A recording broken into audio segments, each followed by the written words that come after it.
global stocktake is a stark reminder of the reality we face, a rapidly closing window of opportunity to secure a livable and sustainable future for all. COP28 is our chance to urgently change the direction of travel using the global stocktake as our roadmap. We need to bring the whole of society on this journey.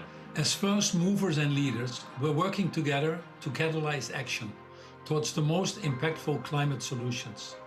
But for us all to move faster, we need political leaders and policymakers to provide more policy incentives that implement zero emissions. The future we are choosing is pollution-free and transforming all our systems that drive the real economy. In fact, change is happening faster than we think. We've seen exponential progress in clean energy technologies, and electric vehicles could account for 2/3 of car sales by 2030.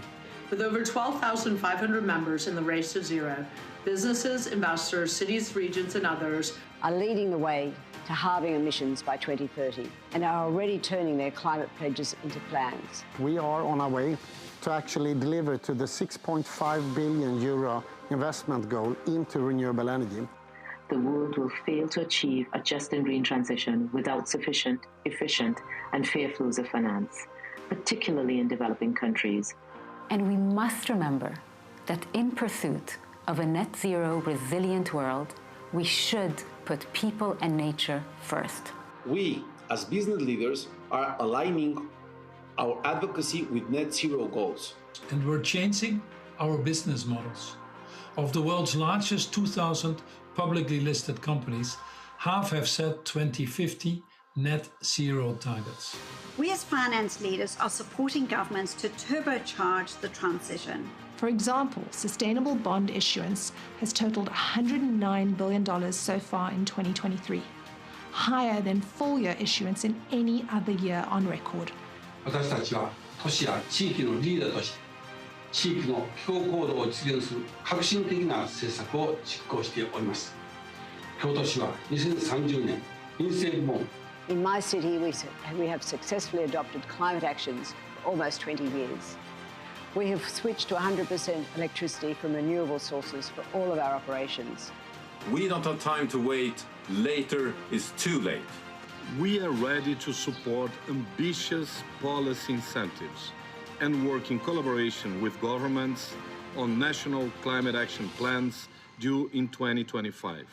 We are calling on you, political leaders, for courageous leadership at COP28. Så jag är beredd.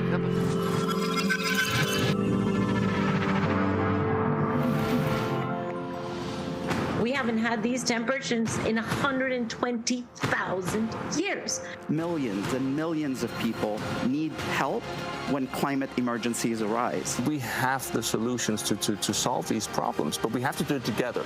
We're fighting, dark forces. They are trying to kill us. It is not a joke. What do you give your child when they can't breathe? You actually have to take action.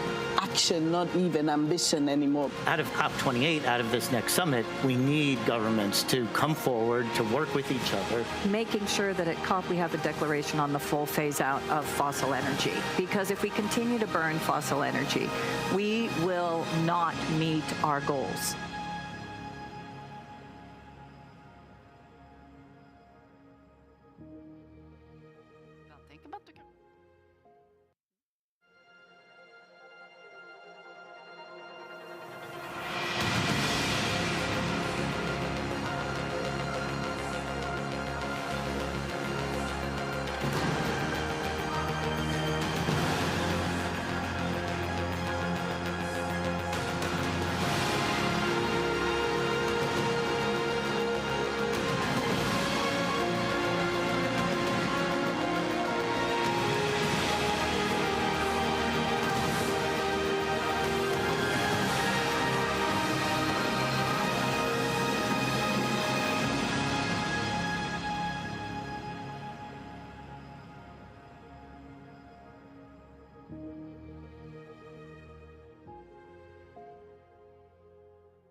Hello and welcome to the fourth day of our live broadcast from COP28.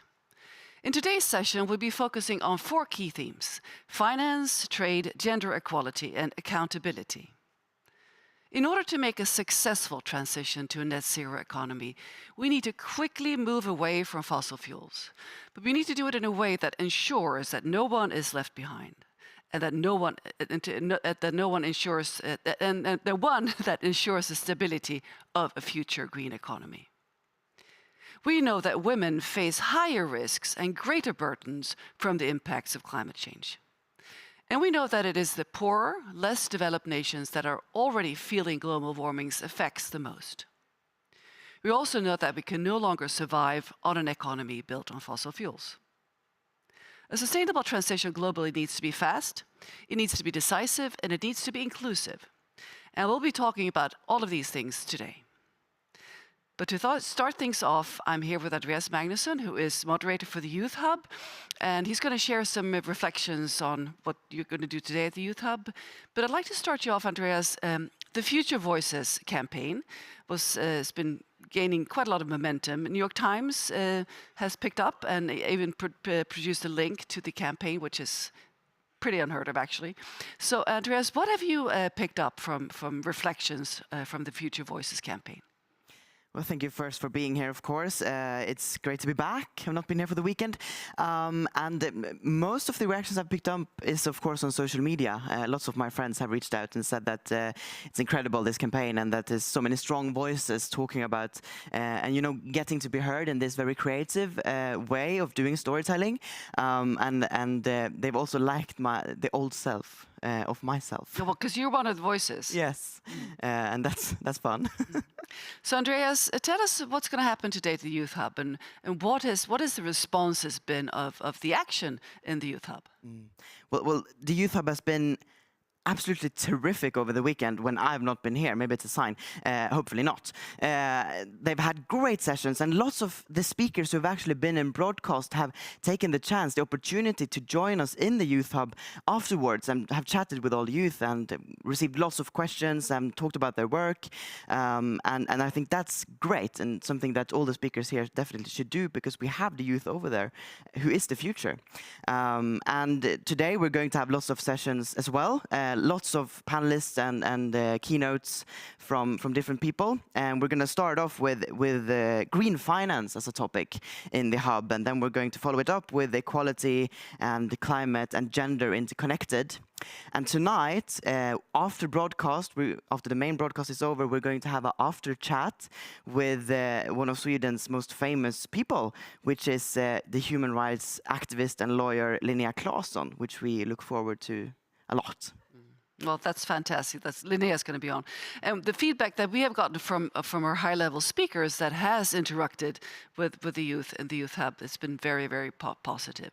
So it's a great, well, maybe I shouldn't use the word feedback loop, but it is a great feedback loop. Yes. Well, thank you so much. Now let's head back again. It's wonderful to be handing over to Nick Nuttall in Dubai. And Nick has invited his first guest to the studio. So good morning or good lunch in Dubai, Nick. Yeah, hi, Katarina. And what's the weather like in Stockholm? Lots of snow still. It's wonderful. Lots of snow. You're so lucky. I mean, it's wonderful here, and everyone's very jealous. I know in Europe, my girlfriend keeps saying, "What are you complaining about the temperature there?" I say, "Just experience it, you know, after several hours." But yeah, fantastic. We've got some lovely guests coming up in this section here, and I'm joined by my first one, and very pleased to see her, Laura Lane. She's Executive Vice President and Chief Corporate Affairs and Sustainability Officer at UPS. That's a logistics company. Most ordinary people would say, oh, they deliver all these wonderful packets to us in a sustainable way. And Laura oversees public policy and government affairs, public relations, employee communications, sustainability, and the UPS Foundation, and is a member of the executive leadership team reporting to the CEO of UPS, Carol Tomei. Great to have you here, Laura. So today is Trade and Gender Day. And here at COP28, why is this a crucial issue from your perspective?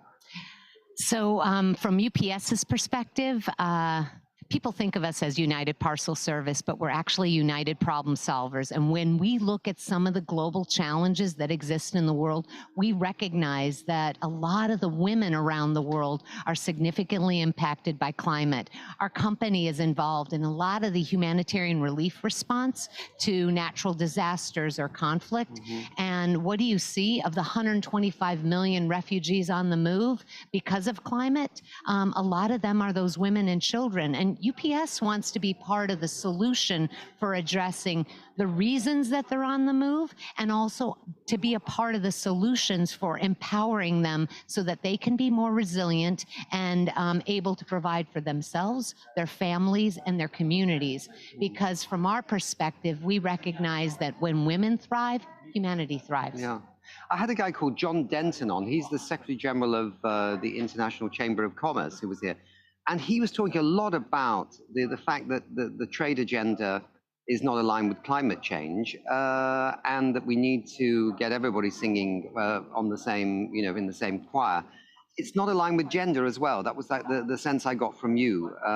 So John Denton and I are on the same page on so many of these issues, because the reality is the trade agenda oftentimes has policies that discriminate against women. It wasn't until 2 years ago that we actually got a domestic regulation agreement among many of the WTO members that said you can't discriminate on the basis of gender when you're developing trade policy rules.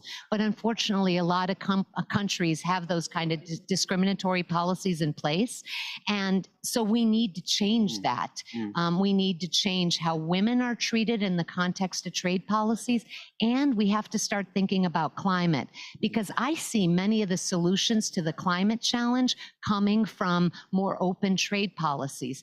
Think about all the innovations that are being developed in one part of the world or another part of the world. Wouldn't we want to make those readily available everywhere, so that if electric vehicles are being developed in one part of the world, we can export them to another part of the world, but not with high tariffs or with additional regulatory burdens? Let's make it easier for those innovative products to be used by countries and people everywhere. Trade policy needs to take all of that into account, and right now it doesn't.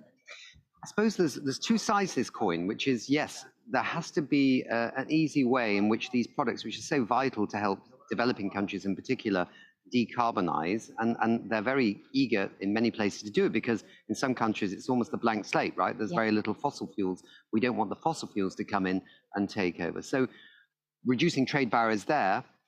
Also women as entrepreneurs, right, who can actually, I mean, and you probably know in East Africa, the wonderful solar sisters, who sell door-to-door solar products, right?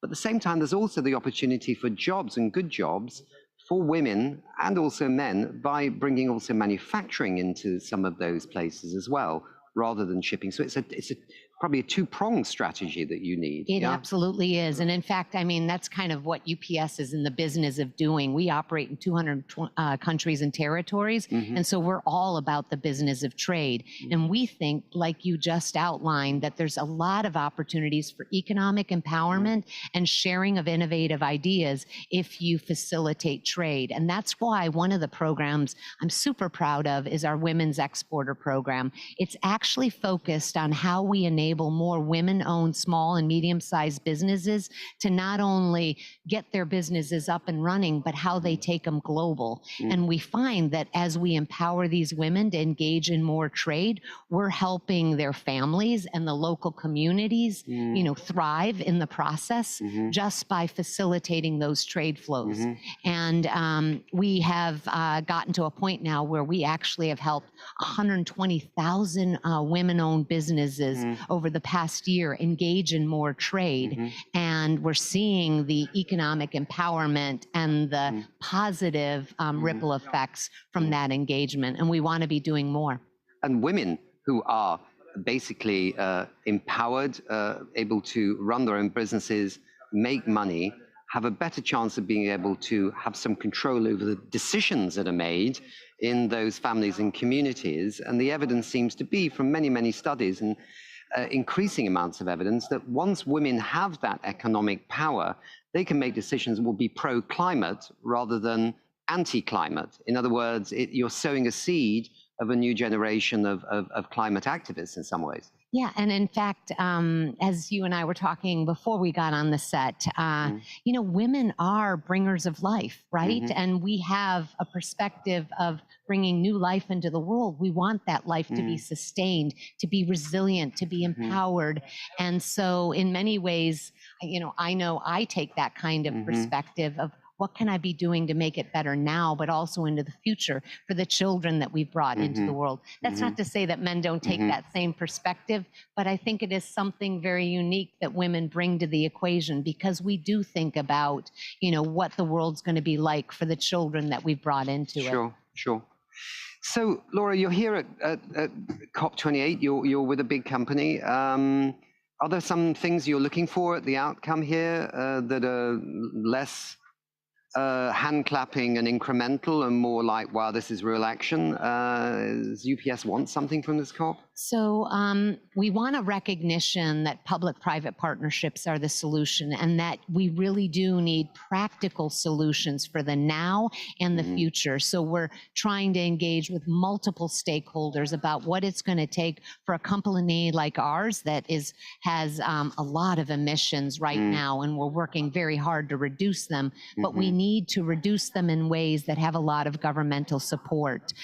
We're also wanting to make sure that we develop other partnerships with other NGOs. One of our investments that we just announced today with the Climate Gender Equity Fund is one example. We just are announcing $3 million to be invested into this fund that will support proposals and projects that other NGOs are engaged in, so we can foster additional partnerships, maybe outside of the sphere where UPS has expertise, but we can be supporting and enabling projects that help women in the climate space be able to address some of the challenges that they're facing. So I guess bottom line is we're looking for more partnerships and engagement at the public-private sector, but also with fellow NGOs. So together we can resolve the problem of climate change and create a brighter future. We're going to have to wrap up in 2 minutes. I'm just being given, they put little signals with their fingers up. I never know quite whether it's positive or whether it's just 2 minutes. But I mean, on one last topic, I mean, briefly, I mean, there's a lot of business here that's come under the We Mean Business Coalition, but also from other spheres that want to see a clear signal from this COP that the age of fossil fuels is on notice. How does that fit in with your thinking? UPS is on a journey to be carbon neutral by 2050, and we recognize the only way we're going to do that is by embracing new technologies, both in the air and on the ground. And we need a bridge to full electric, but we're all in terms of changing the way we deliver, because at the end of the day, we want communities to be sustainable, and we don't want to be part of the climate change that's affecting so many of those communities. So we're all in terms of that transition to a cleaner, future. Okay. Super. Well, lovely to have you, and thank you so much for being on the program, because I think it is important to address the gender and trade aspect, and it's not something that we often have on the show. And so when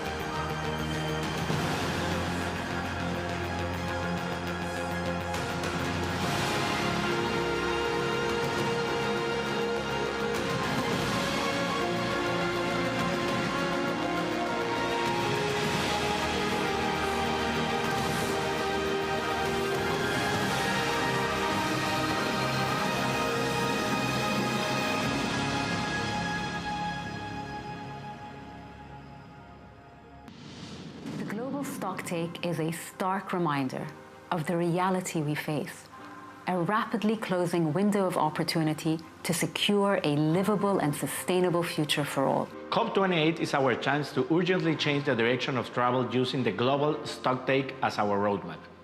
We need to bring the whole of society on this journey. As first movers and leaders, we're working together to catalyze action towards the most impactful climate solutions. But for us all to move faster, We need political leaders and policymakers to provide more policy incentives that implement zero emissions. The future we are choosing is pollution-free and transforming all our systems that drive the real economy. In fact, change is happening faster than we think. We've seen exponential progress in clean energy technologies, and electric vehicles could account for 2/3 of car sales by 2030. With over 12,500 members in the Race to Zero, businesses, investors, cities, regions, and others are leading the way to halving emissions by 2030 and are already turning their climate pledges into plans. We are on our way to actually deliver to the 6.5 billion euro investment goal into renewable energy. The world will fail to achieve a just and green transition without sufficient, efficient, and fair flows of finance, particularly in developing countries. And we must remember that in pursuit of a net zero resilient world, we should put people and nature first. We, as business leaders, are aligning our advocacy with net zero goals. And we're changing our business models. Of the world's largest 2,000 publicly listed companies, half have set 2050 net zero targets. We as finance leaders are supporting governments to turbocharge the transition. For example, sustainable bond issuance has totaled $109 billion so far in 2023, higher than full-year issuance in any other year on record. 私たちは都市や地域のリーダーとして地域の気候行動を実現する革新的な政策を実行しております。京都市は2030年民生部門 In my city, we have successfully adopted climate actions for almost 20 years. We have switched to 100% electricity from renewable sources for all of our operations. We don't have time to wait. Later is too late. We are ready to support ambitious policy incentives and work in collaboration with governments on national climate action plans due in 2025. We are calling on you, political leaders, for courageous leadership at COP28. So we probably noticed that we lost connection with Dubai. They're working so hard. So what the studio staff here is telling me, now I hear that they are coming in. One of their computers was overheated. They're really they're grinding their work. So they need to switch to another computer to cool the first one down. But they're telling me now that we are probably able to head back and to continue. Yes, great. I see Nick. I'll hand it back to you again, Nick. Take it away. Thanks, Katarina. Yeah, it's not just the computers that are melting down here. Some of our guests are melting down too as they make their way to the studio. It's quite extraordinary. But we're now coming to another section where we're going to talk about accountability. And we're absolutely delighted to have Catherine McKenna with us, who's the CEO of Climate and Nature Solutions, and of course, Canada's former Minister of the Environment and Climate. She chaired the UN Secretary General's high-level expert group on net zero commitments of non-state entities that released the report Integrity Matters at COP27 in Egypt. Did I do well there with the UN language? Very good. Unfortunately, the UN language is incomprehensible, but yes. I have heard many people say, what are non-state entities? It's like, yeah, okay, it's like cities and business, financial institutions, cities and regions. And I think we should just say what it is, as opposed to using this very foreign language, which is actually a problem at COPs and in the environmental movement generally, that we use acronyms all the time, all this language that people don't understand. And we're trying to get people excited and ambitious. And so maybe we should talk like people. Yeah, it's great. And when somebody comes up and goes, I'm with GFTWFBZZ7, and you go, could you explain what that is? And they go, you've never heard of us before? Catherine, if I can call you Catherine, it is Gender Day today, gender and trade, gender and this, gender and that, and it's really important, right? And you wanted just to say something briefly on that before we start with you and Johan. Well, first of all, every day should be Gender Day, and you may have seen the family photo, i.e. the leaders that came to COP, and it's almost all men. It is the most depressing thing. But on the flip side, it's women leading the climate revolution every day in their communities, in the negotiating rooms, in their boardrooms. that are really doing the work. And I think we need to celebrate them. I think it's good to recognize them, but we need to also enable them. So tomorrow I'm having an event, Women Leading on Climate. It's literally about women leading the climate revolution, to talk about real things women are doing, barriers to women actually being able to implement the transformational change. And to be honest, and I'm going out on a limb here, because obviously women are different, we come from different perspectives, but I think if you had women leading, if that family photo was all women, we would get a fossil fuel phase out here. I'm still hopeful, but I know women, we are practical and we are ambitious, and we won't stop. Yeah, and you know that there is not just short-termism, but we also need a long-term vision about this world, and women see that. Absolutely. Got Johan Falk with us as well, the CEO and co-founder of the Exponential Roadmap Initiative, which gathers innovators, transformers, and disruptors taking action in line with the 1.5 degrees centigrade safety goal of the Paris Agreement. And your mission right now is to halve emissions by 2030. So let me first turn to Catherine again. So 1 year ago, the expert group that you chaired presented the recommendations designed to make clear what companies could and could not do with their net zero claims. 1 year later, what's the progress? Well, first of all, let's talk about what companies can and can't do, because everyone's net zero. Basically, I think 90% of global GDP is covered by a net zero commitment. So you see advertisements everywhere. Fossil fuel companies, it would surprise you because they think they're net zero. The reality is, if you are going to be net zero, there's what you have to do and what you can't do.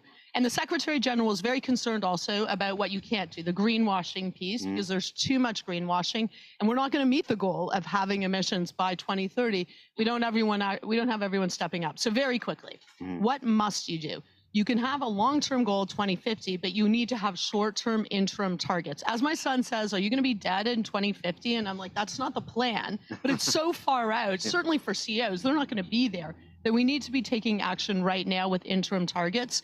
You need to be reducing your emissions across all of your scopes. So 1, 2, 3, but very boring language, like across your value chain. And your absolute emissions need to go down. You need to have clear transition plans. Businesses need plans. So these are plans that actually demonstrate what you need to do across your business. And then you need to report transparently so there's accountability. What can you not do? Because this is where the rubber hits the road. You cannot say you are net zero if you're investing or building new fossil fuel infrastructure. That is the science. That is what the IEA the International Energy Agency has said. You cannot simply buy cheap credits rather than reducing your own emissions. And you cannot lobby against climate action. You have to lobby for climate action. So the good news is there's been a lot of great businesses, financial institutions really stepped up using the report as a North Star. And this year, though, it was clear our 10th recommendation, so our report only has 10 recommendations, very short, you can go read it. Our 10th recommendation was really a call to governments. We need you to regulate. The regulators need to step up because we need a level playing field. There's a lot of good businesses that are working hard, and then there's a bunch of businesses that are either doing nothing or greenwashing. And so until you actually regulate, it's going to be very hard to have accountability. With the Secretary General, we announced that yesterday, and I think it was really positively received, and moving forward, got to keep on going. Okay. Johan, let me turn to you. You work with more than 10 companies to develop such transition plans. Why is it a good idea for a company? Well, from our perspective, as we said initially, we're bringing together some of the absolute leading companies, transformative companies, and disruptive companies, and enabling companies. Companies like the IKEAs, H2 Green Steel, like Google, and other type of companies in the absolute front line. So the first thing we have done is we've been part of the work in order to influence, the requirements, which we think is really important. So they are practical for companies. The next step is that when we onboard companies, we apply something called climate performance reviews. We actually immediately integrated these requirements that you mentioned. So we basically bring that to the companies immediately as a baseline. It's a pretty tough baseline, I would say. So that's already done. But what we did this summer was the call from the Secretary General. We actually went out to all our companies to say, well, we can help you to assess and nominate your transition plans. We had about 15 companies and we nominated 12 companies So quite 40%, I guess, are the one who made it to the end. The companies like Ørsted, for example, which was a very, very valuable process as far as we see it. There are basically two reasons why this is really important for companies. The first is it will become a requirement over time. So this is something that you have to get started on. You can't do it in a year, you know.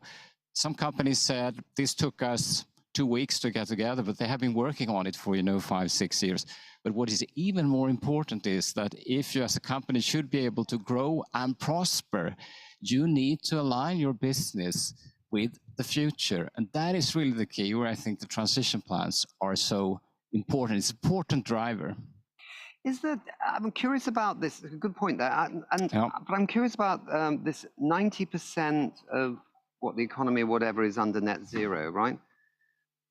Are there any numbers on what proportion of the companies that have set net zero are actually walking the talk, and what proportion are actually surfing the green washing? Well, I mean, it's hard to know because actually a lot of the reporting isn't done transparently. So actually figuring out who's doing what. I mean, the good news is Johan has like a great group of companies that are doing things. There are good companies that are leading the way. Like you talked to Ørsted, like there are companies that are out there. The challenge is actually figuring out who are doing things. And there are folks like Net Zero Tracker out of Oxford University. And they've actually seen that actually having a net zero target is the easy part. Saying you're net zero by 2050, easy. But actually folks that have transition plans and that have transition plans aligned with the science and that are actually doing the work is a very small proportion. But regulation is coming. If you're a business, like Europe is already moving forward, the UK is moving forward. And so we're gonna see this come. And I find businesses are rational.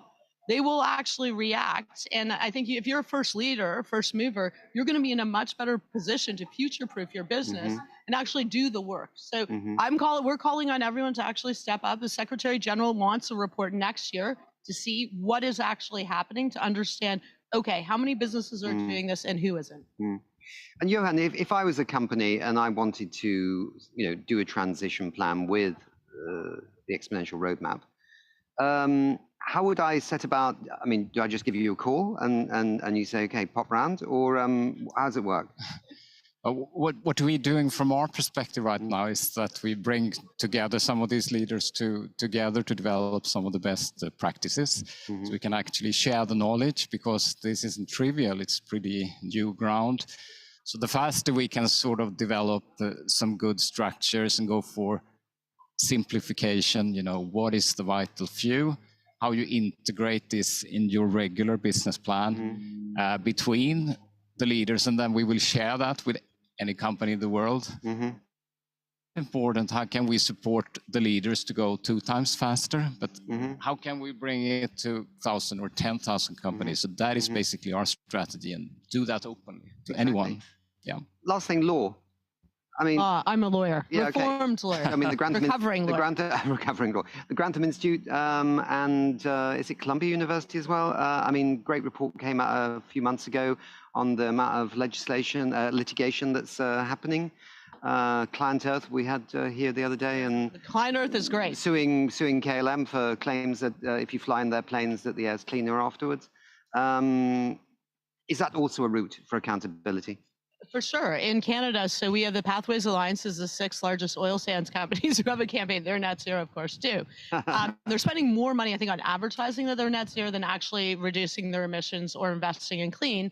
And they're now being investigated by our Competition Bureau for misleading advertising. You see litigation by Client Earth. California has been very aggressive in the litigation piece. So it's a risk. Like there's the risk to your physical infrastructure. There's a risk of litigation. There's a risk of missing out on the opportunities because we're moving to clean. And so it's both risk and opportunities that I think are going to drive this. And short of regulation, because regulation doesn't happen overnight, I think all these other factors are moving people forward. And we need an ambition loop. So let's be clear, we do need governments to step up. And we need businesses pushing government to enact the policies like carbon pricing. That would be one of them that's critically important, that actually will enable businesses to do more. Good. All right. We've run out of road, and we've run out of your grandson's car. We have actually. No, the electric is not here. Catherine, it overheated, so I had to back in my rucksack. Yeah. What? Electric cars work, by the way, just so you know. So, thank you very much for being with us again. I love your passion and also the fact that you know what you're talking about, which is always handy when you've got a guest. And Johan, you're a brilliant guy as usual. And I think you've got another session perhaps coming up quite shortly. So we have to close it down there and hand it back to Stockholm and Katarina. Well, thank you very much, Nick. Great session as always. It's wonderful to see the power of the business world really working and looking at transparency and all the aspects of legislation. It's really wonderful. So this is now the end of this session, and we're going to move on to the next.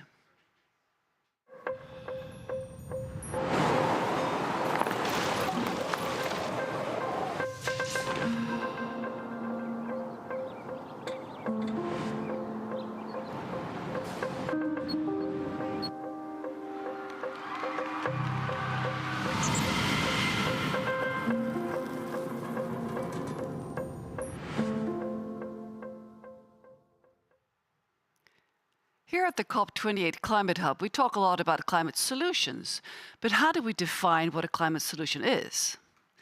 How are companies working with their portfolios, adapting them to something that can be more beneficial for the climate? In our studio in Dubai, we have a number of guests lined up, ready to take us into a discussion about this. So let's see if Dubai is ready to hand over to them. And we now have our host, Louise Rebinder from the Exponential Roadmap Initiative, who will be moderating this session. And Louise has worked with these topics for quite a while, so she'll be an expert moderator in this field from the side of the Exponential Roadmap Initiative. And I know from listening to Nick that it is hot in Dubai. Big contrast to the snow here in Stockholm, but that's the way the world works, right? So they're getting ready, and we have people lining up with microphones. So can I? All right. So Dubai is, of course, situated in a hotter region, and it's wonderful that we can have the studio outside. And as you probably have noticed already, it could be pretty windy sometimes, but so far so good. Nothing has toppled over in the studio, just some computers being heated, overheated, not toppled over. We have a fairly big team in Dubai. This is the way for us to really be able to work both sides of this and have also the studio here in Stockholm to work together with Dubai. So now I hear Dubai's ready. So over to you, Louise, and Louise Rebinder from Exponential Roadmap Initiative. Thank you so much, Katarina, and welcome to Dubai. And we need to halve emissions by 2030 and then reach net zero as soon as we possibly can. But in order to do that, we need to phase out fossil fuels. But in order to do that, we need to get rid of those solutions that we don't really want to have in place, those that are dependent on fossil fuels. But it can be really hard to just remove those things from our lives, those things that we are very used to, that we really want, or that we are dependent on, even if they are using fossil fuels. So we need to have solutions. We need to have solutions in place that can replace those products and services that we should no longer use. And they should be drastically reduced in emissions, or they should be beneficial for the climate, or simply they should be climate solutions. And those are the solutions that we will want to scale. My name is Louise Rebinder, and I am director at Exponential Roadmap Initiative. I have previous experience of working with sustainability and climate action in the telco sector. And I am hosting this session today, which is called Transforming Company Portfolios Toward a Greener Future. And I want to introduce the panel that we have here today. We have Fredrika Klarén, Head of Sustainability at Polestar. We have Otto Gernandt, Chief Financial Officer at H2 Green Steel. And we have also Johan Falk, CEO of Exponential Roadmap Initiative, meaning the same organization that I come from. And it's really great to have you here in a very warm Dubai at COP28. And I have a few questions that I want to take us through today. We will go around the table. We will try to create an interesting dialogue for those that are listening online. So also I want you to feel free to raise a hand if you want to build on someone else's answer or answer a specific question, and we take it from there. But I want to start with you, Johan. Exponential Roadmap Initiative has just released a discussion paper on climate solutions. Can you please give us some insight on that and what the definition of climate solutions is? Thank you, Louise. Just as you mentioned initially, it's so incredibly important that we now have focus on phasing out fossil fuels, basically, and that is very much what this COP is about. It's also so that we will not succeed unless we actually scale up the solutions to enable us to shift out the fossil economy. And what we are suffering from today is that these solutions, where a lot of these have been identified already, they are not scaling sufficiently fast. So we realize it's really super important that we get the same momentum on scaling the solutions and creating the incentives, the measurements, etc., for companies, for finance, as a complement and not just focusing on the down curve. So that was just the background. So we've been working together with our fantastic network, and here in particular, Oxford Net Zero, to start to develop some of these principles, and together with Race to Zero, which could be applied for climate solutions and climate solutions companies. So that's basically the background. And I also like to state that these principles are already implemented by Exponential Roadmap Initiative when we onboard companies to ERI and Race to Zero, because the key point is to go in the front line, able to get feedback, and then work with standardization in order to get this into standards over time. So the principles, they are published, and it's an open call where people can provide feedback. Of course, you can find it on our network. And the principles, as we stated it out, as you highlighted, is that either a solution should significantly reduce emissions over the life cycle. We set a bar on at least 50%. If you think about the carbon law, which is about cutting 50% every year, it should be at least 10 years ahead. But preferably even more, of course, 90% or 75 or 90%. One example of that could be near zero steel, as one example. Or the solution could have as a pure purpose to support avoiding or reducing emissions for other actors. Well, what can that be? That could be a particular IT or AI service. It's driving energy efficiency and cutting emissions. Or the third, that it fulfills a particular threshold. So that could be for vegan food, for example, that there is an identified threshold for a solution to make it fit in a 1.5 scenario. So these are the three alternatives. Now, then there are requirements, of course, in terms of transparency, and that you show the numbers transparently and apply best possible methods. And finally, there are some safeguards, which is important. There should be services which could be scaled to the population and fulfill core human needs, but also not have a serious negative impact on nature. Thank you so much, Johan. And this is a discussion paper that can be found on the Exponential Roadmap Initiative homepage. And as we said, or as Johan said, we're very happy for feedback on that. And this is something now a little bit more on the table and should be developed over time and reviewed. Okay, great. Thank you so much, Johan. Now you've laid a little bit of the foundation of what we'll be talking about here. And now we come to the more fiery questions here around the panel. And I will start with you, Fredrika, and your products that you have at Polestar. So just quickly what you do at Polestar, and then what is the difference in climate performance between your products and the current standard products or business as usual? Yeah, so at Polestar, we stand for what we believe is an impactful climate solution, electric vehicles. And we operate in an industry that actually has a scalable solution. And that's not only me saying that. The International Energy Agency published a report showcasing that we have the technology needed to stay below 1.5, and it can be scaled until 2030. And EVs, electric vehicles, are such a thing. So we are, of course, very motivated coming here and talking about the fact that as an industry, we are lagging behind on this very, doable thing, implementing EVs globally. And we know that that is just the beginning. Electrification is the start of something that will benefit our industry.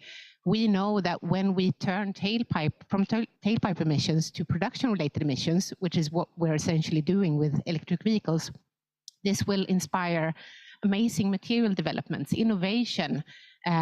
It will redefine how we produce and use cars. So we are here to really spread that constructive, positive message. Absolutely talk about the fact that we are in a climate crisis, emissions are going up, our industry is not doing enough, but get to the constructive point and talk about how do we scale this technology. Thank you, Fredrika. And I will take the same question with you, Otto. And that is a little bit what you do at H2 Green Steel and how your products are different from the business as usual. Yeah, so we are building now we started construction on the first real green steel plant of industrial scale in the world, which will be a 5 million ton steel plant in the north of Sweden. The products that will come out of that will reduce CO2 emissions on a scope 1 and 2 basis versus the industry by 95% plus. So this is really the product of, we consider to be the product of the future in the steel industry. We're going from over 2 tons per ton of steel produced to around 100 kilos per ton of steel produced, again on a scope 1 and 2 basis, and then we have efforts on how to work on our scope 3 as well, but leaving that aside for the moment. I think what really surprised us, and to tie into what Fredrika said, starting out 3 years ago, looking at this, it became clear, which surprised me as coming as sort of an outsider into the steel industry, that the technologies are available, and they are not just available on a lab scale. I think that's what's important to understand. You had this idea that there is this huge technological leap, there is this an enormous amount of innovation required to produce essentially near zero steel. And I think what we found almost immediately is that that is not the case. I mean, every single component, starting with large scale hydrogen production, which in our case will build sort of the first giga scale electrolyzer in Europe, that technology is available. And I think that became a game changer also when I look at it from a financing standpoint, it can be financed. And then I think from there, what's been important to us is to also have a market acceptance from players such as Polestar and our customers essentially, a market acceptance that what we are producing is more expensive than simply burning coal on a large scale, basically. And that there is a willingness from the customer to pay a premium for that product. And I think that is really one of the really remarkable things of our story is that we are selling exactly the same product as the existing industry. And there is only one really important difference, and it is that the product that we deliver has less CO2 in its production process. Everything else is the same, and the customer pays a premium for that. Thank you, Otto. I realized, Louise, that I didn't answer your question. You asked me how you can take it now. The how difference it's in carbon footprint between a fossil fuel car and an electric one. We see in our life cycle assessments that as a consumer, if you choose an electric car over the comparable fossil fuel car in terms of size and so on, you can halve the climate impact of that choice over the lifespan of this product. So it's an amazing impact you can have already today in 2023. And then imagine what we can do with focusing on decarbonizing the production of that car, which we can absolutely do together with industry partners like H2 Green Steel. Thank you, Fredrika, and thank you for coming back to me with that. I was thinking a little bit, you have gone into it already a little bit, Otto, but balancing the decisions within your company, thinking of both profit and climate impact. Do you have any examples that you want to take? We can start with you, Otto. And you're the CFO here, so you will be thinking of both. I think for us, it's these don't stand in contradiction to each other, and I think that's a big change. And I think what when we've looked at the existing industry as well, I think this is a responsibility of the industry. It's not, I think, simply pitching and looking for regulatory changes and for new subsidy programs or sort of investments upstream from where you are and so on. This, I think, is only half of the picture in a sense for an incumbent. For us, it's very different. We are all faced now that we are changing industry, sort of really, really fundamental shifts on how products are going to be produced. And even though the technologies are known, they are different technology routes that you're going to have to take. And that also changes the fundamental industrial logic of how those products are produced. And so for us, what previously used to be coking coal as kind of the most important input product for producing steel, that is now green hydrogen. And in extension, that is renewable electricity. And so this changes the logic of what's the optimal location to place a steel plant in the world. And I think, so you really have to look at both on the cost side, how do we, with this new industrial logic of the new products that we're producing and the new technology we're deploying, what does that mean for you of where to place your plant? You need to look at the capital cost of how you design that plant and really, in our case, taking a blank sheet of paper and saying, we have one mission and we're only doing one thing, which is to produce green steel at the lowest possible cost. What does that mean for how we optimize a steel plant? And then you come to the revenue side. And I think there, you come back again to the premium. You need to sell something different. You need to sell something to a customer that they want. I mean, ultimately, Polestar, I think, has a responsibility in kind of creating the value in the value chain, and the customers like Polestar, if Fredrika delivers to her team, or sort of Fredrika and the broader Polestar team delivers a product by 2028, let's say, that is 50% decarbonized versus competition, it is for the commercial team and the branding team and the marketing efforts of that company to also realize a value from that, whether that's market share or whether that's pricing or whatever that is, but through the value chain. The same way we are, requiring a premium, that premium needs to continue down the chain, basically. Okay.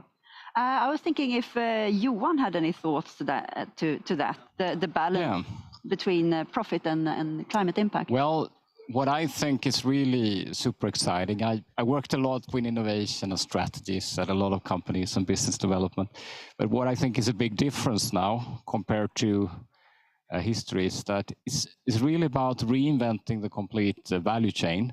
It's really about reinventing the value chain, because it won't be sufficient for a company going in the front line just to look at our piece of the value chain.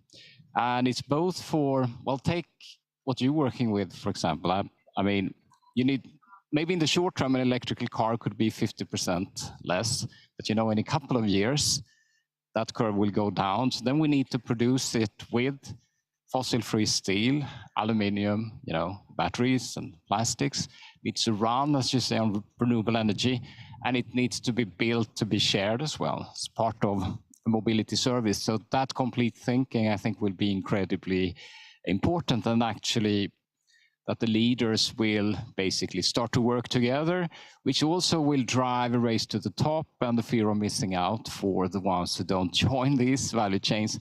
But I would say a key point is, of course, that creating these value chains and scaling them need to be profitable as well.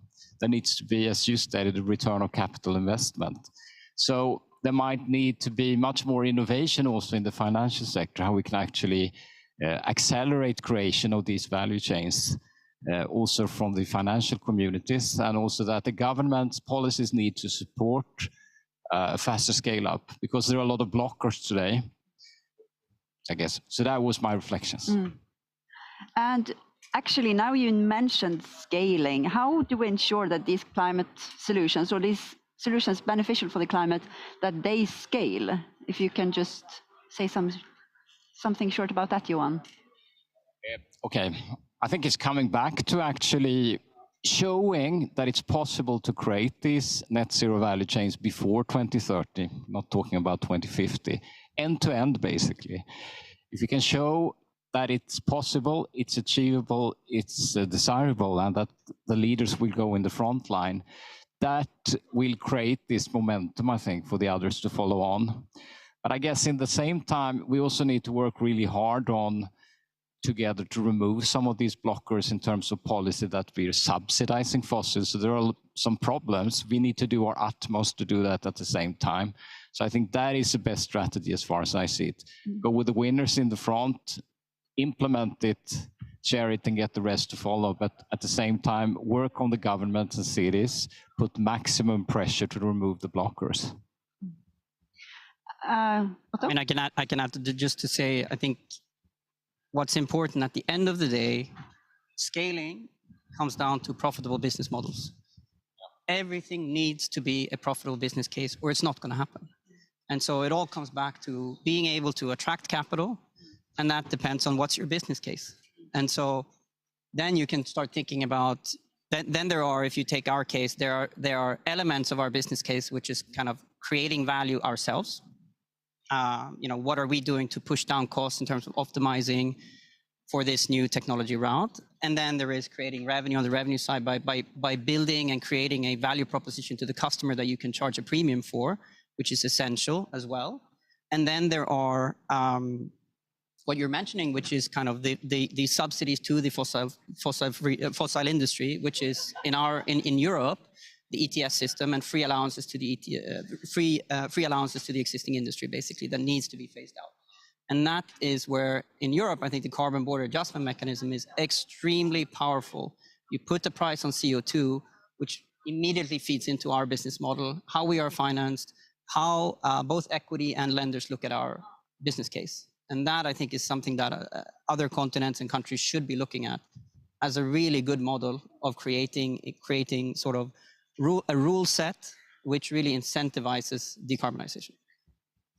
And I do think that there are so many unknowns, of course, in this time and place in terms of how do we scale, how do we create this business model that will be able to scale. But so I would also like to add the fact that we need a mind shift when it comes to leaders and how they go about building strategies within companies. And I do think that what you can do that is very actionable today is that you send the signal. You are proactive, you are on your toes. You send the signal that we are about to shift, we need support for this, and we're going to figure it out. We also have to be comfortable with, laying the path as we go. These are new times. The way that we have worked and thought about strategy building doesn't work anymore. We have to be comfortable with navigating this as we go. One example is that, in our decarbonization roadmap that we have at Polestar, we saw that, we will not get there with only low carbon solutions that are out there. We absolutely also need to research and innovate to secure that we can really get down to climate neutrality on our materials. So we set this moonshot goal for ourselves to create a climate neutral car by 2030 without having a single clue on how to do it, but knowing that it would drive so much value internally, that we would be able to co-create materials with industry partners, also create this knowledge in-house at Polestar within our engineers. There are so many value drivers in taking those types of moonshot and brave goals. And I have to say that we are so happy. We don't know how and if exactly we are going to get there, but the work that we are doing today, having engineers on the task, working with more than 30 industry partners, steel makers, aluminium producers from the industry who has shown up and taken this brave commitment on their part as well. It's very telling that it works to send those types of signals in this context. I wanted to ask about challenges and successes, and you mentioned a little bit both of those. And maybe Otto, if you have either the challenges and or the success factors that you've seen so far. I think challenges, there are endless challenges for us, and it's depended a lot on the phase of our journey and where we have been. I mean, the first challenge was to really create this deep market and understanding for what is green steel, and specifically, and I think anyone that's worked in this industry or worked around climate change, whatever kind of stakeholder you are, you have faced greenwashing. I mean, enormous amounts of disinformation and different types of concept. And I would say for us in creating, again, the first big challenge was to create the green steel market and this acceptance to pay a premium. And that was built on an understanding of what is it that we're selling. Why is it different? And why is this the product of the future? And how does this differentiate versus, sort of really a gradient of different types of steel products that are produced in the market. And that was a long education and fighting through this misinformation. So I think taking the responsibility on the side of the customer of really seeing through and being very, very vigilant in what we are buying, that is really sort of ultimately the right solution for the planet and really contributing to the planet. I think that would be the key challenge to begin with. And hopefully what we've done will set a precedent also for other industries and other materials, because at the end of the day, the premium that we are charging, you can see that as a sort of euro or dollar per ton of CO2 that you take out of your value chain. And then you can start comparing that across materials, and you can start comparing that across other types of avenues that you can decarbonize. So I think that this would be probably the biggest challenge to begin with. And then from there, it's been really, a number of different things which culminates with the financing, because the financing and getting financing is the ultimate test. When they go into these, huge due diligence processes with, tens of different partners, and then ultimately at the end of that, do you get financed or not? That is the litmus test of, everything, all the work that you've done. So that's been the biggest challenge in the end, and also success ultimately. Thank you. And we have a final question, and I take that for you, Johan. Have companies fully grasped what it means to transition to net zero? If we take a little bit more of an overview picture, what do you see there? I think most companies haven't really realized or even discussed that. Do our products really fit in to a net zero world? So that is such a radical change. I just guess that most of the products we see today will be shifted out, most of the companies as well, which is so incredibly radical. Because if you think about it, with that curve, we will shift out basically all the solutions in all industries, and that hasn't really coming in. So I think the work that we heard Catherine McKenna and so on, what we're doing on pushing transition plans might sound boring, but if we need every company basically say we need to have a transition plan, then you need to define basically not only your own position, but actually this value chain where we cut out at least 90%. We maybe even make it a regenerative value chain, which should be the goal. And that's not just in mobility, it's in food, it's in housing, it's in every segment. So I would say the answer is not that, but I think you as companies and we have this incredible opportunity to go in the front line, to drive, to show that it's possible. And also, I think to describe how these value chains will look like, and we can get there much faster. It's not 2050 we're talking about, 2030. I think we should set out that target. Transition plans, they are a great tool for getting to the understanding of companies. It is really them to figure out the path, how to get to that net zero. And with that, I think we're going to close the discussion that we're having now. Very good, insightful, and thank you so much for building on each other's comments. That's what we're hoping for. I want to thank you, Otto Gernandt, HD Green Steel, and Fredrika Klarén from Polestar, and then also Johan Falk, Exponential Roadmap Initiative. And now I hand over to Stockholm. Well, thank you very much, Louise. Indeed, it's so inspiring to hear from these front-running companies in the transition to fossil-free future. This marks the end of this session. We're going to move on to talk about financing a fossil fuel phase-out.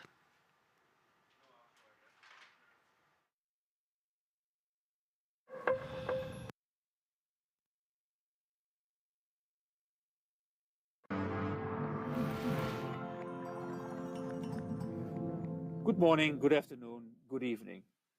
I'm happy to see you joining us at the COP28. Do you know that half of the poorest people... The first success of this COP was the establishment of the Loss and Damages Fund. And this is indeed a critical step in the right direction. What is also needed is funding for countries to phase out oil, gas, and coal and scale up clean energy and other low-carbon solutions. This must happen in an equitable way, with wealthy fossil fuel producing countries taking the lead, and also supporting countries with less capability to be part of the transition with financial, technical, and capacity building resources. As with loss and damages, this will not take place unless there is an international agreement and cooperation to do so. So in addition to government and civil society working together, the finance and investment community has a key role to play as well in spurring a just energy transition. So let me now hand back to Nick in Dubai for a deeper dive into all of this regarding financing a fossil phase out. I'm pleased to be joined here in Dubai with Harjeet Singh, Strategic Advisor, Global Partnerships at the Fossil Fuel Non-Proliferation Treaty. And joining us in Stockholm, we have Martin Bjorgel, who's Head of Pension and Insurance Offerings at Handelsbanken. Martin, if I've got that terribly mangled with your last name, just clear it up for me when you come in.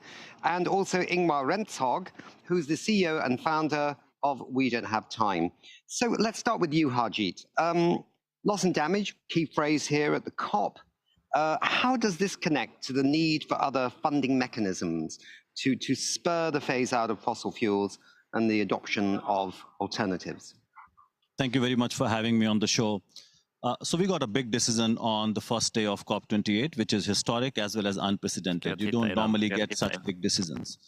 The reason it's important and a big one, because we haven't had any funding mechanism for supporting communities who are already losing their homes, their farms, and no recovery mechanism was put in place through this system.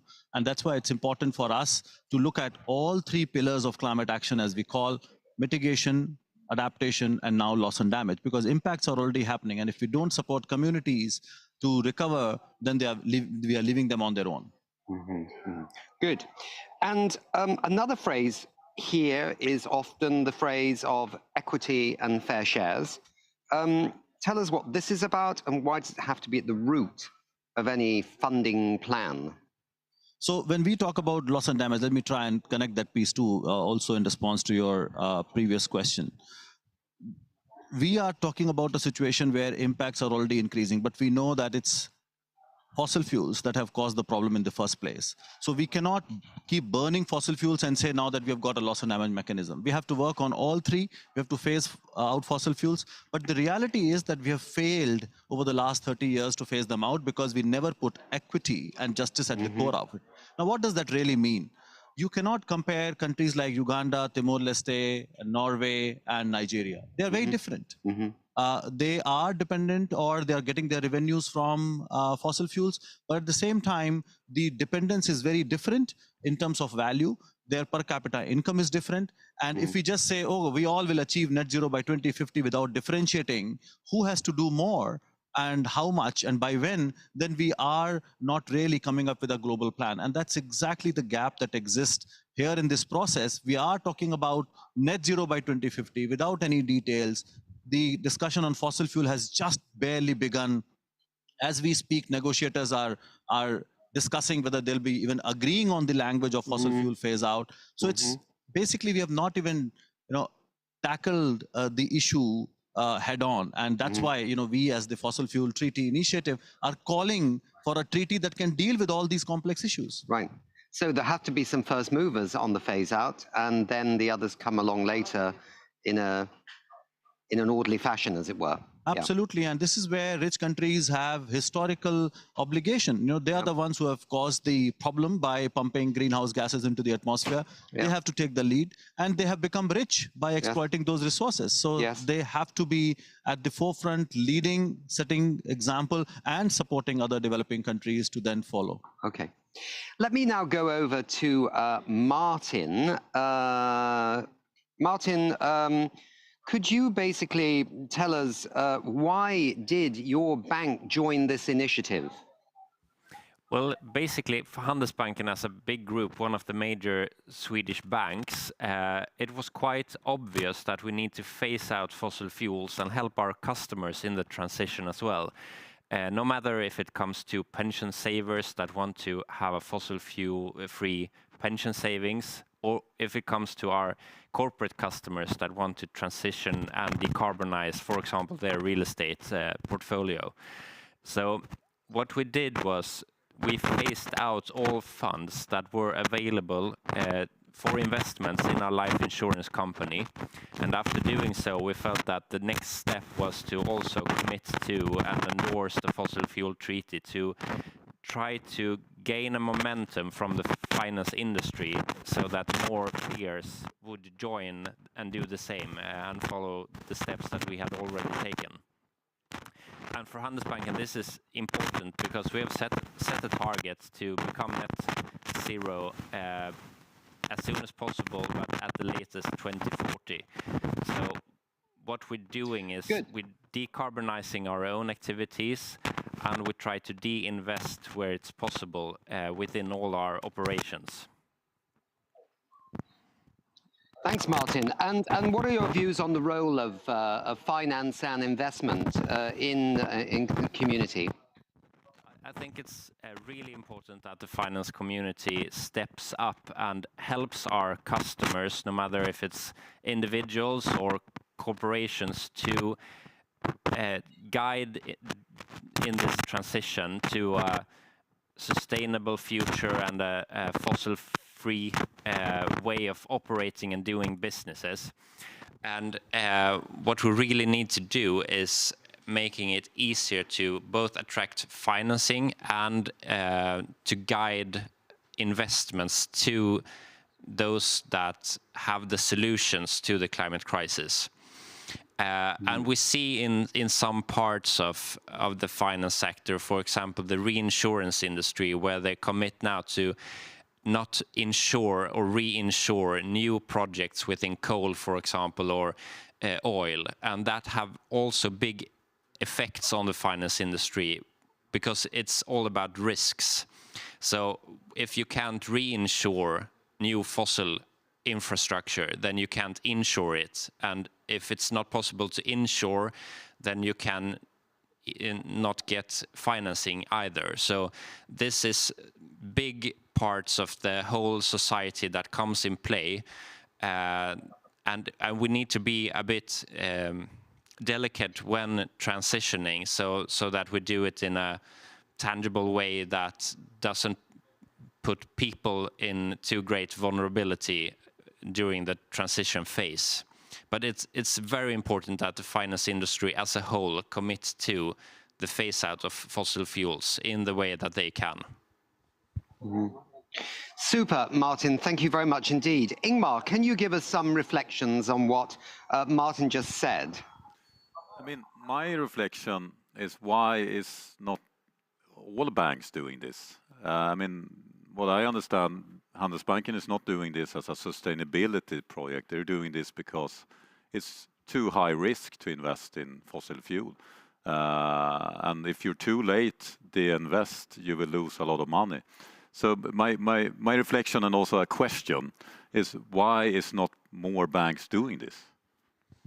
I can't really answer for the other banks, but from my perspective, that has been head of sustainability with our subsidiary, there's great risks if you're too late in the transition. And we see that also funds that invest in the solutions instead have had a higher return on equity for a number of years. So it's better for the clients. it's better for the bank, it's better for the society. So I can't really come up with any good arguments to retain in fossil fuels, basically. But you are in the industry. Yeah. So do you have any theory of why they are so scared of following your lead? I think that what we need to see is also commitment from legislation so that there's a clear pathway on where the world is going. So I think that the financial industry doesn't like risks and they don't like insecurities. So if our politicians, if the community as a whole sets a very clear target and commitments from, for example, the COP28, then the financial industry will follow. So this is, I think you're totally right, and what have been discussed previously on those shows we have been doing from COP28 is that legislation will never happen if you don't have companies going in, doing it before legislation is happening. So what Handelsbanken is doing is actually what's needed to be done, and I'm very proud to just be Swedish because Handelsbanken is a Swedish bank. I'm also very proud that the bank we all the time are using is Handelsbanken since the day we were founded 7 years ago. So I would like to award you a climate love that you can wear very proudly, because what Handelsbanken is doing is showing true leadership in a world that are unfortunately lacking that many true leaders. So thank you so much for that. Thank you, and we will wear this proudly and keep trying to build momentum within our industry and helping our customers also in their transition. Thank you. Thanks, thanks, guys. So Handelsbanken is one of the banks that have joined the treaty. Another one is Triodos. Let's watch this pre-recorded interview with Jeroen Ripkema, CEO of Triodos Bank.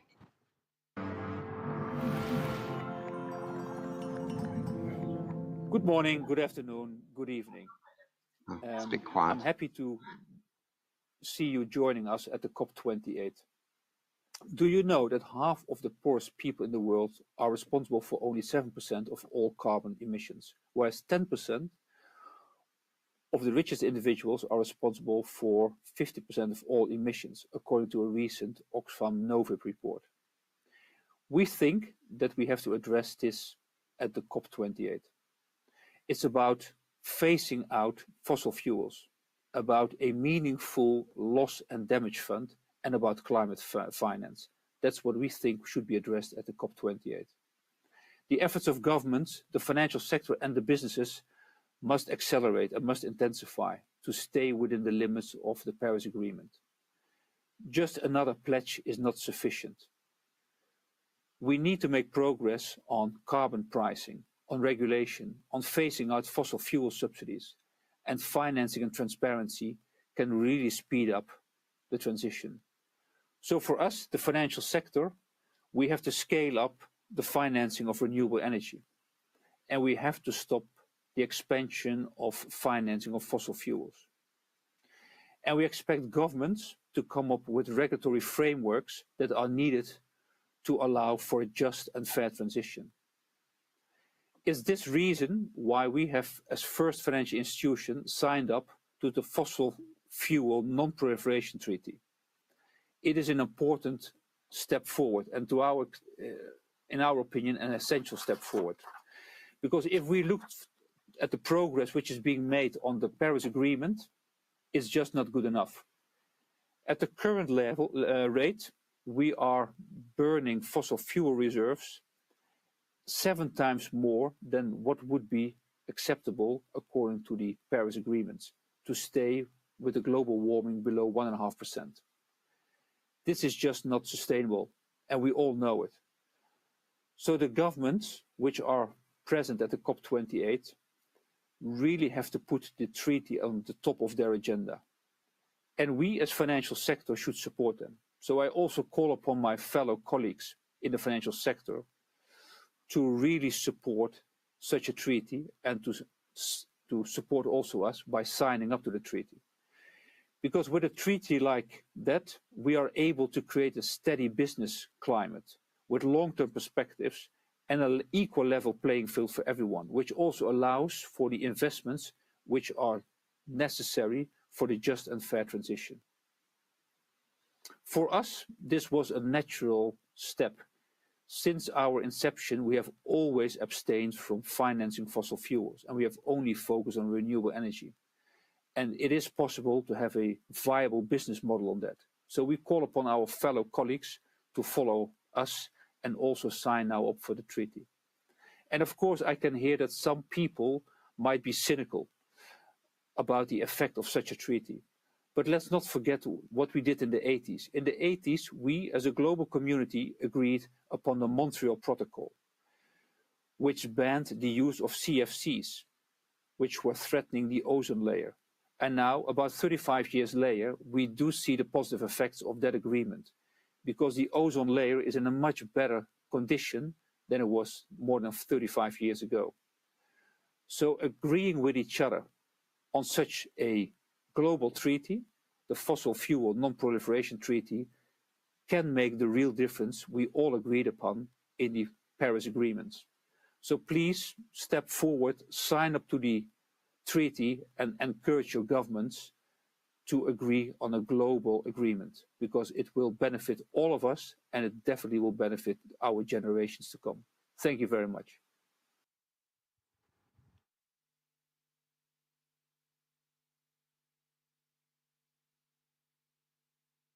Comment on what these bankers are saying about what they're doing and why it's important. They're doing the right thing, and many more have to join. I think it's important to understand that we have to stop that supply of finance to bad things and put more money where we can make a lot more green investments. And I think the banks also need to realize that if they continue to put money in the fossil fuel sector, they are risking a lot more. I mean, the arguments that we are hearing that renewable energy is a risky business. It's not. It has provided so much of return, and we know that's the future is. What we have to do is to understand that all these fossil fuel investments are going to become stranded assets. That's the direction that we are taking right now. And the decision that's coming out of COP28 and of course the fossil fuel treaty, the way countries are endorsing and calling for it, it's very clear that the world is going to move away from fossil fuels sooner than later. Yeah, super. So we're delighted to be joined right now by Metzke Jonel Tan, a climate justice activist, Fossil Fuel Non-Proliferation Treaty. Hello, Metzke. You're a climate justice activist. We've been talking about the Loss and Damage Fund, about equity and fair shares. What does this all practically mean to you on the ground and to those living on the front lines of climate change? I'm from the Philippines, and with my country, we've experienced at least 20 super typhoons every single year. And that number has been growing and getting more and more intense.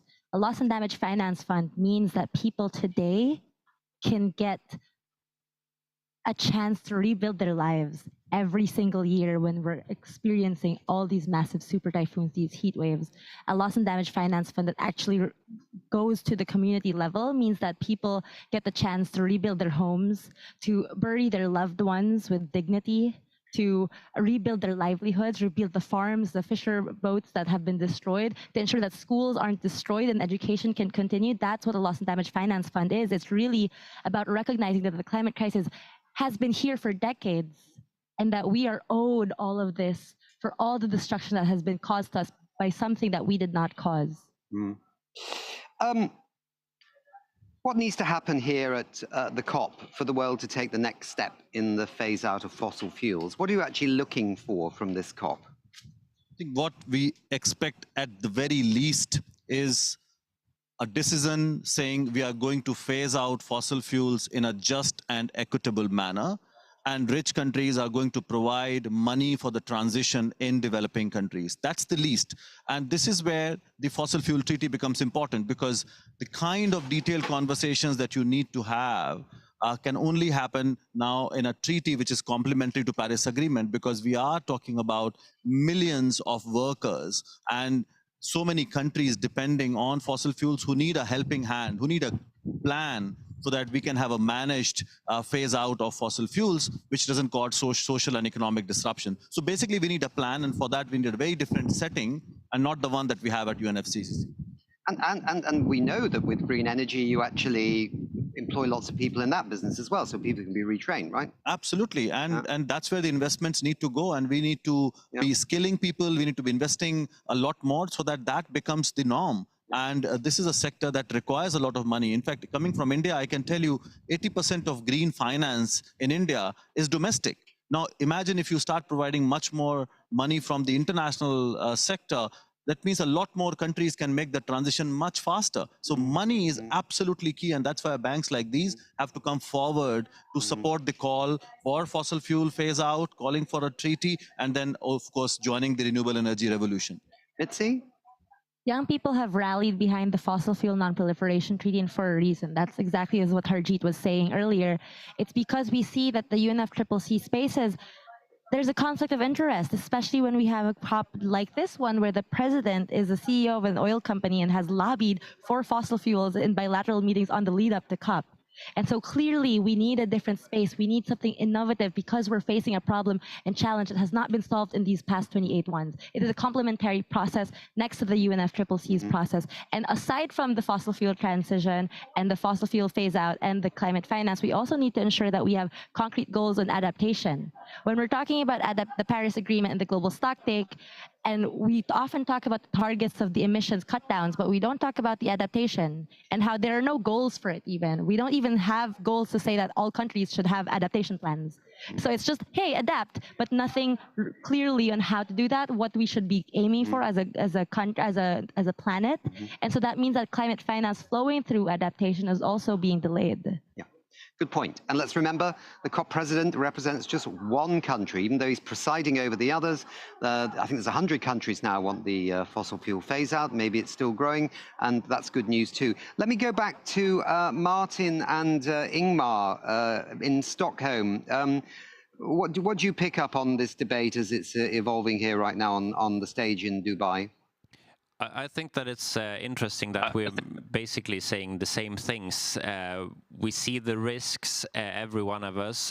We also see that previous calls or treaties like this have had effects, for example, the Montreal Protocol or with nuclears. So we know that we need to go from just talking and having action. This really is the decade of action, and now the transition needs to really start happening, and yeah, so we need to transition from fossil fuels, and that is the outcome that we need to see in some way from this COP meeting. Good, Ingmar. I think those that are late to this are up for a very, very ugly surprise. Because I have seen firsthand how the global debate and narrative about fossil fuel have shifted just this year, actually. I would say that the breaking point was in New York for Climate Week. Suddenly it was so, like, for everyone there, it was like the fossil fuel industry had become toxic, and everyone agreed on it, and people are really outspoken about it, like the governor of California, Al Gore, and other global voices, and political leaders have starting to spoke about things very clearly. We see now in Dubai, where we have Colombia president that says that the world are committing suicide if we don't do this. He's right, but that will be impossible to have said just last year. It just wasn't on the table. So fossil fuel industry are becoming toxic. 100 countries are now supporting a phase out. And it's not just the small countries, but countries like UK that are heavily dependent on fossil fuel themselves and extracting it like crazy. It's a little bit schizophrenic, but anyway, they're supporting it and they're driving it in the negotiations. So all this comes, I mean, even if the COP meeting will probably not end up with a phase out, let's hope it do, but we don't know, and we need to have 200 countries on board. But this will not change the fact that this is now the breaking point for the fossil fuel industry, where it becomes toxic, and a toxic industry is not an industry you will want to be invested in, because that will mean a financial crisis when more banks will do, like Handelsbanken and the other bank we have here today. When they join, there will be a fast runway to the door, and we all know what happened with assets. It's stranded assets, it will lose, it will fail, and people will get burned. And you have the insurance businesses driving it as well. So it's game over for the fossil. It's just a matter of time. The clock is ticking. And if you're invested in fossil, you will lose money, and no one wants to lose money. What happens between now and the end of this COP in terms of what work you're going to do here? Is it lobbying more countries to sign up to the fossil fuel phase out and, of course, the treaty itself that you guys are developing? What is it? What are youth activists doing to try and bring this forward? We'll be doing all of that and more. It's really getting more and more countries to realize that we need that fossil fuel phase out. Also ensuring that people back home understand what's happening and that what's happening here in the spaces here don't get left behind here, because we need to ensure that the people back home know to implement and hold the leaders and their pledges here accountable once they're home to actually implement these measures. And it's also about ensuring the human rights conversation around climate justice, understanding that that is the core of the issue, really, is that what we're doing is we're fighting for life. Yeah. So with 10 countries coming together and calling for a treaty really means something very, very serious. And that's how the world leaders should look at, and especially Colombia, which is dependent, which has got the political will, and saying that the current international system doesn't deliver and I need support. I'm ready to make that transition. Are you there with me to support? That's a big, powerful message. And the fact is that this system is not ready. And that's why we need to start negotiating a treaty. And we can't spend 5-10 years on it. We have to do it absolutely quickly to make sure that countries like Colombia are then supported. So between now and the end of COP, what we are going to do is to make sure that we reach out to more and more countries. And this whole announcement has already inspired a couple of countries. So I'm sure at least 2 to 4 countries are going to announce in the next few days. At the same time, the COP28 decision must also send a strong message that we are also walking in that direction. So I think we need all these strong messages coming from various corners to tell the banks and the financial industry not to invest. And very clearly, it is the beginning of the end of fossil fuel era. And whether we get wording on a phase out at the end of this COP or not, there's sufficient countries now with sufficient energy behind the phase out concept to want to move to the next phase, surely, which is how do you manage that phase out? So I would think that you're going to be quite busy after this COP, whatever the wording is here, because there's enough countries now that want to know, how do we work out the phase out here? How is it fair? How is it equitable? What happens to Timor-Leste? Maybe Norway goes first, USA, this sort of thing, however it works in that discussion. But it's becoming ripe, is it not, for... Absolutely. So this particular process, Paris Agreement, only talks about what, and that only part of it, which is only reducing emissions and not talking of the supply side. Yeah. Fossil fuel treaty is all about how and who needs to do how much, by when. All these details have been missing. And that's why we have not seen progress. Now we need to start talking about those details. And as we say, take the bull by its horns. Talk about those issues. Let's put the interest of workers and communities at the center. See what's going to happen if they're going to phase out, especially developing countries. Rich countries have resources and technologies. You can do it much faster. Lead by example. Yep. And that learning can be implemented in other countries. We need to come down to hardcore business and implementation now. Yeah. Because, of course, the Paris Agreement was all about you set your plan to reduce your emissions, and however you want to do it's kind of fine by us, but is silent on the core elephant in the room, as we're calling it. We actually have an elephant, by the way, in the room in Stockholm, which is the fossil fuels themselves. Well, yeah. I said that 2 years ago, that elephant is not even in the room. Yeah, right. Right? So elephant has been outside the room for the last 30 years. It's barely beginning to... Yeah, it's knocking on the door. You're seeing glimpses of Yeah, it's knocking on the door quite loudly, as the elephant, isn't it? Yeah, absolutely. It's coming in, yeah. Okay, I think it's probably time for us to think about going back to Stockholm, but this is a really interesting debate. We'll be carrying on with some more programs, I think, from Dubai on the fossil fuel non-proliferation treaty and what the implications of all that are. But I'd like to thank the wonderful guests here for being with us, and we wish you best with all your work. And yeah, so can we go back to Stockholm, please?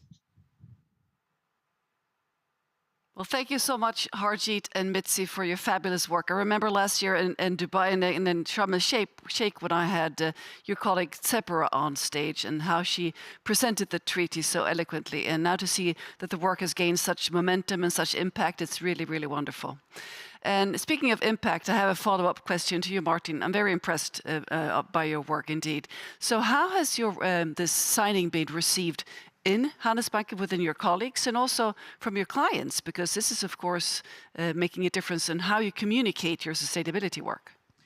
I have to answer with several answers, basically. But yeah, I think it's viewed in a very positive way.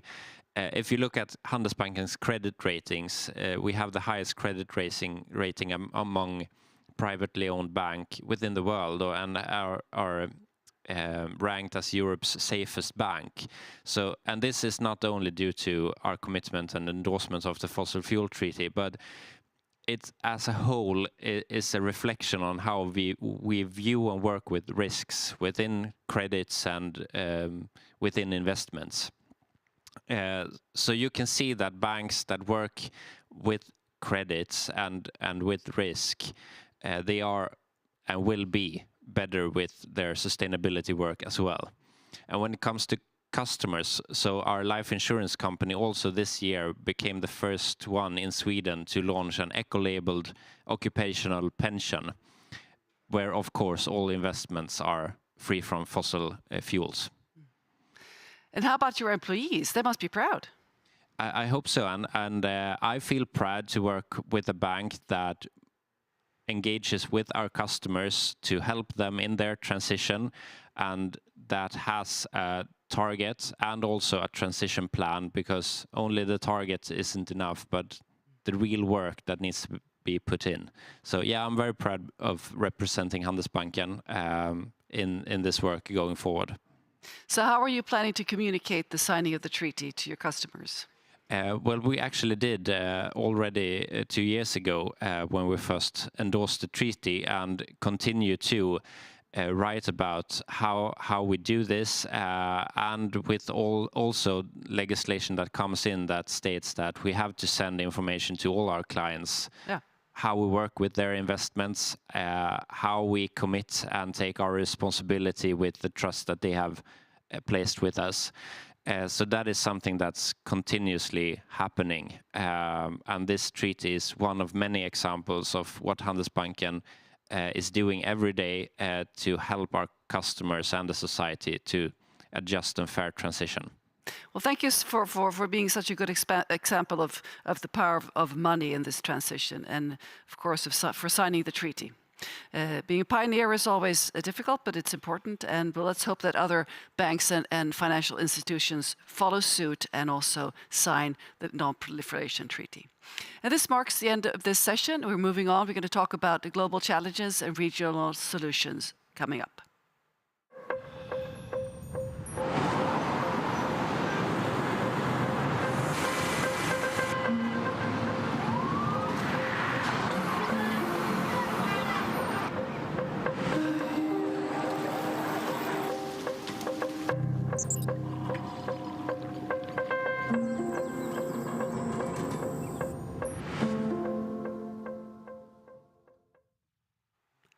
The climate crisis affects everyone, but while we need to meet the global challenges of rising temperatures, we also need to account for the regional nuances of this crisis.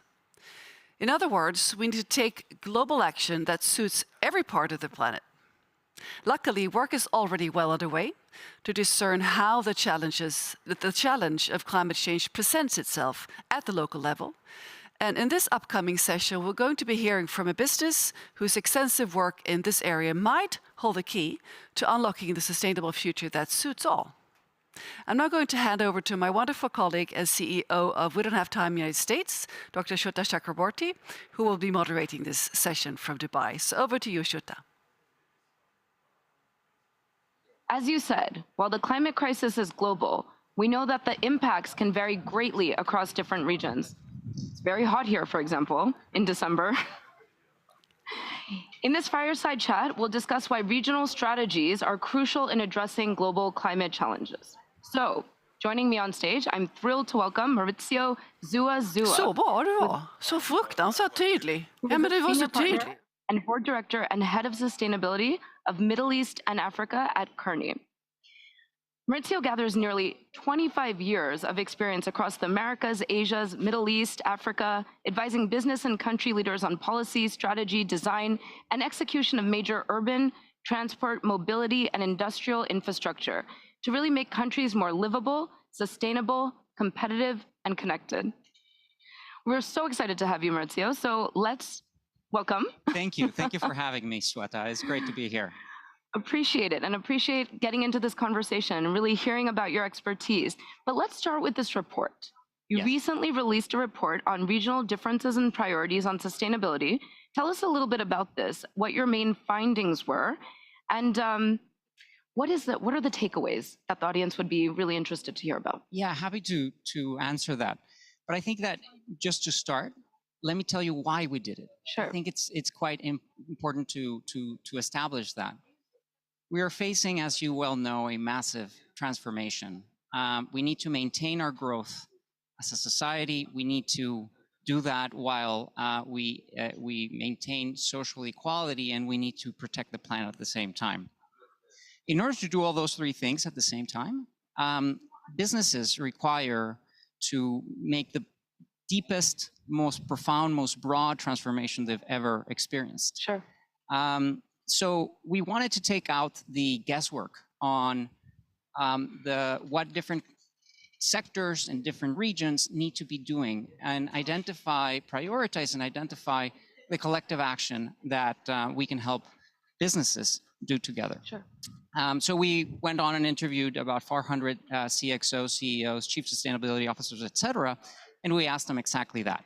So to answer the question, we found a few things. First of all, we confirmed what is obvious, that every region is different, that sectors are different.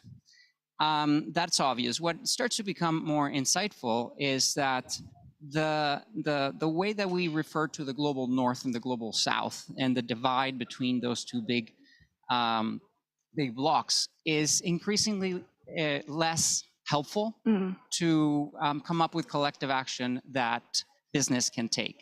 So we need to be more granular, we need to be more regional, we need to be more sectoral. Sure. And I would say the most insightful of the findings is where companies are united across the world. The first thing is that they're all willing to lean in, they're all willing to invest, they're wondering how. And they're talking about regulation being good, seeking regulation, seeking clarity on regulation, not shying away from that. Another thing that companies are united on is in the actions that they're willing to take, the amount of investment that they're willing to put down, but they're seeking more clarity on the rules so that the playing field is more level. Sure. So that all can work together in a more integral way. This is really interesting in terms of findings, right? Because we need to figure out how to mobilize the private sector in a way that's never been done before. And we're seeing private sectors show up to these major global convenings on climate. Yeah. And we're increasingly seeing climate being discussed at convenings, whether we're talking about the World Economic Forum or we're talking about Cannes Lion, which is traditionally a advertising and marketing conference. Now there's programming on all of this. And that's sending a signal, and private sector showing up is sending a signal that we're seeing the recognition that a reckoning is on the way and it's time to get ahead of it. And so these are obviously major risks that businesses are acknowledging and acting on in advance. But there's additional challenges, right? In respect to climate change, what else, from your perspective as a business leader, are you thinking about? And would you say companies are thinking about, especially when they come to these kinds of conferences? Yeah, you said something super important, and it's we see with this survey versus previous years, how business leaders see the transition as a business risk. as an existential risk for their companies. And this is great. Why? Because it's not going to be altruism that makes them act. It's acting on self-preservation, on growth, on opportunity. And sound business decisions need to be at the forefront of this. Challenges. I think that the aspect of harmonizing regulation a little bit more is important. It's not trivial. I heard a CSO calling it an alphabet soup of regulation. It's problematic, especially for a global company to deal with regulation around the world that is different, that doesn't allow them to use the same systems and the same approaches around the world. That's an external challenge. An internal challenge that we find is particularly acute is that the organizations need to be ready and need to be rejigged to be able to cope with this. It's not about identifying some ways to electrify or some programs to take some carbon out of the equation. The challenge is to decarbonize completely. In doing this while providing better jobs and catering to talent and to the world. So this requires a complete rethink in the organizational systems, in leadership, and in culture of organizations. This is, again, not a trivial aspect of this transformation. Right. No, absolutely. So the fact that this is still business, right? This ultimately, we're talking about how to survive in a new, warmer environment. It's not altruistic what these companies are trying to do, which you said, and I think that's a really critical point.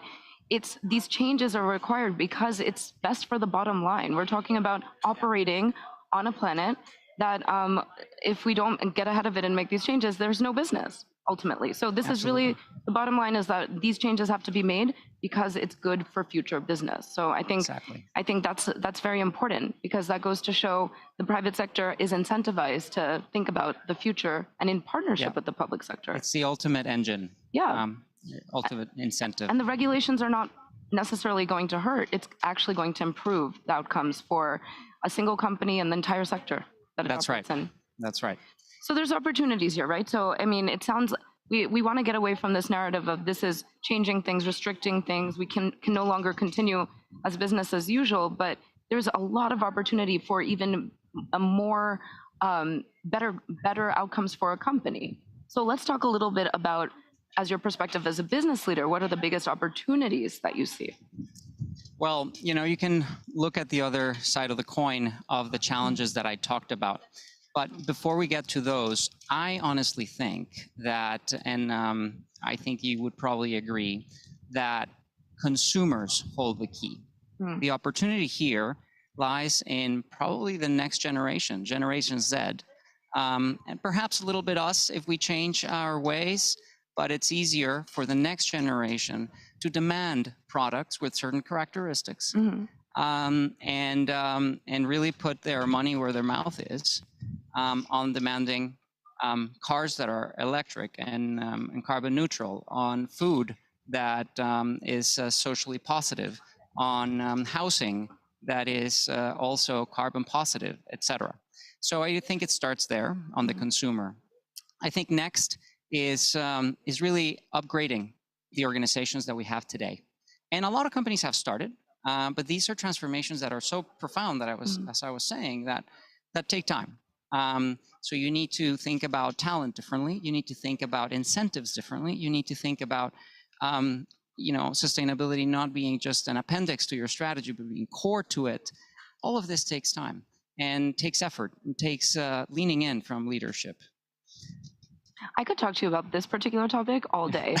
And I know you're behavioral scientist. To be transparent to the audience, yes, we were actually talking about this quite a bit leading up to this conversation, because I appreciate your recognition into what is driving change and the demand that's coming from consumers of business services and business products, and what they value, and the recognition that that's critical. That's absolutely critical, because again, it's not going to matter. We're not going to be able to operate on a planet if you don't have an environment where you can function, and if you don't align to the needs and wants of the future customers, which is the next generations, right? So, Absolutely. and what they care about.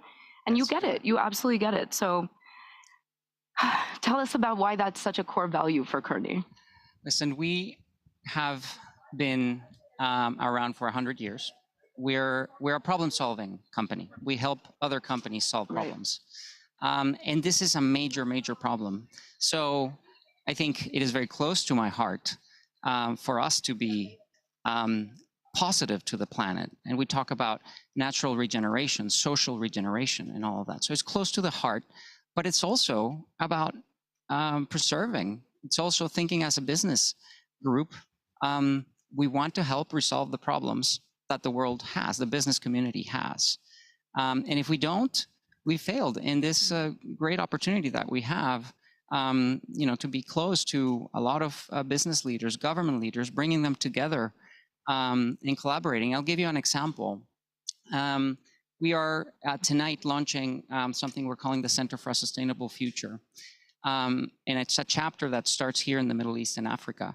We believe that collaborating, that businesses collaborating among them, but also with government and civil society is not part of the solution. It's where the solution starts. Right.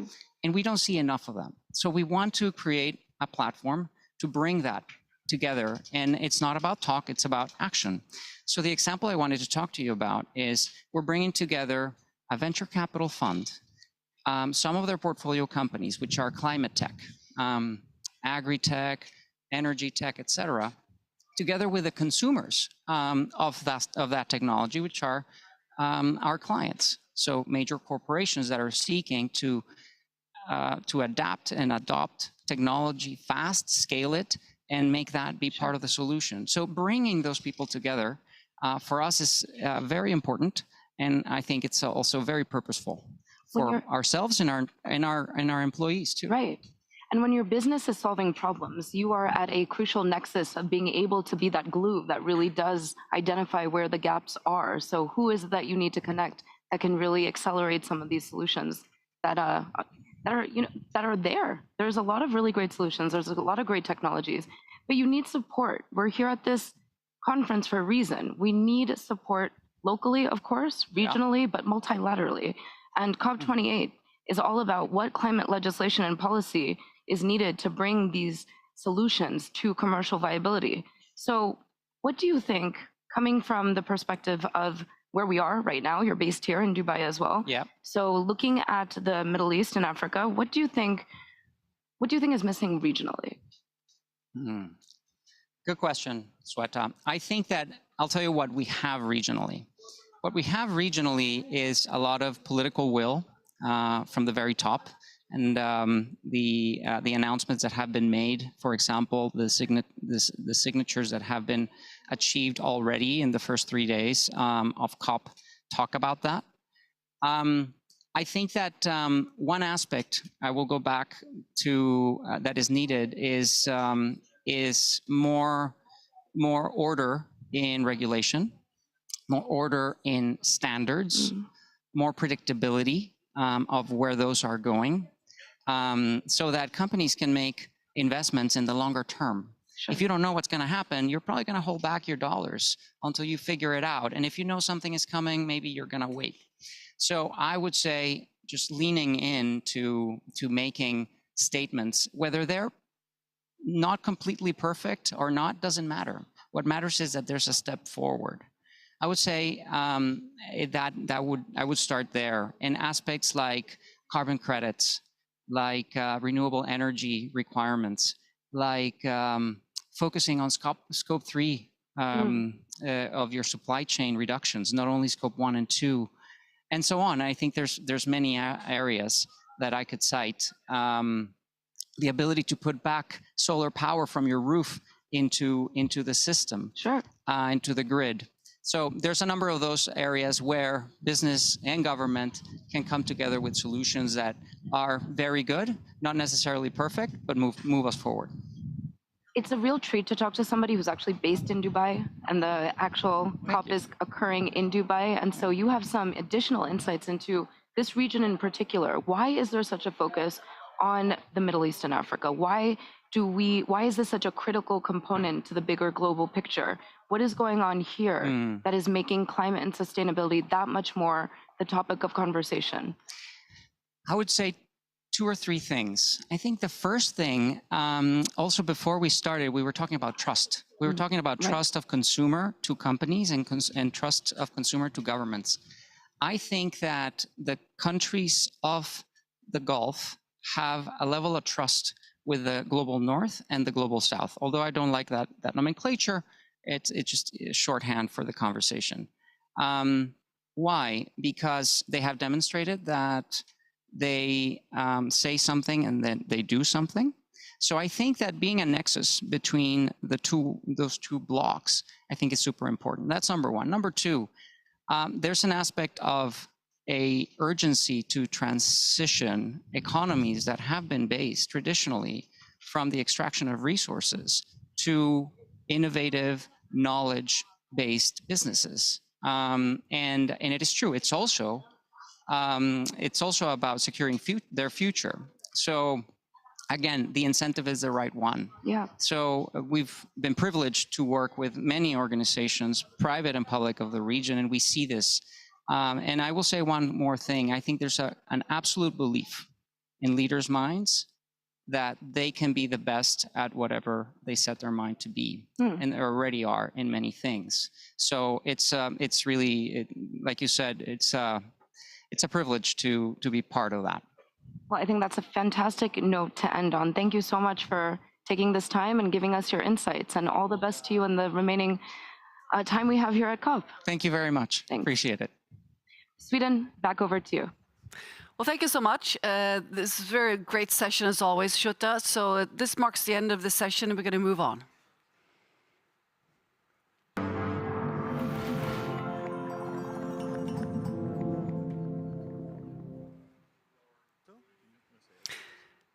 Well, we now have the pleasure of showing you a very special interview with our team conducted with Calixta Suarez. She's representative of the Arhuaco that we shot at the summit in Dubai. Calixto, I said that correctly. Suarez, Arhuaco's representative. But please just pronounce that so I make sure that the audience hears it correctly. Calixto Suarez, de la tribu from Arhuacos tribe. Amazing. And you are translating for him today, so please... So let's see what happened with the video here. We're supposed to see a video of Calixto Suarez. She's the representative of the Arhuaco that we shot. We shot this interview at the summit in Dubai. So let's see if we can get a connection with the video that we have recorded already. Or we're going directly to Dubai? We are okay. Here let's go to Dubai. Beautiful Dubai for COP28. And with me is Calixto, I said that correctly, Suarez, Arhuaco's representative. But please just pronounce that so I make sure that the audience hears it correctly. Calixto Suarez, de la tribu from Arhuacos tribe. Amazing. And you are translating for him today, so please introduce yourself. I am Octavio Rollo. I am the translator. Well, thank you for being here, both of you. My question to you, sir, is what is your work in this territory on Sierra Nevada? Why is it so critical? Why is it so important? Why the work that he's doing in the territory of Sierra Nevada? Why is he doing it? Why is it so important? ¿Qué se está haciendo? Sí.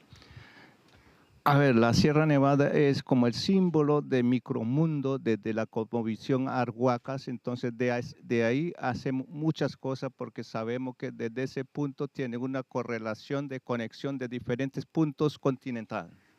Sierra Nevada is the heart of the earth, is a special point in the world, and they are working in spiritual ways to save the earth. Tell us a little bit about your tribe as well. Explica un poco sobre tu tribu Arhuaca. Bueno, a nivel en Colombia, pues vive 115 comunidades indígenas. En la Sierra Nevada existen 4 pueblos indígenas. In Colombia there are 115 tribes, indigenous tribes, but in Sierra Nevada there are 4 tribes. Entonces, Cogi, Guigo, Arhuacos y Cancuamos. Y ¿qué es lo que hacemos? Habitamos 50,000 habitantes, pueblos donde hago parte. There are 50,000 people in the Sierra Nevada. Siempre vivimos con el pensamiento, con una correlación al cuidado a la naturaleza.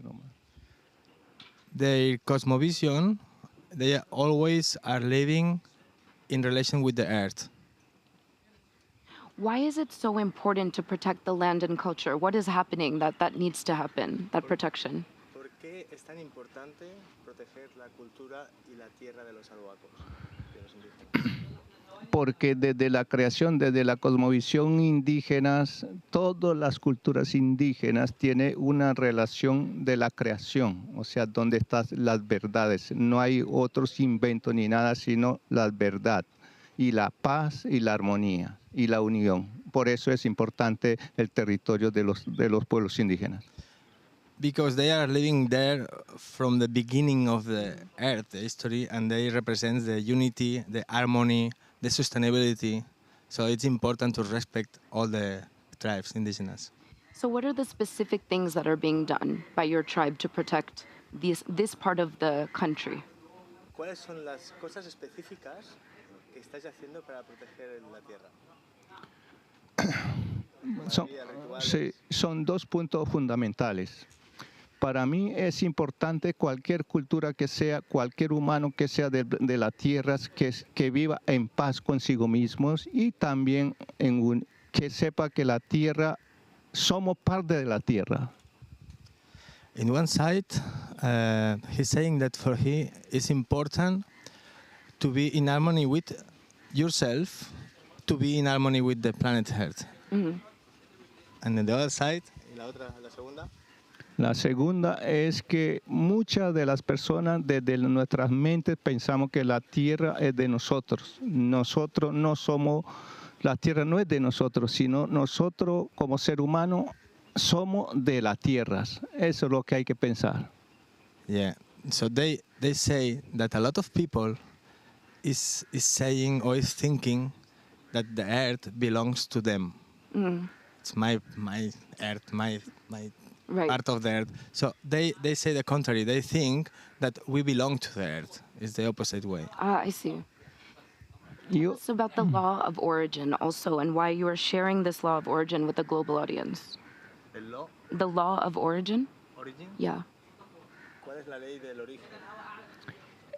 El origen es los 4 elementos de la naturaleza, que es la tierra, el aire, el agua y el fuego. The origin is the 4 elements: earth, fire, water, and air.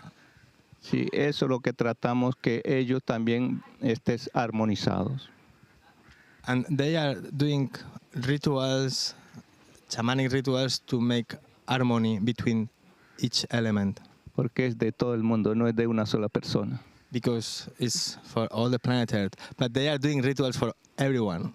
Well, thank you. We need this. So why is it important for you to be here at COP28? ¿Por qué es importante para ti estar aquí en la COP28?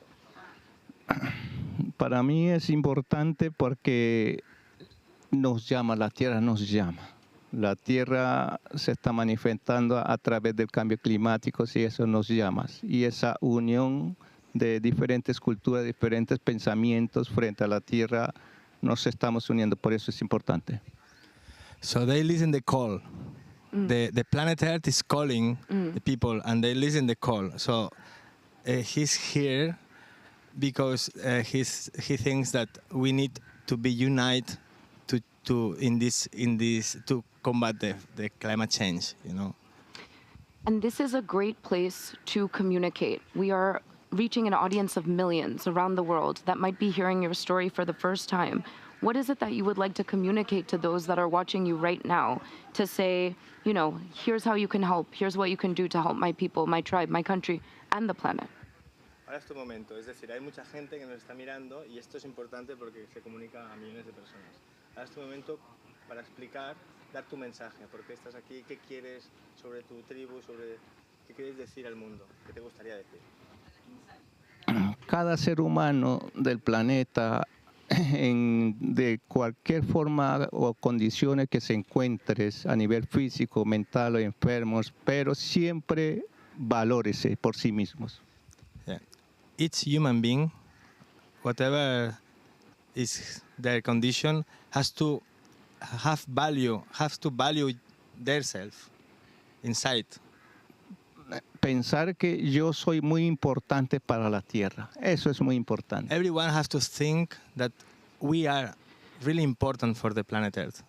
No hay que pensar que sobro de la tierra o algo excluido ni nada, sino soy importante, soy algo de la tierra. Y ese pensamiento transforma a muchos y alimenta el alma de todas las que habitas. We have to think that we are part of it. We have not to think that we are not part of the planet or we are not involved. Everyone is involved, and if you think that, this kind of thought is transformative. Eso es lo que le puedo decir. This is my message. Yeah. Well, thank you. Last question. What are you hoping to see come out of this COP? 100,000 people are here. There's all these countries represented. Indigenous peoples are here as well. What do you hope to see happen? ¿Qué te gustaría ver como resultado de esta COP? Muchos niños alegres, muchas mujeres alegres y el humanos alegres. Yeah. Happiness. Happiness for the people, happiness for the woman, happiness for the kids. Can we just take him to everything? Thank you very much. Gracias. Wonderful. Thank you. Muy bien, gracias.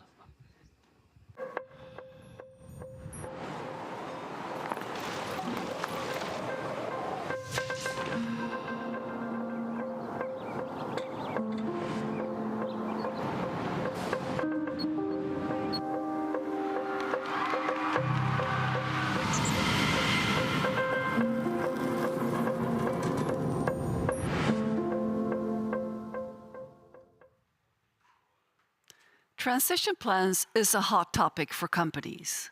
It is an aid for companies to transform in order to, in the end, reach net zero emissions for their companies and their value chains. I will now hand over to the studio in Dubai, where we have a number of interesting guests from the telco industry lined up, and they're ready to give their insights on this topic. So it's my pleasure to hand over to Louise Rebinder from the Exponential Roadmap Initiative in Dubai. Thank you, Katarina, and welcome to Dubai. There's a lot to talk about transition plans, and transition plans, it's for companies to create and show and understand the plan for how they are going to reach net zero.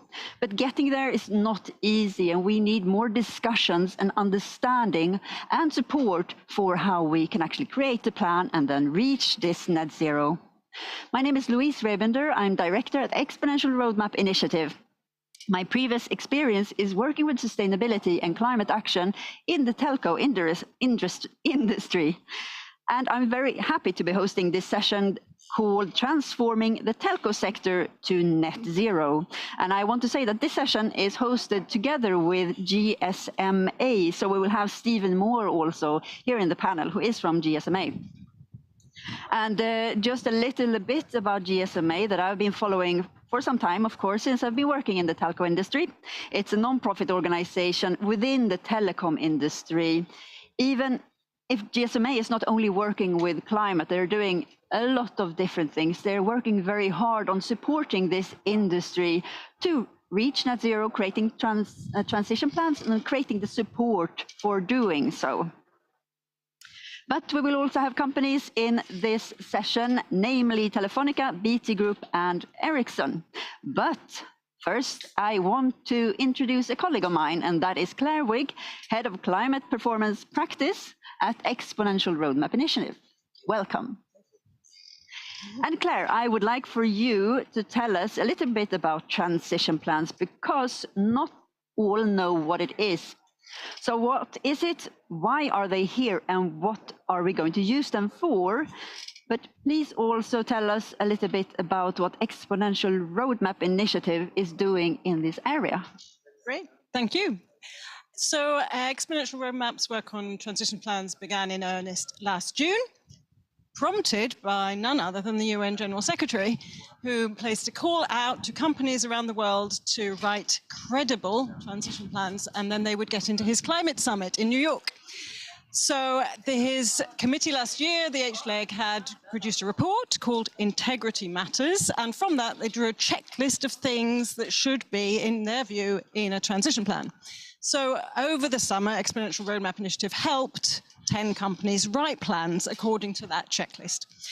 And in New York, they got to take part in some roundtables on the back of that, Ericsson being one. So what we learned from that is a few things, obviously. It was a big process and we learned a lot. But one of the things I want to touch on today is that we learned that the breadth and the scope of expectations around transition plans has expanded very rapidly. So a year ago, we thought a transition plan was, okay, how are you going to get your greenhouse gas emissions down to net zero? But the H-Leg checklist, this UN-backed checklist, includes things like how are you contributing to just transition? How are you actually going to phase out fossil fuels, not just your greenhouse gas emissions, but the fossil fuels in your value chain? How are you going to invest in climate solutions? So that and other frameworks have contributed to us seeing this as a much broader exercise. And we now talk, as you did, about transformation. So it's not really transition plans we're talking about, it's actually transformation plans. And what that means for a company is it's a broader exercise. So it's got to be at board level. We're talking about a vision 20, 30 years ahead. It's about envisioning that future and seeing where you're going to be in it. What's your company actually going to do in 2050? And it's about taking your place in society and making contribution that is worthy of your company to the wider effort. So now we talk about transformation, but another thing we learned was that this UN-backed checklist for transition plans is only one of many frameworks out there. And of course, we realized when we started talking to the companies that they're confused.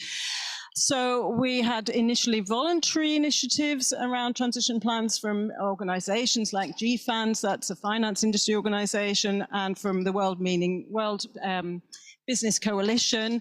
But now we also have it in Race to Zero criteria, and now we're moving into regulation. So so countries in Europe and in the UK, for instance, have regulation coming on transition plans. So what that means is that companies are facing a raft of different initiatives and requirements on them. So as Exponential Roadmap Initiative, we set to and did a mapping of all those. We did about 10 or 11 initiatives to work out what they're all asking for in company transition plans.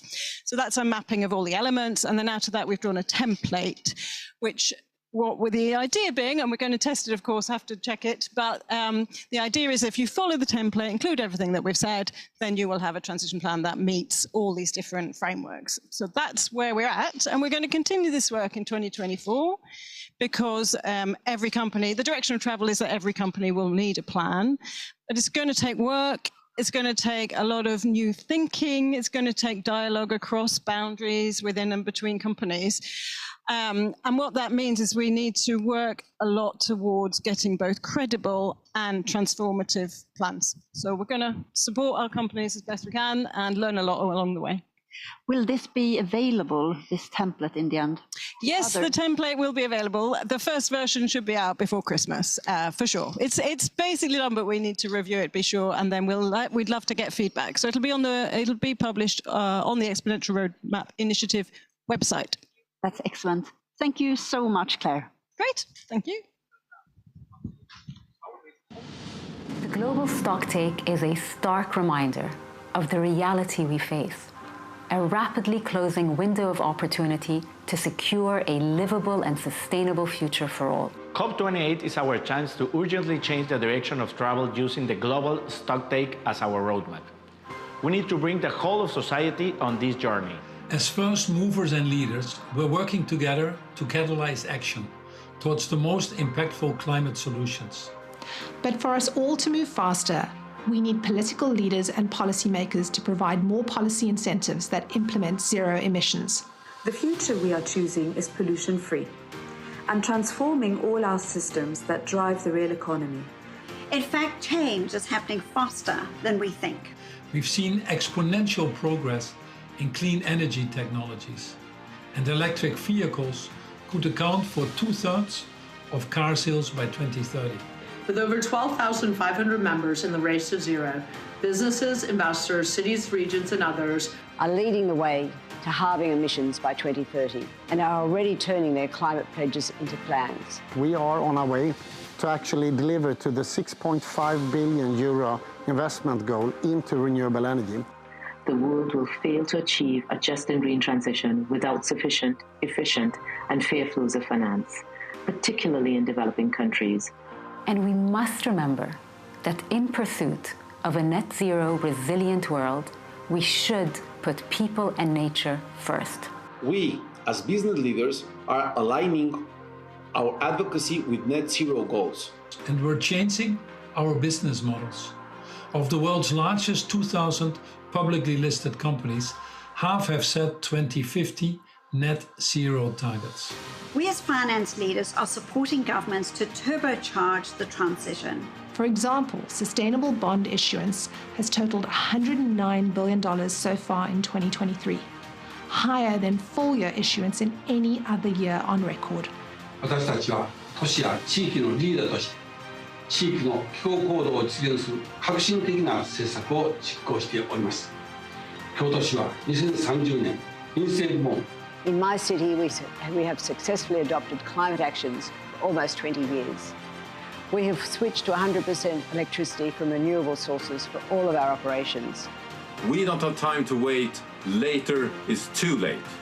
We are ready to support ambitious policy incentives and work in collaboration with governments on national climate action plans due in 2025. We are calling on you, political leaders, for courageous leadership at COP28. And welcome back. It is now my great pleasure to introduce the panel for you, the ones that will be speaking here today. And I want to start with Stephen Moore, Head of Climate Action GSMA. And then we have Gabrielle Guinier, Head of Sustainability at BT Group within the telecom sector, a telecom service provider. And then we have Maya Ormathambal, Director of Environment and Human Rights, Telefonica, also telecom service provider. And then we have Emily Lander, Climate Action Program Manager at Ericsson, which is a telecom equipment provider, which is great because we have both the non-profit and we have the private sector, and we also have different levels in the value chain. And it's great to have you here. I have a few questions. I will take it around this wonderful panel, and we will answer as openly and freely as we possibly can. And if you feel that someone said something really interesting, just make a note to me, and you can fill in or add on to other people's answers or questions. And I want to start with you, Stephen. Can you let us know a little bit about where the telco industry is today when it comes to reducing emissions, moving towards net zero? Because as GSMA, you have a lot of understanding of that with your network. Absolutely, thanks, Louise. So we have an ambition as a sector, as the telecommunications sector, to be net zero by 2050 at the latest. And there is a huge amount of work that's going on across the sector towards that. Firstly, it's around being transparent around where you are at the moment in terms of your carbon emissions. And we now have almost 70 mobile network operators that are publicly disclosing their emissions each year as part of the CDP, which is the global reporting platform for climate disclosure. That's really important to give us a basis for understanding how we're doing, both Scope 1, Scope 2, and Scope 3 emissions, things like the amount of energy, electricity we consume, also how rapidly we're switching to renewable forms of energy, and also starting to understand how we're doing on the supply chain and full value chain emissions. And this is particularly important because we've also seen a very large number of operators commit to rapidly reduce their emissions over the next 5 to 10 years. And in fact, that number is now 70 across the industry. So we have 70 mobile network operators committed. And this means that they need to reduce not only the emissions from their own operations, which is largely from electricity to power networks, but also things like fuel to power fleets. But also you have to set reduction targets for Scope 3 emissions. And these are emissions that sit outside of your direct control, and they can be upstream in your supply chain and downstream with your customers. And actually upstream is where we have the majority of the emissions lie for us as an industry. So it's really important for us to engage with our supply chain, because if we can't work with them to reduce emissions, then mobile network operators will not be able to reach these public targets that they've set. I should add, are completely voluntary as well. They haven't been forced to set them, but they're taking the lead by setting these targets and aligning the ambition to be net zero by 2050, or in many cases, I think you'll hear from the other panelists, before 2050. Thank you, Stephen. So I will go to the rest of the panel. And I didn't say mobile network operators. We can use that term instead of what I said. I said I've been working in telecom, but obviously I missed something. But Gabrielle, starting with you, can you let us know some of your actions and biggest achievements to date when it comes to reducing emissions for BT Group? Yes, I think in terms of our biggest achievement, that's probably purchasing 100% renewable electricity worldwide. We've been doing that for a few years now, and something that we will continue to do. And as Stephen mentioned, in terms of our own operations, that is really what influences and reduces your carbon footprint. I think we're also very proud of the fact that we were one of the first companies in the world to set a science-based target aligned to a 1.5 degree pathway. And I think the fact that so many more companies are now also signing on to that, which is fantastic.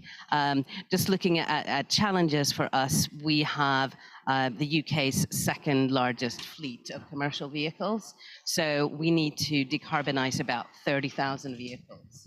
So that's our challenge when we're looking at how do we get to net zero for our own operations by end of March 2031. And as Stephen mentioned, and as I'm sure you will hear about, the whole supply chain, because that's the majority of our emissions. Thank you, Gabrielle. And I'll take the same question with you, Maya. Some of your greatest actions and achievements. Thank you for having us in the panel today. So what we have committed is to become a net zero company by 2040, but it is important to take action now. This is why we are all here. No? So we have already reduced our carbon emissions of Scope 1 and 2 80%, and we have committed to reduce it by 90% in 2030. So we are already moving towards renewable energy, so 80% of the electricity that we consume already coming from renewable sources. And our footprint is not only in Europe, but we also are covering Brazil and many countries in Latin America, which is indeed is quite challenging, but we are moving faster on that target. At the same time, we have committed ourselves to reduce also value chain emissions, and we have already reduced our value chain emissions coming mainly from the supply chain, 30%, and we have committed to reduce it by 56% in 2030. So we are working very closely with our suppliers, engaging them to commit as we are committed, so to set also science-based targets and to promote circularity. We know that circular economy and energy consumptions are the main challenges of our industry, so we are working very closely in eco-design, considering also carbon pricing when procuring equipment. So we are really moving the whole company towards our targets. Thank you, Maya. And I want to ask the same to Emily, please. Thank you so much, Liz. I think for Ericsson, we have also seen almost the same achievements as you. Back in now 2022, we achieved actually our 2 science-based targets that had the 1.5 degree trajectory. So we're also really happy about that. It was firstly to reduce 35% of our own activities, so Scope 1 and 2, but also 2 Scope 3 categories, business travel and product transportation outbound by 35%. And by 2022, we actually achieved 60% reduction. Thanks to the whole cap of business travel, we really tried buying also more renewables, etc. And I think that was really a good achievement. We also have our second one in our Ericsson radio system portfolio. And here we reduced 39%, 44% if you also include the software functionalities, and the goal was 35%. So we were really happy about that. But I also wanted to mention, I think, for me, one of the biggest achievements when we talk about net zero, halving emission by 2030, is to get it through in the organization. And we mentioned this in the 1.5 Degree Business Playbook, like you really need to integrate climate into your strategy. And what we did was actually ask our biggest emissioner, it's called BNU, so Ericsson Networks internally. Basically, they're producing the hardware, right? So, and also the products in operation have the biggest impact of our value chain. And we asked them, is it possible to have emissions by 2030, and can we reach net zero by 2040 before we take it up to the executive team? And they did a sprint and actually said, yes, we can do it. And then we had them on board, and now they're running full speed ahead. So I'm really happy about that. And I consider that one of the greatest achievements. I would agree that it's incredibly important, this just integrating sustainability into different parts of the organization. And since I actually worked at Ericsson, I saw it happen, and it was amazing, the innovation that just spurred out of the discussions and the people really wanting to work with this. Yes, for sure. It was fantastic. But I want to direct the same question to you, Stephen. So you've heard from the panelists here, but from an overall perspective, what do you see as the greatest achievement and successes that you've seen now?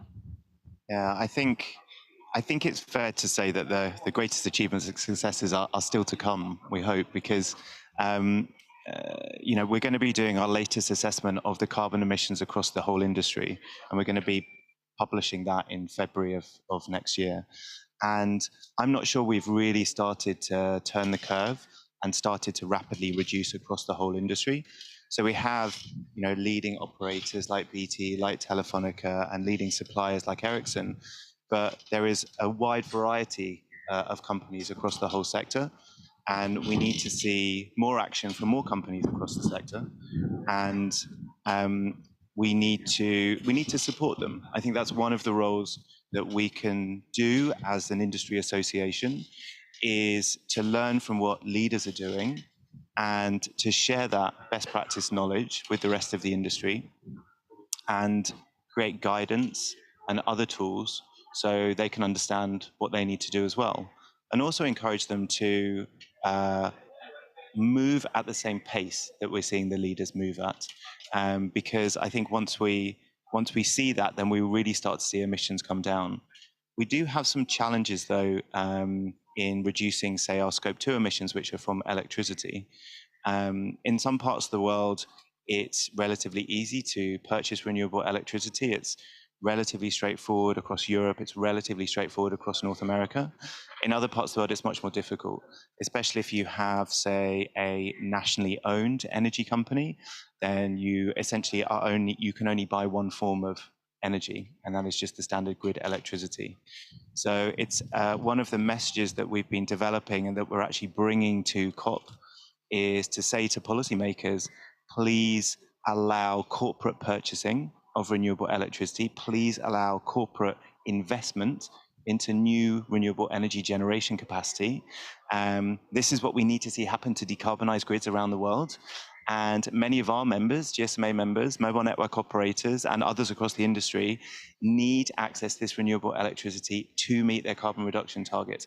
So it really can be a win-win for companies who set these targets, but also governments who want to meet their nationally determined contributions under the UNFCCC framework. Yeah, thank you, Stephen. Maya. If I can add some of our examples here. So we are already 100% renewable in Brazil, in Spain, in Germany, and in 2 other countries of Latin America, Peru and Chile. But being renewable can be only buying guarantee for it, which is not only, but it's not the way we are supporting additionality of renewable material for the countries where we are based. And I think signing PPAs of self-generating our own energy is what we want to do. So we are already more than 25% of the electricity that we consume comes from PPAs. And we are, for that, increasing the impact of our electricity consumption in the country itself. So I think it's good that the demand, and the big consumers, as we are, is also increasing the big impact in the countries. So I think, like Stephen said, we help the consumers, the big consumers, to be part of the electricity decisions of the energy market. I think that will be very helpful in terms of the climate targets that we all have. Thanks, Maya. Gabrielle and Maya have already said a little bit about the challenges for their organizations, and I would like to direct the question now to Emily about the challenges that you see, because you're in another layer or tier of the supply chain. What do you see as the challenges from your perspective? Exactly. We get this really nice requirement from all of these great mobile operators. And I think, but if you look at the net zero value chain, we need to start like that. You are the powerful, you can set good targets, and you really have good targets, as Stephen said, 70 operators having net zero target. That's a requirement for us to be able to set net zero target, but then also put requirement in the supply chain. And I think the type of products we do, they are quite complex. So when it comes to decarbonizing, just the products part, it is quite challenging. We have carbon hotspot within the supply chain. We have aluminium, printed circuits board, and integrated circuits board, and getting that traction, both buying the right materials that have low carbon intensity within it, or embodied carbon emission of that material, is quite hard. And when the demand comes, can we get it? Can we decarbonize so we can sell good products to you?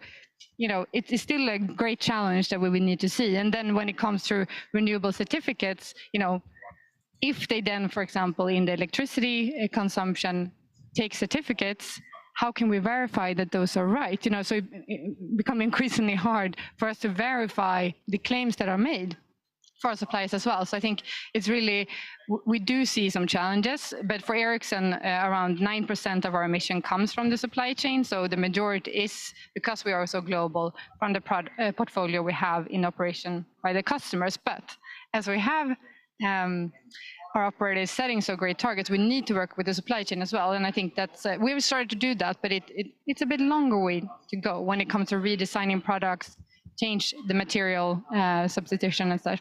So it is hard, but we'll see in results soon. Yes, it is hard, but hopefully we will work on it together, and that will lead me to my next question of collaboration, because you already mentioned something about collaboration, and that is, one thing is that you are getting requirements, Emily, from your customers, and you're taking that down to the suppliers, and that is a type of collaboration. Are there other types of collaborations? And I want to ask you, Gabrielle, what collaborations have you benefited from, or would you like to see more of?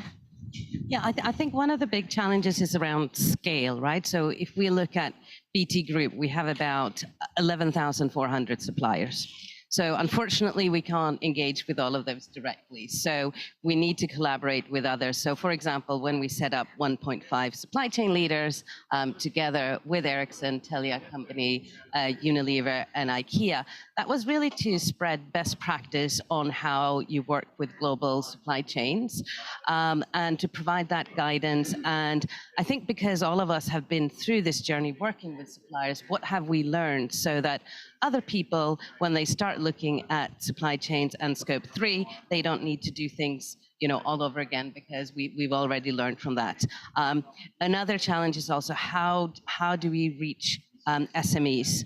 And we really can't engage with all of them, unfortunately, as well. So we work together, setting up the SME Climate Hub, and again, great collaboration with the Extension Roadmap Initiative and others, because for SMEs, they often have challenges that we don't face. I mean, even about, what is the carbon footprint? Where do I start? What is some simple guidance for smaller companies? So those are a couple of things that we've been doing together. And just to elaborate a little bit, 1.5 supply chain leaders is something that we started together and that we created, just as Gabrielle said, to make it easier to work with the supply chain. And that's an initiative from Exponential Roadmap Initiative and these companies mentioned. SME Climate Hub, it's kind of a portal or a platform that is managed by Exponential Roadmap Initiative, but I also want to mention Women Business Coalition. It's a platform for SMEs to set climate targets, to get support, to also do with annual reporting in a super simple way, and it's all for free. And we're, of course, very supportive of this, but we need to make it simpler for the SMEs. Gabrielle? And I think just one more example, actually, some work that we did with Ericsson. So yeah, Ericsson is a key partner to us. So we worked together looking at, okay, so how can we reduce the carbon footprint for BT's products and services from Ericsson? Ericsson's worked with one of their factories in Poland, which switched to 100% renewable electricity. So of course that reduced the carbon footprint of the products that we are buying. We as BT Group don't buy that many of those products, but actually, of course, that helps the rest of the industry. So through our engagement, it wasn't just a benefit for BT and Ericsson, it was for the whole industry who buys from this kind of product. And I think it's an example of how you can start small, it can replicate, and it can benefit others as well. Yeah, thank you, Gabrielle. Maya? Well, apart from 1.5 and the EMEA Climate Hub, which we are part of, we have also an industry cooperation, which is JAC. And JAC, we are 27 operators, part of which are BT and myself, and my Telefonica. And we are collaborating with our supply chain to help them to become more green, so more sustainable. But we have a lot of initiative related with carbon footprint. So we are there having like different programs, some related with engaging more on the science-based targets, how to help. We don't need, sure, Ericsson doesn't need us to set science-based targets, but some of our suppliers, they do need our support, and how they are going to be recognized in their effort when we are going to supply them. And also some other programs more related at the product level. So how we are going to include life cycle information, more on the carbon information at the product level in all the procurement. So I think there are many initiatives, some cross-sectoral, some sectoral, but I think all of them are needed because as a sector, we really share our supply chain. So I think it makes a lot of sense. Thank you. Yeah, see if my voice is breaking up, sorry. I think we can also learn, from the 1.5 degree supply chain leaders, we have also other sectors represented. And I think working with supply chain of how you scale more renewables within other countries, how you can also help finance suppliers like in their transition. I think we can learn from that, and those collaborations will also be key going forward to really transform the last part of the supply chain. And I think for us, when we have a lot of the emission downstream in our value chain, we're also looking into how we can support our customers to decarbonize the grid, and not only for them to buy renewables, but also can, for example, offsite sites, can they have renewable energy generation at the site? Or for example, have shed loading or like batteries, so you really minimize the footprint of the site itself as well, and that would be really important also, for example, in off-grid sites in Africa or other parts of the world. And I think those type of innovative partnership with customers or other type of partners is also needed for us. And now I'm actually going to ask myself the same question about collaboration. I think it's so incredibly important. It has been for me since I started working with sustainability, but it's a lot about this, also just getting the support. When we initiated this 1.5 supply chain leaders, for me, one thing was just, I know someone's got my back. We're doing this together, we're sharing ideas, we're being really transparent, and also with GSMA organizations like that, and we have also with RBA, and we talk to SBTi and CDP, making sure that we're kind of doing this together. We have a joint goal also with the private sector and the NGOs going forward together. And that for me was just very supportive, knowing that we're kind of doing this together, but also this idea sharing. So you don't have to be the first one with the idea. You can pick someone else's idea and make it brilliant together. And now handing over to you, Stephen. Just to follow up on that point, and I think what we're seeing is a huge amount of willingness to collaborate horizontally across sectors and also with suppliers. And it's what we do as an industry association anyway, but I think the level of interest in collaborating on sustainability topics is particularly striking. And you know, we have to be a little bit careful actually of competition law on this. And something that was also quite striking was in the UK, there is the Competition and Markets Authority that looks to manage to make sure that markets are competitive and there isn't kind of price rigging, etc., going on. But it does potentially limit the amount of engagement that companies can have within between each other. As the CMA, the Competition and Markets Authority, this year published specific guidance to say it's okay for companies to collaborate on sustainability issues. So that was quite striking, I think, a real recognition of both the need to do this horizontally across markets, but also the desire and what they're seeing already is happening across markets to be able to actually say, look, you are allowed to talk about these specific things. You're not going to fall afoul of competition law is very helpful because, you know, companies can be a bit nervous about collaborating with who, you know, potentially are their peers, but also their competitors. Yeah. Thank you so much, Stephen. That was a great input about competition versus collaboration in this area. And now we're going into the part 2 of this session, and that is talking a little bit about tools and support. And we started the whole hour that we have here, we started talking about transition plans. So we will go into that a little bit. And then I want to go to you again, Stephen, and I want to know your view on transition plans in general, but also, can you please tell us about this new tool that you have within GSMA called the Climate Action Toolkit, please? Yeah, happy to, thank you. It's something that we have been developing over recent months, and we're launching this week for COP28. And it's really a toolkit to help our members on their climate action journey at whatever point that they're at. On their journey. And it's a step-by-step toolkit. So we're really pulling together all of the different resources and guides, both what we've developed internally, but also what fantastic support there is externally, for example, from yourselves at the Exponential Roadmap Initiative, from Transition Planning Task Force, from CDP, from other places as well. And the first step of the toolkit is really to understand climate action. So if you're coming into it, maybe you're listening and thinking, I don't really know what Scope 1 emissions are, or what do we mean by, like, what is a carbon emission? There is a handbook that we produced that explains all of that, and we've given some links to some other guidance as well. The second step of the toolkit is understanding how to measure. So how do you go about measuring Scope 1, Scope 2, Scope 3 emissions?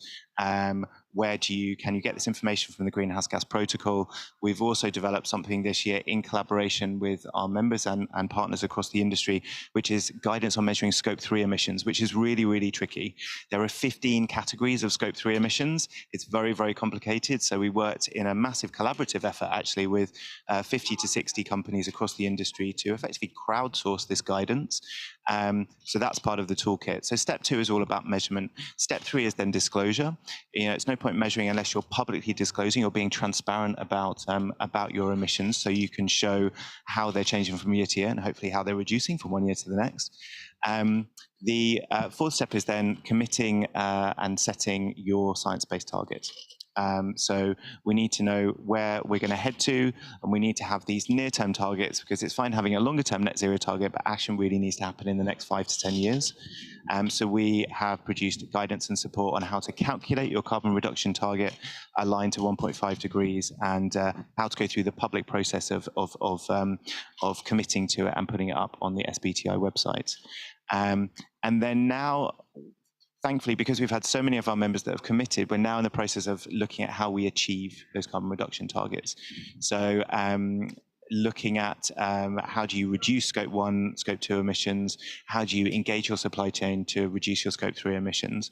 We've produced some guidance on that, and there's also excellent guidance elsewhere that we've signposted. And then this area of transition planning. So it's really bringing all of that together, plus, how do you actually implement your corporate strategy around this?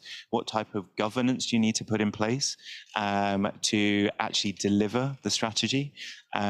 So, we're looking to start to support our members on this area of climate transition planning. But I think, as we heard the first presenter that you had from Claire, this whole area is still developing different frameworks.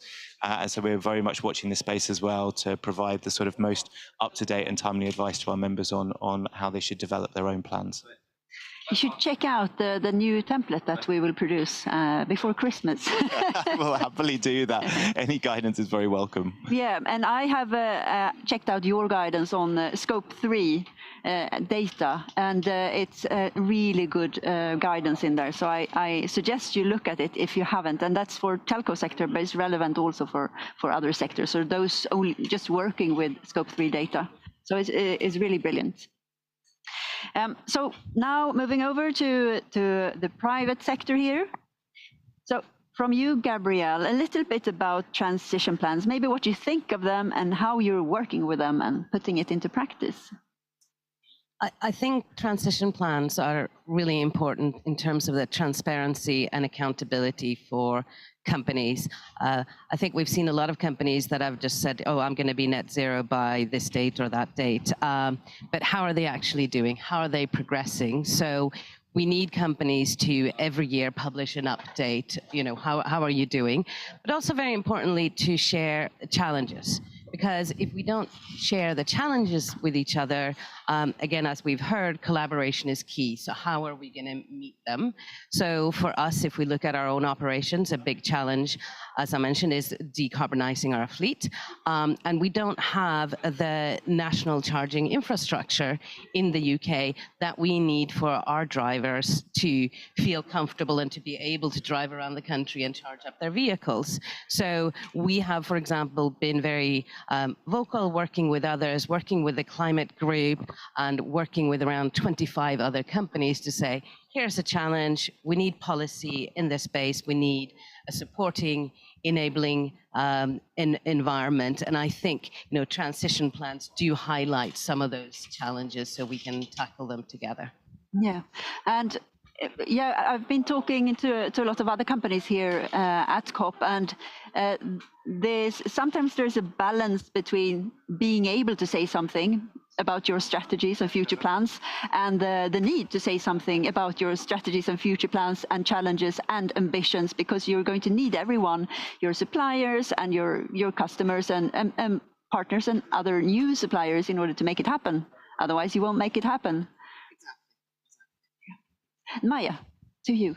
Yeah, in our case, I also think that transition plans are key, it's in terms of the commitments, so to make them real and to move the strategy of the company. So in our case, our transition plan, we have set the first one a couple of years ago, and it follows, all the frameworks, integrity matters, CDP, so all the recommendations, and it's also very useful to engage the whole company, because it has to be aligned with the strategy of the company. It's not a separate piece of work. It's really part of the company. So in our case, it has been approved by the board of directors, and it's very comprehensive. It touches the whole company. So it has like 5 pillars. So first one is on the operational model. So how we are deploying the most efficient networks in collaboration with our vendors, really 5G, optical fiber, how we are managing these networks to be more efficient, free cooling, energy efficiency,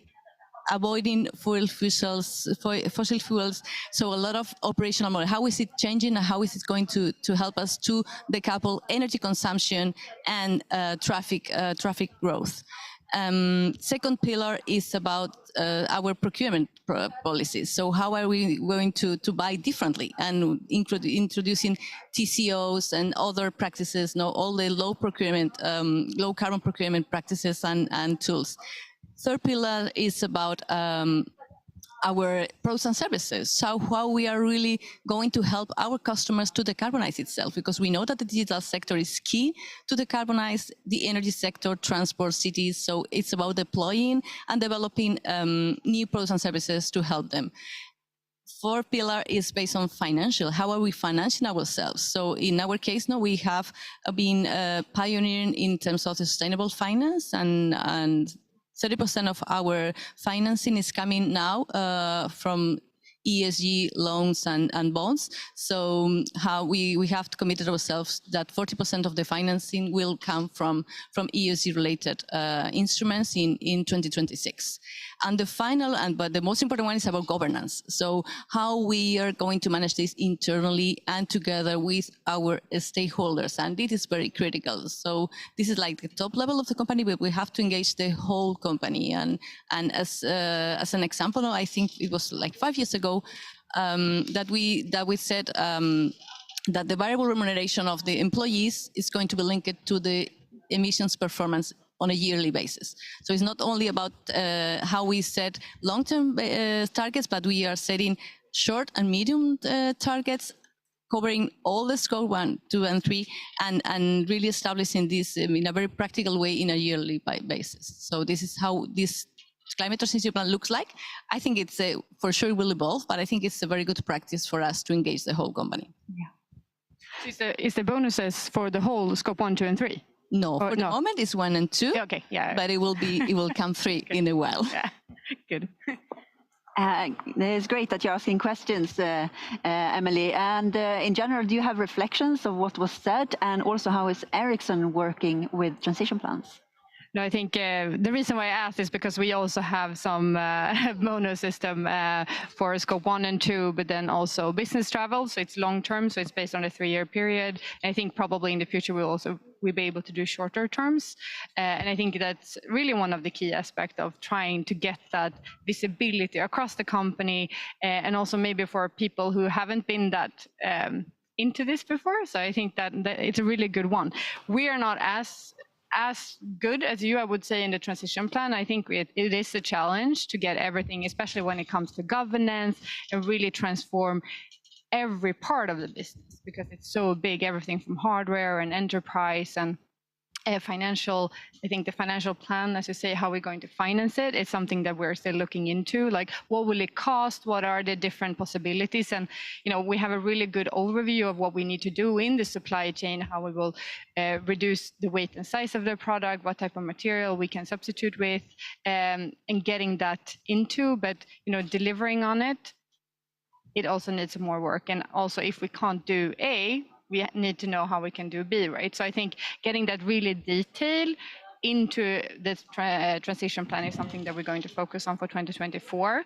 But in overarching high level, we have a transition plan that we did together with you, Exponential Roadmap, basically putting together all the climate action package we had already, really put it in there. And I think one of the things that we really focus on is the opportunities and the risks, both on lowering embodied carbon emissions within our products, but also how we're going to help you as customers in lowering emissions within the networks, because it's one of our biggest opportunities within this as well, and also the need for the telecom sector to really go towards net zero.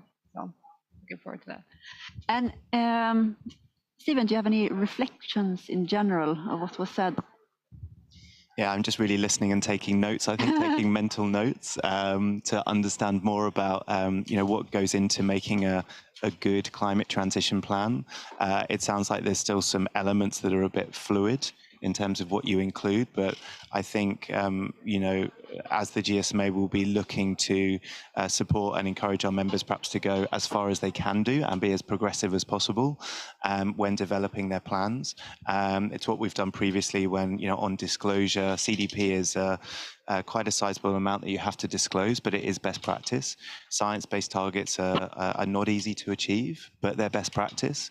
So again, I think we want to look at what is best practice in terms of climate transition plans, and as I say, help provide some support to members to understand what that is and how to develop it. I think the other element perhaps to mention is around how we're engaging with others and particularly policymakers on this topic. And I mean, obviously of particular relevance because we're here at COP28, and this is where all the negotiators are trying to hammer out and progress on a deal on, meeting the goals of the Paris Climate Change Agreement.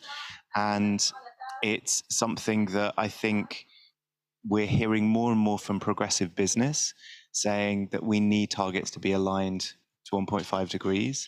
We need to hit this net zero target by 2050, but more importantly, we need to have this action happen to significantly reduce emissions by 2030. And I think that's something, the GSMA, it's something that we have started to become a bit more vocal about because of support from our members, because our members are taking these positions as well. We've just updated our climate policy to reflect that, which is effectively the climate policy on behalf of the mobile industry. And, I'm sure that, BT, Telefonica and Ericsson, perhaps they have something more they want to add on this, but I think, we're all trying to say that, we want governments to move faster. We want them to help us on the switch to things like renewable electricity, but there's lots of other areas they could be supporting on as well. Yeah. Thank you. Gabrielle, you wanted something? Yeah, I think I just wanted to emphasize how I think important it is that companies become bigger advocates on climate action, that we do speak out about positive climate action, what we're doing, why science-based targets are so important, what we're trying to do to decarbonize, what we need from policymakers, and we try to look at how we create these ambition loops with policymakers where we encourage each other and we drive each other faster to progress, for example, on net zero targets. Yeah, thank you. Yeah, Maya? And added on what has been said that I think is so relevant in the COP.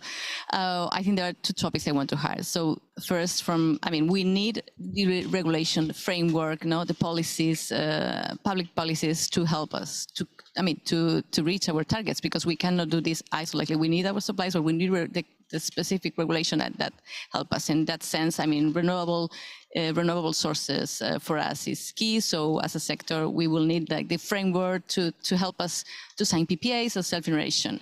And another topic that we need, that we will need as a sector, is to be recognized as a sustainable investment. I think networks are really key from the enabling side. We need digitalization to achieve the green targets, and we need to be recognized. So I think it's also a huge topic. So in taxonomy, for instance, and sustainable finance point of view, I think networks have to be more visible, and the digital infrastructure itself. Yeah.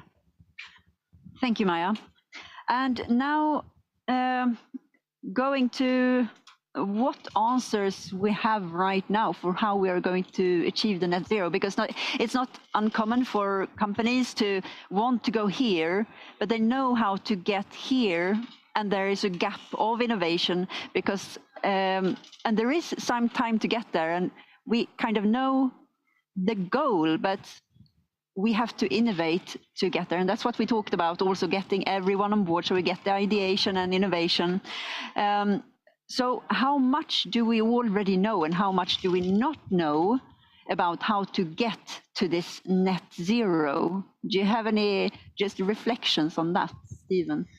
I think we know the broad brushstrokes of what we need to do. I think for us as a telecommunications sector, we've spoken about the switch to renewable electricity, and there's both what we can do on site, but we are limited in the amount of land we own really as a sector. Often masts are placed on top of buildings that we may not own ourselves. So the land print is quite small. So I think the bigger action is around getting more renewable electricity onto grids, because that's where we get most of the electricity from. So there's the sort of switch to cleaner, greener forms of electricity, but also there's how much electricity we use as a sector. And energy efficiency is huge. It's one of the biggest costs that the industry has, one of the biggest operating costs. And I think all operators have been affected by soaring electricity prices over the last couple of years. But already, fortunately, most operators have in place quite well-developed energy efficiency programs. And we are seeing with each new generation of mobile technology, so now the rollout of 5G, 5G is the most energy efficient mobile technology that we have developed so far. It's up to 90% more efficient at moving each individual byte of data around the network, which is super important. So if we can look to move more towards 5G and perhaps switch off some of the older legacy networks, so they're less energy efficient, like 2G and 3G, that would be very helpful. Already the switch from copper networks to fiber-based networks is helping because fiber is much more energy efficient. But we also need to look forward.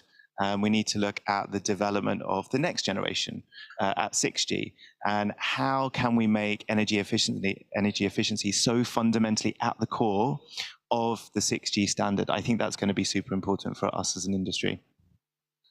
Gabrielle? I think just on that, and Emily mentioned before, customer requirements, and this all kind of comes together and drives each other, right? So we have customers saying to companies like Ericsson, we want more energy efficiency. We say to the electricity companies, we want renewables. We say to the car manufacturers, yes, we want electric vehicles. And I think that's how we can drive innovation, by sending those demand signals and customer requirements. Yeah, Maya? And yes, adding on that, because I totally agree with what Steven and Gabrielle shared, I would like to add that we need innovation in terms of circularity. I mean, it's a key challenge related with the electronic equipment of the sector. Network equipment, customer equipment, we need the IoT, we need everything to be connected. But how we are going to do this with the challenges that Emily has just shared. So I think we need more innovation in terms of new business model, but also related with materials, I think, and we need different value chains to be set. So big innovation that we need in the circularity of the equipment.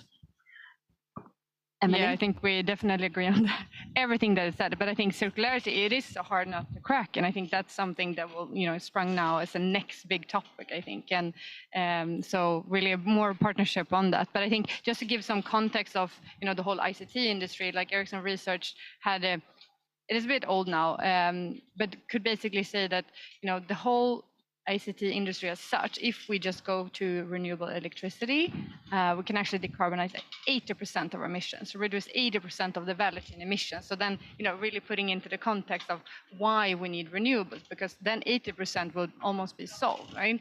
But then when it comes to supply chain or upstream with material, we need better material that also are low carbon, and for that we also need renewables into the processes, how we mine, etc., or the recycling. So coming back to circularity, how we can design that, and I think that's really key. But to also make use of that for reaching net zero, we need data and better data flows to really see that. Like I think, when you look into the greenhouse gas protocols, Scope 1, 2, and 3, it's good for organizational level, but when it comes to embodied carbon emissions of products and really knowing that, for example, if we use one of our suppliers in Poland to supply to you, how will it actually help you as a customer? And that automatic data flow is not really there yet. We can do it on a few of the customer or supplier basis, but for the whole system, we're not there because we don't have the right data. And I think that is a key thing we need to solve now within, the whole net zero community as well. And also how we will account in the future reaching net zero with the residual emissions of 10% and how that will be accounted among companies and stuff. So we have some more challenges. Yeah, thank you, Emily. And I think we have 2 minutes left now, and I will hand over to you, Steven. You want to say something? Yeah, just to pick up on the point around innovation and what we still got left to do. I think we do understand what we'd like to achieve. So as Emily mentioned, 100% renewable electricity throughout the whole supply chain, so tier 1, tier 2, all the way up the supply chain. We'd love to be using more recycled content in products, ideally up to 100% recycled content, then you really achieve the true circular economy. And we'd love to have products that, are easy to repair and easy to recycle. But, partly these are design challenges that we need to think about when we're making products. But also there are things that we need to have change outside of our industry. So we need to be able to access recycled content at a price that is more affordable than it is at the moment. So we need to build in these sort of waste flows, achieve these economies of scale to drive down the cost of some of these things as well. Yeah. Thank you, Steven. And I think that will be it for the discussion today. And thank you so much. It's very insightful and very interesting and so important. And I really like that we have this just joint ideas for how we will take things forward. And if we can just continue like that and build on the collaborations and ideation, we will, of course, move faster. And also, like Gabrielle, you pointed out, there are, and everyone really, there are challenges here, and we need to lift them up on the table. And by that, we close this session. I want to thank the panel. We have Stephen Moore from GSMA, Gabrielle Guinier from BT Group. We have Maya Orma-Thambal from Telefonica and Emily Elander from Ericsson. And with that, I hand over to Katarina in Stockholm. Well, thank you so much, Louise. That was a truly inspiring session about the telco sector and the power to transform and get down to net zero. And we're going to move on to talk about policy incentives for zero emissions.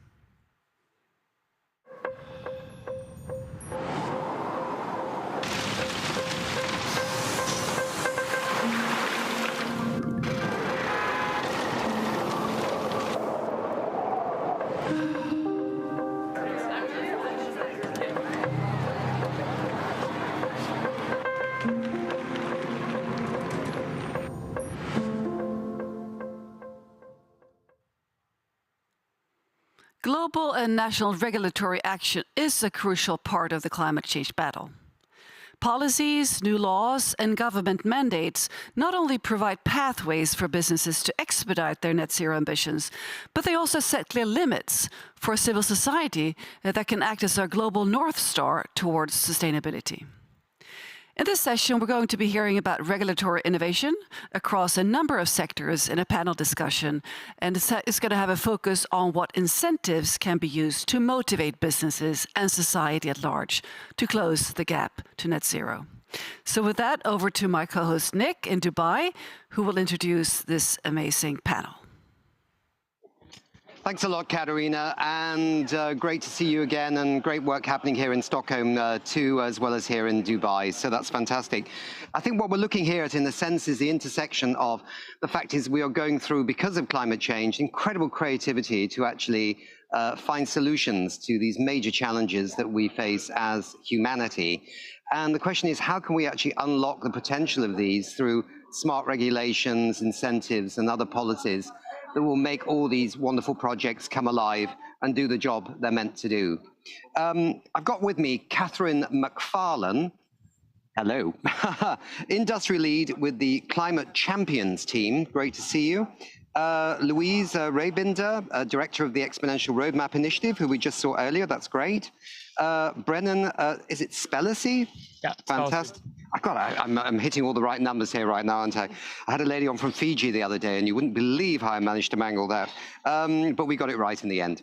He's the CEO and the co-founder of Patch, and we'll find out what Patch is very shortly. And Antonia Gowell, yes, Global Director, Sustainability at Google. Let me perhaps first come to you, Catherine. Can you elaborate a little on the specific initiatives within the industry sector to mobilize systems change for achieving the goals of the Paris Agreement? What kinds of things are going on? And yeah, if you can bring those forward a little bit. Great, thank you, Nick. So yeah, well, within the Climate Champions team, our focus is all around driving that positive feedback loop and momentum between the parties of COP and the non-state actors, so the real economy. Yeah. And we are actually already seeing positive signs that this is happening. You know, there's great examples from the world of EVs, from the world of solar, that, you know, the positive momentum of demand signals, of financing, is driving that feedback loop and reinforced by policy and mandates that support those markets. So we're a little further behind in some of the heavier industry sectors, but we are starting to see momentum there. So, for example, in both steel and cement, they have both doubled this year in the number of near zero emission plants that have reached financial investment decision stage. So this shows that it is happening, but it's not going fast enough. And really, some of the critical unlocks that we need to get there are going to be driven by policy and require that enabling environment in areas, and you asked sort of which specific areas. I think demand is one of them. So, we see a huge wave of voluntary commitments from the industry players, some of those represented here being good examples, but it's not enough alone. So we also need public procurement, especially in areas where national construction is a big part of the market, but also in terms of mandates that actually support and reinforce those demand commitments. So that's just one example, but many more. Sure, no, you've got us going, and that's great. Thank you very much indeed. Luis, Exponential Roadmap Initiative just brought out a report at COP28, a white paper on climate solutions, correct? Can you tell us, it's asking, what are climate solutions? I think that's probably a bit too simple, really. But I mean, what's in this report? And what does it talk about in terms of scaling? Climate solutions, it's actually not that simple. Okay. And that is what this report is about, or we call it a discussion paper, because climate solutions is something that we need to get on the table and discuss, because there is a lot of talk about transition plans and Exponential Roadmap Initiative. We're working with companies, trying to ensure that we can kind of close the gaps of especially what we need to know and what we need to find out in order to move towards net zero in the end. And climate solutions is one of those things. It's kind of a gap. We don't really know what it is. We are working with transition plans, or companies are creating transition plans, but what will that lead to? It should really lead to that companies look at their portfolios to see what should be in that portfolio so that we can reach the net zero. And it's not only one company reaching net zero, it's the one company reaching the global net zero, because there is a budget with carbon, there is a budget for renewable electricity, which is finite now and maybe also in the future. There is a budget with minerals and materials. So we need to look at what solutions, and then maybe we call it climate solutions, can be part of that portfolio. And then we need to see what the climate solution is. And that is what we're discussing in this paper. And we have a few criteria of what it should be according to us right now, but we're very open for any type of feedback, because this is so new, actually defining this.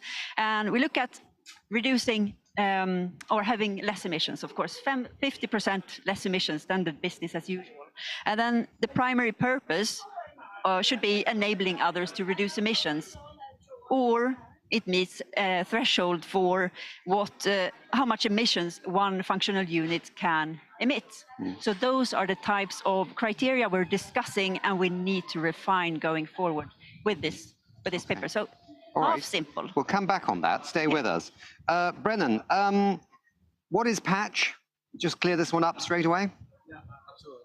Well, thanks for having me. So for those who don't know, I'm Brennan. I'm one of the co-founders and CEO of Patch. And Patch really aims to make scaling carbon dioxide removal easier. So for those who don't know what carbon dioxide removal is, it's really the net in net zero. So carbon dioxide removal is all about taking carbon out of the carbon cycle and storing in some sort of stable form such that it can no longer reheat. So reducing emissions is all about preventing further heating. Carbon dioxide removal is undoing the heating that's taking place. Today, we don't do even 1% of the permanent carbon dioxide removal we need to be doing in order to hit our climate goals by 2050. To give you a sense of scale, we need to be removing around 6 to 16 gigatons of carbon removal per year, starting in 2050 moving forward. And we don't even do 1% of that today. So when you think about what are all the different technologies that are going to get us there, there's nature-based solutions, there's human-engineered solutions like direct air capture, enhanced dark weathering, but all of these markets need to expand really, really rapidly. And when you have really rapidly expanding markets going from a few billion a year in spend to hundreds of billions a year in spend in only 1 or 2 decades, there's a lot of information complexity. What do the supply chains look like? What are the standards necessary to understand what corporates should be buying, or what jurisdictional incentives are applied to a particular type of technology? Software is really good at solving those things, and that's what Patch does. Patch is that software that streamlines the operationalization of carbon dioxide removal at scale. Right. So, I mean, removal is not, as we know, just one thing, right? And of course, we've got nature, that's one form of removal. Then we've got direct air capture. Then we've got members of the oil industry, for example, that would like carbon capture and storage. Is this patch looking at all those possibilities, or is it just looking at one or two? What is, where's your bet? Yeah, no, that's a great question. So Patch, as a software and software infrastructure business, we're technology agnostic. So the thing that's really both important about Patch is that we're kind of unbiased in a sense where we don't actually have a preference on which technology gets proliferated. We really believe that it's not going to be possible for Patch to be best in class at every single chemical pathway. So as a result, we partner with the best foresters, the best chemical engineers in direct air capture, the best verifiers and enhanced rock weathering to actually pull their data into the platform to help buyers understand what they should be buying and how they should be buying it. And this information and best in class science and chemical engineering also evolves over time. So it's really important that we're always kind of revisiting our priors, studying, learning new chemical pathways. Half the businesses that are on Patch today weren't even companies 2 or 3 years ago on the production side. And so there's a huge inflow of new carbon removal developers coming online. So it's critical that we as a software provider are technology agnostic, right? We're like the payment rails, where payment rails don't care about what currency's on the other side. They're just, their expertise is moving money around the world. Yes. It's very similar for us with carbon. Yes, we just hope that they work. You know, that's the only thing that we want to guarantee, that they work, and that's the important thing. Yeah, we'll come back on that in a second. Might dig a little bit deeper into some of these other forms of capture, which I've never heard of before, but also we need to talk about what could bring them alive if they indeed will be needed in this world. Antonia, so Google, can you share some specific sustainability and climate goals that Google is currently working towards and how you're progressing with them? And maybe we can open up with you a little bit more on what do you need in terms of support with policy to make them go faster? Absolutely. Well, pleasure to be here with all of you. And it's already great to hear the great examples of innovation that we need to see. I mean, so Google, I think first and foremost, is very much an information and innovation company. And I think to your point about kind of the climate solutions, we need kind of all of these types of tools to help us progress. And in the context of Google's goals, I can just give a couple specific examples. So when it comes to information, how do we provide, in our case, sort of users and partners with information that can actually help them on their journey, as you said, to enable emission reductions at scale globally? And so one small example of that is, for example, in Google Maps, there is now a function in markets around the world where we not only tell you how to get to your destination as quickly as possible, but we also show you a green route. So how do you get to your destination as quickly as possible while also minimizing fuel consumption, and giving that option through information to consumers to help them make that decision. And already what we're seeing is that solution, since its launch in 2022, has helped to mitigate 2.4 million metric tons of CO2e, which is the equivalent of taking about 500,000 cars off the road in a year. So I think it's the enabled kind of, enabling emission reductions, but also being able to kind of demonstrate the impact that that's having. The second, which is also sort of equally working with our partners in, for example, the industrial ecosystem. So one example there is aviation, right? We hear a lot about aviation as a quote unquote hard to abate sector. There's incredible technology investment that needs to happen to bring forward things like sustainable aviation fuels. But we're also looking at actually what can we do today? And so our team in Google Research partnered up with Breakthrough Energy and American Airlines to actually tackle a seemingly like unknown and simple challenge, which is contrails. So contrails, I think surprising to many people, are responsible for about 35% of the global warming impact from the aviation sector, those kind of plumes that you see behind airplanes. And what we found, and our teams found, is that actually by developing a technology using AI to literally adjust the height and movement of the airplanes, you can actually reduce the creation of contrails and hence mitigate those emissions. And early pilots have, not to sort of pun pilot, but early tests of this have shown that actually we were able to reduce the creation of contrails by 50%. So that's very much kind of partnering with the industrial and stakeholder ecosystem to apply solutions using the technology, that innovation capability that we have. And I think last and importantly is also our own emissions. So how as a company are we making sure that we're operating responsibly? And there, for example, we've set a commitment by 2030 2030 to be able to run on 24/7 carbon-free energy in all of our data centers and offices around the world. And that means that we need to be procuring 24/7 carbon-free energy on the sites where we are. And that's arguably quite challenging, and that requires, which we'll get into, very much collaboration and partnership. And as of 2022, we're now at 64%. So still much more work to do, obviously, to get our target by 2030, but partnership and collaboration with policymakers, kind of stakeholders like yourselves, to bring the technology solutions to kind of drive the ambition, and also kind of think about the frameworks that we need to use to get there is very much at the center, I think, of delivering progress. Your technology centers, as I think you alluded to there, are in many different parts of the world, right? Your business operations are in many different parts of the world. So I could imagine in some parts of the world, say, for example, Denmark, quite easy to get renewable energy, or relatively easy to get renewable energy. But there are many parts, particularly the developing world, where that supply maybe right now is not sort of so on tap as it would be before. It's been very interesting.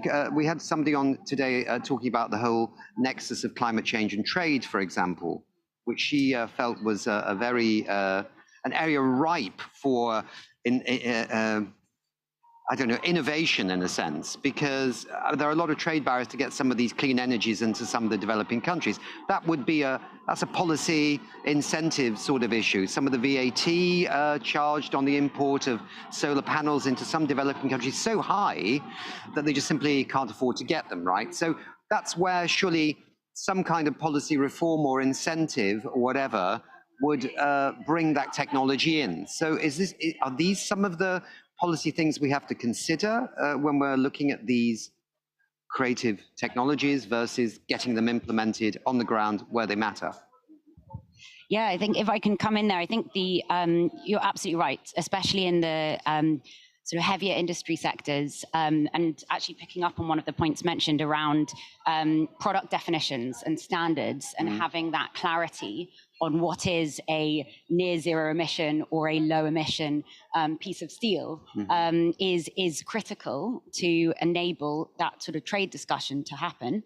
And I think, it's an area where we have seen some progress. And actually, I think just today, the Climate Club has been announced, which is about sort of countries collaborating on dialogue and open dialogue around trade for some of these industrial products. But it's not moving fast enough, and it's complicated, and it's sort of deeply rooted in kind of industrial economics and historical development of different countries. But you're right that we need to. I think the primary focus is on that support and capacity building in developing countries where they do need to compete in these international markets. And I think the renewables piece, as you were saying, around the 24/7 CFE, I think is another really interesting space, because we're now seeing a lot more commitment towards renewable energy. We're hearing the tripling renewables pledge being announced by the COP presidency the other day, and going to be reinforced by a lot of the private sector tomorrow. And the doubling of energy efficiency. And the doubling of energy efficiency, crucially, exactly, which is brilliant. But I think what this will mean is increased strain on the grid, and we need to see a tripling of policy to support that, as much as we do to see the demand. I absolutely freaked out a few months ago when I read the FT and then the New York Times, and I couldn't believe that all the things we've been doing to encourage renewable energy, and it doubling every 3.5 years, and then you find that nobody can get an interconnector.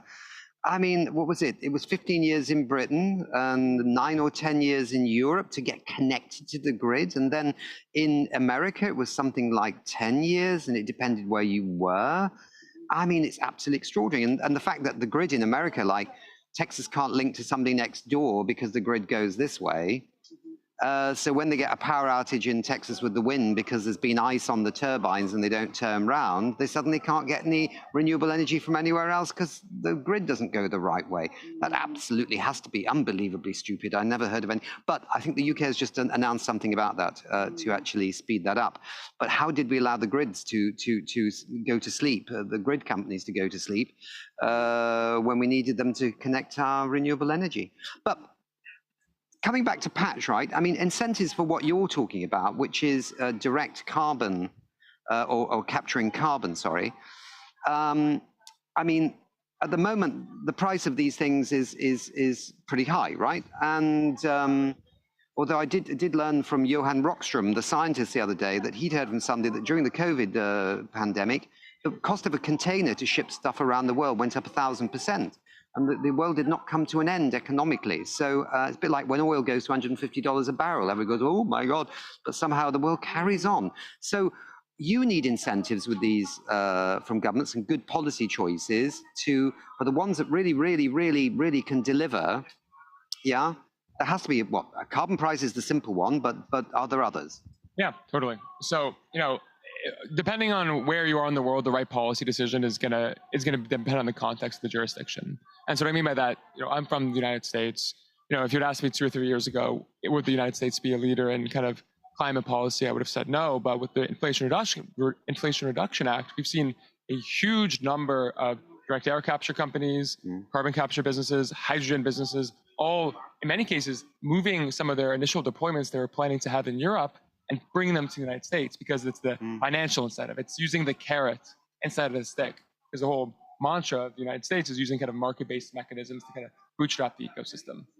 The carbon price in a lot of geographies can also make a lot of sense, right? So if you go just north, Canada actually has a carbon price, and we're beginning to see that actually drive a lot of really creative innovation as well, particularly when it comes to redistributing that cost, right? Where you're actually, this carbon price is going to ratchet up over through 2030 to the point where it's going to go up to upwards of over $150 Canadian per ton, and those funds are going to get reallocated across other decarbonization technologies funded by the government. So the reality of the situation is, regardless of whether you believe in sticks or carrots or both as a regulatory mechanism, we need to kind of have the government in one way or another be one of the first movers here, right? To help kind of bring these really expensive technologies down the cost curve. We've seen this with vaccines. We've seen it with renewable energy around the world. I don't see why this has to be any different for hydrogen, carbon dioxide removal, DC transmission, if you're talking about the grid, actually getting the ecosystem, at least within the United States, a little more interconnected across other jurisdictional lines in Europe as well. These incentives are really critical. Absolutely. Well, I'm old enough to remember when I worked on the Times newspaper in London covering the environment in the 1990s that a unit of solar was $50, right? And everyone, it's just going to be for a few people, the lucky ones. And of course, now it just doubled in capacity in the last 18 months. So, I mean, it's really fantastic. Louise, just coming back to the work of the Exponential Roadmap Initiative and this climate solutions thing. So what you did illuminated to me was actually there must be a lot of solutions out there, and it's getting the companies to know they exist, right? That must be one of the things too. A bit like policy itself, right? Policies that have worked. In the old days, it was always at these conferences, long documents trying to explain policies that had functioned or showcasing climate solutions. But today we live in the modern age of artificial intelligence, lots of other things. Is there some way of fast-tracking the sort of information flow of climate solutions that might work for companies that want to, really hit their targets? Is that part of what you're doing, or is that something additional that could come with it?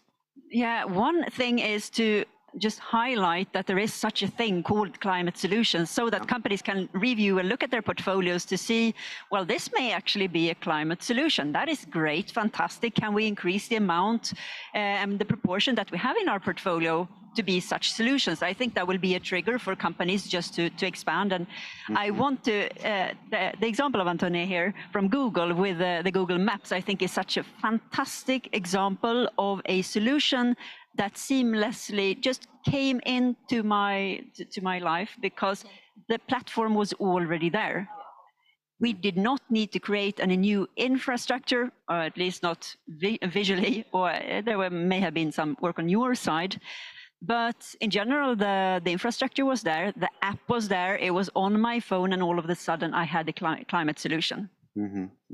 And that is a fantastic example of what can happen. I think that will be a trigger for many to just see what they can do with their already established networks, as in networks between companies and suppliers and customers, that kind of network and partners, cross cross-sector network so that you can learn from other sectors to maybe create something together and expand it that way. But highlighting that we reviewing our portfolios as part of the transition plans that companies are making, I think that will take us a long way, but then we also need this policy. And when talking about policy and regulations, we need those that are facilitating for the companies to think in such a way. So that may be, there are different types of policies, and it may be those that are a bit more administrative, and then there may be those that are a bit more just enabling for the companies to think in such a way. And I think we need to focus on those that will lead to action and innovation now. That simplifies for companies. There's one potential policy on the table here, one potential, is it an incentive? No, it's a policy, isn't it really? Or it's a decision, I'm not really sure. But it's on the table at this COP, 100 countries are backing it. And we've got the We Mean Business Coalition, of course. We've got companies with $1 trillion+ of revenue that are asking for it. Nearly every person that's been on our shows in the last few days seems to be saying, yes, do it. And that is the phase out of fossil fuels. Now, that might be bad for your business, right? Because if we phase out fossil fuels, then there's no carbon to capture. But that's another question altogether. So, if I actually may, just really quick to build on that, I think the reality of the situation is, I personally don't see a future beyond 2050 where fossil fuels are like a constant source of energy, a meaningful source of power, or electricity, whatever it might be. But the reality of the situation is we've burned so much carbon to date that because of the residence time of carbon and of methane in the atmosphere, so that's how long the CO2 kind of stays in the atmosphere and continues to heat, we need to actually be carbon negative from 2050 to 2100. So regardless of whether or not fossil fuels are playing a major role as a source of power in the world, carbon removal is going to need to exist in a much larger capacity than today. Now, will my great-grandchildren be running Patch in the same capacity? I'm not so sure about that. Hopefully not. But at least for my life, we're going to be focused on scaling carbon removal because we need it. Yeah. What's Google's position on this? Is this a good move to get a phase-out underway? So I mean, I think, as I mentioned, a big focus for us is about creating the demand for the renewables, right? So in trying to really transition to 24/7 carbon-free energy is about how do we put our weight behind procuring renewables solutions, right, in order to kind of deliver on our business needs, and that for us is very much a core focus, because ultimately that is what will bring down our core operational emissions.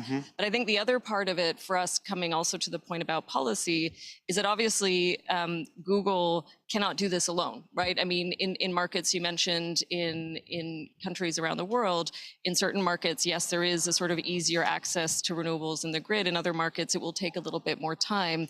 And this is where I think it is very much about kind of creating a movement and partnership with the buyers. Like, how do you create sufficient demand to pull some of those technologies into the market to bring the price down, but also to collaborate with the policymakers to also drive electricity reform in markets where sometimes it actually is very difficult to bring a renewable project onto the grid quickly enough in order to meet those demands as well. So we do partner with things like the Asia Clean Energy Alliance, for example, which is a whole bunch of companies that work together to sort of signal, look, we're here, we're ready to kind of procure.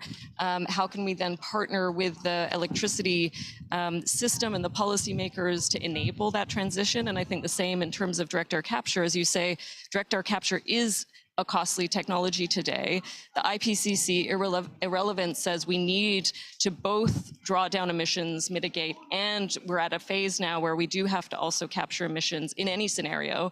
And so equally investing in those types of solutions to be able to kind of, tackle that and also scale the industry while also bringing the prices down, which hopefully will happen over time.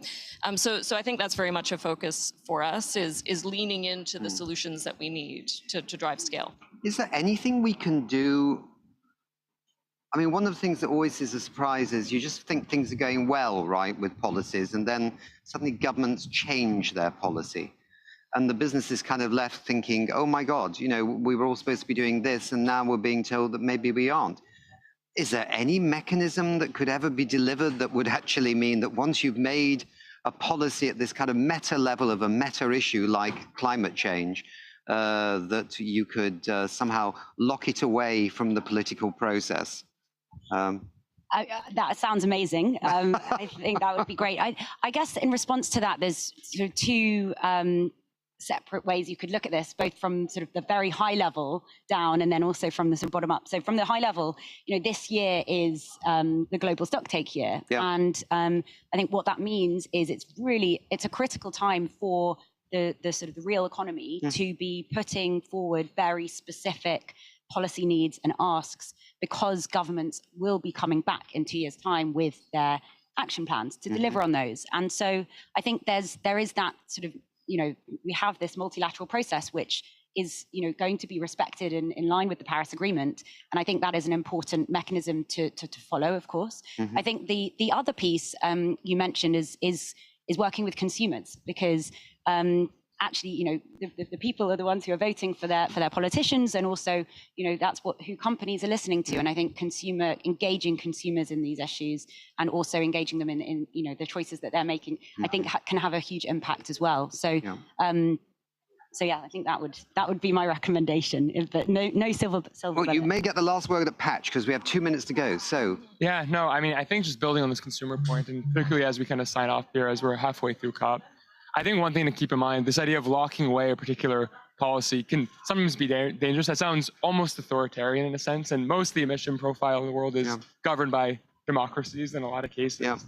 And thinking and taking system-level approaches to understand, well, what motivates individuals, the electorate, in any part of the world to make the decisions they're making is really critical. So when we hear this idea of we're phasing out fossil fuels completely, that's really exciting to me as someone who studied chemical engineering, who works in climate.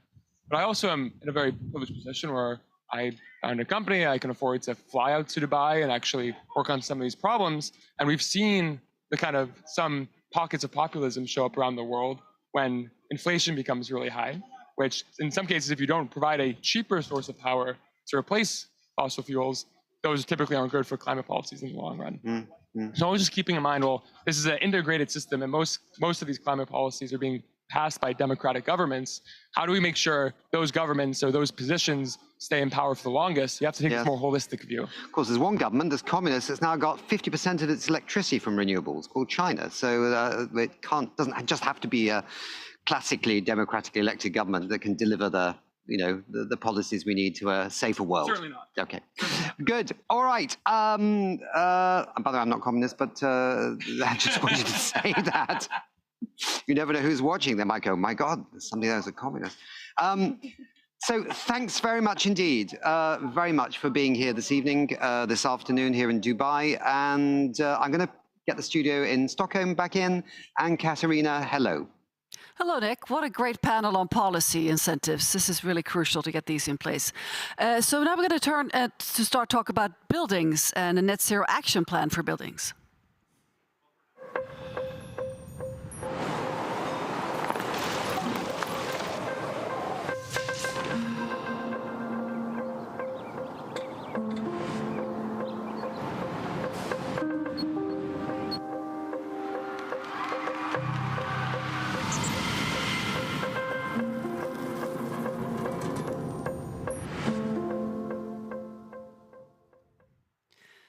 Emissions from heating account for a staggering amount of CO2, and is also one of the largest sources of energy waste in our world today.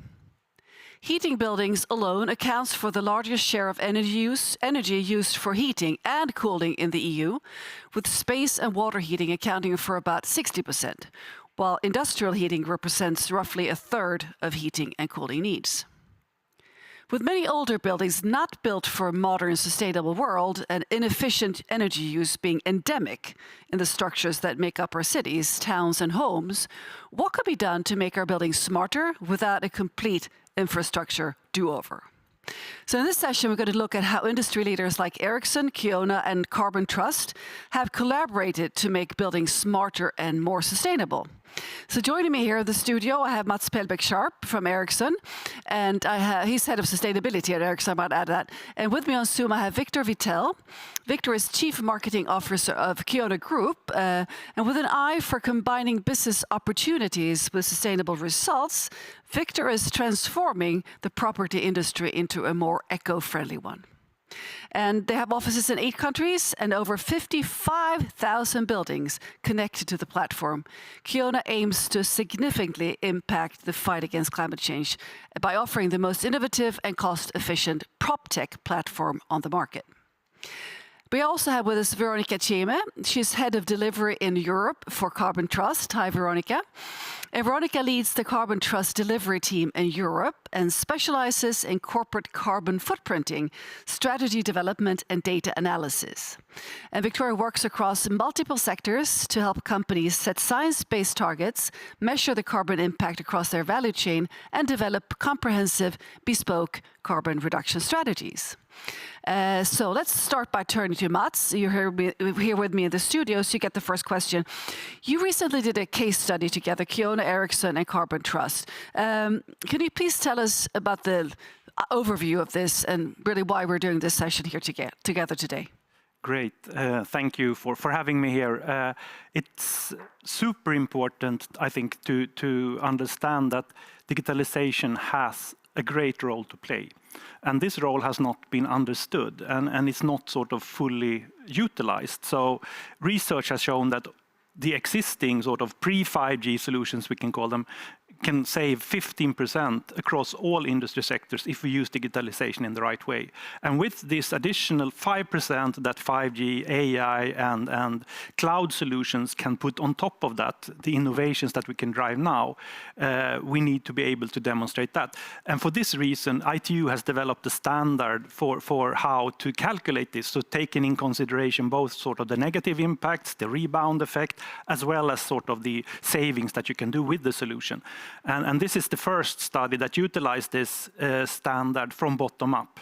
So we talked to Carbon Trusts to test how can we test this new standard, how can we demonstrate this? Because what we have seen in the past is sort of the research on small solutions, single things. But in this case, what we really wanted to do is to demonstrate the capability of the solutions in scale, and also the capability of scaling fast when utilizing the existing infrastructure, like the mobile networks, the cloud solutions, etc. So I think that is really what this case study was all about, to demonstrate the power of digitalization.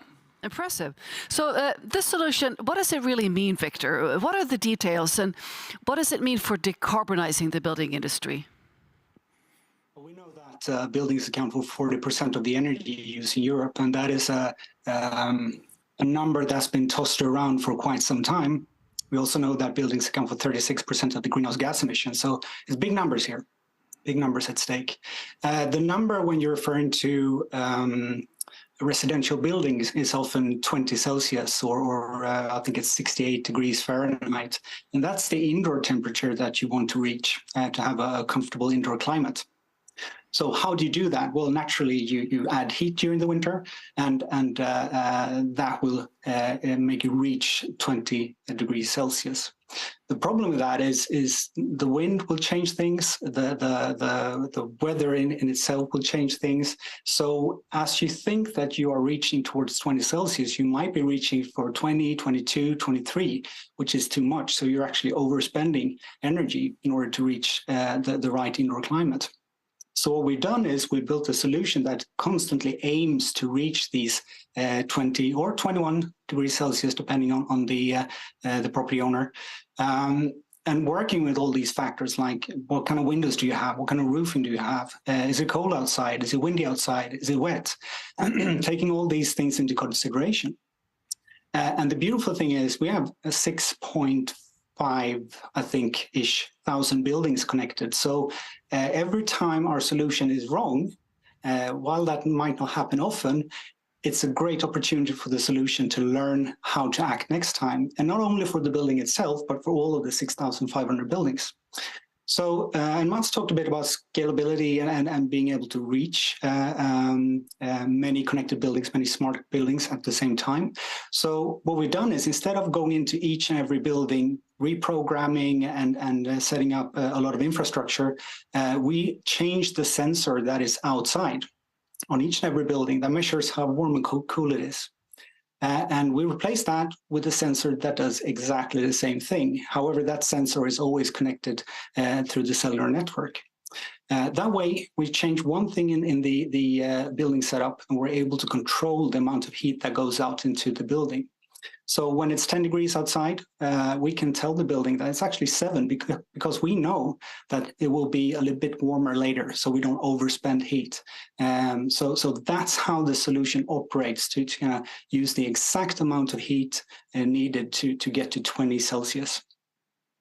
Terrific, Victor. I'm sure many people would love this solution. I mean, very often there's a lag of when there's wind outside. My building, for instance, is freezing on certain days, and then the next days is perfect. It doesn't really connect with the sensor at all. So it's a wonderful solution, not just for energy savings, but also for comfort for the residents and the people working in these buildings. So Veronica, let's talk a bit about standards. I've heard that Carbon Trust verified the case against the ITU L1480 standard for net zero enablement effects calculations. Can you tell us a bit about this? It's very specific.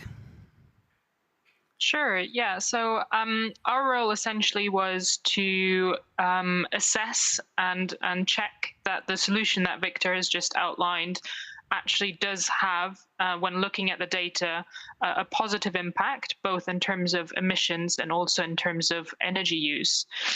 So what we did is we used the data collected by Kiona via the Edge AI solution to first assess the heating energy consumption and also the associated emissions of 356 residential buildings in Sweden and Finland, where the AI steering solution had been implemented, and then comparing it to the situation without the AI steering to assess the savings that have been achieved. We also, as Mats already pointed out, assessed the additional emissions from the solution itself. So that includes the emissions embedded in the hardware required, like the sensors, the edge hubs, as well as the network, and also looking at the electricity use of all of these elements as well. And we then combined both of these to assess the overall net carbon impact of the solution.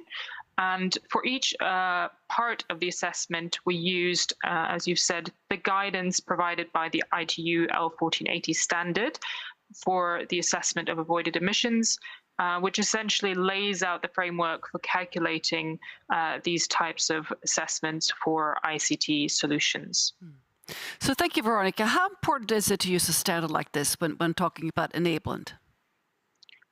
Yeah, I think it's extremely important. So while frameworks to assess, for example, the carbon footprint of organizations have existed for a while now, the sort of comprehensive development of standards and guidelines to assess the avoided emissions from products and solutions hasn't, which means that for a long time, companies were sort of using and developing their own methods, which of course can make it really difficult to understand and compare these calculations.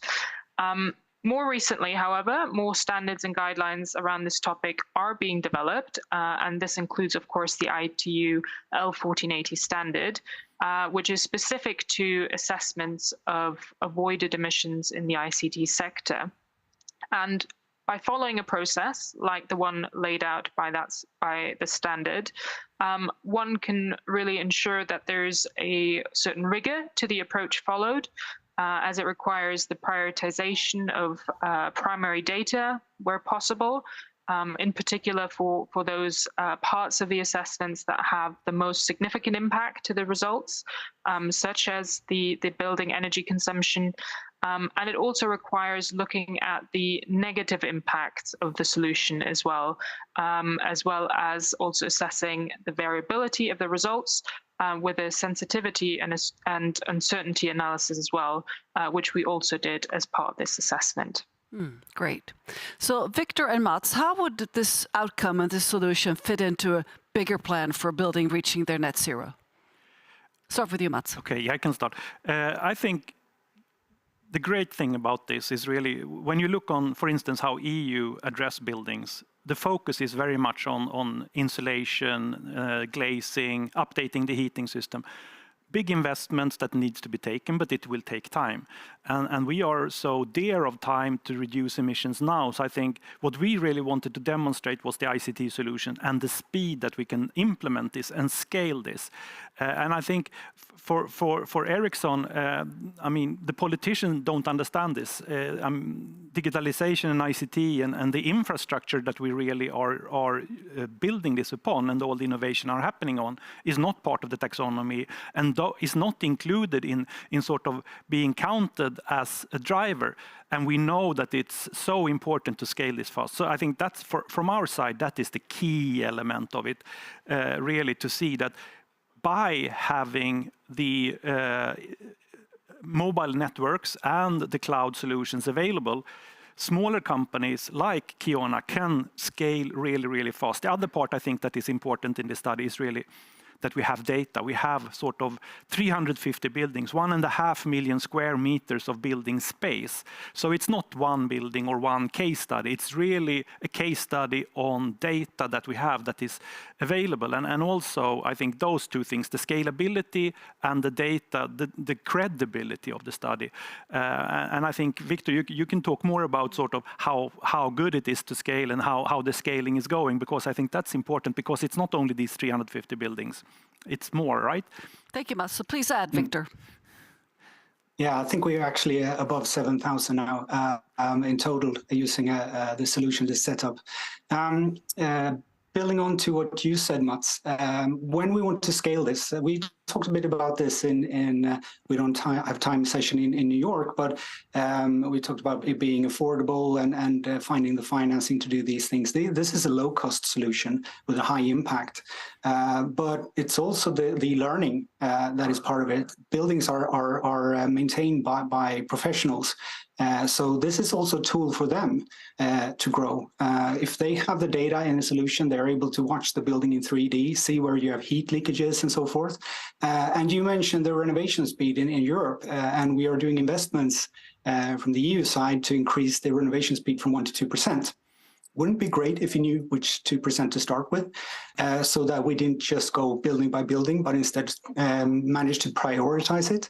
And you can do that by looking EU side, or you can go building portfolio side, which a lot of our customers and partners are doing. So prioritizing the investment, getting the most bang for the buck, I think that is a great way forward, and the opportunity to scale it. Thank you very much, Victor. Veronica, any additions from you based on your background from Carbon Trust? Yeah, I mean, we've already heard, again, some figures that were mentioned earlier in terms of the emissions from the building sector. I think sort of making around 36% of emissions in Europe. And I think energy efficiency, in addition, of course, to integration of renewables and behavioral changes, remains a crucial lever to reducing these emissions.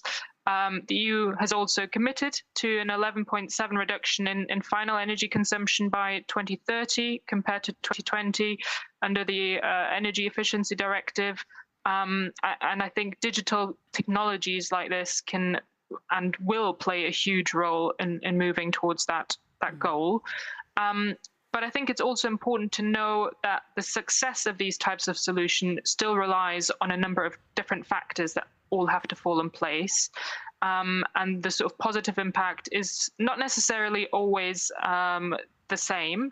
And so I think this is where assessments like the one that we've carried out can really help. And as Victor has also said, help the users of these types of solutions to identify potential negative impacts or maybe unintended consequences of the solution, to allow building owners and users to put in place measures also to minimize or prevent such negative impacts or consequences, and thereby ensuring the impact of these solutions is really maximized. Thank you, Veronica. Mats, moving forward now, how can this study really kickstart and make this transition speed up? I think two things. One is for the building sector to understand the power of these types of solutions and how fast it can scale. I think it's also important to point out when we talk about this, you talked about sort of old buildings. The buildings that were part of the study were built between 1920 and 2020, so relatively new buildings, and there were savings in all of them. So also the newest building can find savings with the solution. So I think that is very important. The savings were biggest on the ones with the poorest standards, not necessarily the oldest one with the poorest building standards. So scaling this from a relatively good standard of building like Sweden and Finland to other countries where there are less good standards would open up for even bigger savings than the 7% energy saving that we did and the 6% carbon savings that were done in these buildings. So I think that is one thing for the building industry to understand. The other part, I think, is sort of for politicians and policymakers to really embrace digital solutions, to make sure that we scale digital solutions, that we take them into account and put them into the perspectives, also support the building out of the infrastructure, because the infrastructure is not there. The infrastructure that we have on 5G is built for private use, for the consumers, not for all the vehicles, all the energy places for all the buildings. So we really need to invest in the digital infrastructure to put that into the taxonomy, make sure that it gets access to green funding and so on. So I think the whole policy side of things to embrace digital solutions and then finally to work together with trusted partners like Carbon Trust and to do scale studies in other sectors to demonstrate that this can happen with the rigor, with the capabilities. And then we need the data. So sort of an ask to everybody, collect sort of the baseline data before you implement the digital solution and collect the data afterwards, so we can make these types of studies in a credible and trustworthy way. So with these sort of two things or three things maybe, I think that is really how we would like it to see it go forward. Well, thank you very much, Mats. Thank you very much, Mats. Sorry, it's a tongue twister. And Veronica and Victor, and help us, please. Let's help spread this word about this fantastic study and the implications of it. It's really, really promising for buildings reaching the net zero. Thank you, Mats and Veronica and Victor. And this concludes this session. We're going to move on and talk about the Future Voices Youth Empowerment Hub coming up.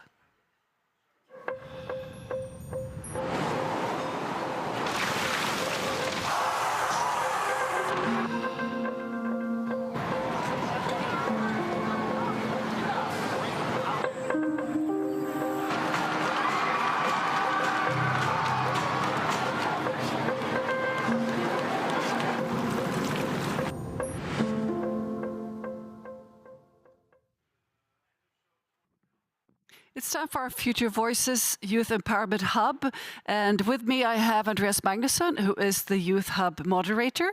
So Andreas, please share your thoughts on this session. Well, I think it was great. And I am not mic'd, which is a problem we have. Let's get me a hand mic. There's a lack of sound from Andreas because he was not wearing a headset. So I think I'll just keep on speaking for a bit while he gets a hand microphone handed to him. So Andreas will be moderating the panel here with the Youth Hub, and he will start introducing some guests from via Zoom. So how about you just take my position here, Andreas, and take it away in this session. Thank you so much. Thank you so much, Katarina. That was a bit rough, but that sometimes happens when you are not used to it, I guess. I have the pleasure of introducing a wonderful youth activist who are with me via Zoom, and her name is Dominique Souris, and she's a climate impact strategist and co-founder of Queering Climate and Youth Climate Lab, with nearly 15 years experience advancing climate ventures and community-led projects in 80+ countries. Based in London, she's currently managing the Climate Justice Just Transition Donor Collaborative, and I'm advising climate tech startups and investors on catalytic partnerships and strategy. Welcome and hello, Dominique, how are you? Hello from Dubai. from COP28, where I'm running between sessions, which is why I am connecting from outside in this lovely sunset behind me. It's completely understandable. It looks absolutely beautiful over there. So, Dominic, you co-founded Queer in Climate. Could you tell us more of what this is and what you do? Absolutely. So I wear a number of hats, and as you alluded, I've been working in the climate space since I was 15. So I'm elder youth, is what I call. I'm graduating very soon. And so it's a huge privilege to be here and to represent my co-conspirators in Queer in Climate. So Queer in Climate is an initiative that really aims to highlight the intersections and the visibility of queer rights and queer issues and queer leadership with climate action. We asked the question, what if climate action was rooted in queer liberation, which is a world in which is safe for everyone to live their full, true lives as authentically as they can. And the reason why, it's especially a privilege to be sharing about this from Dubai, where, of course, like many other countries, queer issues and visibility are not, openly discussed, and in fact, in many areas, criminalized and discriminated. And so it's a huge privilege, and I feel like it's a big privilege to be here and to be sharing this work, and of course, just recognizing with respect to be able to share. But basically, we started this for three main reasons. One, queer folks, well, there are queer folks all around the world, and they are often at the margins already of their communities, especially in areas where being queer is criminalized. And so when we talk about climate impacts, those folks who are already marginalized are going to be feeling those and are feeling them worse. There's also an incredible amount of queer people who are actually working across the climate ecosystem, whether as activists or as tech founders or in philanthropy or you name it, there are queer people everywhere. But there's a surprising lack of visibility around queer issues and leadership. And also, when we talk about the misinformation around climate action, the same forces behind that misinformation is also behind the forces around queer attacks on queer rights. And so we thought, let's create what we're calling a collaborative studio so that we can invite queer and allies to be able to co-create and collaborate at these intersections. I think it sounds incredible and so important. Also, as myself being a queer person, this is incredibly important. And I was just, researching this today since you were confirmed as my panelist today. I read on your website that it says on Queer in Climate that you want to foster community whilst being your most authentic and creative selves. And I was wondering what this means to you, Dominic. And thank you for prompting that. It's a number of things. One, I think as queer individuals, by virtue of living in, especially if we are in places where we can live our full and creative and authentic selves, it's no surprise that so many incredible, very creative people are queer, in fact. And so what we wanted to do is highlight not only and create a space in which we can bring queer and allies together in ways that are unconventional, untraditional, but also create a platform in which we are able to come together and experiment and co-create. Many of us who are part of this initiative, and it's very much an open invite, don't do this work around queer rights and climate action in our day jobs.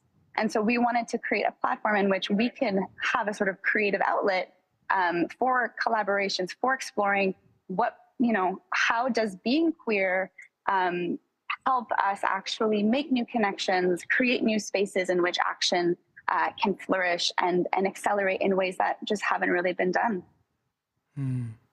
I think it's beautiful. We were due to be joined by a second panelist here, but we will not be that. So I am very happy to have a very long conversation with you, which I think will be interesting. Let's do it. Yes, let's start here first. I have so many thoughts right now, but I will start here. Yeah. For how long have Queer in Climate existed? Well, so it's actually very much a new initiative, and we launched formally during New York Climate Week in September in collaboration with Queer Brown Vegan, Isaiah Hernandez, as well as I mentioned my co-conspirator, Karan Kumar, who's based in India. And so our starting point was very much thinking about, because we were convening it in New York Climate Week, and recognizing that, you know, the ways in which conversations around climate change, it feels like a lot of the same. And obviously it's not really leading us to the ambition that we need. And so as queer folks, we were thinking, well, what does it look like to queer the ways in which we convene?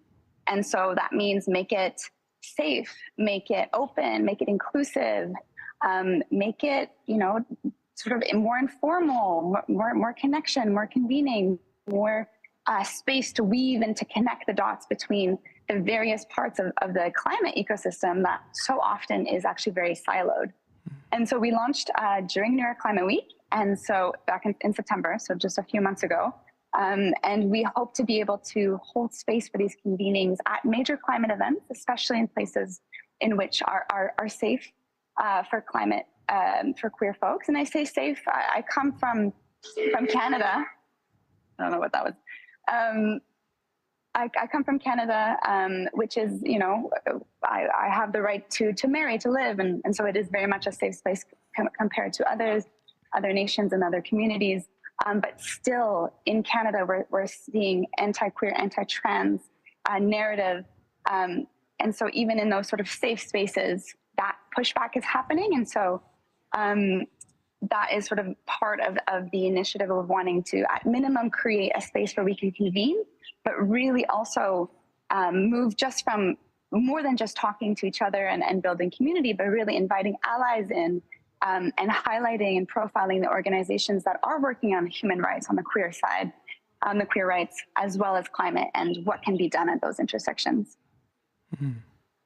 So could you tell me a little bit how you, like, you know, in practicality, have meetings or make sure that your space for queer folks are, you know, inclusive, and how you're, in that sense, I guess, while, you know, focusing on making it inclusive and working for queer people, how you do that, like, in practicality? Mm-hmm. So I'll just use, you know, the convening that we did at New York Climate Week and are planning to do at London Climate Week and the next New York Climate Week. I think it starts with really being intentional with the space. Is we want to be highlighting and exploring the idea of queering spaces and being together and highlighting queer issues within the climate.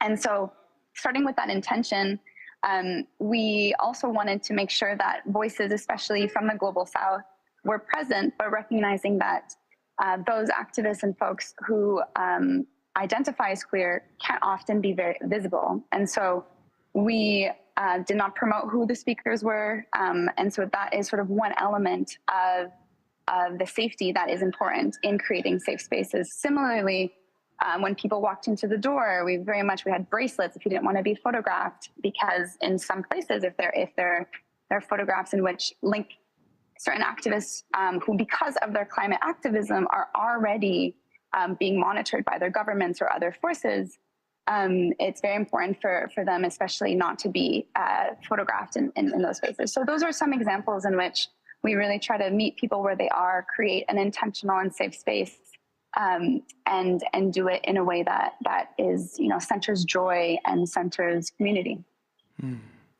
Thank you so much, Dominique. Sometimes when you host this online broadcast, you get technical difficulties. Either the host forgets his mic, or the Zoom doesn't work properly. And now I've been reached by this actually dissolving. We're solving all our problems. And with me via Zoom as well now is Odaka Ferdinand, who is a passionate gender activist and humanitarian working against gender-based violence and the violation of political and civil rights. He is the founder of the organization Tulinde Boy Child Initiative. And I want to say now, Odaka, thank you so much for joining me here. And I think I have you on the line, right? Just to make sure. Yeah, thank you, sir.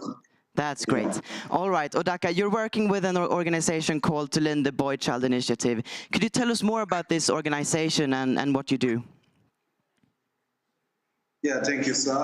My name is Odaka, just as my host has said. I run an organization called the Linde Boy Child Initiative, which is based in Kenya, that is in Africa. Yeah, the Linde Boy Child Initiative is a youth-led organization that is committed to promoting equality, non-discrimination and prevention of gender-based violence in all spheres of work. So the Linde Boy Child Initiative was founded in 2022, and its main aim is to end gender-based violence and also addressing student bullying, advocating for environmental conservation, and actually getting job opportunities for youths in Kenya. It was from, maybe if I can say about the name, Tulinde is from Swahili word Linda. So Linda is a Swahili word meaning protect. So Tulinde is a plural form of Linda, which means let us protect. So we, as Tulinde Boy Child Initiative, we protect the boy children in Kenya. So we do this by empowering them. We do this by bringing an opportunity to men and also to mentor men to end GBV, because we believe that we cannot change a rose flower maybe by its leaves or rather maybe by the flower itself, but we change the environment they are in. So this is what we do. We change the environment a man is in, and that's how we achieve all our objectives in relation to gender violence and gender equity, and actually gender equality. Thank you, sir. Thank you. I think the work that you're doing is really, really important. And I was wondering, Odaka, how you spread awareness and how you reach people with the work that you're doing. Sorry? I was wondering how you, in your work, spread awareness and reach people with the work that you're doing, and maybe also a little bit about how the reactions are towards what you're doing.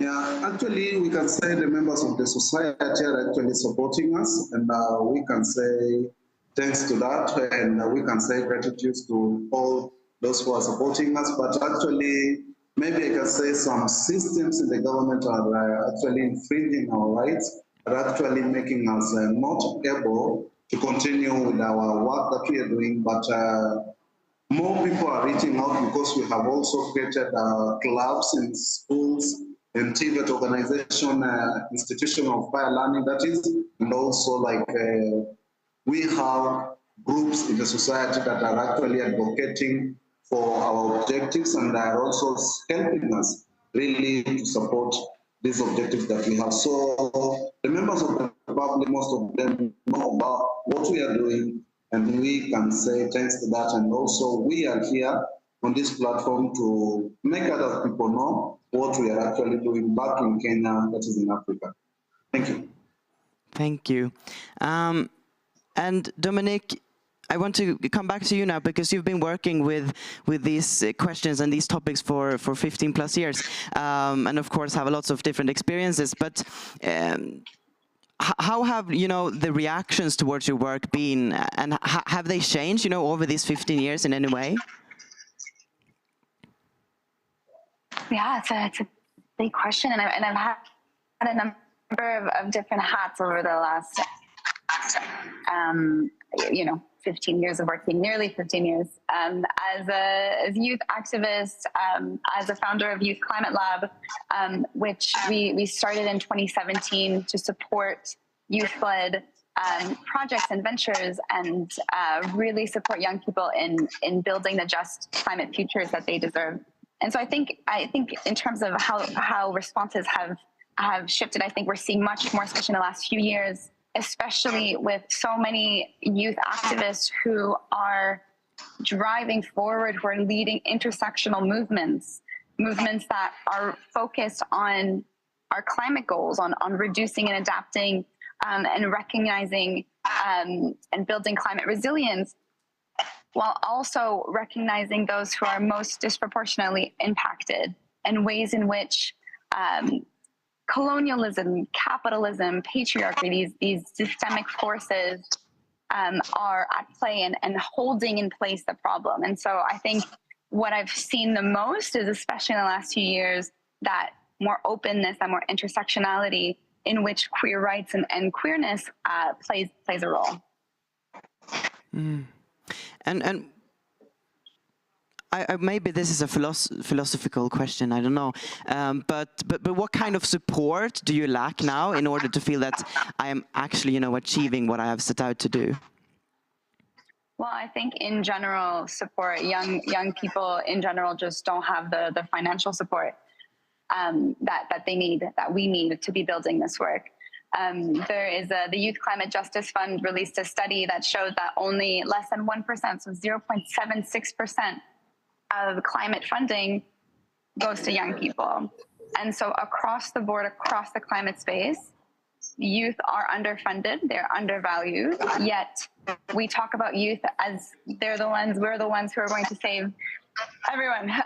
And so I think that's the number one and we're seeing a lot more philanthropies and other actors play a role in funding and supporting youth. And when we have organizations like the Youth Climate Justice Fund or the Foundation for Environmental Stewardship based in Canada that hosts a pooled fund for youth, we're seeing more of those resources, but it's still not enough. And especially at the intersection of queer rights and climate action, we're seeing not a lot of people who are even funding and supporting that work, at least in our experience, and just trying to get started.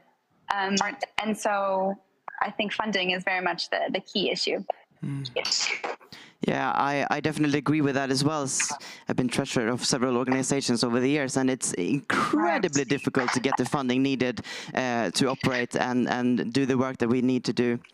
But you mentioned for a little while there, Dominique, the Youth Climate Lab, and I'm so curious about knowing more about that.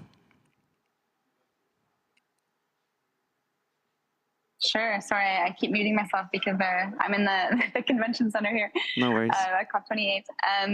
So the Youth Climate Lab is a global organization. And like I mentioned earlier, the mission is very much to enable young people to access the opportunities, the finance, and the skills to bring to life the work that they want to do, the climate projects and climate ventures that they want to do.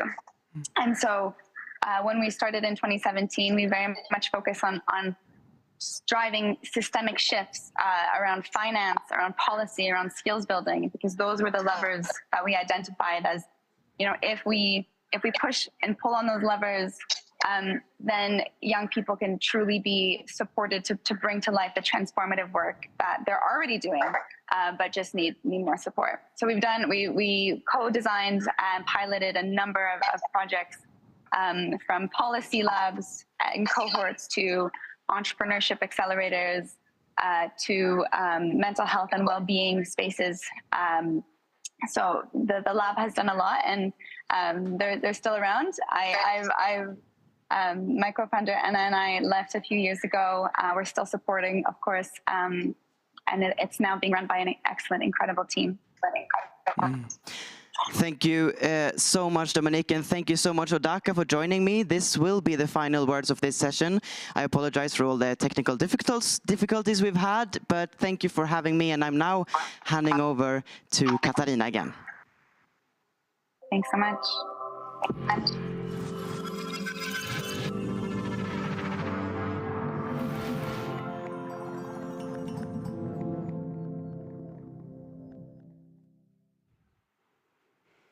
What an inspiring session with some amazing youth. We're almost at the end of today's broadcast. However, it's time to once again hear from our future voices, the youth of today relating to the climate changed world in tomorrow. Of tomorrow, of course. We're also going to be rounding off these videos with a pre-recorded video with a special guest. It's Ebba Grythberg, Head of Sustainability at Spotify, who we had the pleasure of sitting down with in Dubai.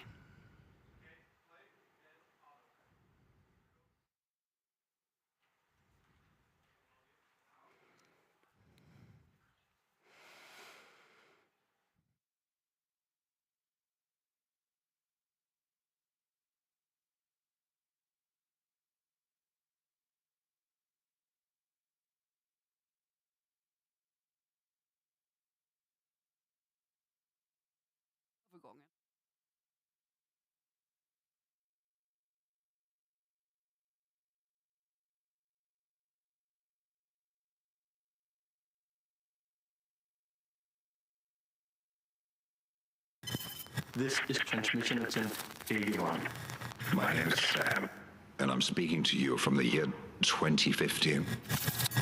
Now, climate change is accelerated, and the impact is felt daily. Rising sea levels, scorching heat waves, raging wildfires, hurricanes and droughts displacing millions. No one is safe. No one is unaffected. Everyone suffers. But this is not a distant scenario, because all of this is actually happening right now. The choices world leaders make today will determine the kind of world we will live in tomorrow. The future is now.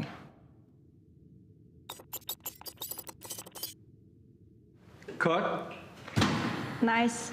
Do you think they'll listen to this? Yeah, I look like an old man.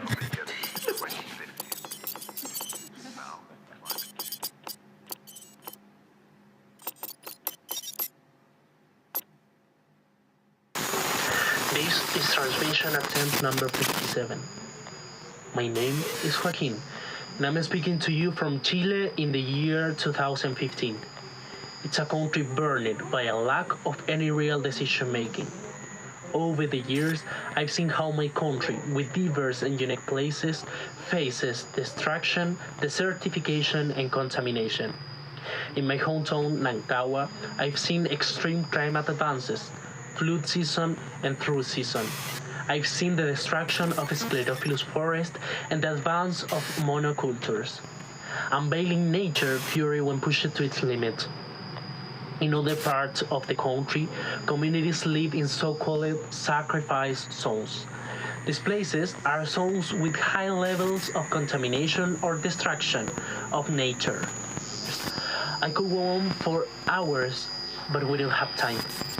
The strange things, these things are happening in your time, in 2023, in your own backyard.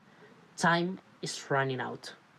The choices world leaders make today will determine the kind of world we will live in tomorrow.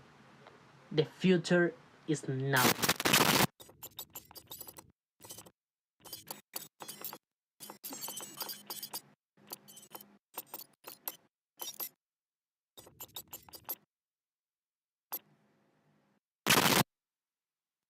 And I'm speaking to you from Kenya in the year 2050. It is a country burdened by lack of any real decision making.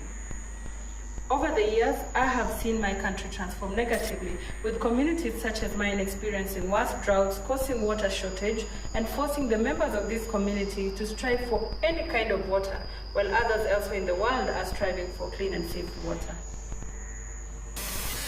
In the northern part of Kenya and in the pastoralist communities generally, they have continued to record harsh and long droughts that continue to worsen poverty levels, and even with rain, they experience massive flooding, which leads to loss of property, loss of lives, loss of livelihoods, and even causing forced migration, which causes conflict. I could go on for hours, but we don't have time. The strange thing is, these things are happening in your time, in 2023, in your own backyard. Time is running out. The choices world leaders make today will determine the kind of world we live in tomorrow. The future is now.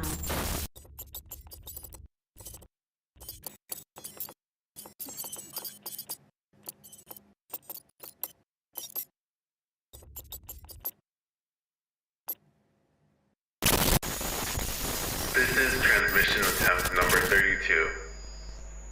My name is Isaiah Hernandez, and I am speaking to you from the United States in the year 2050. It's a country burdened by a lack of any real decision-making. In my hometown, I've seen wildfires burn homes, and in the East Coast, there's been massive flooding from hurricanes, unveiling nature's fury when pushed to its limits.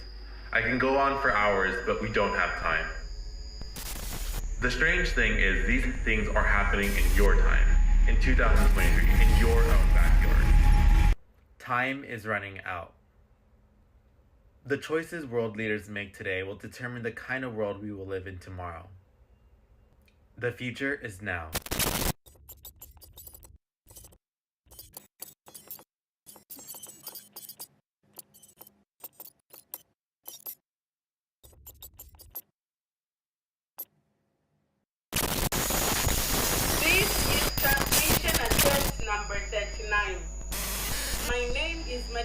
and I'm speaking to you from Tanzania in the year 2050.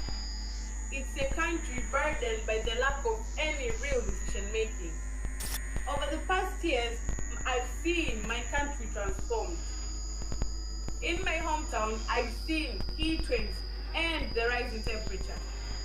In the north, I've seen drought, famine, and hunger that has led to the death of animal and human lives. In the south, I've seen changing rainfall patterns, sea level rise, and flooding.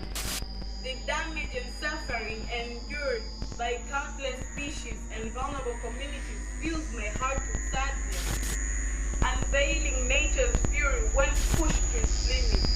I could go on for hours, but we don't have time. Time is running out. The choices the world leaders make today will determine the world that we'll have tomorrow. The future is now.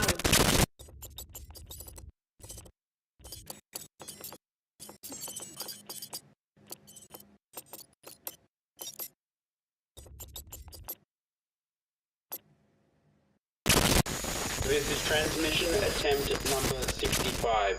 My name is Denzel James, and I'm speaking to you from Australia in the year 2050. It's a country burdened by the lack of any real decision making.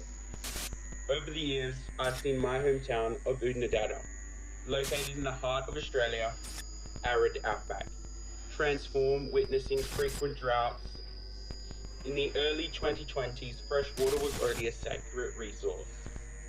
But climate change has made the situation almost unbearable. Today we rely on trucking to still be able to live in our hometown as we have done for generations. I could go on for hours, but we don't have time. The strange thing is, these things are happening in your time, in 2023, in your own backyard. The choices world leaders make today will determine the kind of future we live in tomorrow. The future is now.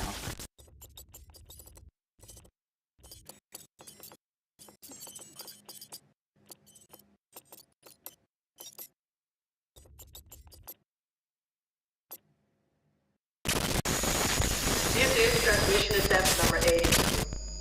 My name is Emma, and I'm speaking to you from the Netherlands in the year 2050. A country burdened by a lack of any real decision making on climate action.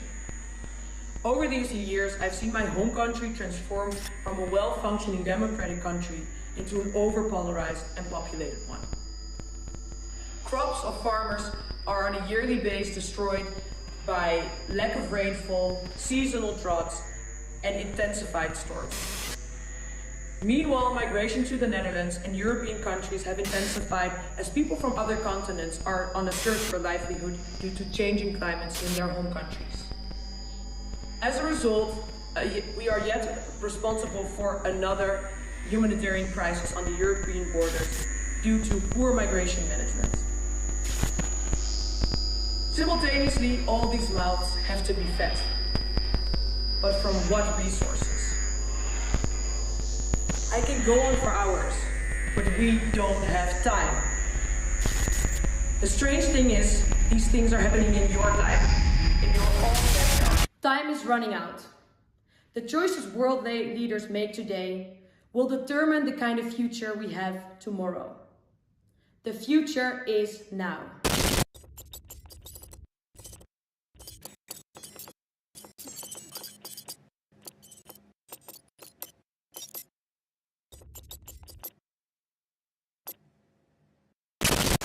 My name is and I'm speaking to you from Bangladesh in the year 2050. It is a country burdened by lack of real decision making.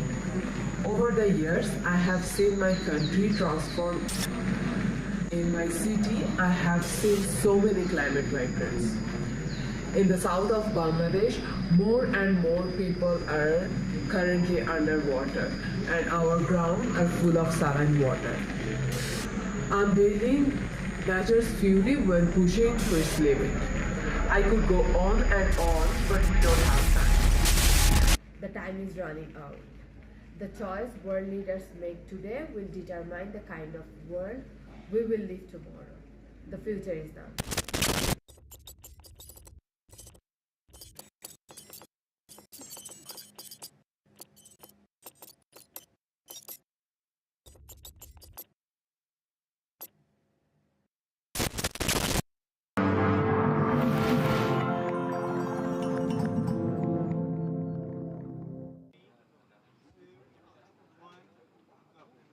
I'm thrilled to be here with Ebba Grythberg, the head of sustainability at Spotify, and we are proud partners with Spotify, and it's such a pleasure to welcome you to COP28, to our We Don't Have Time studio, and have this conversation about what is Spotify thinking about at COP28? What is it that you want to see in regards to climate action and sustainability as a unique company in media that has a presence at this major global convening on all things climate?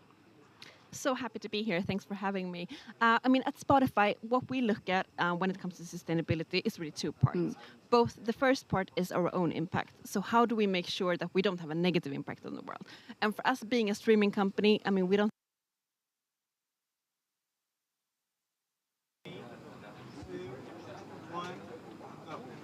I'm thrilled to be here with Ebba Grythberg, the head of sustainability at Spotify, and we are proud partners with Spotify, and it's such a pleasure to welcome you to COP28, to our We Don't Have Time studio, and have this conversation about what is Spotify thinking about at COP28? What is it that you want to see in regards to climate action and sustainability as a unique company in media that has a presence at this major global convening on all things climate? So happy to be here. Thanks for having me. I mean, at Spotify, what we look at when it comes to sustainability is really two parts. Both the first part is our own impact. So how do we make sure that we don't have a negative impact on the world?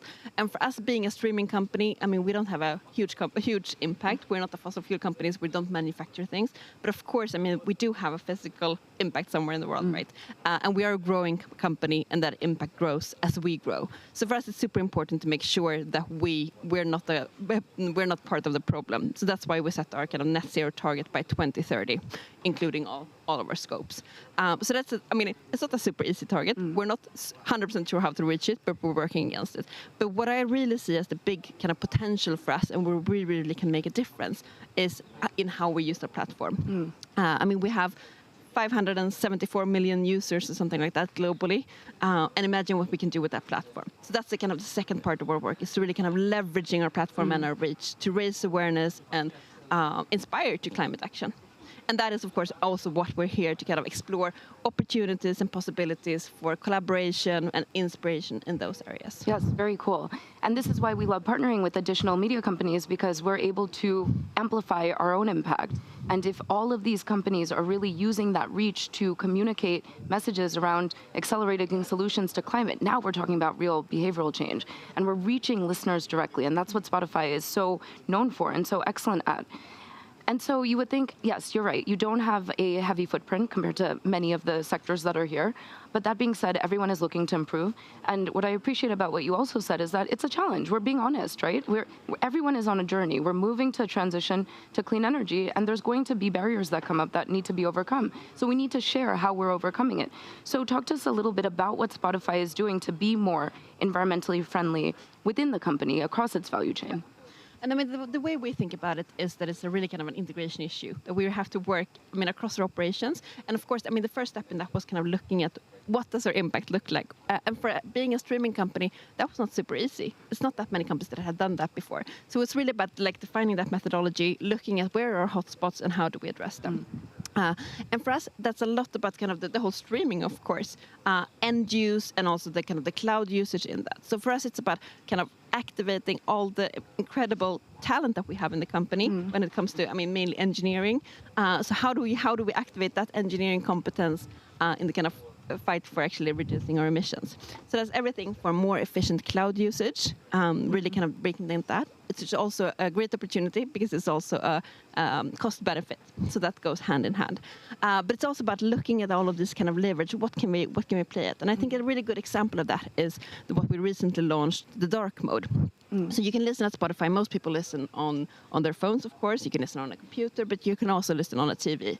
And looking at it as TV, you would have Spotify always on, which actually consumes a lot of energy compared to any other device.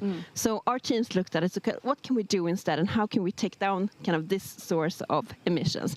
And came up with the dark mode. So you can actually choose to have a dark mode on your TV, which makes a lot of difference, and up to 64% or something like that in emissions. That's brilliant. That's a great example. Or electricity usage. Yes, and that's just thinking about seeing an issue and just thinking through. And you have it's a company full of talent and engineers, and we're talking about the actual company itself. I'm curious, what you represent, what your product is music, of course. So bigger picture, what can the music industry do, and you as a player in the music industry, to also encourage those that are tuning in, using Spotify, enjoying music?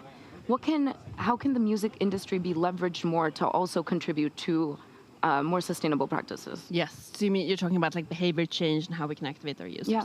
And for us, that's a lot about kind of, as I said, using our platform, really using that reach. And we have the benefit of having, of course, both music on the platform, but also podcasts. So we have a lot of different kind of types of content that we can use. So it's both about curating that content. There's amazing content on the platform already, so making sure that our listeners can find that. And that's why we have a climate hub that we activate throughout the year for listeners to find credible, good climate content. But it's also about creating content that is good. And when I first started at Spotify, my kind of initial feeling or reaction was, okay, we need to bring like science to the platform. We need to have like science podcasts, which is great. I love science, but a lot of people don't actively search for climate content and don't actively search for that type of kind of listening experience. So what we're exploring now, and the kind of the big challenge, but also the great opportunity, is how do we kind of reach the people who are not looking for this content? So how do we infuse climate into other types of content that you don't really kind of know that you're listening to climate content? It's like getting kids to eat their vegetables. Exactly. You mix it into something else, right? You make like a pancake batter and you mix like spinach into it, and you have health pancakes. Exactly. So that's what we're trying to do. And I think a great example of that is what we did for Earth Day earlier this year.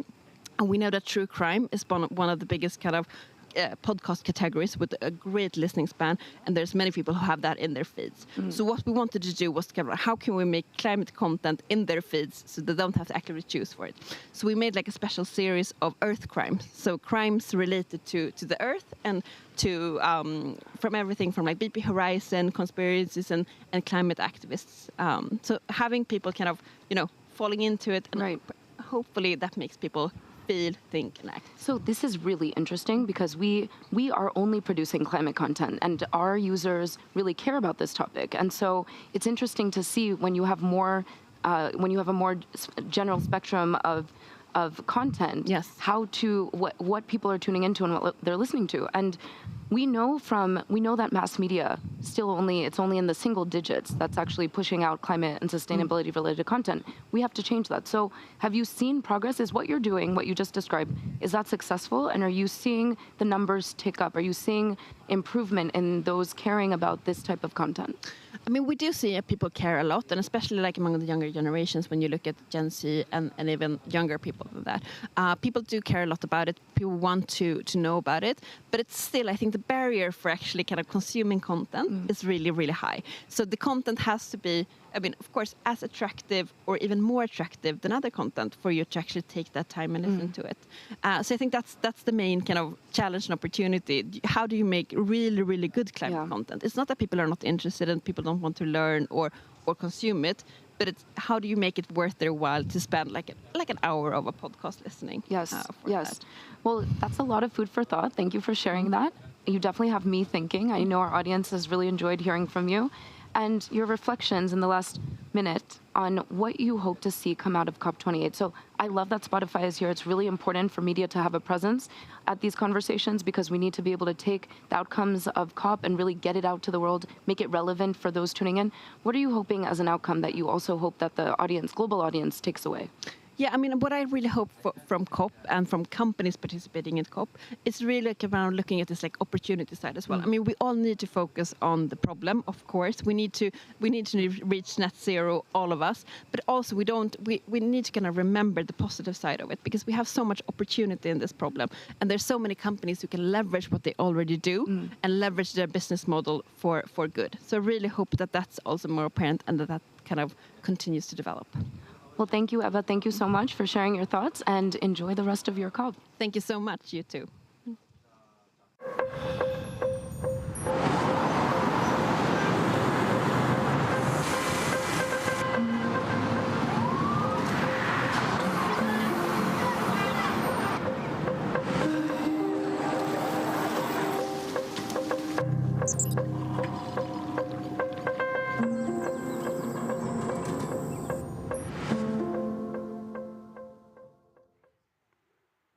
So we're now at the end of our 4th day of broadcast from the Climate Hub, from Dubai and here from Stockholm. We've covered some of the biggest climate-related topics today, from health on a warming planet to the fossil fuel non-proliferation treaty and gender equity in the climate crisis. We're now going to wrap up today's broadcast with some final interviews and reflections. So let's now head over to Dubai to my co-host Nick, who's going to be speaking to some youth activists about the role of gender in the climate crisis.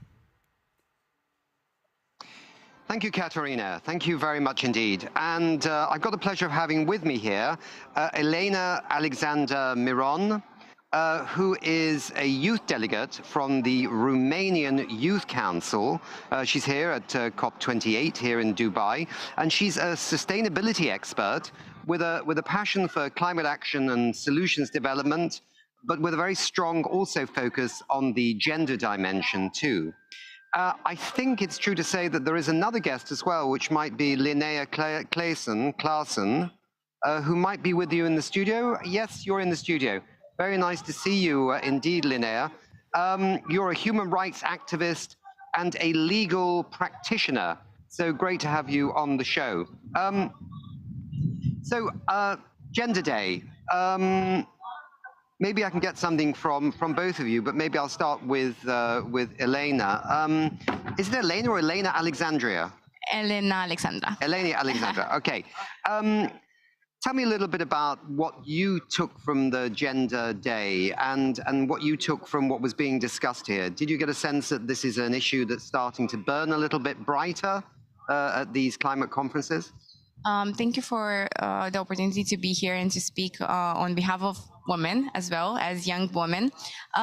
So here, happy Gender Day, I guess, for everyone here. And the topic is becoming hotter and hotter, if I may say that, because it is an important issue and we need to see it as an interconnected issue as the climate change is. So it has a lot of perspectives, and we should look at gender equality as we look at how hot is the weather today, because it's important to have all the voices at the same table.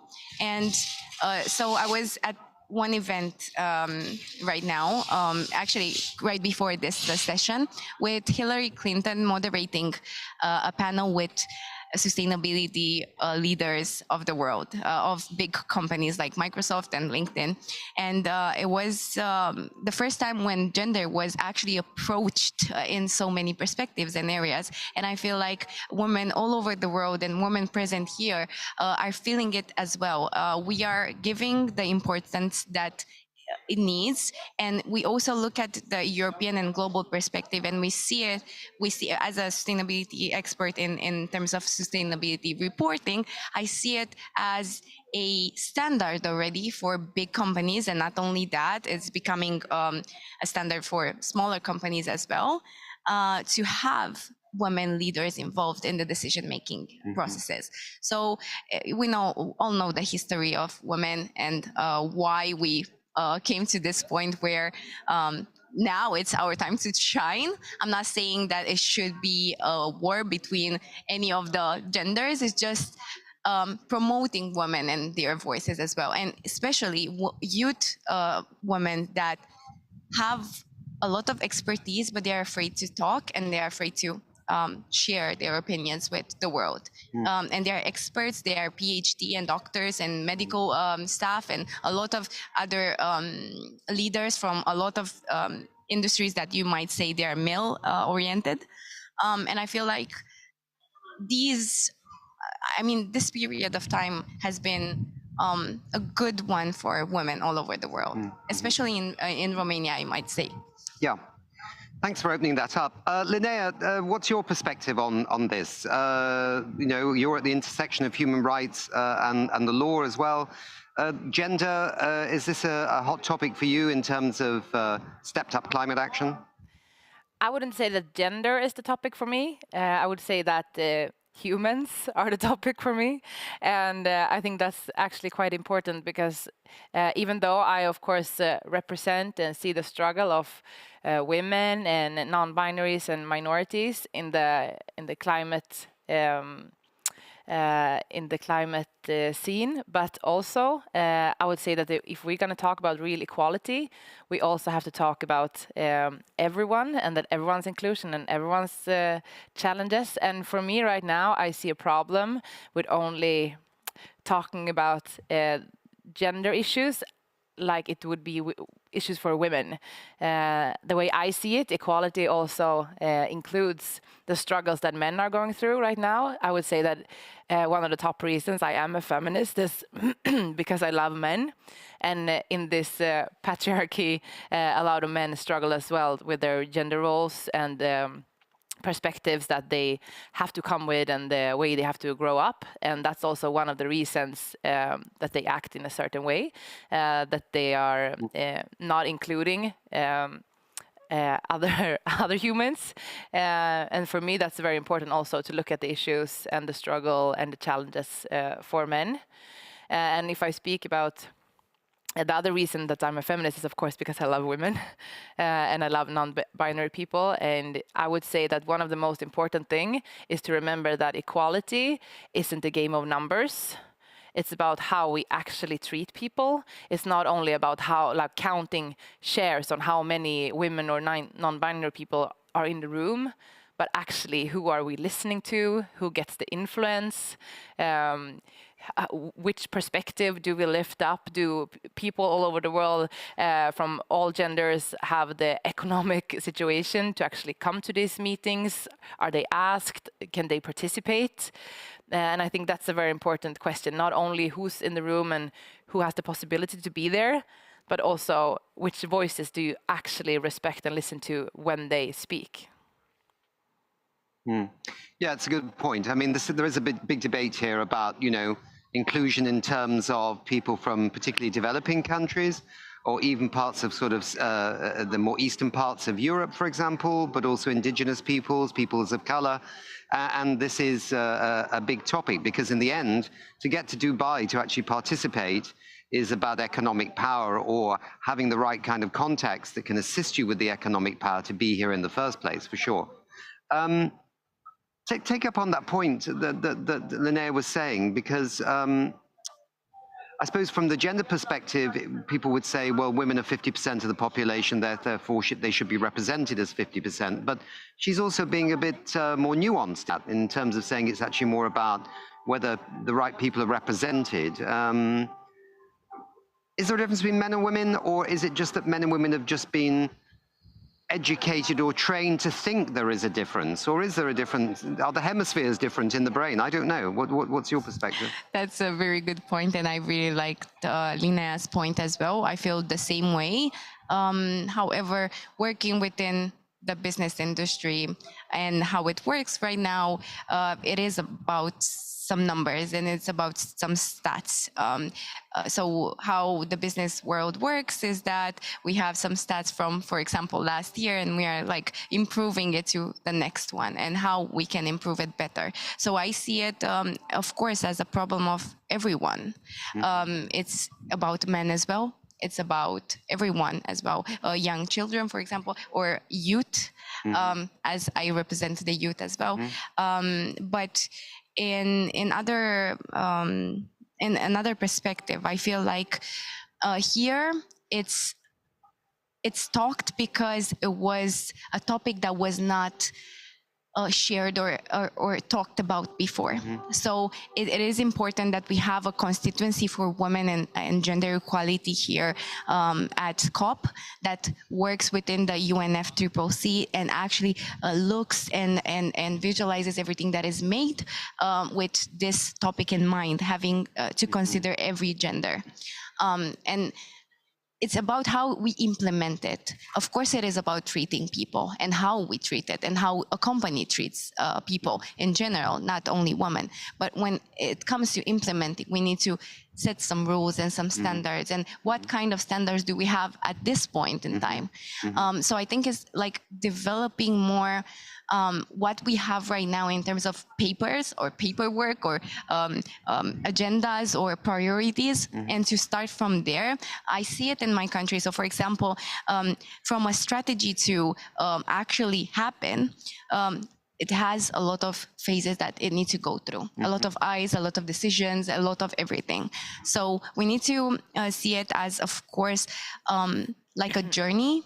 And as long as people are speaking about important topics as gender equality, as equality for all, as equality for a certain category of people. That's how we're gonna have like a collective contribution to change these kind of standards. So I see it as more like in a technical way. How do we, for example, when I ask something as a young person and I go to the government and I ask something about young people's interest and opinions, and they're coming to me with the idea of like, okay, so what document can you give us? How can you explain it to us so we can move it further from a demand to an actual action? So that's my perspective on that. I feel like it is a process. I feel like we need to speak up, and I feel like we have here a lot of categories of people that actually support a lot of topics, and I feel like it's a collaborative development. Okay. Linnea, come to us a little bit on where your perspective is on the human rights story then as it comes to climate change. What is an area that you feel is critical in this story, and as we go forward trying to deal with climate change, where's the human rights angle from your perspective here? My view on that is that one of the most important things, if you want to defend the climate, is to defend the people who defend the climate. And right now, the situation for human rights activists and climate activists are terrible all over the world. The activists are sometimes hunted from their own government. They are being red flagged. They are being called terrorists. They are being criminalized. They can't get support from the international community. They get hurt, they get threats, they get murdered. Right now, the climate activists are the kind of activists that get murdered a lot, or even most in the world. And that's such a huge problem, and we really don't act on that enough. And for me, it is a problem that we know this, and we don't do enough about it. I would say that we don't even do close to enough about it. Yeah. It's interesting that recently, even in some of the richer countries, like even Germany, there have been police actually, going into climate activists' houses and going through their stuff in quite semi-aggressive ways or really aggressive ways. So it's not just happening in the classical places that we worry about, like the Amazon, but it also seems to be spreading as a slight problem in some richer countries. Is that right? Yeah, absolutely. We see this movement and the attacks all over the world right now, and that's such a big problem, because the problem with that is that we're going to be less and less that dares to speak up, because it's going to be both social threats but also physical threats. And that's such a big question of democracy. And if no one are going to be able to speak up for the climate because we are too scared or too threatened or murdered, then we're not going to have a planet. Linnea, I never really asked you this question, but are you working with an organization that's trying to address these issues? I'm working with different organizations, so I'm not with one single organization. I work with and collaborate with many all over the world.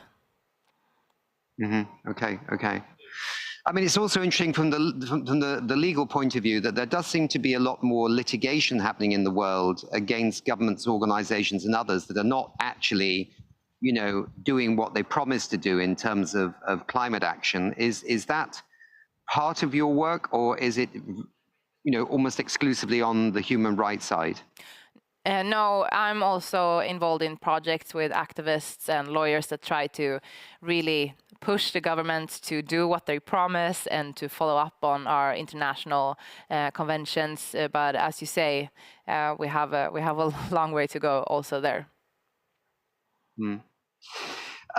Elena, coming back to you, Elena Alexandra, coming back to you.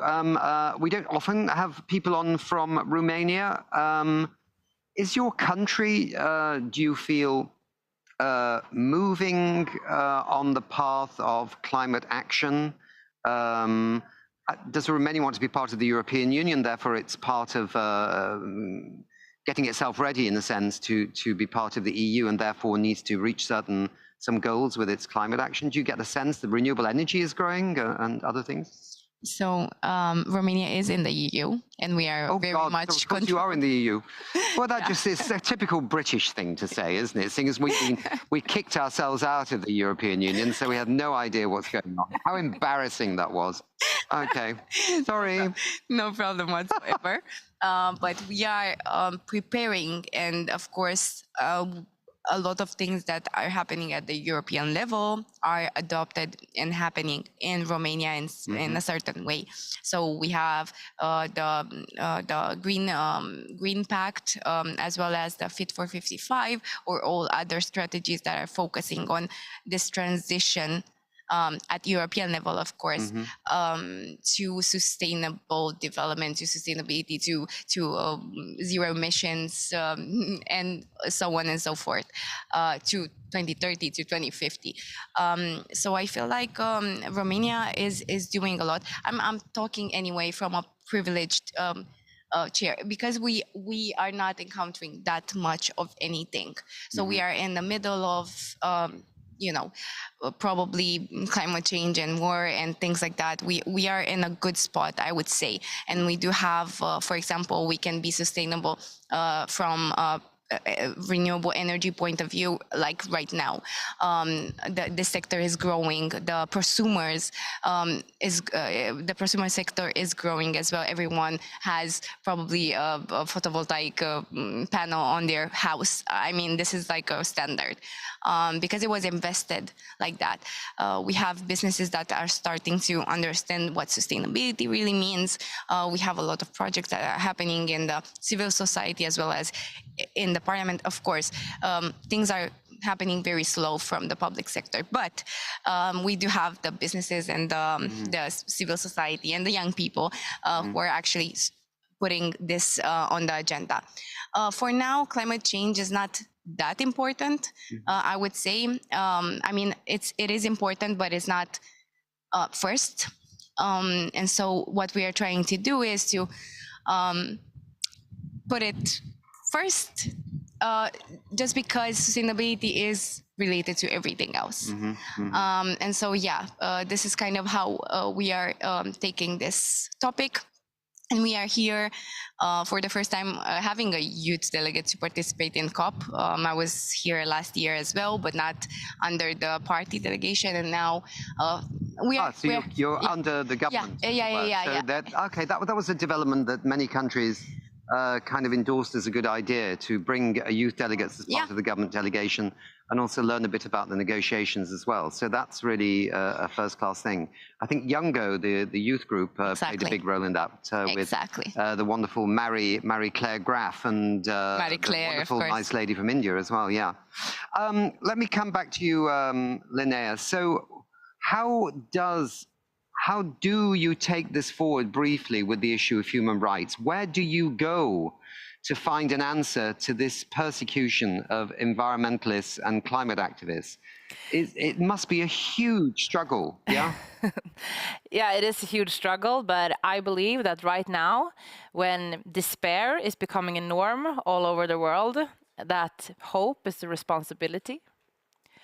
I believe that when we're talking about gender balance, one of the most common lies is that it has to take long time to achieve equality. And it's the same with all actually social, societal problems. We are the society. We can change it whenever. A revolution can always be around the corner. So for me, I really want to look to you and say that what I'm talking about when I'm talking about women and minorities is that I don't want charity, I want solidarity. Thank you. Mm-hmm. Exactly.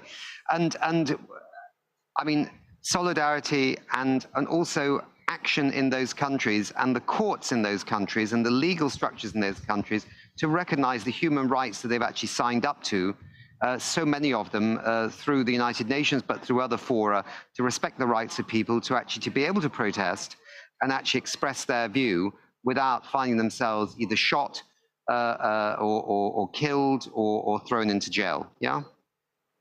Yeah, that would be a good start. That would be a really good start, yeah. Look, this is a terribly short session, and I think that so much of what you've talked about, Linnea, and also you, Elena, Alexandra, are absolutely huge topics which are beyond this 20-minute discussion we've had. But I think it was good that, for example, Linnea, you raised the issue of the persecution of environmental activists on this show. It is an absolute disgrace. And it was also good, Elena, Alexandra, that when we talked about it a bit before, but there is some progress in Romania on bringing women into the system of the corporate sector and moving them up, because there seems to be a lot of evidence when women have at least some decent say in the running of a company, they actually do get more sustainable. So, you know, these are all very huge social and cultural topics. But thank you very much for being with us. And I will, send this TV show back to Stockholm itself, Katarina and Ingka.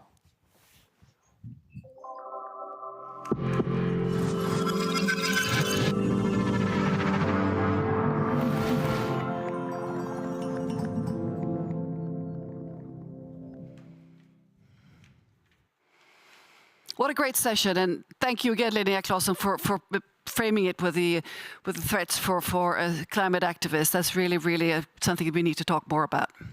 So here on stage I have with me Andreas Magnusson from the Youth Hub and Ebba Renshog, CEO and founder of We Don't Have Time. So Andreas, I'd like to first get your reflections of the sessions today, and primarily, of course, the Youth Hub. Of course, and I'm mic'd now. How wonderful to be back. That's a plus. Yes, it is. We've had incredible sessions today as well as the other days, of course. But what we've talked a lot about today is that defending nature is also, you know, in some way defending every human's right to be who they are. Because we've talked about gender and equality connected to climate today, and as the climate deteriorates, as we're destroying this planet, the more people will suffer, and the ones who will suffer first are women, children, and people who are oppressed in different ways. For sure, it's all interconnected, and of course that's a very important perspective to always keep in mind. So Andreas, about tomorrow, there will be another Youth Hub tomorrow. Can you tell me a bit about what you're going to bring in tomorrow? Do you have guests, of course? We of course have guests, which I don't have in my mind now, but we'll talk about lots of different things that are super exciting regarding the topic tomorrow. And just today as well, we're not done in the Youth Hub. We're actually continuing with Linnea Claesson, who was just here. We're going to have an after chat with her, which we're looking forward immensely. So Andreas, for what parts of the world are the representatives coming into the Youth Hub from? They're coming from Kenya, from Zambia, from Indonesia, from Dubai as well. We have from the UAE. We have from Switzerland. We've had from the Netherlands. Some from Sweden, including myself, of course. So there's a big variety of people. Also the US and so on. And the people meet here maybe for the first time. Can you see also that there might be spin-off effects from these meetings, that people could sort of continue their conversations when this Youth Hub is over? Yeah, definitely. Because when we're having some keynotes at times, and then we have a Q&A with the keynote speaker, and they get to send questions in the chat, and then there's always someone asking, how can we get in touch with you after this? How can we continue this conversation after this session is over in the hub? Which is amazing, and they send their contact details, and everyone, gathers them, hopefully sends that email or connect on LinkedIn. It's absolutely, terrific to see how it continues. Wonderful. Thank you, Andreas. Thank you. So, Ingmar, your reflections, you've been here all day, of course, listening in on and off and taking part in some of the sessions. What is your key takeaway from today? My key takeaway is finance is where I've been working for many, many years before I started We Don't Have Time. So this is a subject I know well, and I know also that money is running the world. So if we can direct the money, stop from to the wrong side to the good side, we are actually doubling up the action, because we are starving the wrong side and we are thriving the good side, and that's exactly what we need. And the absurd thing is that the society today is built opposite. We are throwing a lot of subsidies and money to the bad side, and we're starving the good side. There's so much need for money. That's the only thing we really need to accelerate the solution. The solutions are out there, but we need funnel in the money to it. So I have some love and I have some warnings. As always, go ahead. And I have some other surprises. But you want to start with the warning or the love? Let me start with the love. Okay. I think it's always good to start with the good news. Because we need to focus on the good news. That's something that media often are overlooking. Mm-hmm. And as Linnea said, hope is a responsibility. I really love that quote. Because when everything are looking very dark, we need to create hope in order to find a way forward. That's how we have survived many, many dark times before in humanity. So let's start with some hope. And one hope is the IMF. They were today talking heavily about that. International Monetary Fund. Yes. So many people in finance are listening to them. And what they said is very, obvious, but still it needs to be said and it needs to be done. And that is carbon price needs to be much, much higher. We must make it expensive to pollute. Simple as that. But it needs to be done. And they've never said this before. Not that clearly. No, not that clearly. So that's really good. So we need to transform that to action. And the banks in UAE is my other climate love for. They have so much money. If you're an oil country like UAE and Norway and others, you're kind of having so much money you don't know what to do with them.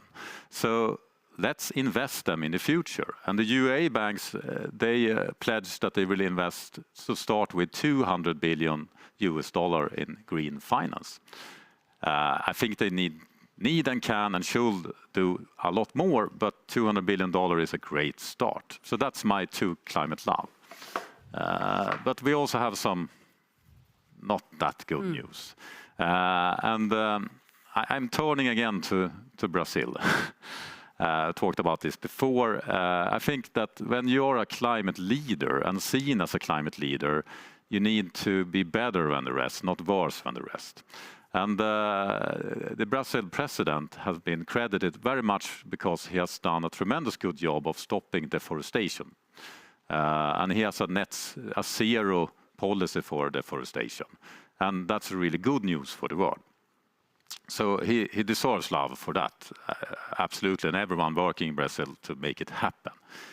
But there's a new study just released today that have calculated, and this is what you do in finance, you calculate things, and numbers add up. And they have calculated that the new oil and gas and coal licenses that Brazil will launch the day after COP will cancel out all the emission reduction by stopping deforestation. It will be worthless. It could have done nothing, and that will be the same. So we can't really have this leadership of doing one thing good and sell the oil to make a lot of money to stay in power. Doesn't work. You can't do it. And that's my transition to the most absurd thing regarding climate finance. And this is something we did very much in Glasgow. So I will show you. the counter, Ingmar. When we went by train to Glasgow, it was a really crazy train trip. It was indeed. But we finally arrived there. It was a miracle. We had this counter that we were starting on the first day of the COP26 meeting. And it's a counter that are counting up the fossil fuel subsidies globally, that governments are sponsoring the fossil fuel industry to make that cheaper, to do the opposite what IMF just talked about. And we had this counter in the background of the COP meeting.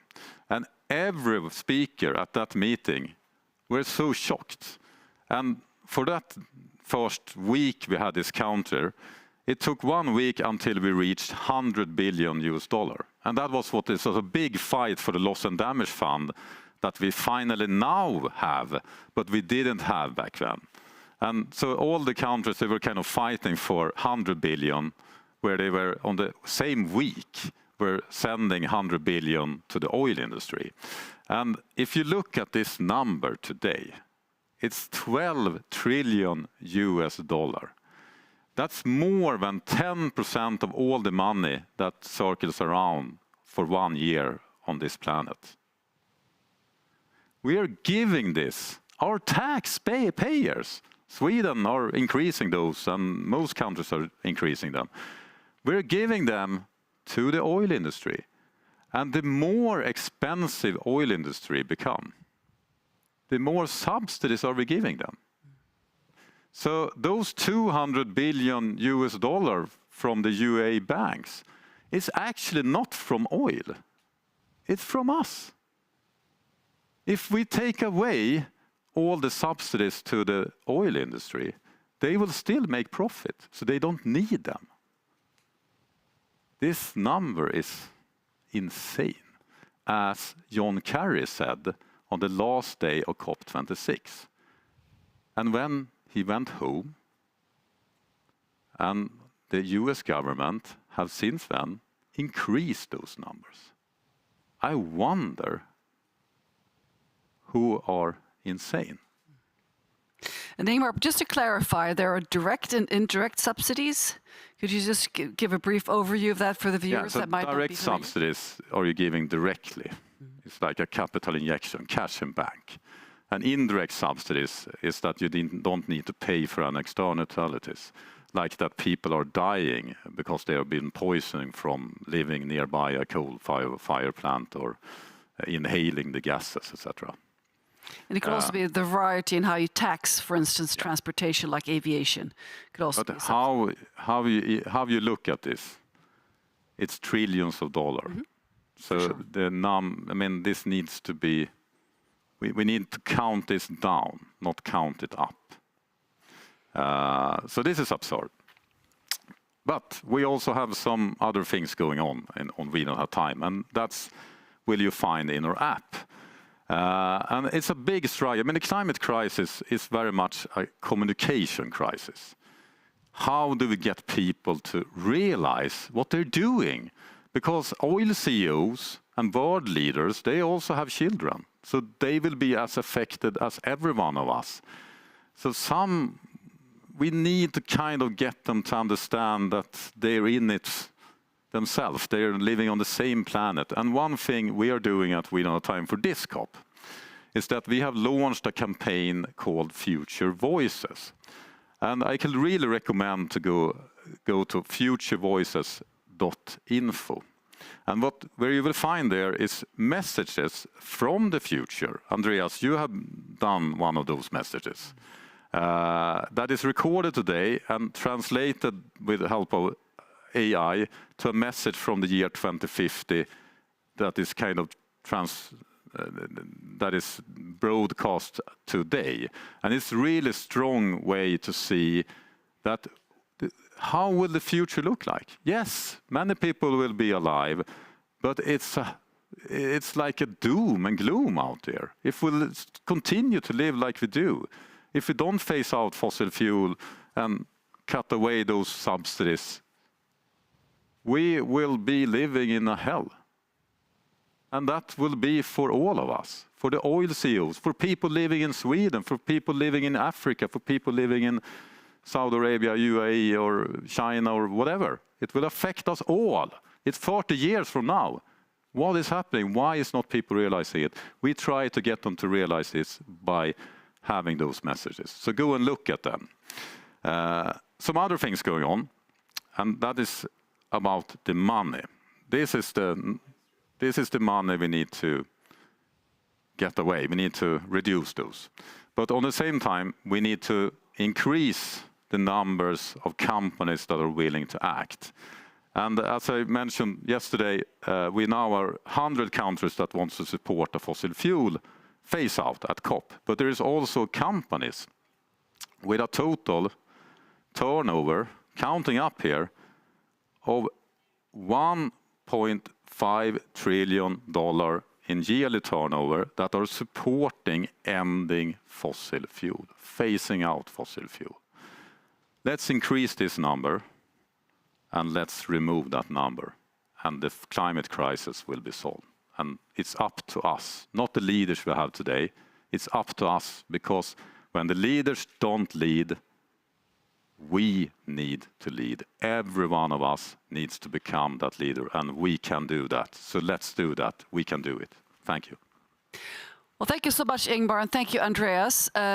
It's time to wrap up our 4th day of live broadcasting, but just don't go anywhere just yet. Tomorrow we'll be focusing on energy and industry. We'll be focusing on a just and sustainable transition, and a very important topic, indigenous peoples. We'll be hearing from high-level speakers such as Sir David King. He's founder of the Climate Crisis Advisory Group, and also from Professor Johan Rockström, who's director of the Potsdam Institute for Climate Impact Research. We'll be covering sessions on turning climate science into climate policy, how renewable energy can solve the biodiversity crisis, and what needs to be done to protect the Pacific as the climate crisis worsens.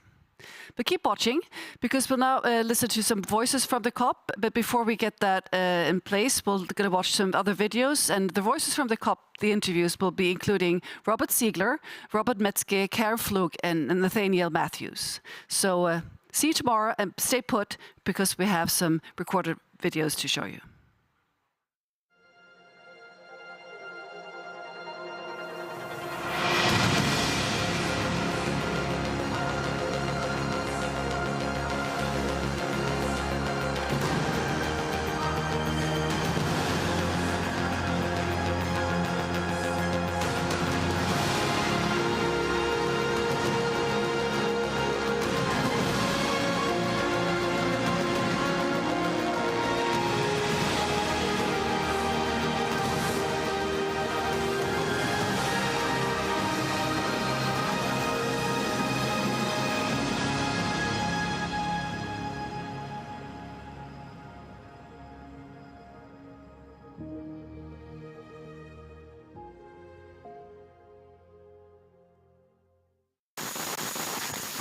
Transmission attempt number 47.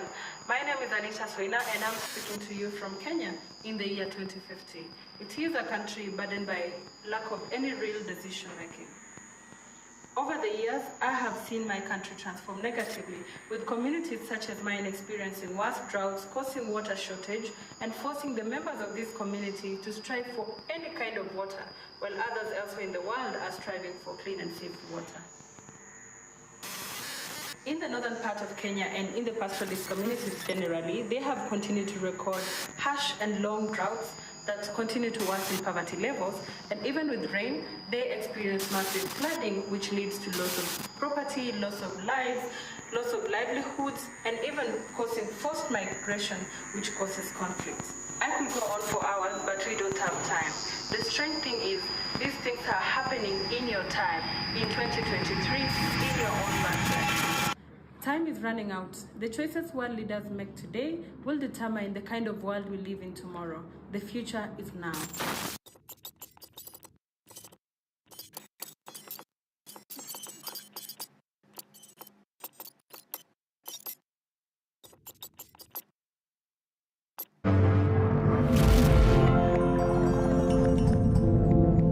Hi, I'm here with Robert Ziegler, General Manager at Einride for Europe, Middle East, and Africa. Robert has extensive experience in leadership positions from within transport and logistics, from DHL to Carney Consulting. Hi, Robert. Hey, Angela. How are you? Good to have you here. Thank you for having me. We're here at COP28. What are your expectations from COP? Well, we hope to see agreements that are addressing the challenge of ensuring sufficient renewable energy and electricity available for commercial transport. Electricity stands out. You've seen COP28. We want that OEMs have towards manufacturing professional electric commercial vehicles.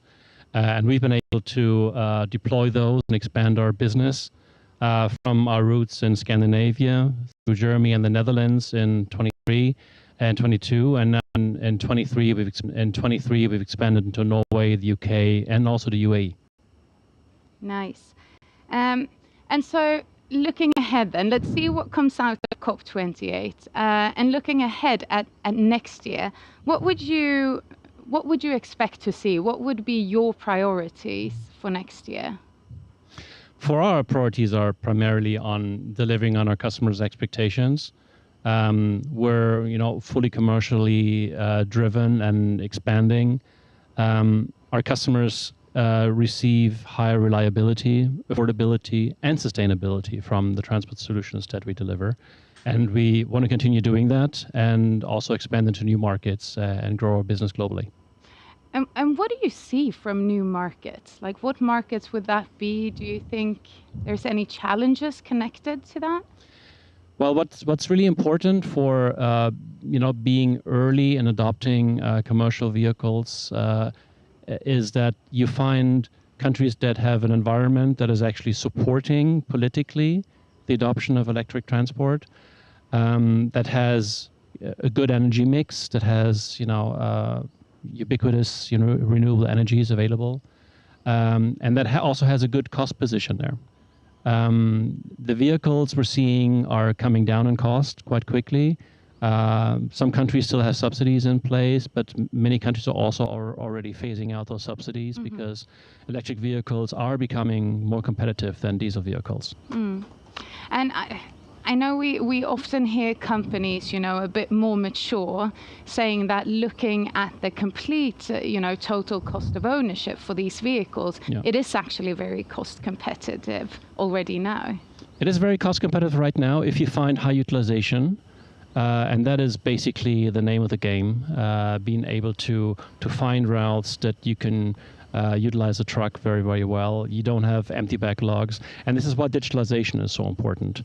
I come from the transportation industry that still has more fax machines than employees, and that hands freight papers to the driver, and then the driver goes off, and if you're lucky, he calls you back 2 days later when you delivered or didn't deliver.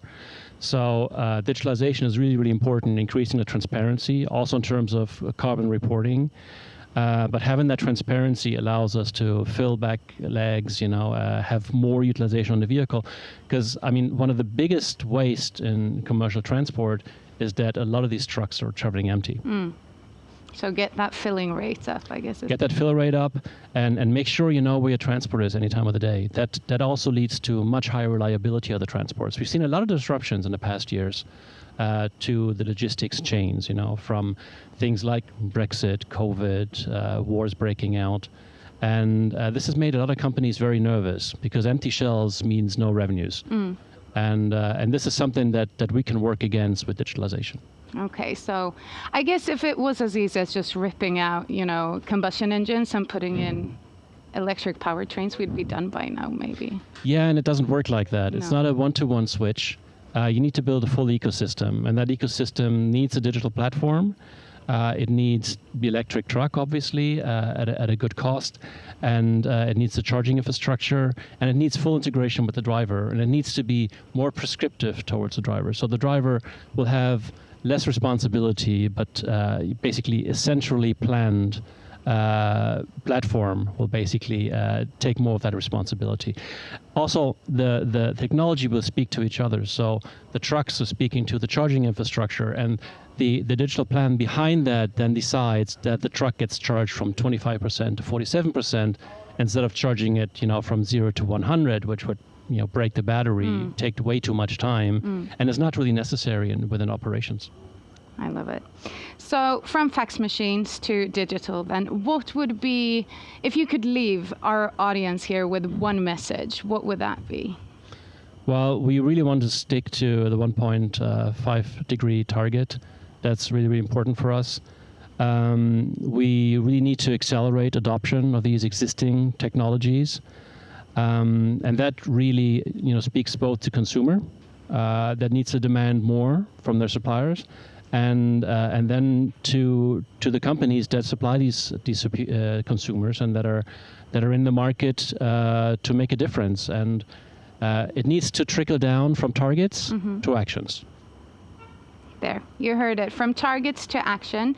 Thank you, Robert, so much for joining us, and looking forward to see what Einride will do next year. Thank you, Angela. Thank you.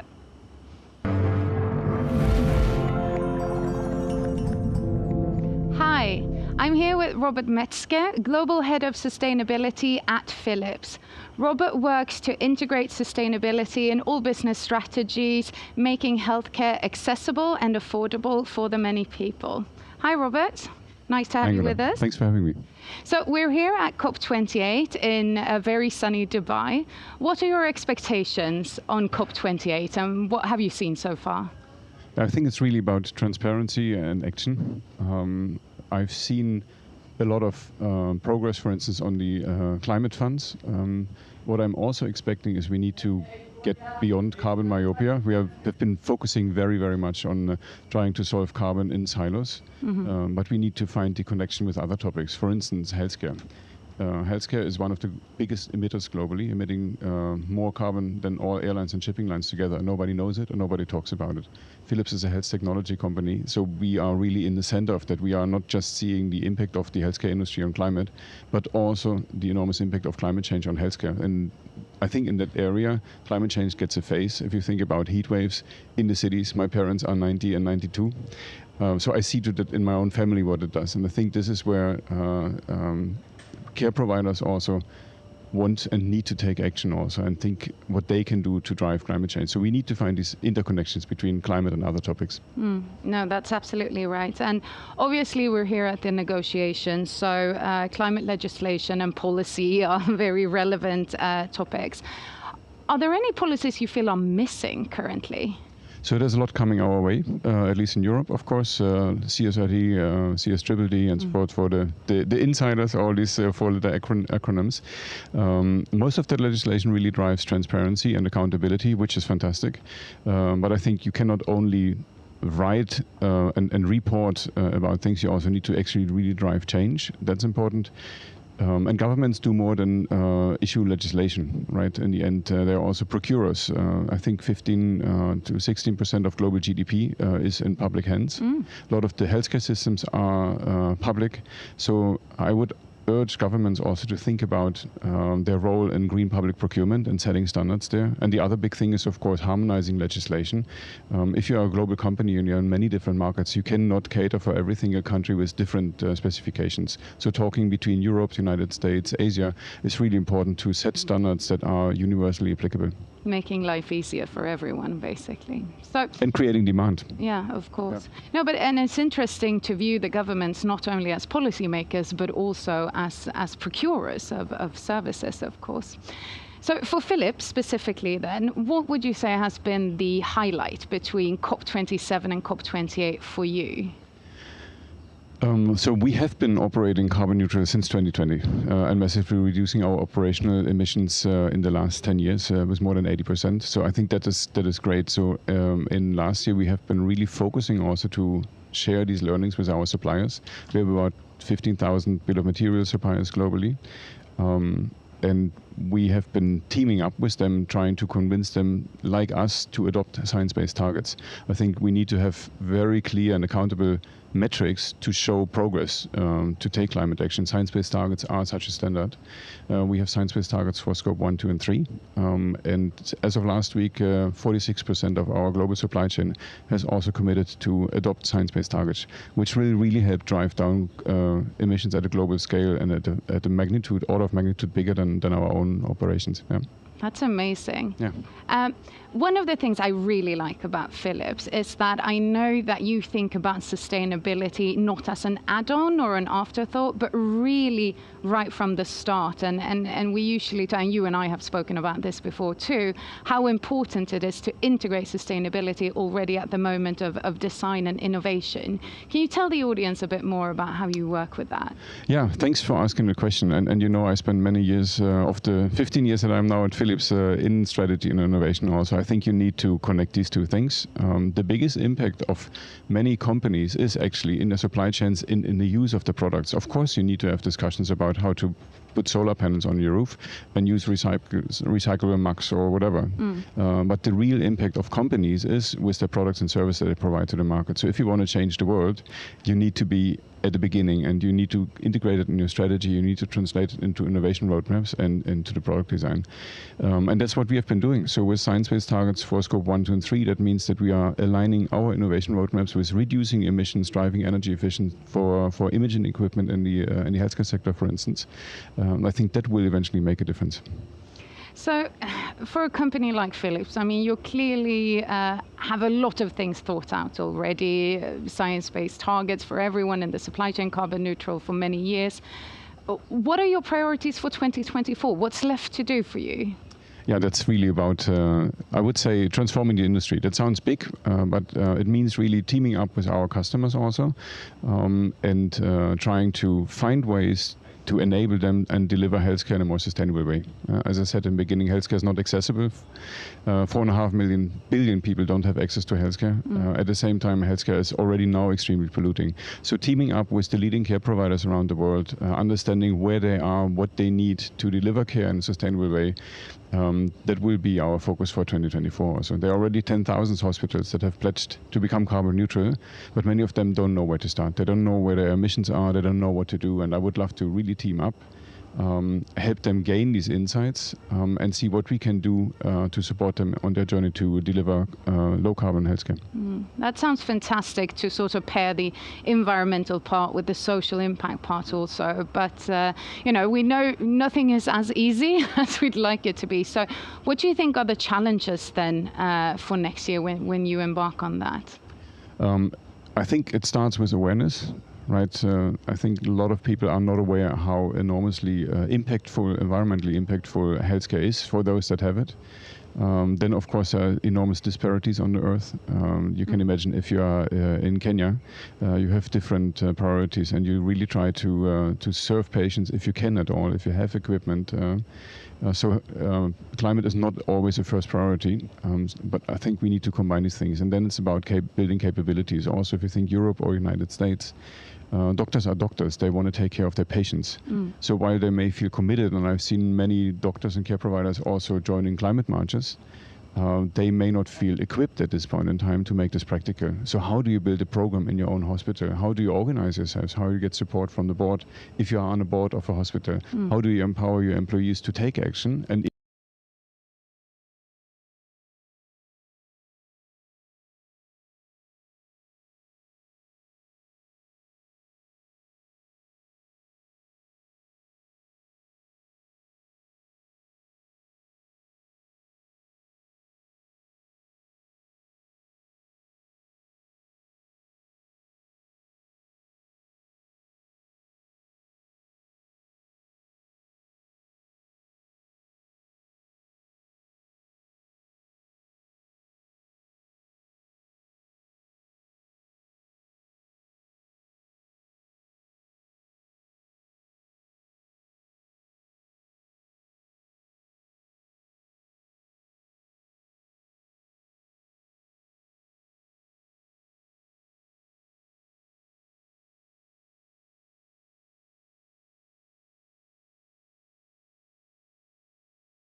Hi, I'm here with Robert Ziegler, General Manager at Einride for Europe, Middle East and Africa.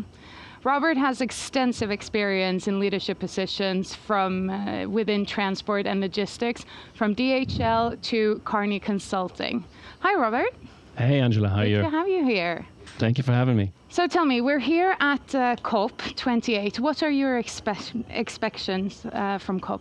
Well, we hope to see agreements that are addressing the challenge of ensuring sufficient renewable energy and electricity available for commercial transport.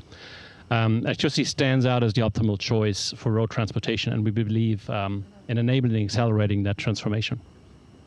So what has been for Einride, electric trucks, a real shift in the industry? What have you seen as the highlight between COP27 and COP28? Well, one of the major changes is that OEMs have adopted towards manufacturing professional electric commercial vehicles. And we've been able to deploy those and expand our business from our roots in Scandinavia through Germany and the Netherlands in 23 and 22. And now in 23, we've expanded into Norway, the UK, and also the UAE. Nice.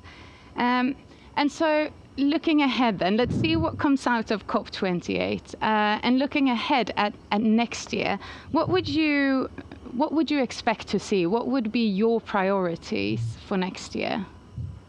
For our priorities are primarily on delivering on our customers' expectations. We're, fully commercially driven and expanding. Our customers receive higher reliability, affordability, and sustainability from the transport solutions that we deliver. And we want to continue doing that and also expand into new markets and grow our business globally. And what do you see from new markets? Like, what markets would that be? Do you think there's any challenges connected to that?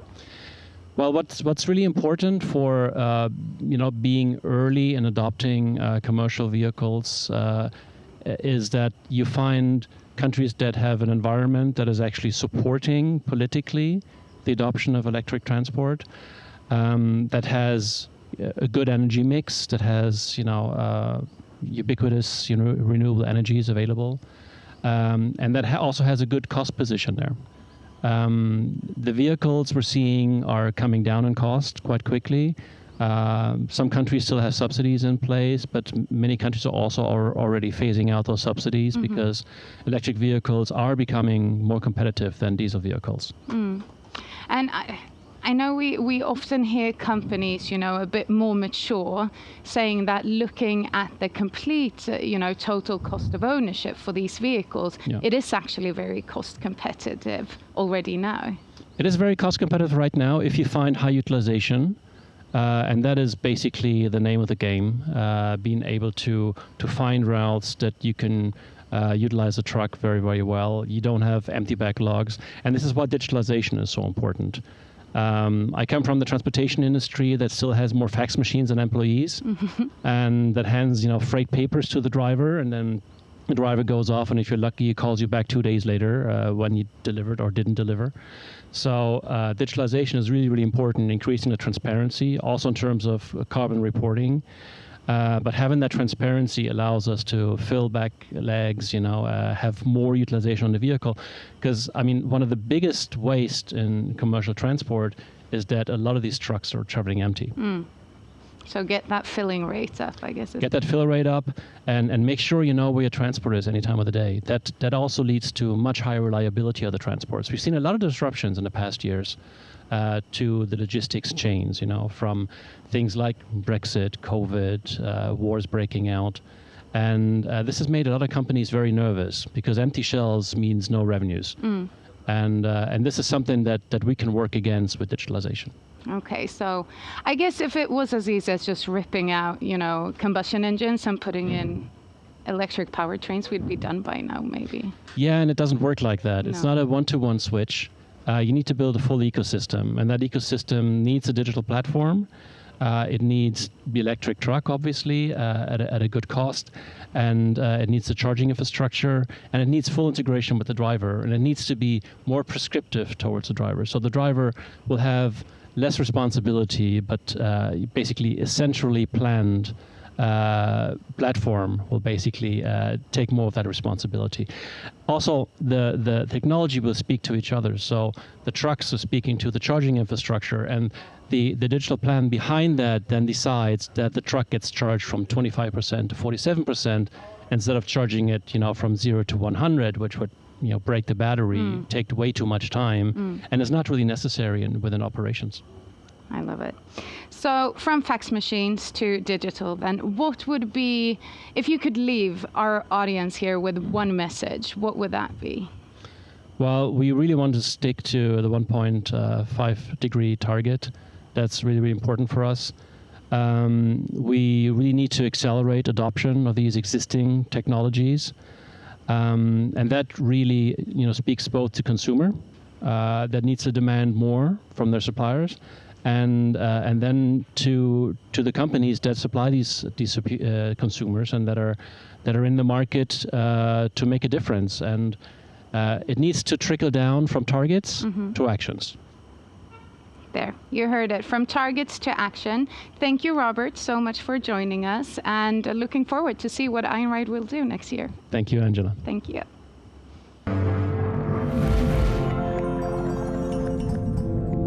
Hi, I'm here with Robert Metzke, Global Head of Sustainability at Philips. Robert works to integrate sustainability in all business strategies, making healthcare accessible and affordable for the many people. Hi, Robert. Nice to have you with us. Thanks for having me. So we're here at COP28 in a very sunny Dubai.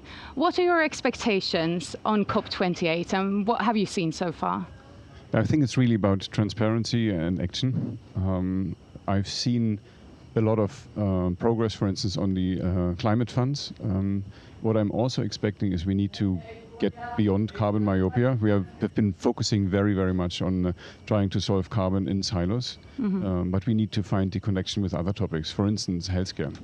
Healthcare is one of the biggest emitters globally, emitting more carbon than all airlines and shipping lines together. Nobody knows it and nobody talks about it.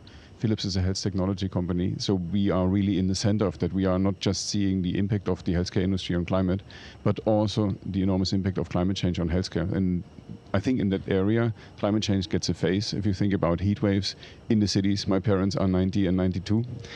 So I see to that in my own family what it does. And I think this is where care providers also want and need to take action also and think what they can do to drive climate change. So we need to find these interconnections between climate and other topics. No, that's absolutely right. And obviously we're here at the negotiations, so climate legislation and policy are very relevant topics.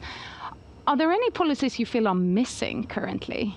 So there's a lot coming our way, at least in Europe, of course. CSRD, CSDDD, and support for the insiders, all these four-letter acronyms. Most of that legislation really drives transparency and accountability, which is fantastic.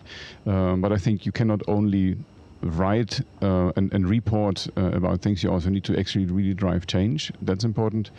And governments do more than issue legislation, right? In the end, they're also procurers. I think 15 to 16% of global GDP is in public hands. A lot of the healthcare systems are public. So I would urge governments also to think about their role in green public procurement and setting standards there. And the other big thing is, of course, harmonizing legislation. If you are a global company and you're in many different markets, you cannot cater for every single country with different specifications. So talking between Europe, the United States, Asia is really important to set standards that are universally applicable. Making life easier for everyone, basically. So, and creating demand. Yeah, of course. Yeah. No, and it's interesting to view the governments not only as policymakers, but also as procurers of services, of course. So for Philips specifically then, what would you say has been the highlight between COP27 and COP28 for you? So we have been operating carbon neutral since 2020 and massively reducing our operational emissions in the last 10 years with more than 80%. So I think that is great. So in last year, we have been really focusing also to share these learnings with our suppliers. We have about 15,000 bill of materials suppliers globally. And we have been teaming up with them, trying to convince them, like us, to adopt science-based targets. I think we need to have very clear and accountable metrics to show progress to take climate action. Science-based targets are such a standard. We have science-based targets for scope 1, 2, and 3. And as of last week, 46% of our global supply chain has also committed to adopt science-based targets, which will really help drive down emissions at a global scale and at a magnitude, order of magnitude bigger than our own operations. Yeah. That's amazing. Yeah. One of the things I really like about Philips is that I know that you think about sustainability not as an add-on or an afterthought, but really right from the start. And we usually, and you and I have spoken about this before too, how important it is to integrate sustainability already at the moment of design and innovation. Can you tell the audience a bit more about how you work with that? Yeah, thanks for asking the question. And you know, I spent many years of the 15 years that I'm now at Philips in strategy and innovation also. I think you need to connect these two things. The biggest impact of many companies is actually in the supply chains, in the use of the products. Of course, you need to have discussions about how to put solar panels on your roof and use recyclable mugs or whatever. But the real impact of companies is with the products and services that they provide to the market. So if you want to change the world, you need to be at the beginning, and you need to integrate it in your strategy. You need to translate it into innovation roadmaps and into the product design. And that's what we have been doing. So with science-based targets for scope 1, 2, and 3, that means that we are aligning our innovation roadmaps with reducing emissions, driving energy efficient for imaging equipment in the healthcare sector, for instance. I think that will eventually make a difference. So for a company like Philips, I mean, you clearly have a lot of things thought out already, science-based targets for everyone in the supply chain, carbon neutral for many years. What are your priorities for 2024? What's left to do for you? Yeah, that's really about, I would say, transforming the industry. That sounds big, but it means really teaming up with our customers also and trying to find ways to enable them and deliver healthcare in a more sustainable way. As I said in the beginning, healthcare is not accessible. 4.5 billion people don't have access to healthcare. At the same time, healthcare is already now extremely polluting. So teaming up with the leading care providers around the world, understanding where they are, what they need to deliver care in a sustainable way, that will be our focus for 2024. So there are already 10,000 hospitals that have pledged to become carbon neutral, but many of them don't know where to start. They don't know where their emissions are, they don't know what to do, and I would love to really team up, help them gain these insights and see what we can do to support them on their journey to deliver low carbon healthcare. That sounds fantastic, to sort of pair the environmental part with the social impact part also. But, you know, we know nothing is as easy as we'd like it to be. So what do you think are the challenges then for next year when you embark on that? I think it starts with awareness. Right, I think a lot of people are not aware how enormously environmentally impactful healthcare is for those that have it. Then, of course, there are enormous disparities on the earth. You can imagine if you are in Kenya, you have different priorities, and you really try to serve patients if you can at all, if you have equipment. So climate is not always a first priority, but I think we need to combine these things. And then it's about building capabilities. Also, if you think Europe or United States, doctors are doctors. They want to take care of their patients. So while they may feel committed, and I've seen many doctors and care providers also joining climate marches, they may not feel equipped at this point in time to make this practical. So how do you build a program in your own hospital? How do you organize yourselves? How do you get support from the board if you are on a board of a hospital? How do you empower your employees to take action and integrate it with their extremely busy schedules anyway? There's a shortage of doctors, as we know. I think these are the challenges that we have to figure out in practice. Fantastic. And so we're coming up at time. So if you could leave, and you can, the audience with one message, like one thing to take away from this, what would it be? I would say adopt science-based targets and commit to a date when you want to be net zero. And then, of course, reach out to your key stakeholders. So if you are a business, think about your suppliers and your customers. If you are a government, think about what you can do, for instance, with public procurement. If you are an NGO, really focus on nudging those that can make a difference. But I would say it starts with science-based targets and think really industry transformation, not just your own scope, but that's of course where you should start. Change your company, have some impact. Change the industry, have a big impact. That's it, Angela. I like that. Thank you so much for joining us, Robert. It's been a pleasure. It was a great pleasure. Thank you. Thank you.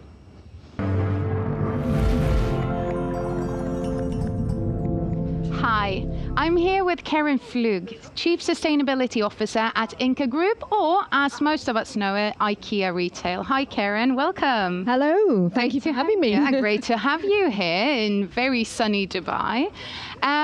So tell me, why are you at COP28 and what are you hoping to see here?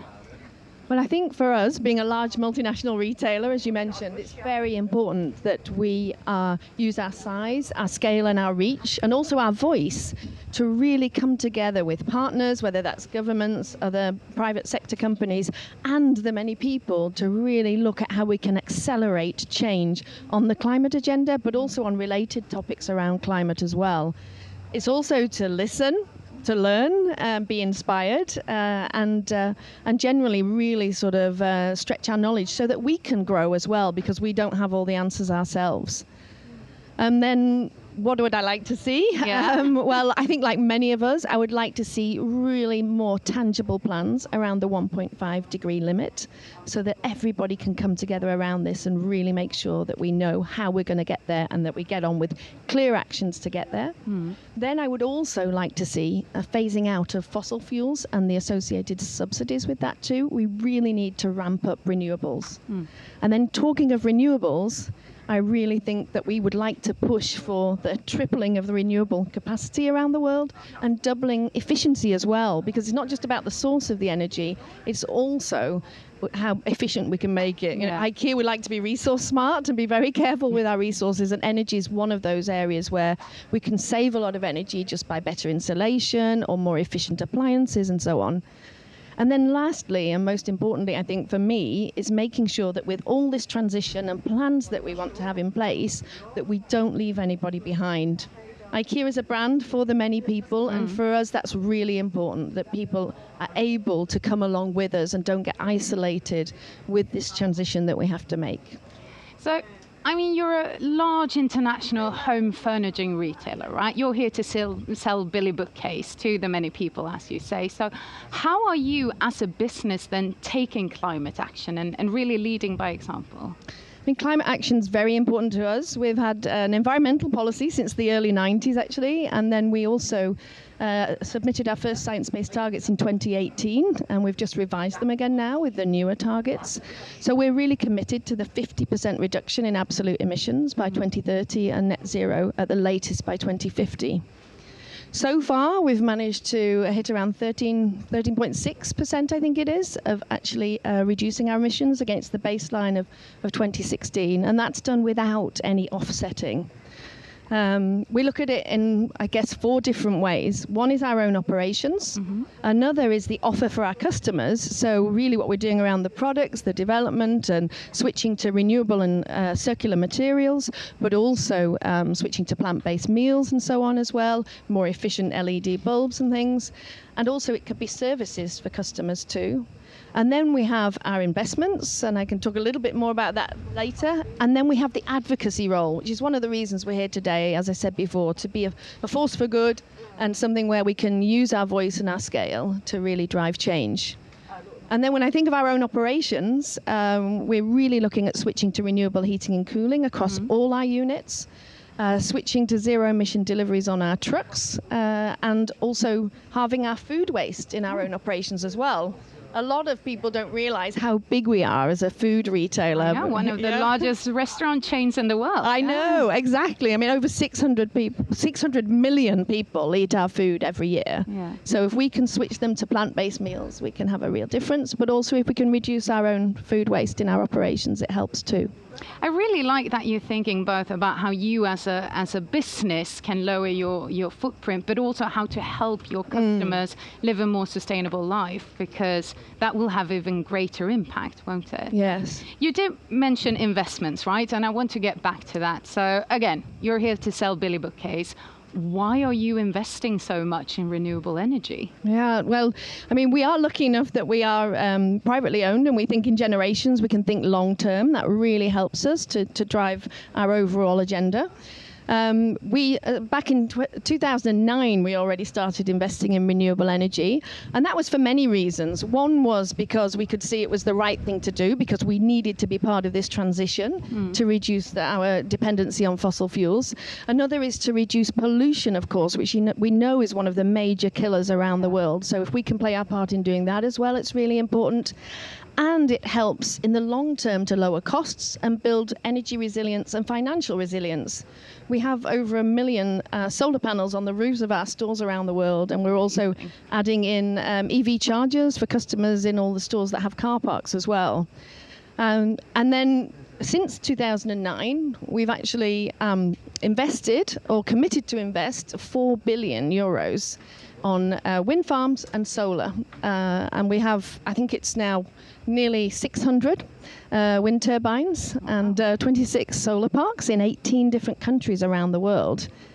And we know that's good, that we're producing more renewable energy, but we also know there's a bigger transition needed. So last week we were really excited to announce that we're investing another 1 billion, and that's more to help with innovation and driving overall change in the renewable industry, looking at different fuels, looking at different batteries and solutions, so it's not just about producing more clean energy. That is amazing, 1 billion. I want to pick up on something else. So you are very close to the customer, right, and to the consumers. And I know IKEA has amazing reach, reaching so many people. What do the many people think about climate change? How do they feel about climate change? Well, we know anecdotally, but we also know from research that we've just done together with Globescan that they care a lot. It matters a lot to them. On average, across countries where we did a survey just recently with over 30,000 people in 30 countries, 68% of them care and worry about climate change. And in some of our markets, it's actually up to about 95 to 97% if they're markets that are particularly hit by the challenges of weather and heating and floods and storms and so on. So we know that they care deeply. We also know that the younger customers care even more deeply. 66% of those customers are actually also already doing something in their lives. But the biggest barrier to do further things is actually cost. It's perceived as too expensive. So for us, as a brand that has the vision to create a better everyday life for the many people, we really want to side with them, where we show that it's not affordability or sustainability, but you can find affordable and sustainable solutions to live a more sustainable life. And we also know 2/3 of those customers that we surveyed expect businesses and governments to do more, both because it's the right thing to do, but also to support and help them so they don't feel all the weight of this work on their shoulders, that it's all down to them. Yeah. No, and I think we can all feel that, right? It can't just be me. Yeah. Really fascinating. And if you could leave the audiences with just one thing, like just take one main message away from COP, what would you like that to be? That's a tough one, because there are probably lots of messages, but Millions of in the audience, no pressure. Yeah, exactly. Well, what I would say is, from a business point of view, I would say there are many, many solutions out there, and really we need to partner up with finance, because we have the solutions, the technology exists in many cases. So work together with your finance teams, your business partners, and speak a common language to drive it. And then for all the customers, the many people, consumers around the world, please stay optimistic and stay action-oriented. Think about the things that you can do in your everyday life. I like to use a quote from Robert Swan, who's an Arctic explorer and also an environmentalist, who speaks about the fact that the biggest threat to our planet is the notion that somebody else will fix it. So please don't lose that agency and purpose, and keep driving action in your own lives.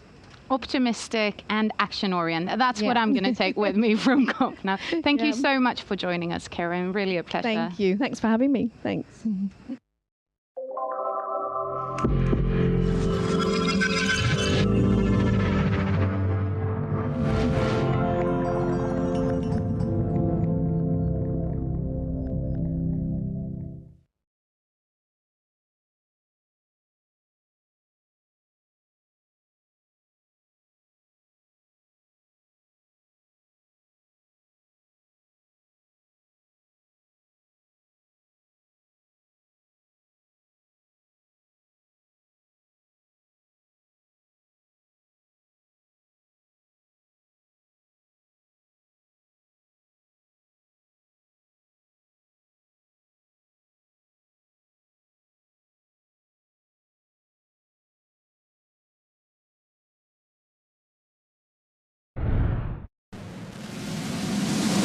It's gonna take all of us to heal this world. It's gonna take all of us.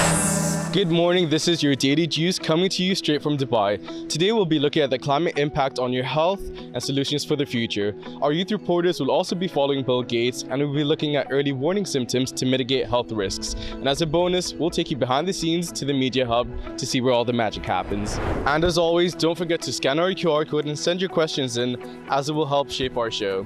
Now let's go check it out.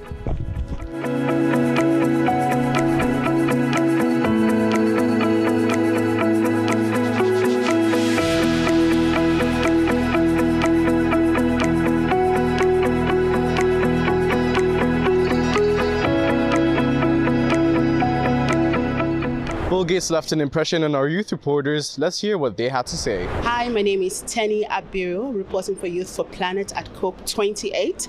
And we've seen some very interesting developments. Yesterday, Bill Gates delivered his own view on climate financing. And one of the things he talked about specifically is how that we need to look at giving climate financing a more holistic approach. And he emphasized this for some reasons I find very interesting, and I think you would find interesting as well. And the emphasis is basically how that agriculture is very key to human survival. A lot of communities in sub-Saharan Africa and South Asia have been devastated by climate change. What this essentially means is that people are going hungry. Communities are being devastated by climate change. The weather is no longer predictable. Whole farmlands have been devastated. Now, this is causing a lot of food insecurity. And the question he raises, how can we protect not just the environment, but the people? So it's not just about protecting the environment, it's about protecting people. It's about bringing humanity into it. So I find that really, really beautiful. Food security for my generation is very important. If we look at places like Nigeria, food security is a huge, huge concern. Food prices have gone up because the yield from the farms is a lot less than before. Nigeria has seen a lot of flooding that has devastated whole communities. And when we speak of communities, we're talking in thousands in communities. And by the time you start counting the numbers add up with time. So people can no longer eat comfortably, and we're talking about communities that depend on farming for survival. So when I think about it, I'm worried. I'm so worried for the coming generations. What is food going to look like? What are they going to be eating? How are they going to survive? Will they be able to afford the simple things, little things like vegetables? Even now, some vegetables are no longer available as they used to be. In the old days, you could just go in your backyard and plant greens, whatever it is you wanted, but things are changing. And we hope that this new development will bring a change to our communities. I find Bill Gates' insight on climate financing truly interesting. So please stay tuned and take a look at some of his highlights. Well, it is my great pleasure now to introduce our next keynote speaker, who needs no introduction, Mr. Bill Gates. Well, good morning. It's thrilling to have a health-focused event at the COP. It makes a lot of sense because, after all, our work on climate is to improve the human condition. And health, which allows people to thrive, be educated, and fulfill their potential, is the ultimate measure of whether we are reducing inequity. Nobody would be better off in a world with fewer carbon emissions, where we're reducing our interventions to reduce illness, starvation, and death. The reason that climate affects health are multiple. We have vector-borne diseases showing up in places that they never did before. For example, African cities that are at altitudes that mosquitoes didn't thrive at the past. The higher temperatures are changing that. When we have flood events, we see not only do mosquitoes thrive, but we also have diarrheal diseases showing up. And then in a direct sense, particularly for people who farm outdoors, there's the effect of heat stress. The WHO has estimated that over the next 2 decades, climate change will be responsible through these mechanisms for over 5 million deaths. Now, to put that in perspective, we need to remember we've made a lot of progress in global health. The funding for vaccines actually now is at a point where it's saved over 25 million lives. The funding for HIV has saved over 20 million lives. And if we take these next 20 years, just a disease like TB alone will be over 20 million deaths. So as we think about our limited aid budgets, which there are many, many demands on, one of the key things is to understand whether new pledges are additional. Are we preserving the basic health commitments that we've made, for example, in the funding of Gavi and vaccines? I believe that we can do both things. We can stay committed to health and not shift resources away and deal with this nexus of health and climate. What does that nexus look like? Well, it primarily comes through the effect on the agricultural system. Kids who are not malnourished are far, far less likely to die when they get infected with diarrhea, pneumonia, or malaria. And so it's through crop failure and worse nutrition that we see potentially in some areas a reversal of the incredible progress we've made cutting childhood deaths in half. Now, on the first day of COP, it was fantastic. We had commitments about food systems and agricultural innovation.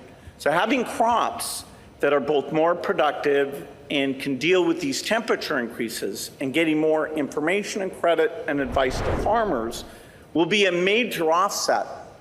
So here we see that health, agriculture, and climate are very much tied together.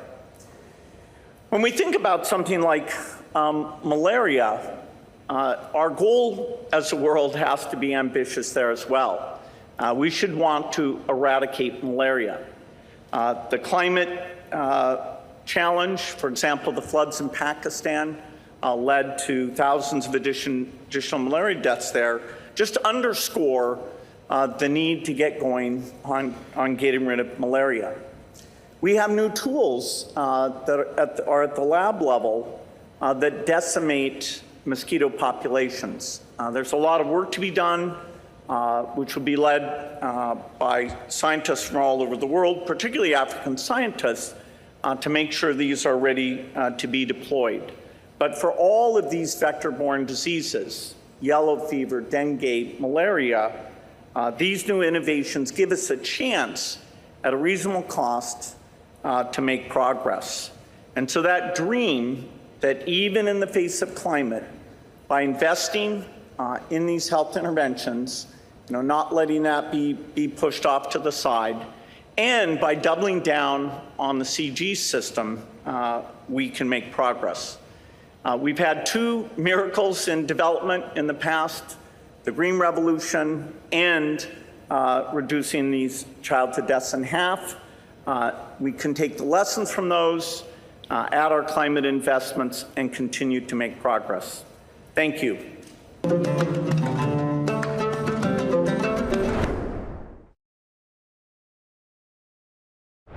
Ever wondered what goes on at the Media Hub at COP28? Well, we're taking you backstage where it all happens.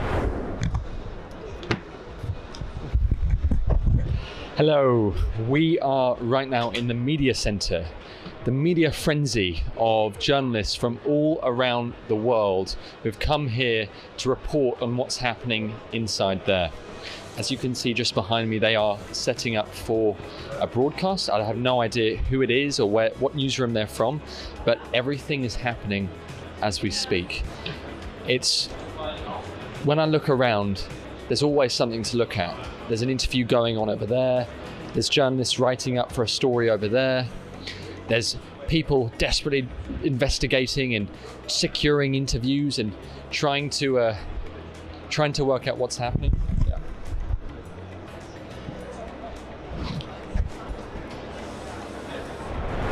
So this is only a small part of this huge space that we call the media center.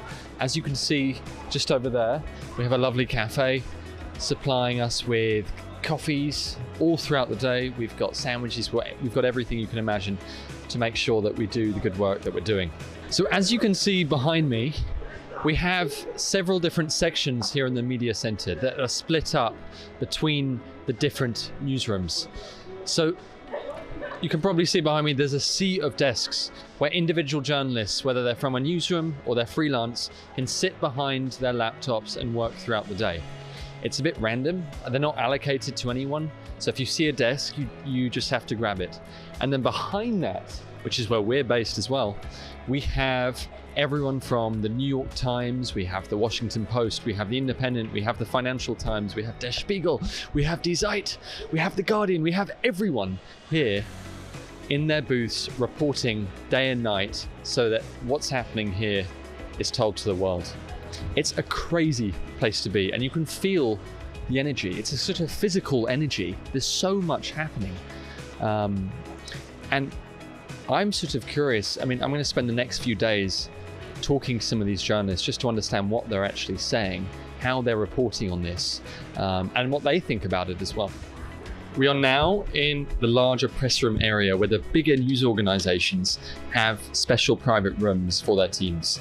So if you come with me, we have on the right, the New York Times. We have on the left, the Washington Post, two of the biggest news organizations in the world. And then just neighboring both of these newsrooms is our very own Youthful Planet newsroom. Come inside.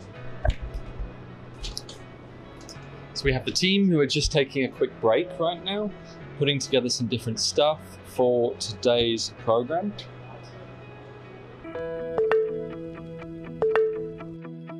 Google is leading in innovation when it comes to predetermining the impact of climate on health. Our youth reporters got to check it out.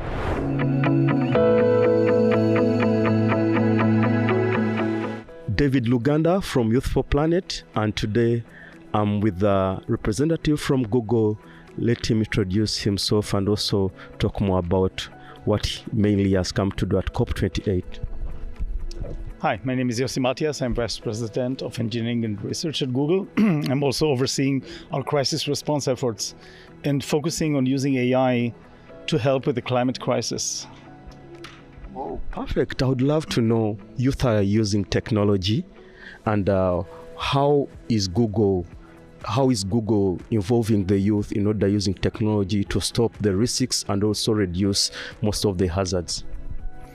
So, well, let's start saying the youth is the future, of course. So I think that when we talk about the climate crisis, obviously one thing that everybody is saying, and rightfully so, is that actually it's our responsibility to keep a better planet for the next generation. But I think youth is also an important part of the solution, because in just a few years, those youth are going to be the ones driving many of the technology solutions and the messaging and the behavior that we're going to have as a global public. So I think that youth has a huge important role to play here. And one thing that I think is fascinating in today's technology is that in just a few years, a person can learn and to use AI and other technologies in a way that can actually help solve problems. And our experience has been that I was talking about how we're using AI to help solve flood forecasting, which is one of the most, natural disasters that are impacting many people. And it seemed impossible just a few years ago, and now we have a solution in place. Similarly, we're using AI to help with climate, mitigation of climate warming. And there are so many ideas and possibilities out there, and ideas can come from everyone. So I think that the opportunity for the future is determined by the youth who is going to really engage and be part of the solution. Youth must be part of the solution. That's your message today. But I would love to know more, and other colleagues to know, what is the message for the youth mainly at COP28, because they need to know what Google has come with at COP28. So I'm very optimistic about the potential of using technology to help address part of the solution. Recently, we published a report with the Boston Consulting Group showing that AI can help with 5 to 10% of the mitigation of of global warming. So I think that the overall message is that it needs to be all hands on deck. Everybody should be working together in order to be part of the solution. And the reason we're here, along with everybody else, is to see how we can work better together to be part of the solution. I think we owe it to the youth. We owe it to the planet. We owe it to the youth, we owe it to the planet. And also, how is Google reducing the climate risk? And also, you can give an example of the Greater Horn of Africa where you're working, and also mainly on that. Yeah, so first, we're privileged to have a team in Africa, in Accra and in Nairobi, who are using AI in order to solve societal problems, and in particular in the climate crisis era, both for Africa and the world. Now, there are so many problems that need to be solved, anything from helping with flood forecasting, to predicting weather, to food security, to air quality, and to even understanding where disaster occurs. And of course, to see if we can use AI in order to reduce the global warming. For example, we found out that we could use AI in order to have a better scheduling of traffic light. It appears something that is obviously everybody would like to have less waiting time in intersections in crowded areas. It turns out that those traffic jams in intersections are contributing 29 times more carbon emission than in the open road. And if we can just reduce a little bit some of that jam, it would actually reduce quite a bit the carbon emission and global warming. Turns out that with AI, we can now actually reduce by 10% the carbon emission in those intersections. So this is an example for a solution that just a couple of years ago, nobody thought about it. And therefore, the question in my mind is, what other opportunities do we have to use technologies to actually solve such problems? So we're trying to do our share using AI, and then also making information available to everybody. My last question to you is the 1.5 limit temperature in order to reduce the global warming, and you have elaborated more on that. I want to see how Google also, maybe you can throw more light on that, how Google has a plan for this, and also to implement the Paris Agreement, which is 6 years to go, and what are the future for Google? We know AI is there, but we also need more about that. Yeah, it's a great question. So Google was one of the first companies actually to make a commitment towards sustainability many years ago, to be the first one to be carbon neutral. In fact, made a commitment to be carbon zero in just a few years, and also contribute a lot to the reduction in carbon emission worldwide. Now we're doing it in our own operations, so we're aiming to be net zero in the sense that anywhere, anytime, our contribution to carbon emission is actually zero or less. But we're also doing that by developing technologies. Since we are an AI company and we have technologies, we're using it in order to develop technologies that can actually reduce the carbon emission globally. So traffic light optimization, even reducing carbon emission during flights. Turns out that we can use AI in actually reducing the amount of those contrails that are behind airplanes that are big contributors to global warming, or looking into other ways to actually contribute to society. And of course, because we have so many users to Google, anywhere we can actually help out people behave in a way that would reduce carbon emission is something that we're trying to do. And a good example is when people navigate when they are driving, by providing them with what we call eco-friendly routing, which essentially is a different route that will take you to the same place at about the same time, but actually would consume less, would emit less carbon. It's an example where we actually help people to take action that is actually going to contribute to less carbon emission. And we're constantly looking into ways we can use by educating, communicating, providing information, and in any shape or form that we're doing. And by the way, if anybody has more ideas happy, of course, to always hear those ideas and see, because innovation can come from so many different places. In fact, we are working with hundreds of startups in the area of sustainable development goals, where many of them are coming with very novel ideas, and we're trying to give our support to these startups, because, again, it's really about all hands on deck, about everybody working together towards solving these problems. Thank you so much. I'm David from Youth for Planet, and today we have had more insights about what Google is doing, the role of AI, the role of technology. So we are very happy to see that at COP28, Google is representing over 9 billion people subscribing, they are searching, and everyone uses Google. If you are not using Google, if you are not using AI, you are missing out.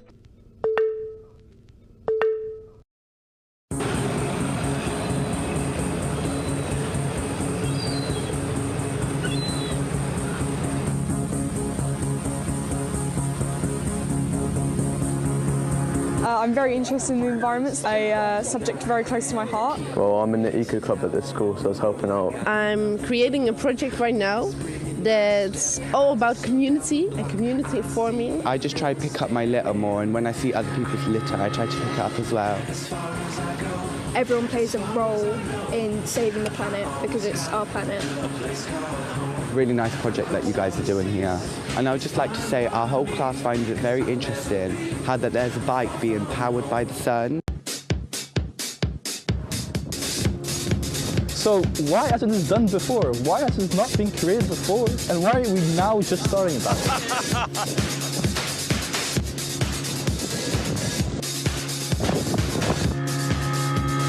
What will it take? A lot. It takes all of us. It will take a massive effort from everyone, but a conscious effort, and everybody needs to do their bit. It just needs people to actually make the change and to get the message across. Everyone should do something, because the more people help, the more will happen. Simply, what we need to do is just be more careful. Even just a single small bit does a lot of difference. Yeah, take your chance to do something good, because you can do something good. Make it fun. Make it so the kids and adults and older people can all do it together.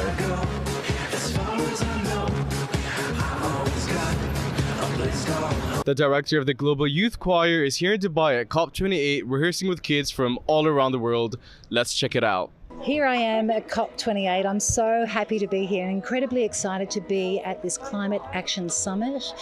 I've been meeting some amazing people, but my purpose here is to actually conduct the largest choir of youth ever assembled on the planet for climate action, and they're going to be singing a wonderful song written by one generation called All of Us. So leading up to coming to COP28, I have been conducting workshops for children online all around the planet. I've been collaborating with a wonderful woman named Linda Cruz and actually working with some of her children that she's been working with on the Race for Good. And what we've been doing is we've actually been learning the song All of Us in several different languages, which is quite extraordinary. On the day of December 8th, we'll actually all be singing in English, all of us, because it's such an important voice to be heard at COP28. The youth are the ones who are inheriting all of the challenges that are quite... Sorry, I lost my train of thought. The youth are inheriting challenges that they need to be involved in the decision-making process going forward. What this choir will do will inspire people to be a lot more inclusive, I believe, in including youth in the decision-making process. I think often the way to really inspire people is to create a positive moment and a positive invitation, and this most certainly is that. It's an incredible cross-collaboration of children from all around the world. Music and song can play such a pivotal role in actually inspiring children. One of my greatest beliefs, and I've been studying the science of it for quite some time now, is that we can program our subconscious minds with melody and language in such a way to create a belief system that serves us. So the song that we're singing is so positive. It's going to take all of us to heal this world. The time is now. Today's the day. We really can't afford to look the other way.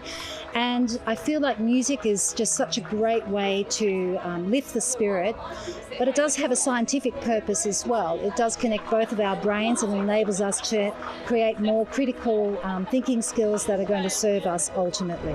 Music has scientifically been proven to aid our well-being. It stimulates our vagus nerve, which feeds all of our vital organs. It's got to be good for you.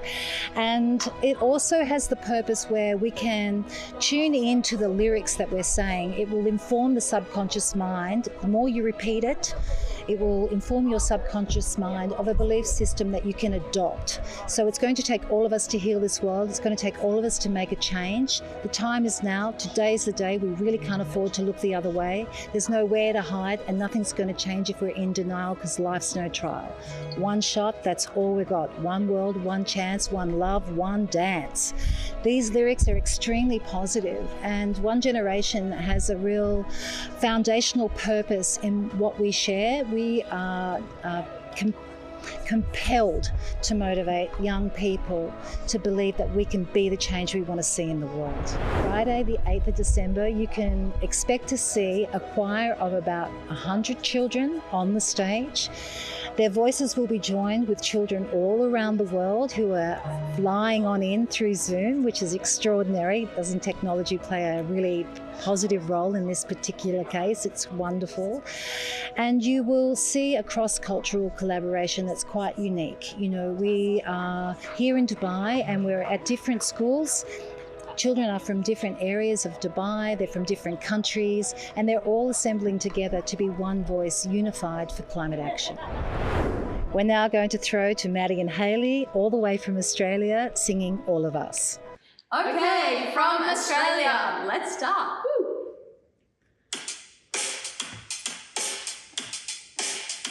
It's gonna take all of us to heal this world. It's gonna take all of us to make a change. All of us can heal this world. It's gonna take all of us to make so many distractions in the world today, filling up our mind just to look the other way. Everyone's trying just to get ahead, but at the cost of the planet, yeah, she's in the red. So stand up and shout out, cause all it's gonna just fade away. Everyone's not the only way. You are the key who can make the change. All of us to heal this world. It's gonna take all of us to make a change. All of us can heal this world. It's gonna take all of us to make a change. Easy little world right now. Believe we have the ultimate power. Small children's voices hear them loud and clear. Feeling the love, they don't know fear. Let's embrace what we're all born with. The power to love, the power to give. Be it one with the mother, one with everything. Come on, good people, let me hear you sing. It's gonna take all of us to heal this world. It's gonna take all of us to make a change. All of us can heal this world. It's gonna take all of us to make a change. For me and you, your brother and your sister to change. Change for me and you, your brother and your sister to change. For me and you, your brother and your sister to. The time is now. Today's the day. We really can't afford to look the other way. There's nowhere to hide. Nothing's gonna change if we're in denial. This life's no trial. One shot, that's all we got. One more, one chance, one love, one dance. It's gonna take all of us. To heal this world. It's gonna take all of us to make a change. All of us can heal this world. It's gonna take all of us. It's gonna take all of us to heal this world. It's gonna take all of us to make a change. All of us can heal this world. It's gonna take all of us. All of best leader in the world. Woo! Yeah. Well, guys, that is it from us today. Thank you so much for joining us at the Green Zone and also for sending your questions in. As always, it helps us shape our show and we do appreciate it. Scan the QR code and send your questions in for tomorrow's show. And don't forget that it's going to take all of us because we don't have time. It's gonna take all of us.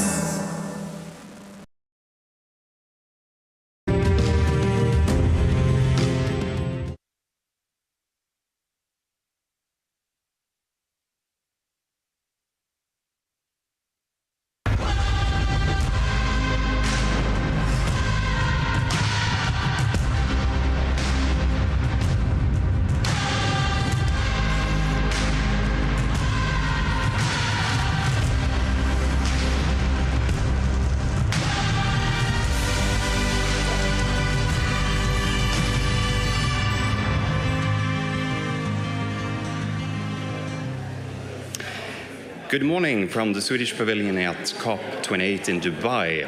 My name is Christopher Laurel, and we have the pleasure this morning to welcome you all to this session on impact tech for scale and action. In Sweden, over recent years, we have seen a tremendous development when it comes to companies that not only challenge the existing way of doing business, but also bring sustainability, green and clean solutions to the table. At this session, we will have the pleasure of welcoming a broad range of the ones that are a part of the delegation here to COP28 and get their perspectives on the change that they are driving and also what they would like to see in the negotiations going forward. We have a SMAC program with a lot of different perspectives coming in, not only from impact tech industry actors, but also from academia and well beyond. So once again, ladies and gentlemen, welcome. As part of this session, we have the great privilege to welcome one of the key individuals that is really essential for holding everything together here in the pavilion at COP28. So give a warm hand to Andrea Hedberg, who is the Senior Product Manager for the pavilion. A warm hand. So Andrea, I'm very curious to learn more because this is the third year that we bring an industrial group of partners to COP. So from your perspective, what is the nature of impact tech companies in this particular context?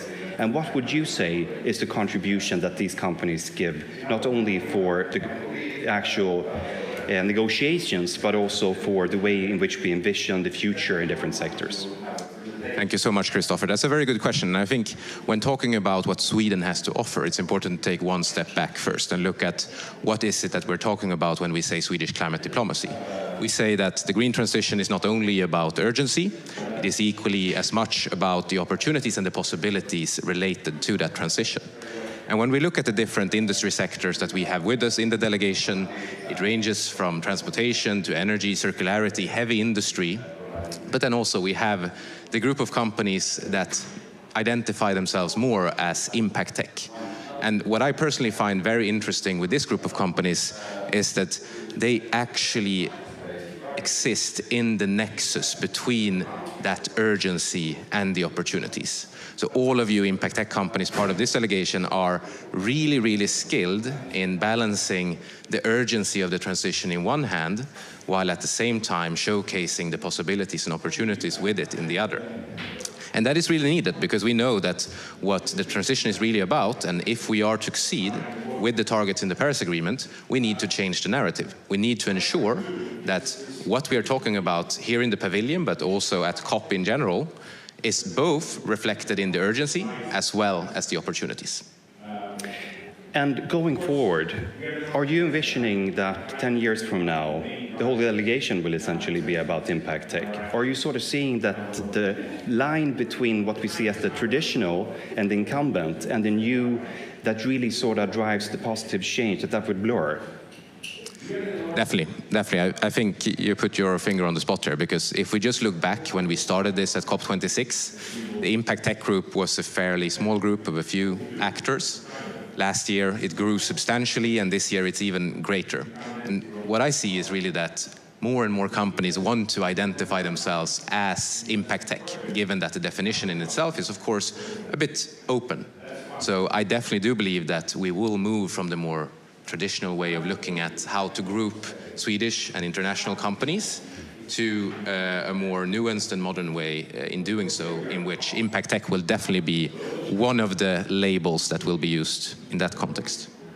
Andrea, thank you so very much for sharing your perspectives. Ladies and gentlemen, give him a warm applause. Thank you. All right, with these opening remarks, we have a long list of individuals that we would like to bring up to the stage in different panels to share their perspectives on the development that we are seeing. And in the first panel, we have the great pleasure of welcoming 3 individuals, and that is Katarina Wrangel-Björk, Chief Climate Policy Officer from The Economy, Ebba Grythberg, Head of Sustainability at Spotify, and Einar Bodström, CEO at Climate You. Welcome.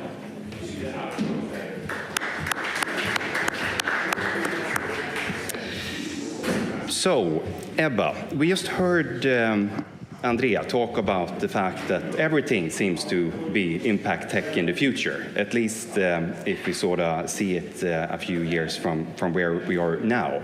You represent a company that has acted as the big sister for a lot of companies that seeks to have a truly global impact. And from your perspective, what learnings have you gotten from being a part of one of the export successes in Sweden, and how would you advise companies that are coming after Spotify in their development going forward? I think that's a great compliment for us, and of course a great kind of role to play as that role model in the tech industry from Sweden. And I think when it comes to, I mean, I don't represent impact tech really, but really kind of more what I like to call like tech for impact. And I think that's something that I would like to kind of bring forward to new companies and companies coming after, to look at kind of what business model do you have, what business are you in, and how can you leverage that for a positive impact, regardless if you have impact as your first driver or if you have another driver. You can definitely use tech as that positive kind of force for good. And I'm curious when it comes to partnerships, because what we are sort of seeing in the impact tech scene is that we have a lot of companies that are working very closely with one another. And when you work closely with one another, you get more speed, you get more scale and more scope to a lot of the change that you are bringing. In terms of partnerships from Spotify's perspectives, what learnings do you have to share? And how do you see the role of partnerships in really creating even more momentum going forward? I think, partnerships and collaboration is crucial. Just take the example of our journey to net zero. We have, as many other companies in our kind of areas of business, 99% of our emissions is in scope 3. So we can't do, basically anything ourselves. So collaboration is key. And it's also about, what I like about collaboration in the sustainability space or in the climate space, that it's kind of pre-competitive, right? So it's actually, you do it all over the field together with your competitors, peers, and others. And I think that kind of ecosystem thinking is really important. To build we need to build partnerships with both big tech vendors in the space, but also the more innovative small companies that can move faster. Even if we're kind of a we think we're a fast-moving company, but of course that doesn't compare at all to kind of the small movers in the climate tech space. Thank you. Let's turn to you, Katarina, because we have heard Ebba's perspectives on partnerships, and I'm curious to learn more about collective action, because you at the Economy, you're really bringing the change to the individual level. So my first question is, how do you do that? And my second one is, what does that mean for collective action in a broader sense of the word?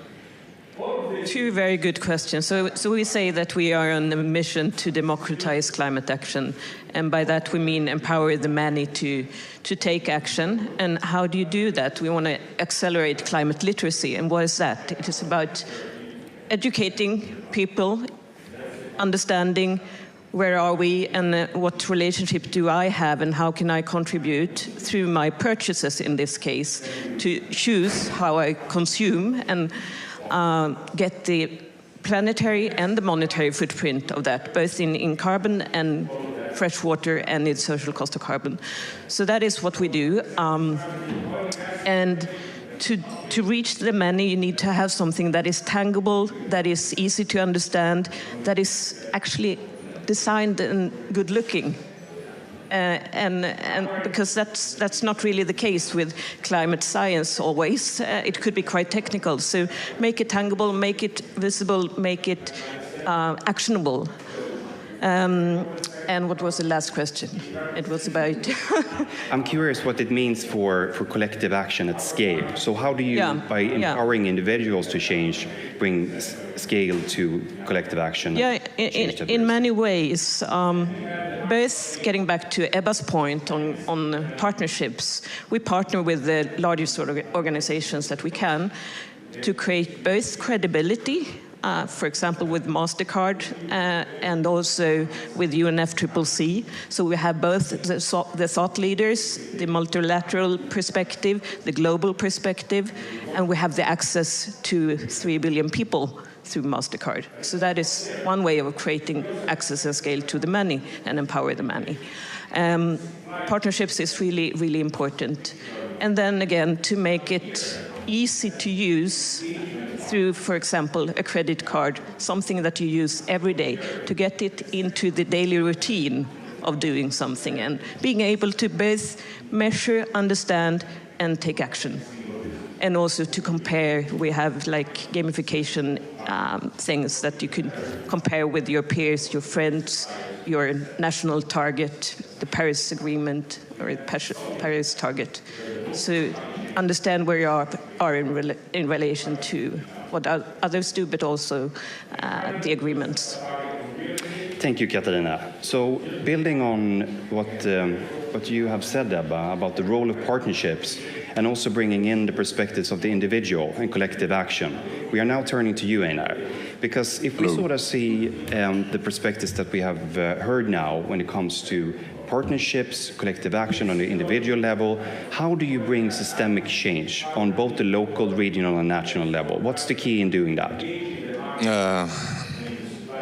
It's not the key, it's keys. There's many keys, because I think the sum of what we do, the sum of what we have here, the sum of COP is society. And I think business that we all represent need to recognize, like fully embrace that we are, the sum of what we do is society. And because I actually think that we come from almost thinking about it in a linear way, especially in tech, like move fast and shake things. And I think we're what I see now is a much more both humble and interesting dynamic forming, where essentially we recognize that the work of academia, for example, we stand on that foundation. And also, I think we come from a quite spoiled background when we said, what can the government do for us? But I want to turn it around and say, what can we do for government? Because essentially in the plenary room, the sum of that, like the leverage in those conversations is the sum of what we are able to provide. So to go back to your question, my answer is just a lot of keys, undefined. So have I interpreted you right if I say that Impact Tech have been teenagers and now they are growing up and becoming young adults? Yeah, early young adults, just moving from home and getting their first apartment, okay, but still in debt. All right, goody. So I'm curious to learn a bit more about the systemic perspectives, because we have heard you talk about different keys in order to make this happen, not break things and move really fast, but rather sort of become part of the systems that you would like to change for the better and for good. So what obstacles have you identified from your perspectives? What is making things harder than it could be? The one main thing I would answer to that is general curiosity, which I think is a general flaw in mankind. Like listening, basically. Like, I want to achieve this. What's in it for you? So, I think that curiosity, and then to from that really understand the stakeholders involved in the movement you want to achieve. Now, don't get me wrong, I think we're moving way too slow, and I think you also sometimes need to move fast and break things. But in essence, being very curious and listening to essentially form the coalitions needed to move forward. All right, good. It's a chaotic game, and embracing that chaos and say, I love chaos. I think that's one. So partnerships, we have collective action, we have also systemic change and impact tech companies in the face of growing up. So I have a really grown-up question for all three of you, and that is that we are at COP28, there are negotiations taking place right now. If you would be in the negotiation room driving one issue that is key, not only for the companies that you represent, but for impact tech, for scale, speed, and true action towards implementation, what would that be? If we start with you, Ebba. I have to think about that. I think Katarina is probably have a topic of mind. Yeah, I would actually include sustainable consumption in one way or another, and in broad sense, I would include circularity and circular business model that is not nearly spoken about, and also to talk more about driving oceans and biodiversity, keep connecting nature and climate agenda, and also bring in the solutions from here. And also remember, I think also back on us, it's not only the negotiation is the floor. Then it's up to us, the companies, organizations, to make it happen. That will never happen by the government. That is not the meaning. So it's up to us to create the action as individuals, citizens, and corporates. Yeah. And I don't know if that's a question for the plenary. I guess it is. But one key thing is actually coming to procurement, governmental procurement with a fresh mind. So I don't have the clear proposal of what that would be, but really forming alliances around shaping procurements, because we spend so much money in, very slow fashion and based on kind of the old rule book. So I would be very curious to see what could be accomplished bilaterally there on procurement. Ebba, what's your exactly. take? No, I had some time to think. But I really agree with Katarina here. I don't focus so much on what I think that governments should do, but I think it's so important that we all kind of find our roles in this ecosystem. I mean, we have roles to play as individuals, and not necessarily, only focusing on the recycling, but finding where do we have power, where do we have leverage. And I think the same goes for companies. We all need to find our kind of role in this. And I really hope that that's kind of a moving area where it goes from companies focusing on sustainability as we all do the same thing when it comes to sustainability, to really say how can we leverage our business model, regardless of what it is, to drive positive change in the world. So I really think that's about that. And of course, governments can do a lot to help with that and to help make it easy and cheaper to do right. So that's my take on it. Goody. So another perspective that I would like to get from all three of you relates to the fact that impact tech companies, we have a tendency to hang out a lot with one another. We are a friendly bunch. We are sharing apartments to have low costs in our operations, to give one example of how this materializes in our day-to-day. But when it comes to interacting outside of the scope of the impact tech scene with true adults, like MasterCard that you shared, Katarina. What's the key in doing that in a way that makes everyone contribute into a momentum that we all need? I think it's very much about imaginations, and go outside your own business model, your own scope, and think about what if we could collaborate? What if we could collaborate? What could that be? How could we imagine the impact of that and the opportunities of that? So it's about going out of the normal mind shift, the normal silo, and that is a leadership skill and also a creative skill. And make it tangible and come from imagination and make it, okay, so let's go to action. How do we make this concrete? How do we create, from our point of view, is mostly important what kind of impact we create. So setting that in the driver's seat, and then how do we make that happen in partnerships and collaborations, and do we need others to join?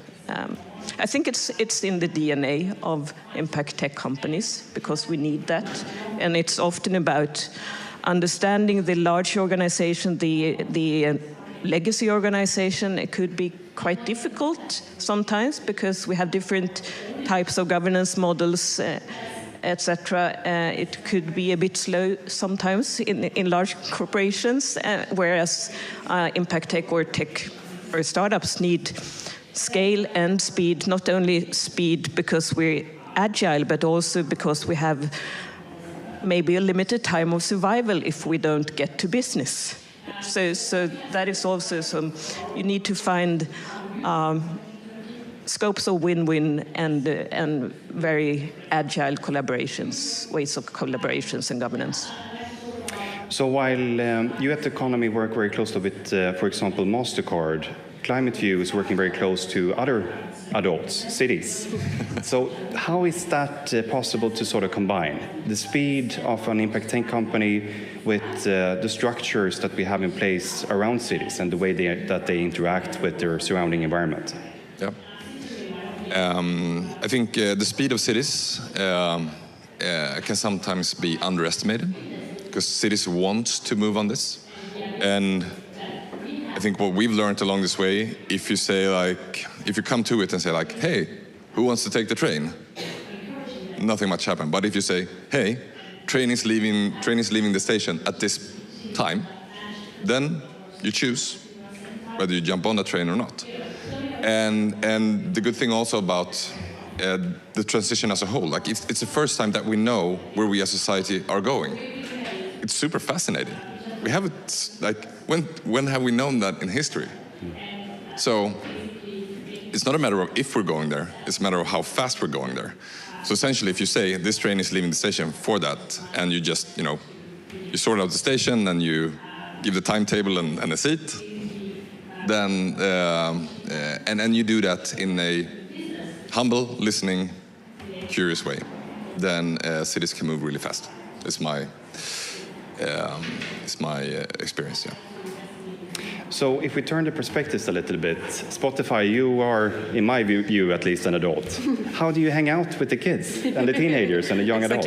I think we would like to see us as maybe a young adult then, right. The cool ones. But I think it all comes down to kind of the fundamentals of collaboration, right? You have to look at the strengths from each partner, and I think that means for a company, that means partnering with, small startups, climate tech companies, which are moving fast, but it also means kind of partnering up with science, which is a totally different story, right? So it's finding those strengths and also finding those kind of where can we contribute. It's not always friction free, of course, but I think it's really needed to kind of, if we're gonna go fast, we need to go together. Great, ladies and gentlemen. Give a warm hand to Ebba Grythberg from Spotify, Katarina Wrangler-Björk from The Economy, and Nina Bodström from Climate View. Thank you so much. Thank you. So in this opening panel, we have heard from 3 of the impact tech companies that are really driving a lot of change in the software space. And what we are going to do now is to get academic perspective on these issues. So we'll turn to the studio in Stockholm and Orange Chalet. Please take it away.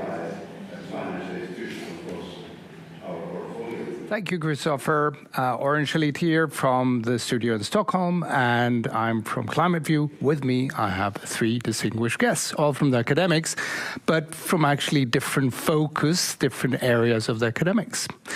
With me, just beside me, I have Lisa Schultz, and you're the Deputy Director of Stockholm Resilience Center.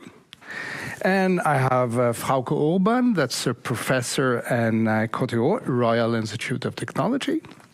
And from the economic side, I have Jonas Kolander, Associate Professor in the in the Stockholm School of Economics.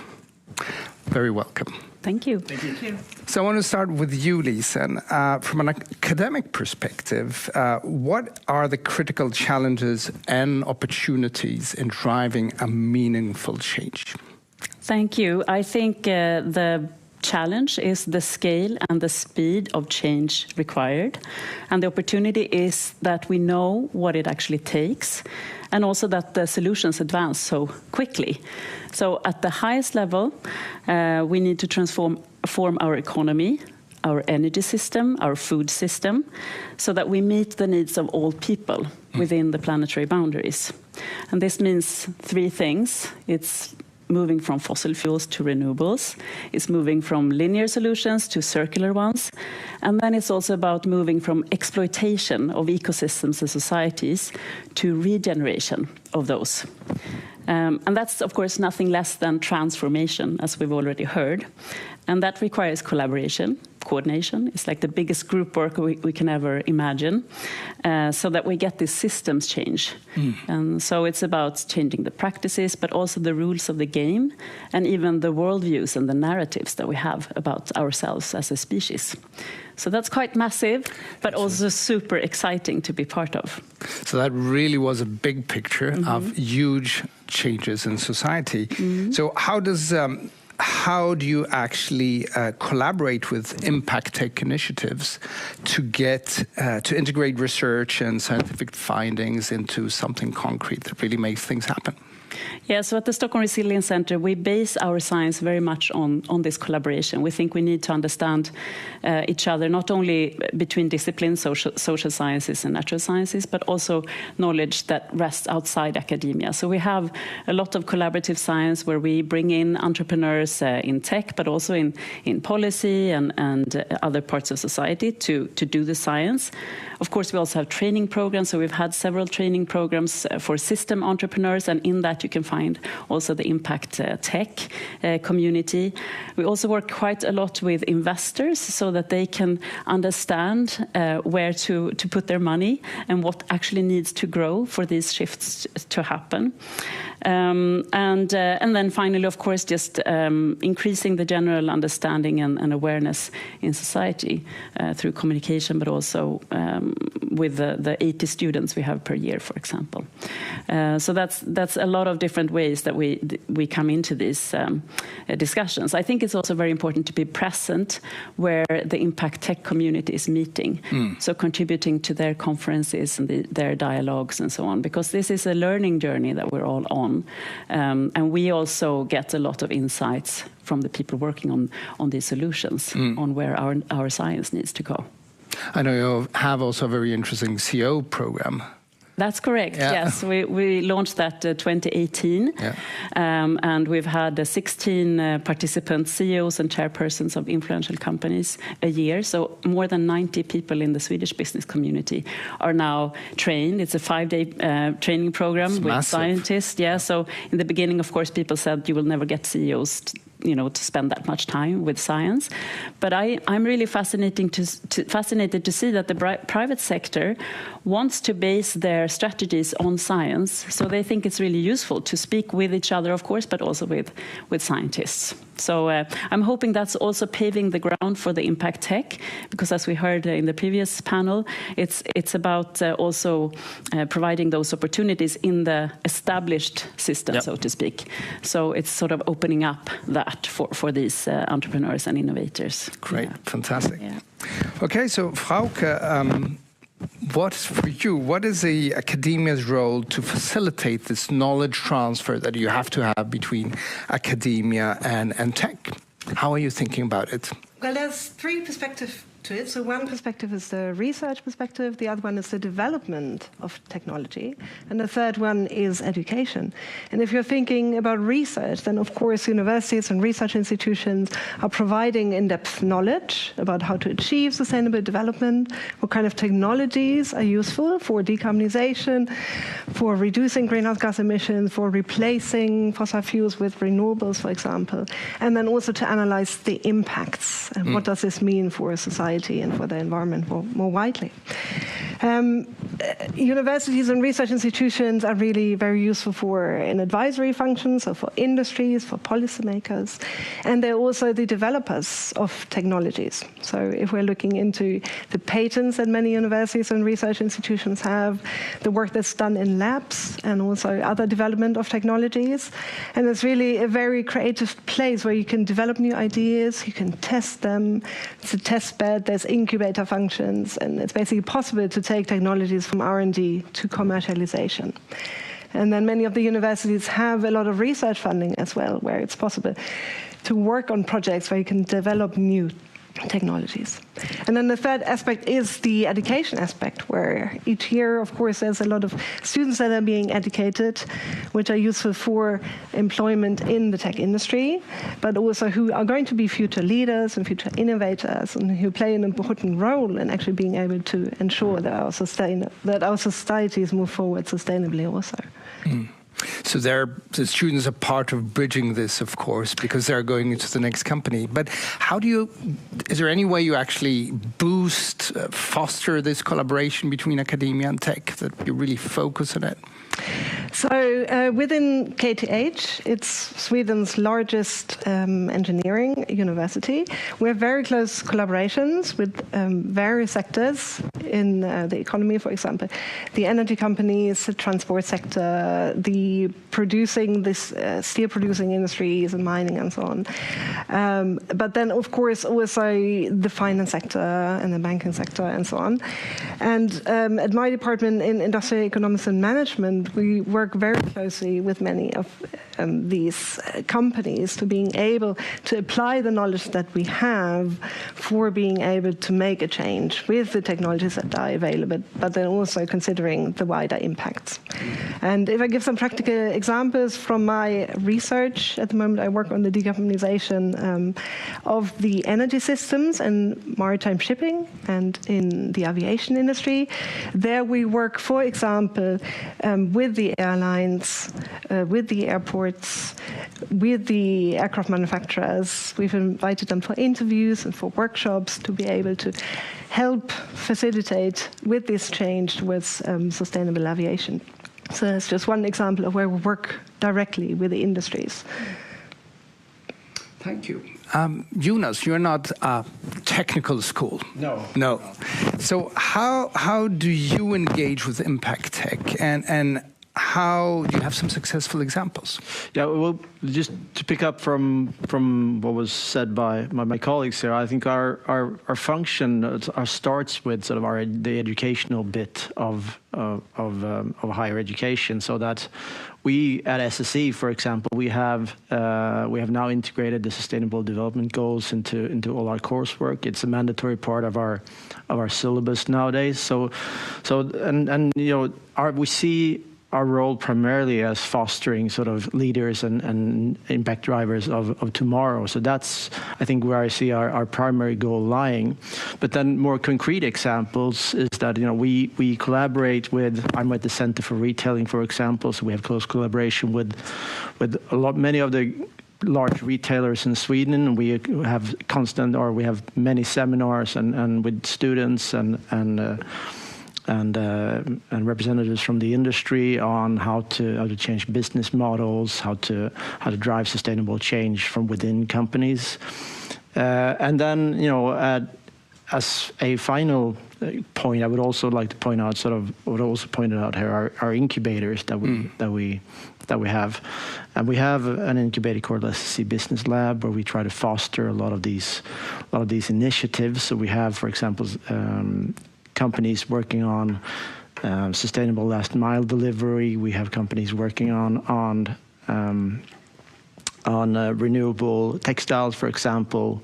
We have on renewable and sustainable food initiatives in our business labs. So we do a lot of things on various levels, but I would say at the core it starts with the students and our role as educators. That's where I really see that we're driving and engaging with the industry in various ways. Great.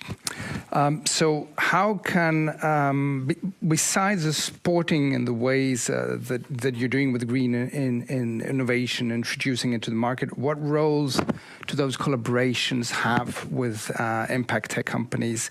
How does it, what's the evolution of Stockholm Economics School there when it comes to fostering this collaboration? Well, I see at SSC our mission is to drive Swedish the Swedish business community forward, essentially. So and this of course is a huge part of the future business of Sweden. So we try to constantly develop these collaborations and move.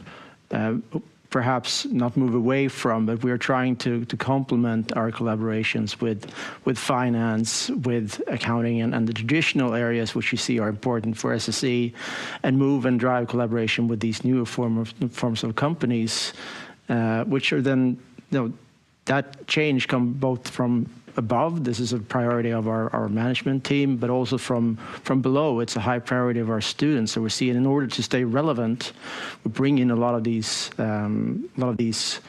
new companies into the fold when we have seminars, when we have collaborations. And also we try to drive, as I said, we try to drive these issues in discussions with our quote-unquote older companies that we collaborate with that need to be a part of this transformation as well. And so they face a lot of new challenges, and that is a big part of our daily work as well, trying to see how can organizations that have been around for a long, long time transform business models or whatever it could be to meet the new, with the help of tech, of course, to meet the new demands of the future. Thank you. So a question to all three of you then. So all the questions here about academia and tech and how do we connect them. So there is a theoretical complexity that we're trying to connect to the practical development of solutions. Do you have more examples? How are you actually doing it? Who wants to start? I can start. Please. So I'd like to bring here the example of Climate View, which is this company that has developed a platform where this complexity of the science, of the IPCC panel, is coming into a tool that everyone can look into to understand both how we're progressing and where, but also what is needed, and that allows for this coordination and this continuous update, on how we're actually doing and who's doing what and what needs to be done and so on. And I think those bridging functions are so important because, of course, in science, we need to develop this understanding, and we're often working on small pieces of the puzzle, but then to help people act and see where they can have real impact and what's necessary to do and what's a good investment for the future, you need to have those more systemic pictures that people can tag on to. So that's just one example that I think, and that I'm partly engaged with myself, that I think is beautiful to see. Yeah. Thank you. Thank you. Well, from my perspective, academia has the aim to contribute to positive change in society, and that can't be done if academia is sitting in its ivory tower, but really if you get out and you engage with society, you engage with people, you engage with companies, the private sector, and also with policymakers. So that's really useful. And just very briefly, two examples. So at KTH, we have the Climate Action Center, which is pooling together all the expertise across the whole institution on climate change to be able to bridge that gap from the various disciplines and solve this very complex problem. And then often we have advisory functions as well. Like, for example, at the moment I'm working on a team with Riksbanken on establishing the central bank, establishing the climate impact of their payment services, so that when they introduce new payments, such as electronic payments, they know what the climate impact is. So it's a very clear example where academia is advising major institutions and also then the startups that are going to be involved with the fintech on how to move forward in a sustainable way. Great example. Jonas? We have, several initiatives, but I would say that the most prominent one comes from the top of our management team, where we now have a new or we have established a lot of centers for excellence, as they're called, which are focus areas of the school, where we have sustainability being one of them, and that or have a dedicated center for sustainability at the school, and that sort of manifests itself through increased collaborations with a lot of different organizations. And we actually try and bring in organization in and co-create some of the courses that we have in at the school in order to expose students and our young people at the school to sort of the day-to-day challenges of a lot of these companies, so that they are combining the theoretical knowledge they get from our courses with the actual day-to-day experiences and daily challenges of organizations out there, and they get to work several times a year on a lot of these challenges that they are facing, so that we are sort of trying to prepare students from an early stage on some of these massive challenges that organizations are facing, so that they're then better prepared when they come out into the world at taking them on from the get-go, so they can hit the ground running, so to speak. Thank you all three. Very practical examples, because we do have a focus around it. So with that, back to you, Christopher, and all the way down to you and your time zone. Thank you so much, Shoran, and thank you to the panel for sharing the perspectives on how academia and impact tech, by collaborating, can give more momentum to the transition that is happening right now. Up until this point, we have heard from the impact tech entrepreneurs. We have heard about the different solutions that are being implemented in different sectors of the economy. We have also gotten the academic perspective. But now we are going to turn to the international view on Sweden as a hub for impact tech. And with us, we have Andrea Geisinger from Stanford University that is calling in.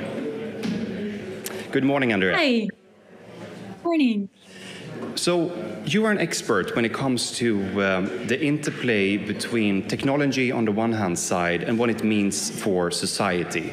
So from your perspective, and especially coming out from the Bay Area, how would you describe how international actors view Sweden as a hub for impact tech? Well, I know we know that Sweden has been consistently growing powerhouse for innovation. And we also know that Sweden has dependently ranked as one of the top 5 most innovative economies in the world. It is second in the world after Silicon Valley in terms of tech hubs per capita. And specifically when it comes to venture capital, for instance, for impact startups, the Nordics have raised like 3 times the amount of the US in 2021. And ever since, for Sweden alone, it was even more. So I think when we look at these numbers, there's no doubt that Sweden is a globally very important player, and it becomes more and more important to come together as a global community to tackle the climate crisis. I think there are a couple of factors because of that Sweden's positioning as a global hub for impact has been thriving. And I think it has a lot to do, the success of Sweden in this domain has a lot to do with its cultural and societal underpinning that is very much aligned with what the current global business trajectory needs at this point in time. Firstly, I think it's because of the Swedish welfare state that has this egalitarian ideas between socialism and capitalism, and it provides a very interesting juxtaposition to, for instance, the American neoliberal model, which oftentimes nowadays gets under scrutiny, especially when it comes to finding novel solutions to combat specifically sustainability challenges that impact everybody in the world. So Sweden's norms and values here provide an interesting edge, I think, in fostering innovative solutions on a global scale. Like, for example, the Swedish organizations are often built on very flat hierarchies, and because of that, they foster collaboration and community, they build trust and garner toward an appealing work-life balance, also from like an international context. So when it comes to leading such innovative organizations, Swedish companies focus on leadership based on stewardship and those participatory elements as tools for development and growth. And I mean that both like individually, but also collectively for the society. And I think those are increasingly valued also in the international context. And secondly, when it comes to the climate crisis specifically, I believe that there's another cultural value that steers the moral compass of Swedish innovators. And this is ingrained in the deep care for nature and the environment. And especially when this then becomes coupled with the egalitarian notions of a good life for everybody. So I think this explains a little bit why Sweden is one of the most advanced countries when it comes to, for instance, renewable energies or like prosumption, as we've heard about, or like smart cities, to just name a few areas that we've also heard from companies in these areas today. And lastly, I believe that Sweden as a hub for impact tech is not only successful because of these technological savviness or its special cultural campus, but also due to the reason that very successful and active entrepreneurs have created global tech companies are choosing to invest back in impact tech and climate tech. And so the paying it forward principle that's very typical of the startup world in Silicon Valley here is done in Sweden very much in line with those Swedish values, which are increasingly sought after today. So to sum up, I think Sweden has this unique potpourri of a cultural markup and technological ingenuity that serves as a solid foundation to continue to be globally very successful in developing innovative technologies. And I certainly also think that Sweden has not yet reached its peak when it comes to the global impact in impact tech at all. So we're just getting started. In the previous panel, we heard ways in which the Stockholm School of Economics, the Stockholm Resilience Center, as well as KTH Royal Institute of Technology work with ways of building bridges between themselves and impact tech companies in a variety of ways. But from your international perspective, if you see it especially from the transatlantic perspective, how do we build strong bridges for collaboration between academia on the one hand side and impact tech on both sides of the Atlantic, would you say? I'm not sure that the international perspective is unique here. I think it's more that we can say that impact tech startups want to do the right things and academia assesses more how to do things right. So in that sense, I think academia generally allows more time to think things through that industry partners don't have in a world that is characterized as the speed. So at least what I've learned is that academia is a very valued cornerstone. I think we've also heard that today for producing insights and data that's needed for cultural innovation projects like impact tech to succeed. And so with cultural innovation, I mean, especially impact tech challenges fundamentally how things are done and how, as we heard before, how the rules of the games may change. So while we need visionary entrepreneurs, maybe from all countries in the world, to imagine the future differently, we also need academics, also from all walks of life and all cultural perspectives, to help path the way to get there sustainably. So I think it's crucially important to facilitate those collaborations, maybe on a global scale, but generally to cross-fertilize one another, to have an open dialogue about challenges and uncertainties. And it's not just about finding research initiatives to jointly ask the right questions or figure out what the right questions are, but maybe also to cross-fertilize when it comes to teaching in different universities around the globe so that we can really lift those innovative examples that exist so we can inspire the next generation of future change makers too to take on the baton of generating positive impact for years to come, I guess. So we have time for one more question and a short answer. We have had a lot of entrepreneurial success in the impact tech space in Sweden because of learnings coming out of the US. And if we turn the table, what can the US ecosystem learn from the Swedish way of doing business, but also the Swedish way of creating impact tech across the board? I think bottom line, it would be, again, this very ingrained cultural markup that Sweden is very uniquely positioned in. And that's different than in Silicon Valley. It has, of course, some similarities and it has, some spillovers from the Silicon Valley to Sweden. But because of the difference culturally and the closeness to nature and importance for giving back to society, I think there's a lot that Sweden can bring to the world. That's my short answer. Andrea Geisinger, thank you so much for joining us in the Swedish Pavilion and for giving your perspectives. Thank you.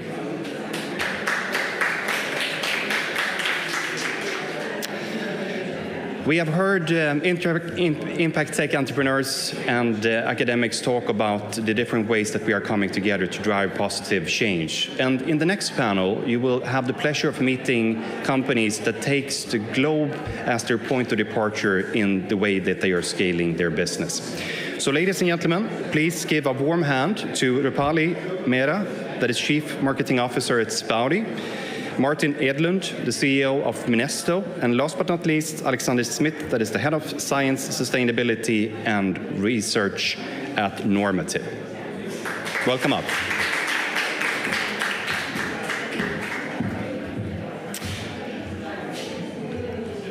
right. So I would like to start with you, Rupali. Spouty, what do you do and how do you contribute to a better world? Thanks, Christopher. Hi, everyone. So Spouty is a green tech company, a Swedish company that is, if I can put it on at a broad level, future-proofing food production through smallholder farmers. Smallholder farmers are ones that grow 1/3 of our food that we consume across the world. They are the ones who need the maximum support when we are talking about climate-resilient food production.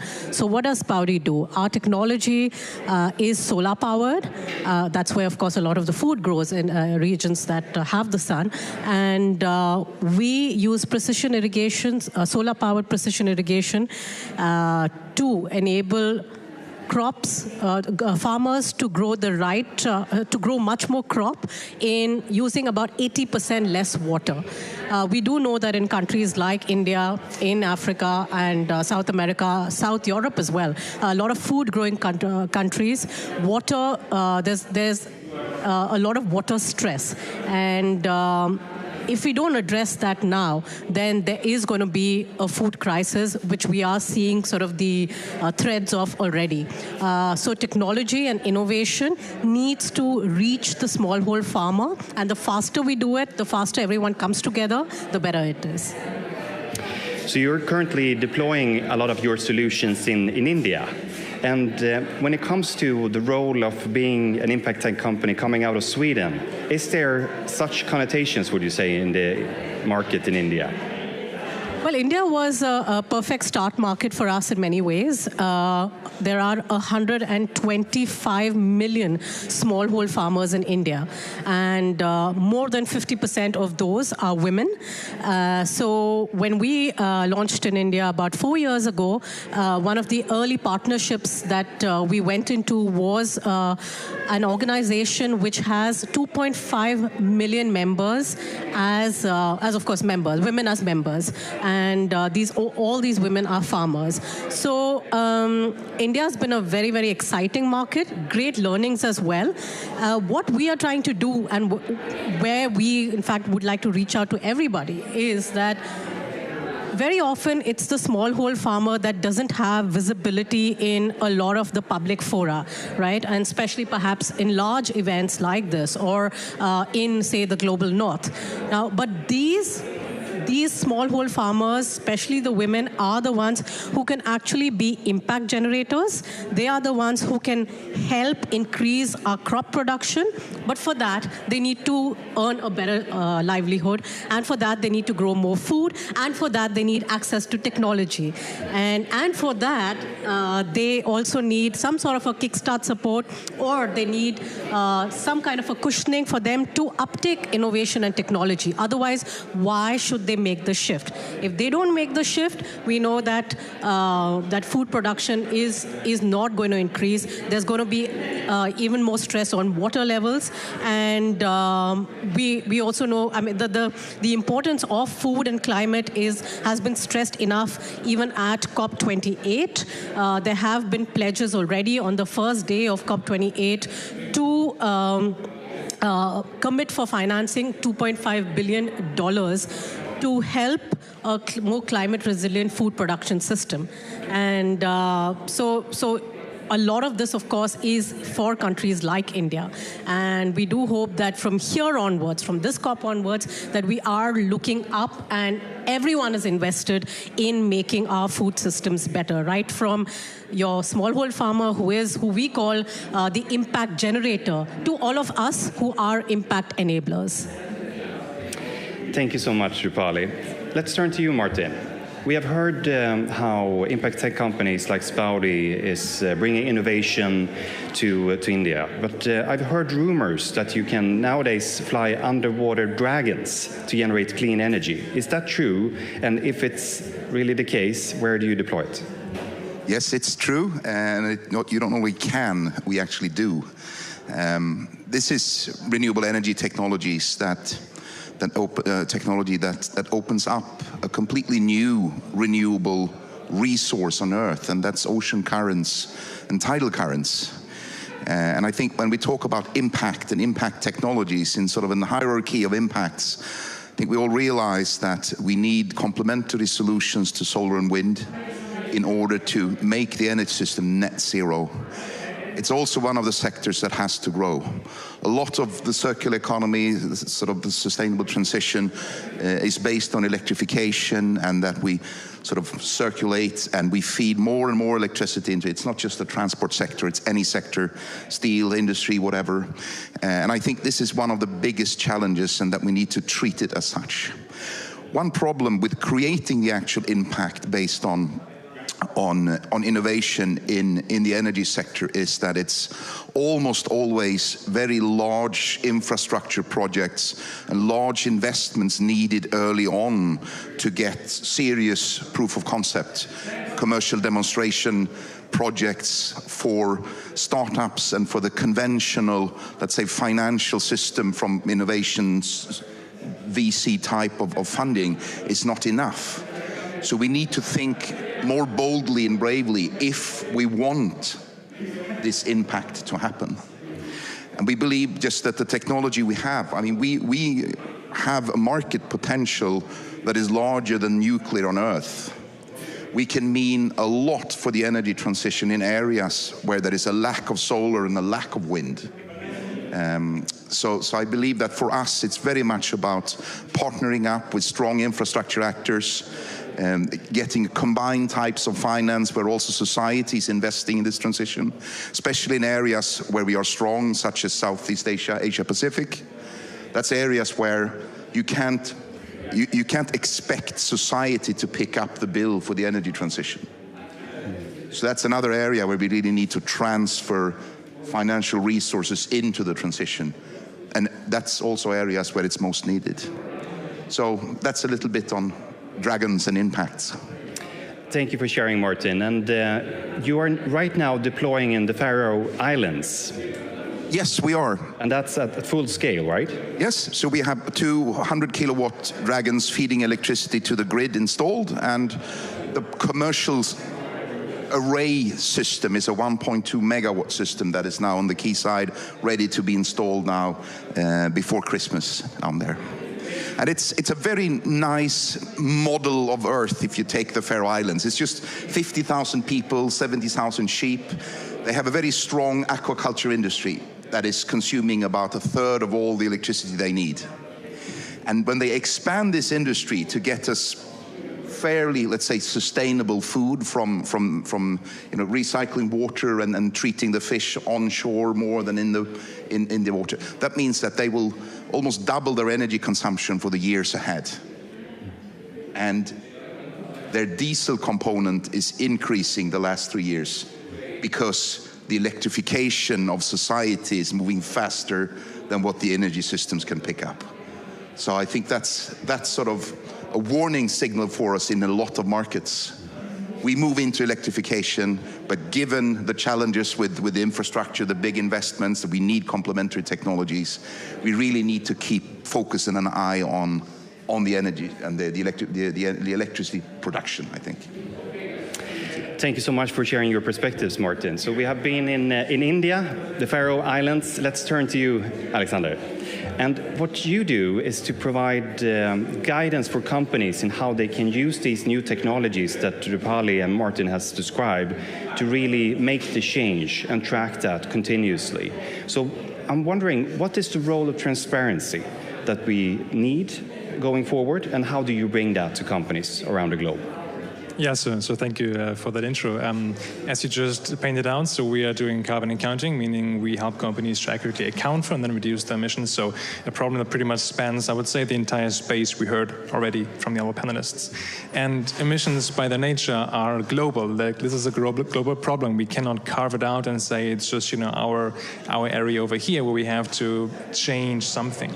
Unfortunately, what we see, speaking about transparency, we just released 2 new surveys, and we've seen that less than 30% of all companies we surveyed actually account for the value chain emissions. So those are emissions emerging from their suppliers, but also from, for example, the use of the goods and products that they sell.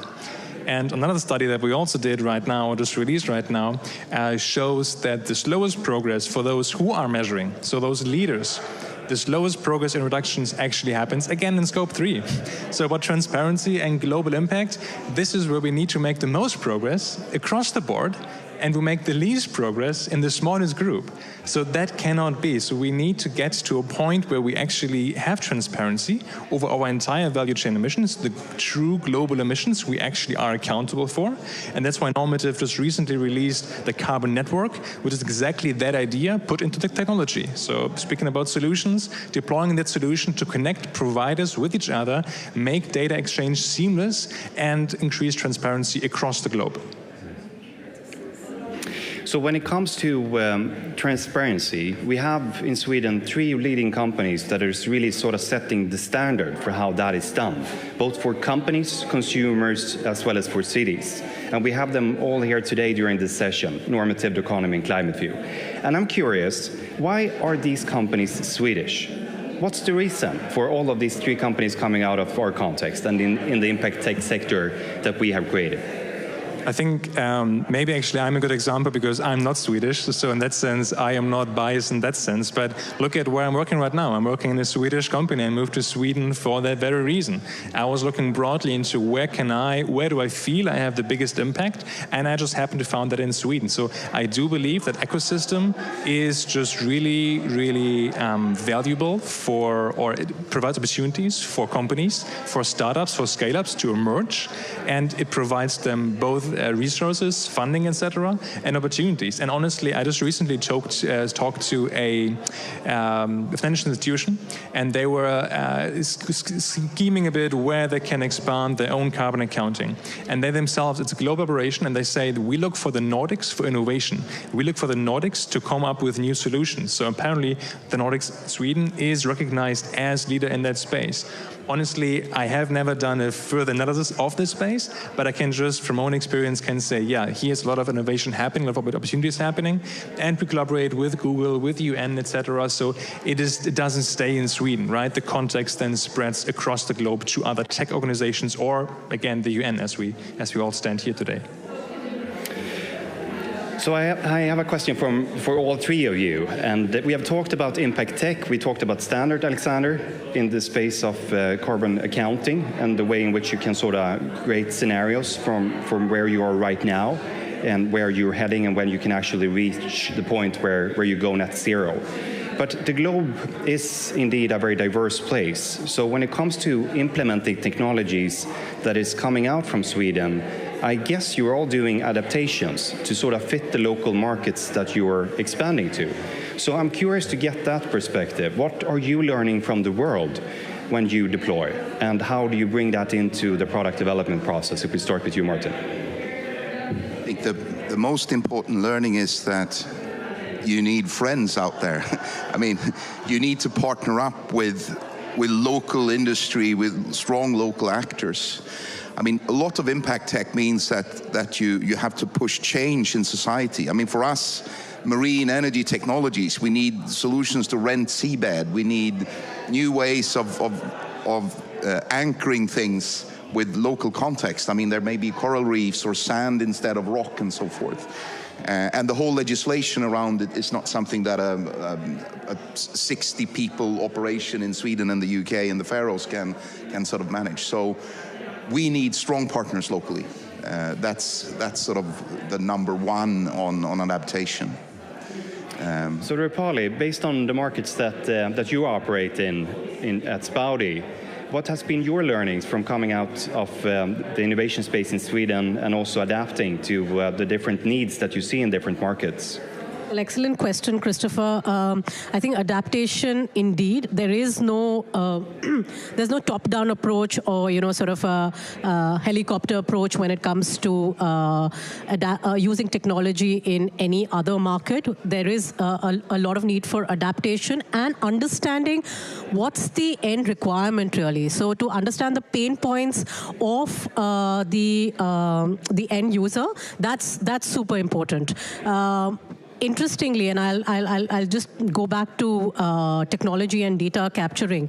When we started out at Spoudi, of course, we spent in India, we spent a lot of time just testing the technology in very, very harsh conditions across the country. And we're talking about a country of 1.6 billion people and a large country with different topographies. So there is desert and there is rain and, you know, sort of different topographies. Now,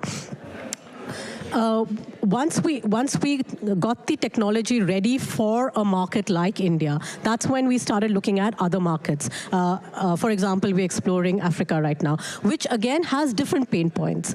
And coming back to how we have been able to sort of, I won't say close the value chain, but at least get started on that, and, you know, sort of touching on what you said, is that the farmer is sort of from our vantage point at least, the farmer is the end user. We can consider them as sort of the first user, but it is the end user as well, or the last mile, right?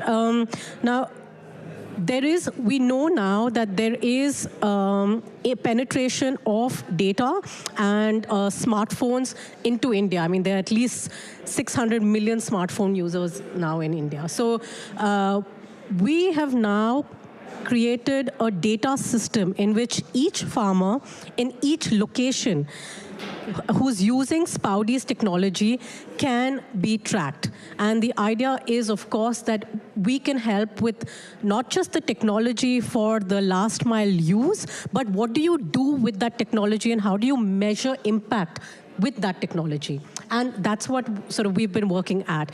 And so in each market, I think those learnings and, of course, partnerships, as you mentioned, are extremely important, because that's when you realize that a plug-and-play solution, does not really work. Just a very, very quick example, if I can take 1 minute more, is that you spoke about aquaculture. And in recent months, what we've tried with Spoudi's solar-powered precision technology is that we've also used it for aquaculture, so not just agriculture. Which means that the water which farmers create a pond which is rain-fed, and they grow fish, and we help oxygenate the pond with the technology, with the solar-powered technology, using a sprinkler system. Now that water is then rechanneled into agriculture. So we're not just helping save 80% water, but a lot more, which we are measuring right now, and helping farmers have not just a double income, but an income almost through the year. So yes, great learnings there, and of course partnerships. And turning to you, Alexander, is it plug and play or a lot of adjustments that you are seeing when you are working with multinational companies across their markets in the partnerships that you have? Yeah, so to maybe distinguish there between how we work hands-on with companies, where of course we try to provide a software solution that is pretty much highly adaptable without it having to, being reinvented every time it's being deployed, right? So it really needs to be scalable solutions, software. I wouldn't say like plug and play directly, because we need to have that human element in there. We need to make sense of the data. That's why we have dedicated climate strategy advisors. But then outside of that kind of one-to-one deployment, we have collaboration, to your point before. I mean, value chain, as I mapped it out, the carbon network, the picture I just painted there, that's collaboration in action. That is all about collaboration. And beyond that, of course, we need to have more standards in the market. There's right now, it's getting better. We see improvements, but it's still a bit of a wild, wild west for how do I account for a certain category that might be a bit more niche, especially in certain sectors like finance. So we work together with the UN again. We have co-founded the UN SME Climate Hub to also bring SMEs, smaller and medium enterprises, on board. Together with Google.org, deployed a free calculator tool. So we also bring it out there to those smaller companies. And this, of course, will benefit the large organizations, because they can have standardized, easy access to this data. And then lastly, the policy space, obviously super, super important that we get better legislation. Companies, we heard it yesterday here on the panel from Kaya from Oxford, with whom we also work together. We heard that companies want more regulation. They actually want to be more taken into responsibility and accountability.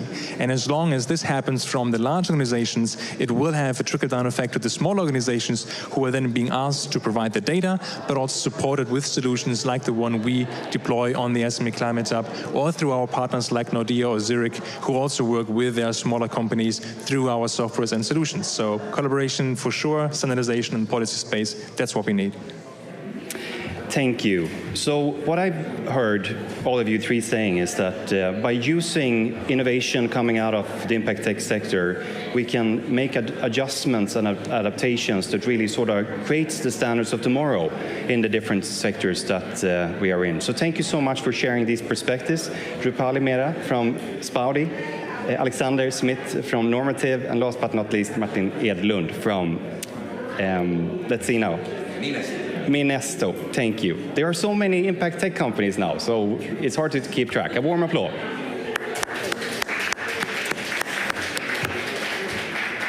All right, so we have come to an end, towards the end of this program today at the Swedish Pavilion at COP28. What we have heard is the entrepreneurs, the companies that are driving the change in different sectors, from Minesto to Spaudi, to the economy, to Normative, to Climate View, and Spotify. We have heard that change is coming, and it's coming out of Sweden.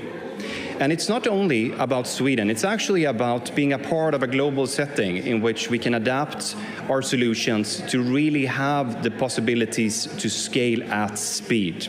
Ladies and gentlemen that have joined us, thank you so much for being with us online and also here in the pavilion at COP28. Bear in mind, Sweden is ready for business. The transition is our business, and we are looking forward to partnering together with you soon. Thank you and goodbye.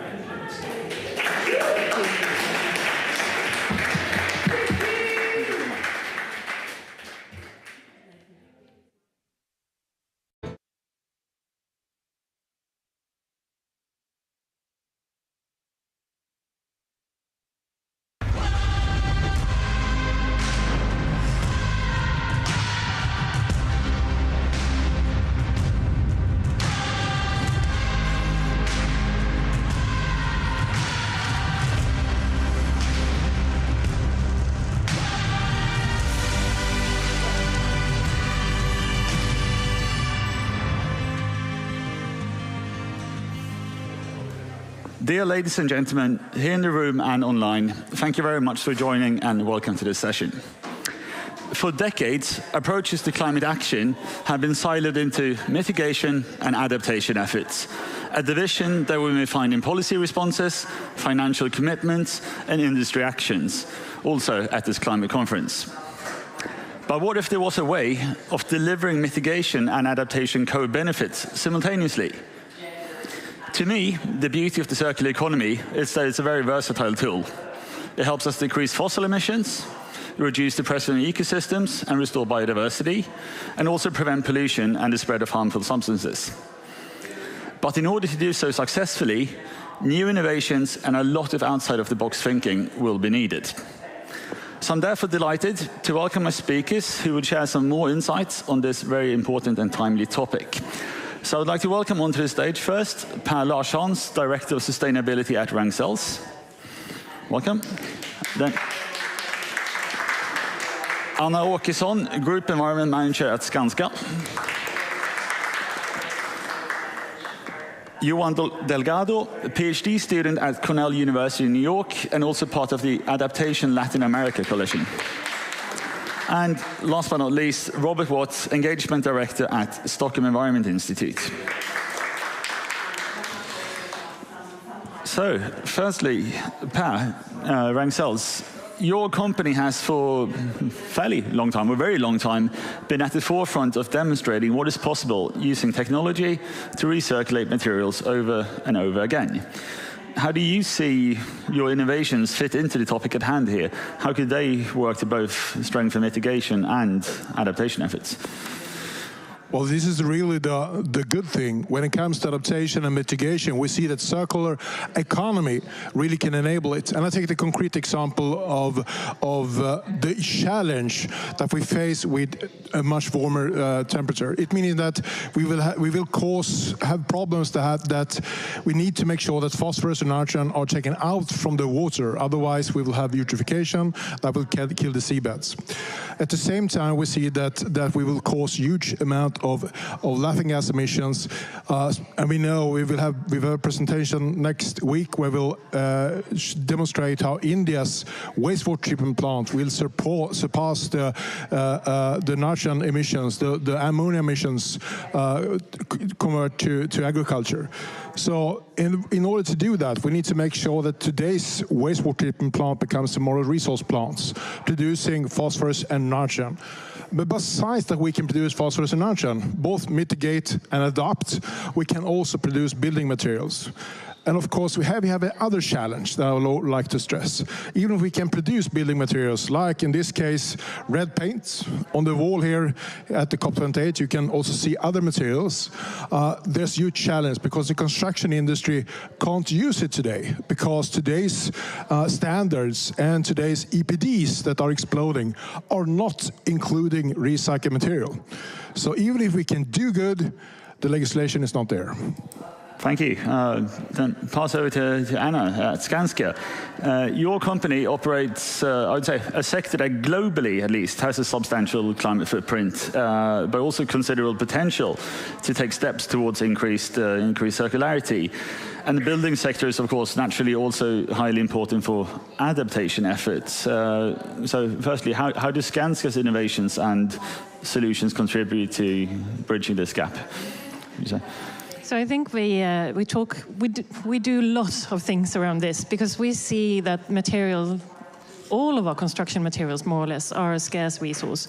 So out of need, we have to think of a more circular way on this. And I think, for example, we try to drive innovation around reusing materials like concrete bricks or concrete hollow decks that we actually cut out of existing buildings and try to reuse in new buildings and new constructions. We take care of old concrete and have as a part in new concrete.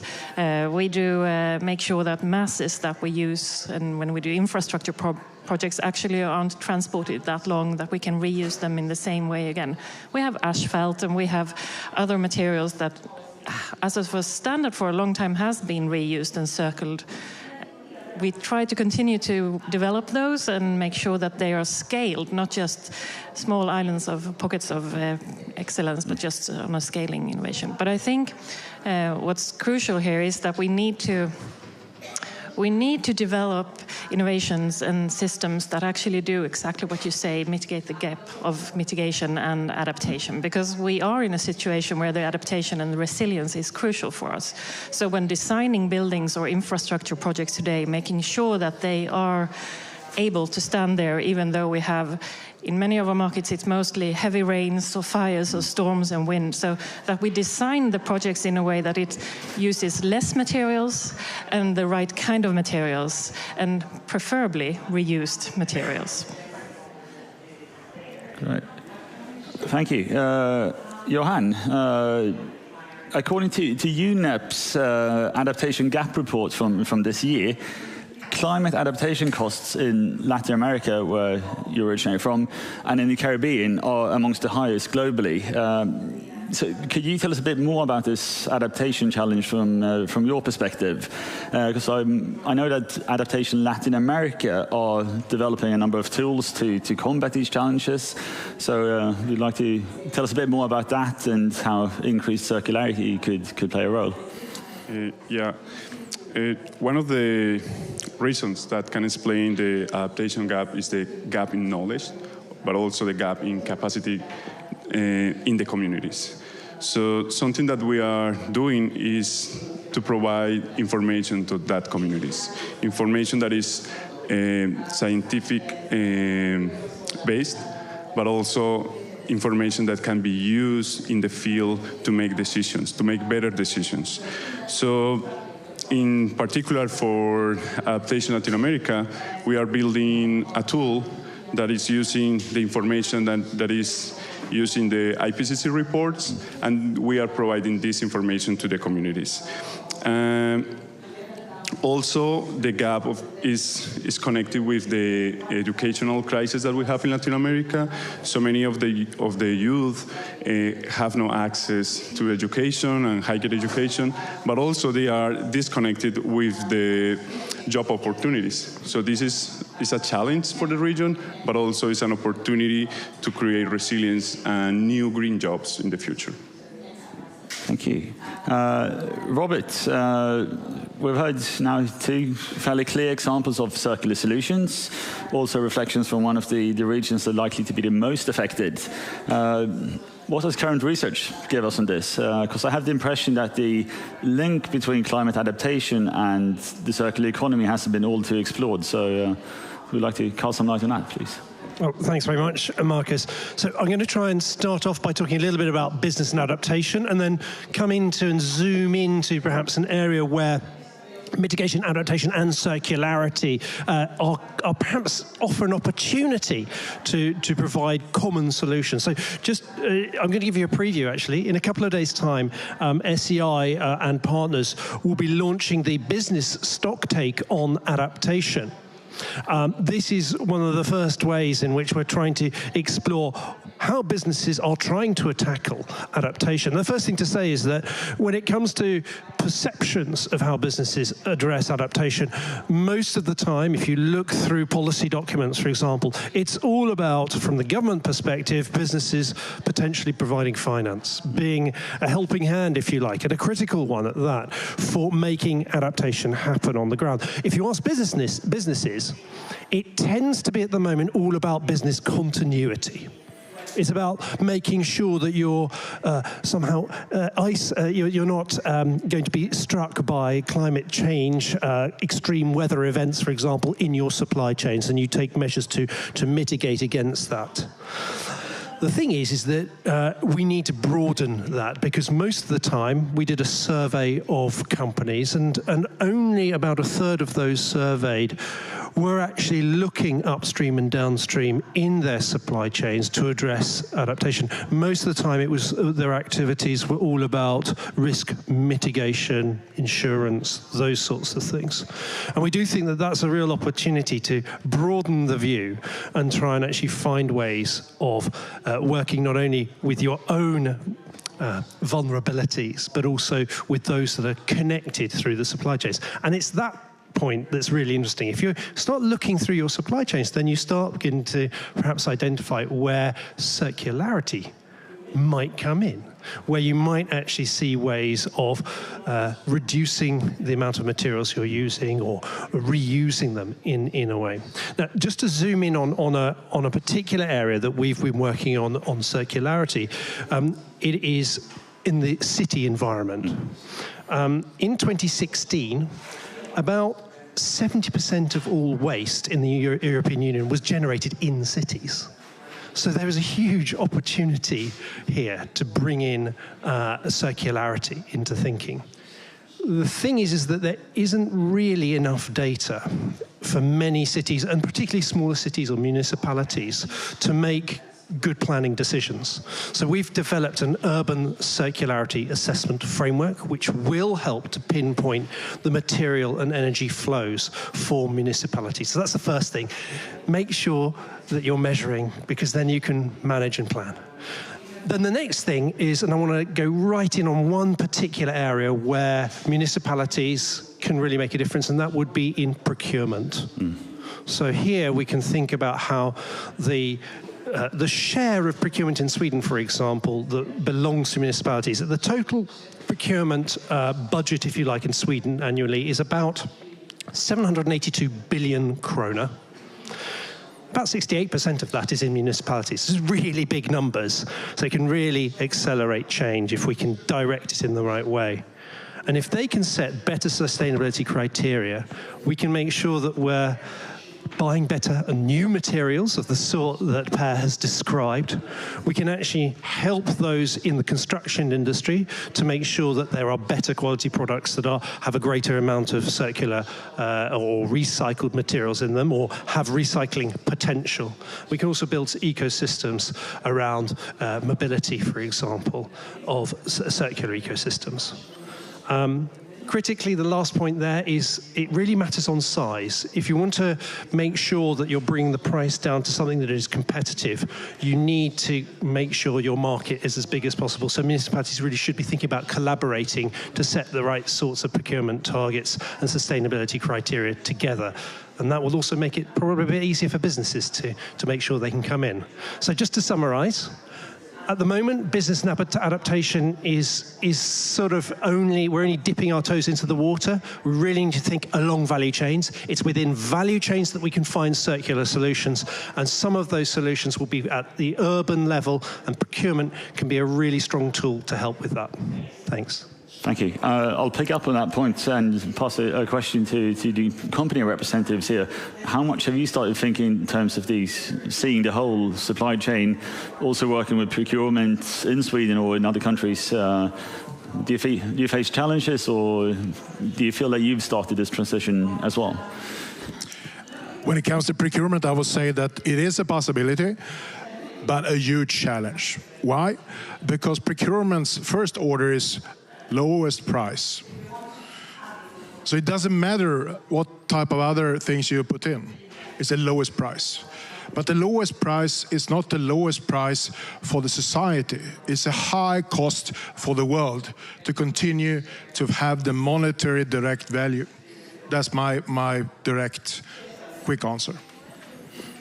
Yeah, and I can just agree. But I think we see opportunities going on in Europe and for companies with head offices in Europe because of the EU taxonomy actually putting this on the map and starting to create an arena for measurements around circularity and waste and new materials. And if the investors want a green investment, then we're going to have to make sure that the procurement is also adding on to what they need to look into when buying materials, so that it's not just about the money, it's also about the taxonomy. So I think the discussion is there. We see the means are coming in from standardization, so things are happening.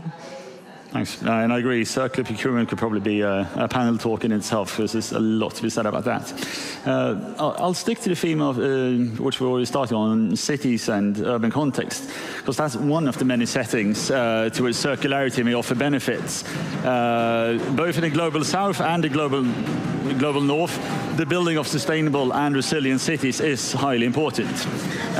So we have to keep in mind the rapid urbanization that we're going to see in probably all regions of the world over the next few decades.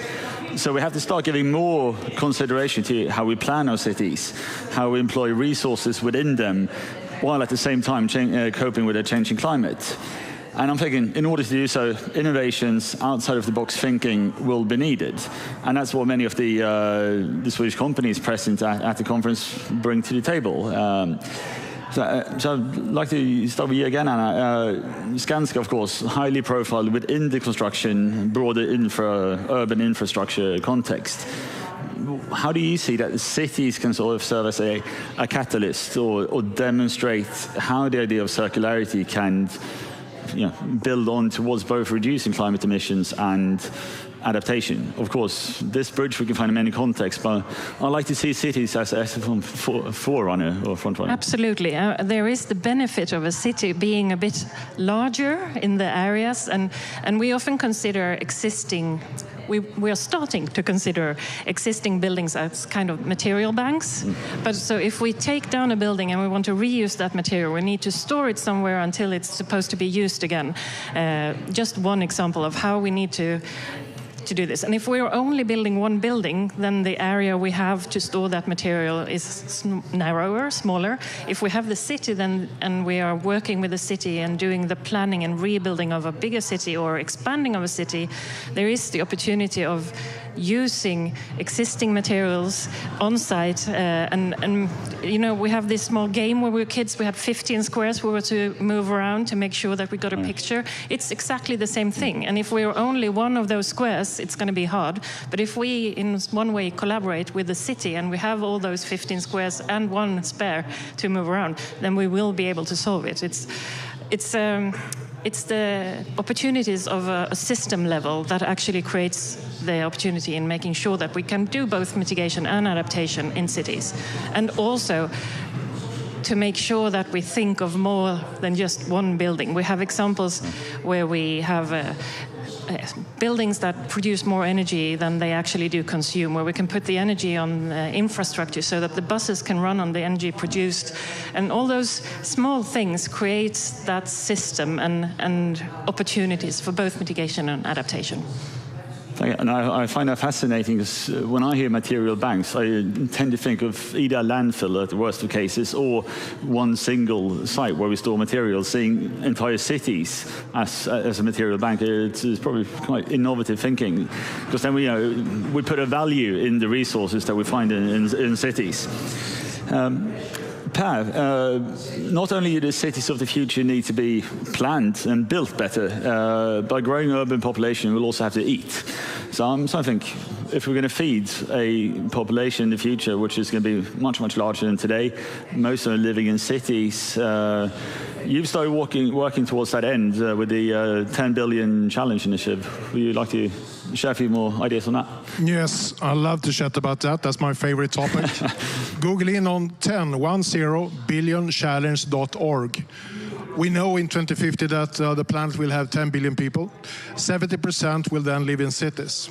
The challenge is that the food is not produced in the cities. Food is produced somewhere else. So it's very critical that we make sure that the nutrients, the phosphorus and the nitrogen, can be then recirculated, brought back to the land where it's produced. So we did a launch of this initiative in September in New York. And our innovations when it comes to producing phosphorus from sewage sludge, but also paint and construction materials are one thing. The second part that is extremely important is that we have developed a solution to extract nitrogen directly from wastewater, directly producing a nitrogen fertilizer that don't need to bypass the atmosphere. So we take care of the problem in the water, but also can replace the Haber-Bosch method. Haber-Bosch was the method that in 1918 received the Nobel Prize, when you incinerate natural gas to bring down the nitrogen from the atmosphere. This is a huge cost today for society. So these are two examples. But the interesting part is that, as you said, it's all about making sure that we can stay within our planetary boundaries, both when it comes to food production, but also when it comes to constructing those cities. And we will need to construct more buildings than we had done when we started from the antique. So it's a huge transformation that we're undergoing. Thank you. Robert, we've heard a bit about the systems perspective on this, and I get the feeling that we're dealing with very, very high levels of complexity, and what we do need is this kind of broader systems approach to the whole matter, and there is a fairly large research field on this. But what you see, are there any risks of unintended negative consequences if we don't plan well enough? That measures to adapt to climate change instead of increasing emissions or leading to maladaptation. Does research have any evidence of this, and what does it tell us how to avoid it, mainly? Yes, unfortunately, there is plenty of evidence of maladaptation taking place. To give one example, in an urban context, the efficiency of denser living is well known, but there is plenty of evidence that in areas of the world where the climate is warming a lot and we have weather heat extremes, that these denser and more concreted parts of the urban environment are exacerbating urban heat islands, so essentially hot spots within a city.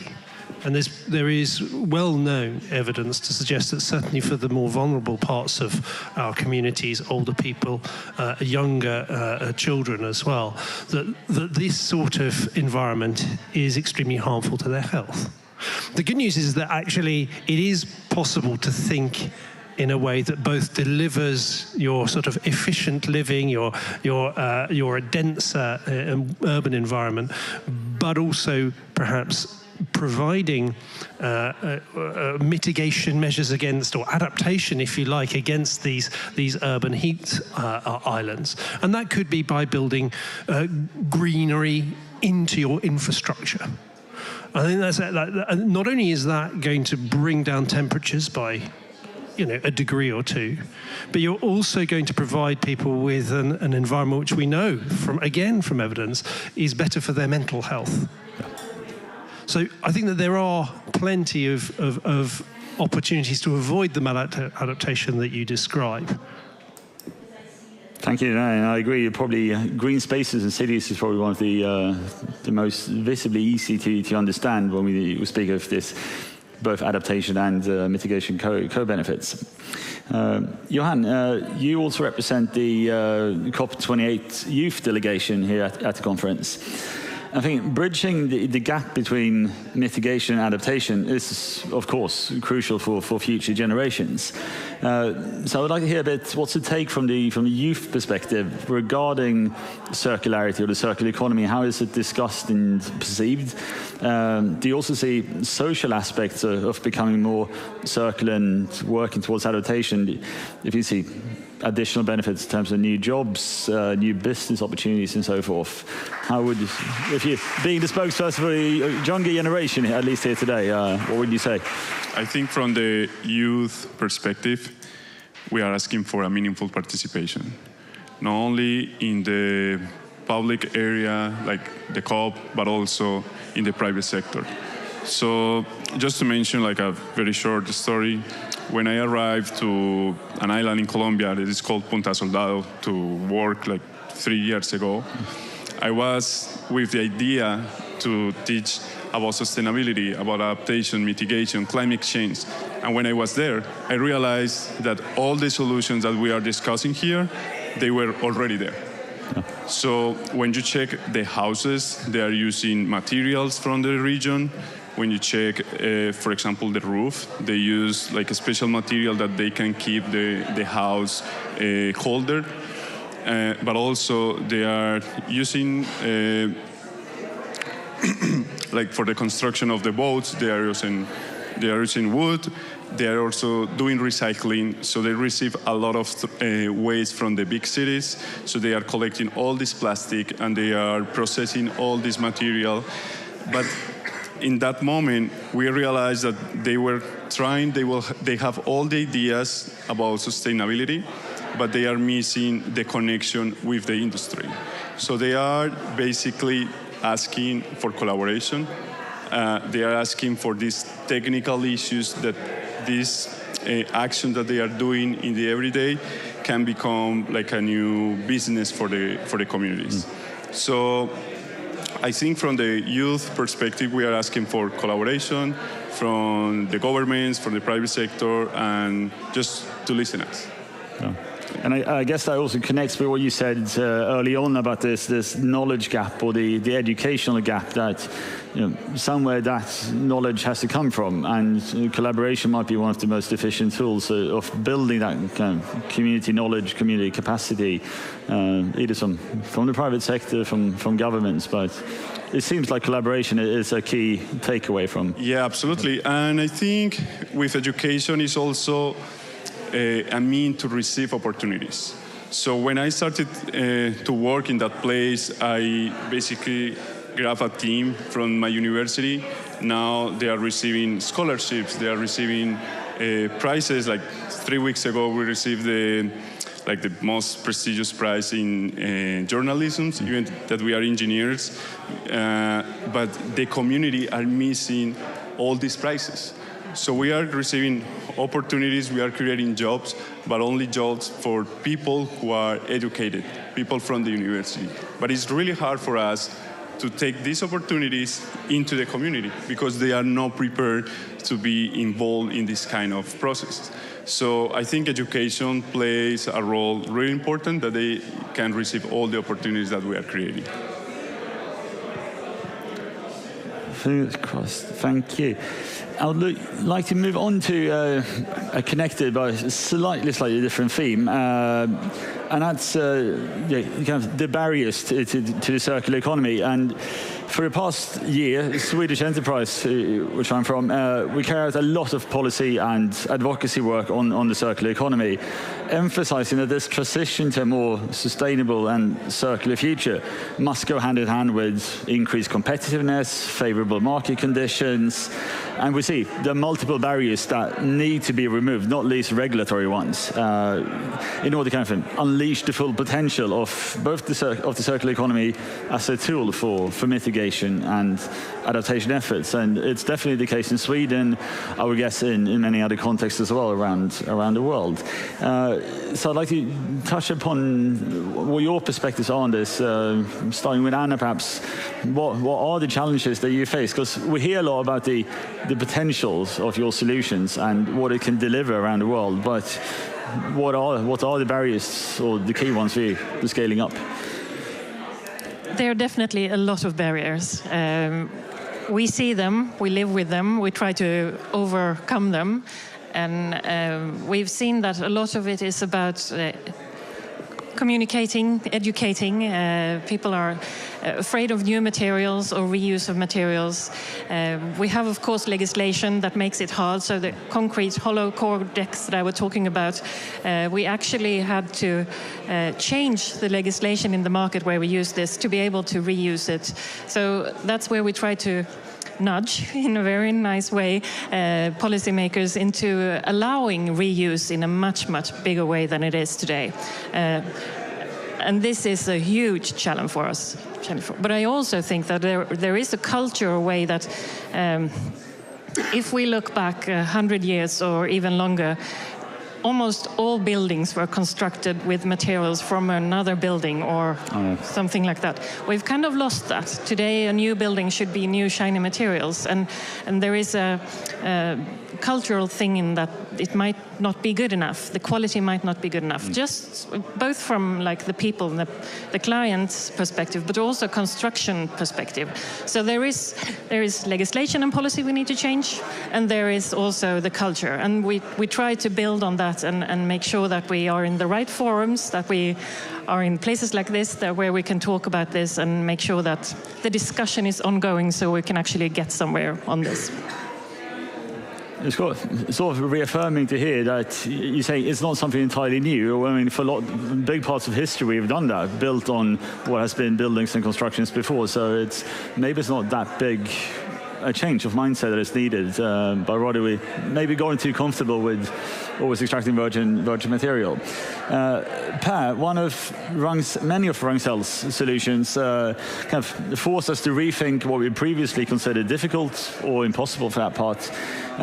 So what do you find, what are the challenges when it comes to regulation, changing this mindset to what we can do now? Legislation hasn't caught up. What obstacles do you face? Yeah, the problem, Mark, is I don't know where to start. But I have a favorite example, and that's phosphorus. We are able to produce phosphorus that is more pure than anything today on the market, of a better quality. But we're not allowed to use it in the example of feed phosphate or organic farming. So by that, we have decided that we need to find other markets around the world where we can do that. And last week, we also communicated we now signed the first agreement with Canada because they don't have the same legislation. They doesn't forbid things on principle level because there has been waste. Of course, we need still to have allowance, but by that we'll try to, of course, develop the markets. And I made a speech about this in the World Customer Organization, and the headline of the speech was that, well, not only rich people should be able to buy eggs in the future. So this is really a big thing. But coming to the custom side, if we want to create a circular economy that really can make an impact on reducing the carbon emissions, but also make sure that we also reduce any of the risk of overshoot any of the planetary boundaries, we need to enable free trade of resources. And unfortunately today, it's getting harder and harder. So even research are hindered. And I'm also a co-chair of International Chamber of Commerce global work on circular economy. And on the 1st of June, we launched at the World Circular Economy Forum in Helsinki a report about the challenge that even research are hindered in creating circular economy if you need to cross one border. Robert, clearly we're hearing there are barriers, obviously, to scaling up and transferring innovations from maybe where they develop to where they are the most needed. What does the research tell us? What's been found to be the keys to removing some of these barriers, or how are policymakers to be convinced? I don't think there's any blueprint or magic recipe for it, but do you have any indications of what might be a strategy going forwards? I think Anna and Per have actually set out most of those barriers, and the thing is there are examples of places where those barriers have been removed or don't exist. So it's not as though it's impossible. It's a question of actually, and I do think there's something to be said about making sure that people appreciate that waste is not something to be afraid of. It is a huge value. And we need to, therefore, make sure that we can use it in the best way. So I would say that some of the areas that need to be working in the policy space would be about standards, so that we can make sure that new materials that are, recycling are based on secondary materials, that they can be used in construction, for example, or trade issues are another area where there can be barriers in actually making sure that we have access to the right sort of materials, the right amounts of these materials. And I'm going to come back again and bang the drum for procurement. We've just released at SEI a new paper in Cell Press that looks at the role of the construction industry in helping to stimulate the market for green steel. 55% of steel produced goes into the construction industry. So there is a real opportunity by using standards, translating them into your buying agreements, to actually drive a market for both green steel that's from secondary steel, so recycled steel, but also potentially even fossil-free steel from virgin production. So procurement really does have a role, not only in the public side, but also in the private side, those buyers clubs, those first movers who are willing to actually, put the money where their ambitions are. Thanks. Thank you. And Johanna, I'd be curious to hear your thoughts. We heard some legislative barriers, trade barriers, so forth. Speaking from the Latin American perspective, or maybe the youth perspective, you touched upon it with these kind of knowledge or educational gaps, but from your perspective, what do you see? What would be the barriers of accelerating circularity or accelerating adaptation measures, if you come across clear barriers in your research or in your work through the Adaptation Latin America network? Yeah, I can mention two barriers.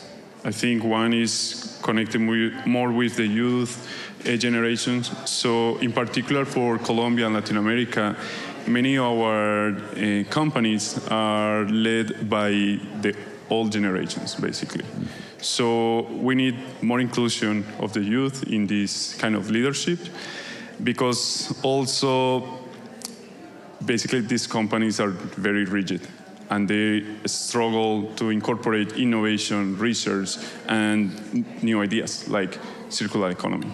So I think youth, like younger generations, are more open to this kind of concepts, to this kind of innovation. So I think we have an opportunity for the youth, but at the same time to develop new business in the region.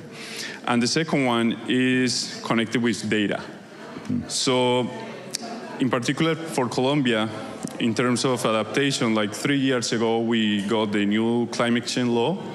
And this law is asking every single municipality to have a climate adaptation plan. So before, we were just thinking about some projects or development, but now we are required climate data for every single municipality, and we have thousands. Some of them are big cities, they have the capacity to develop the plans. The others are small, remote, or they even don't know what is climate change. So it's a challenge, but it's also an opportunity. It was also a motivation for us to create our tool in Adaptation Latin America and to provide information. But I think there's a way to accelerate. Look, we need to incorporate the new tools like computer, coding, artificial intelligence, that it can give us a lot of information with high quality, but in a shorter time if we want to get our goals in terms of adaptation. I think you touched the right point upon this twin transition, both the green and the digital transition, because what you mentioned about this, all municipalities reporting data, there have to be massive investments, I guess, in digitalizing, and then hopefully also getting those tools, that knowledge from somewhere. And I guess, again, collaborations between academia, public sector, and the private businesses would be instructive here. I want to kind of start rounding off. Final question to each of you on this theme. And I want to hear very briefly your expectations on this conference in terms of advancing adaptation measures and circularity, or preferably the two in harmony or in combination with each other. We've discussed here, but I get the feeling we're just scraping the surface. What are your hopes for either this conference or the next one or two COPs the next 2 years? Anyone want to start sharing ideas, hopes and expectations? I think that this COP has now put water and food in the spotlight. We have now understood that food production in the world will be very critical. There was a huge launch here on Friday and a huge also discussion here yesterday in this pavilion about the problems. Especially Professor Rockström was really clear about that the food sector is the one that we really need to tackle on many perspectives.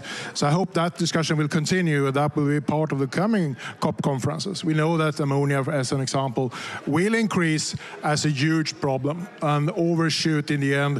When we solve the fossil problem, we will still have the ammonia, and it's exploding at the moment, I would say. So hopefully we will see more of that going forward.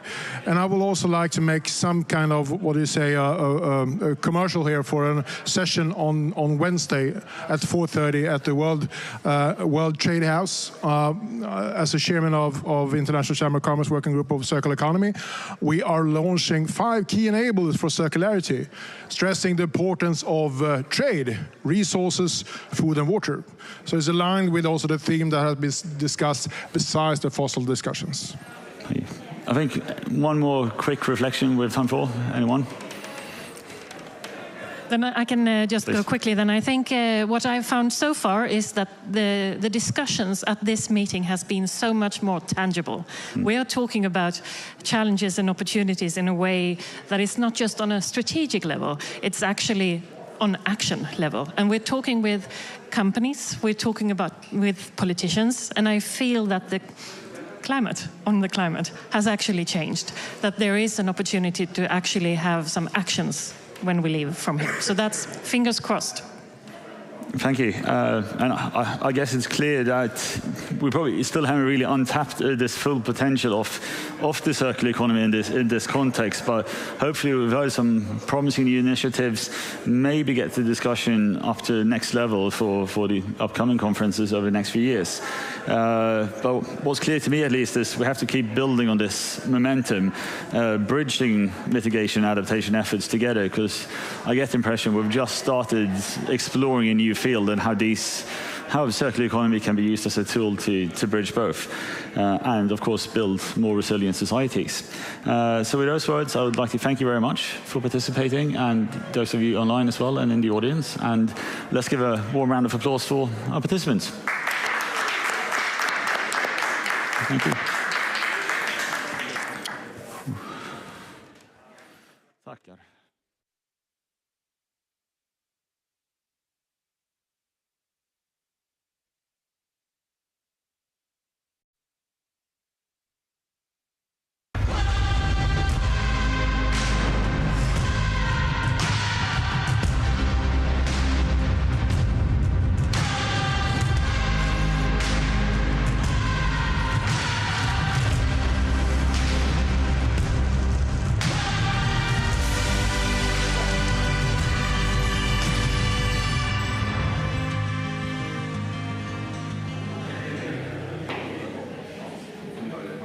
Hello and welcome to the Pioneer the Possible Pavilion, the Business Sweden Pavilion at COP28. My name is Robert Watt and I am going to be moderating this session at the Swedish Pavilion, Sustainable Trade and EU Green Deal, engaging with our global trading partners.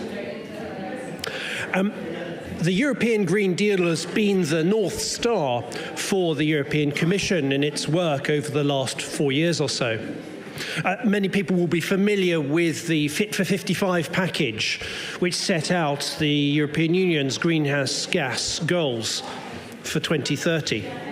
But this Green Deal and its legislative package is even larger than just the Fit for 55 package. It includes all sorts of other policies, some of which are directly linked to international trade and how the EU does business with our partners outside of the European Union.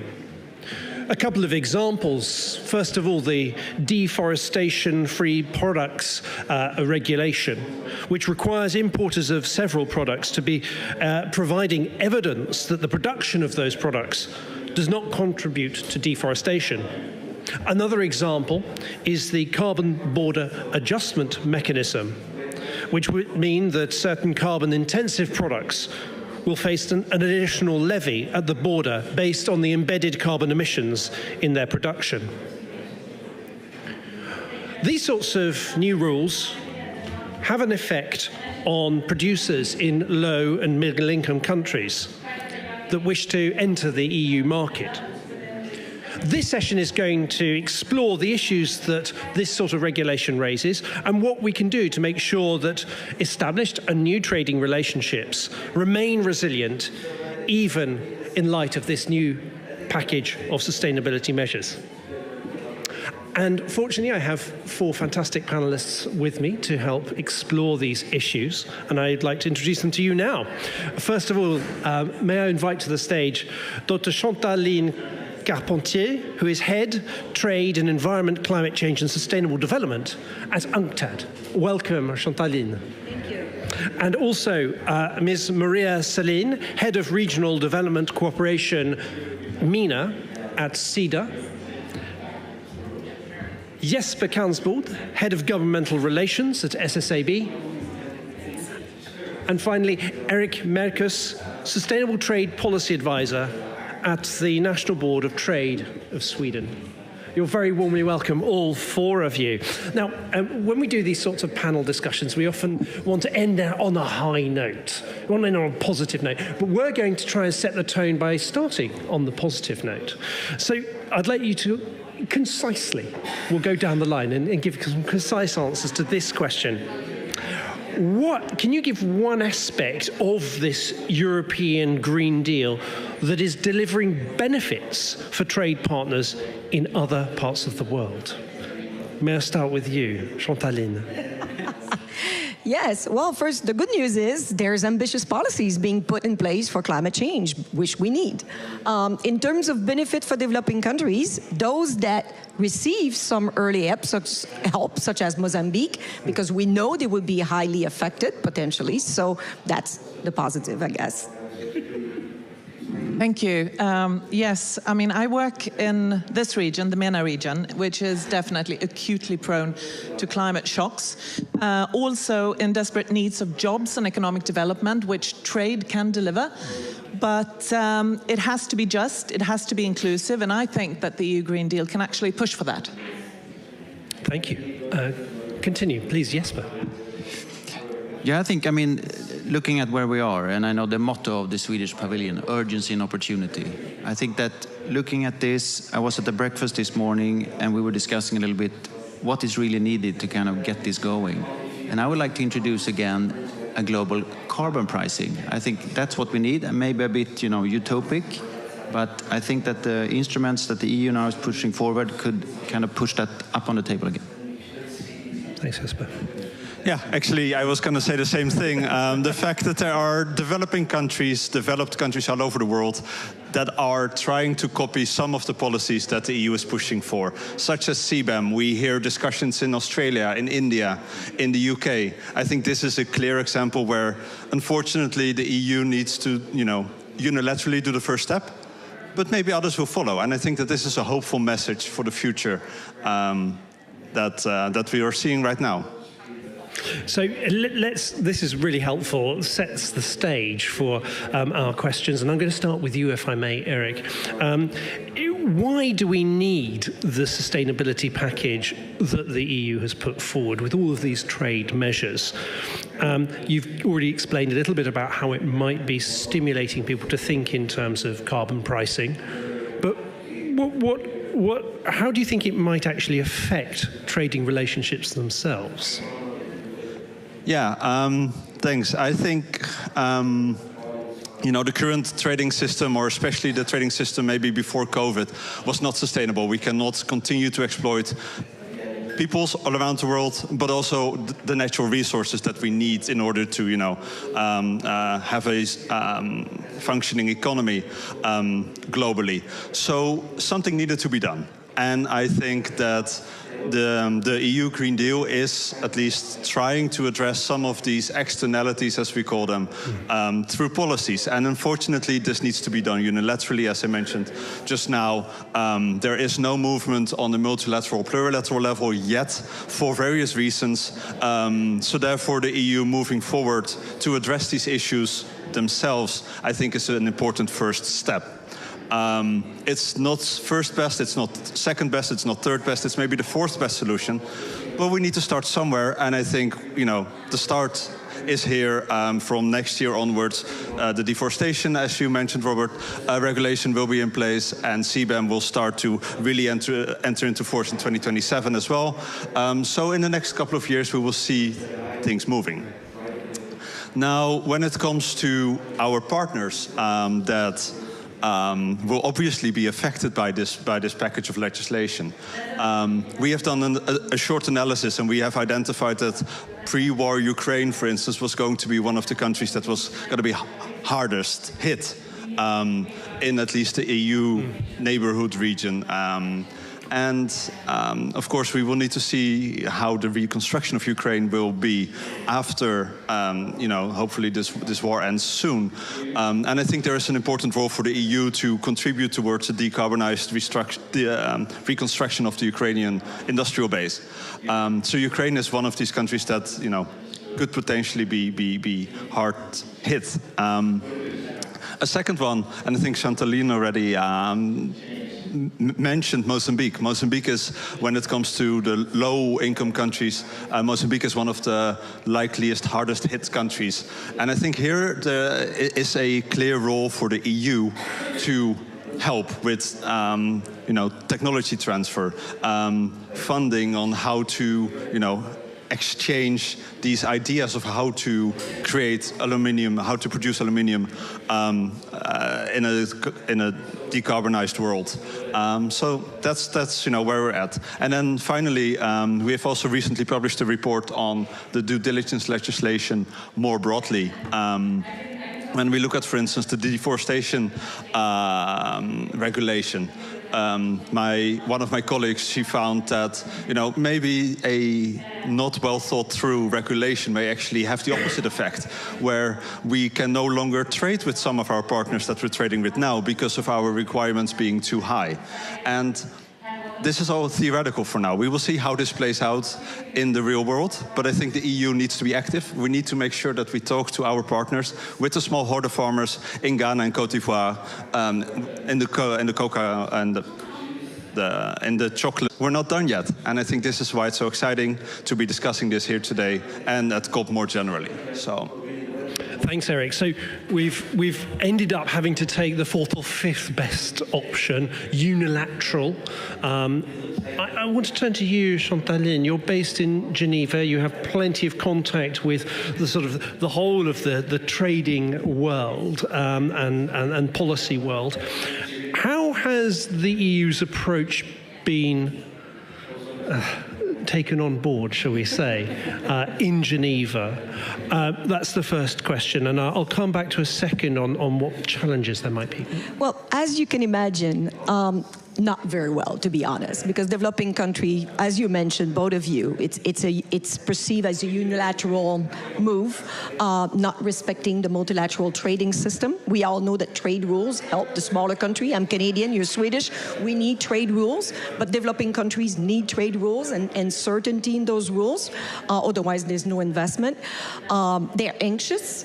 They feel, I think there's angriness because especially the African countries, they feel they're already carbon neutral and they have not contributed to this problem, and now we're asking them to step up and do as much as everybody else. There's a sense of injustice and unfairness. And I was just at the Committee on Trade and Environment, and unfortunately, and this is why I was hesitating, because this is a tricky, but I accepted Eric's invitation because I felt there was no dialogue. Countries were talking past each other, and we need to have the dialogue. We need to start talking, because there's a lot of uncertainty and a lot of anxiety, and we can only resolve it through talks, through dialogues. Thank you very much, Chantaline. Without wanting to brush under the carpet the anxiousness, the anger that some countries feel about this, can I ask you a question more about the sort of the practicalities? So, what are those practical challenges that some of these countries in the lower and middle income income brackets, what are they facing as a result of these new rules? And it's pretty much three big things. One is they're already hurt by COVID-19. They were hurt, and the economy never had time to recuperate like ours. They're highly indebted.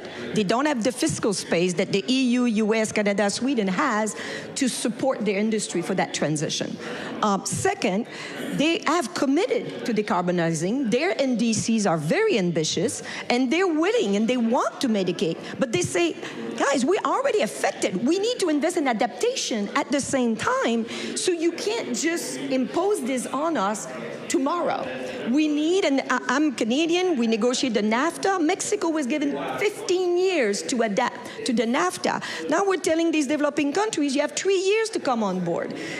That creates anxiety. And then the third one is there's been a huge amount of investment in the transition, including in renewable energy. Only 3% has gone to Africa. Very little. So now we're going to replicate another system where developing countries will export their raw material, like critical minerals, and import the final product at high prices.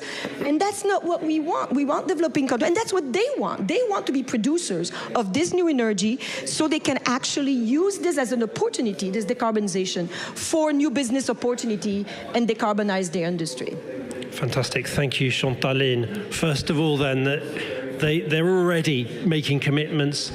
And secondly, they need the finance. Yes. And they want to move up the value chain. Yes. So, Maria, if I can turn to you. You're based here in the MENA region. Yes. How can Sweden, how can the European Union actually support countries and companies outside the European so that they can meet these new requirements, which are coming in so quickly? Yes.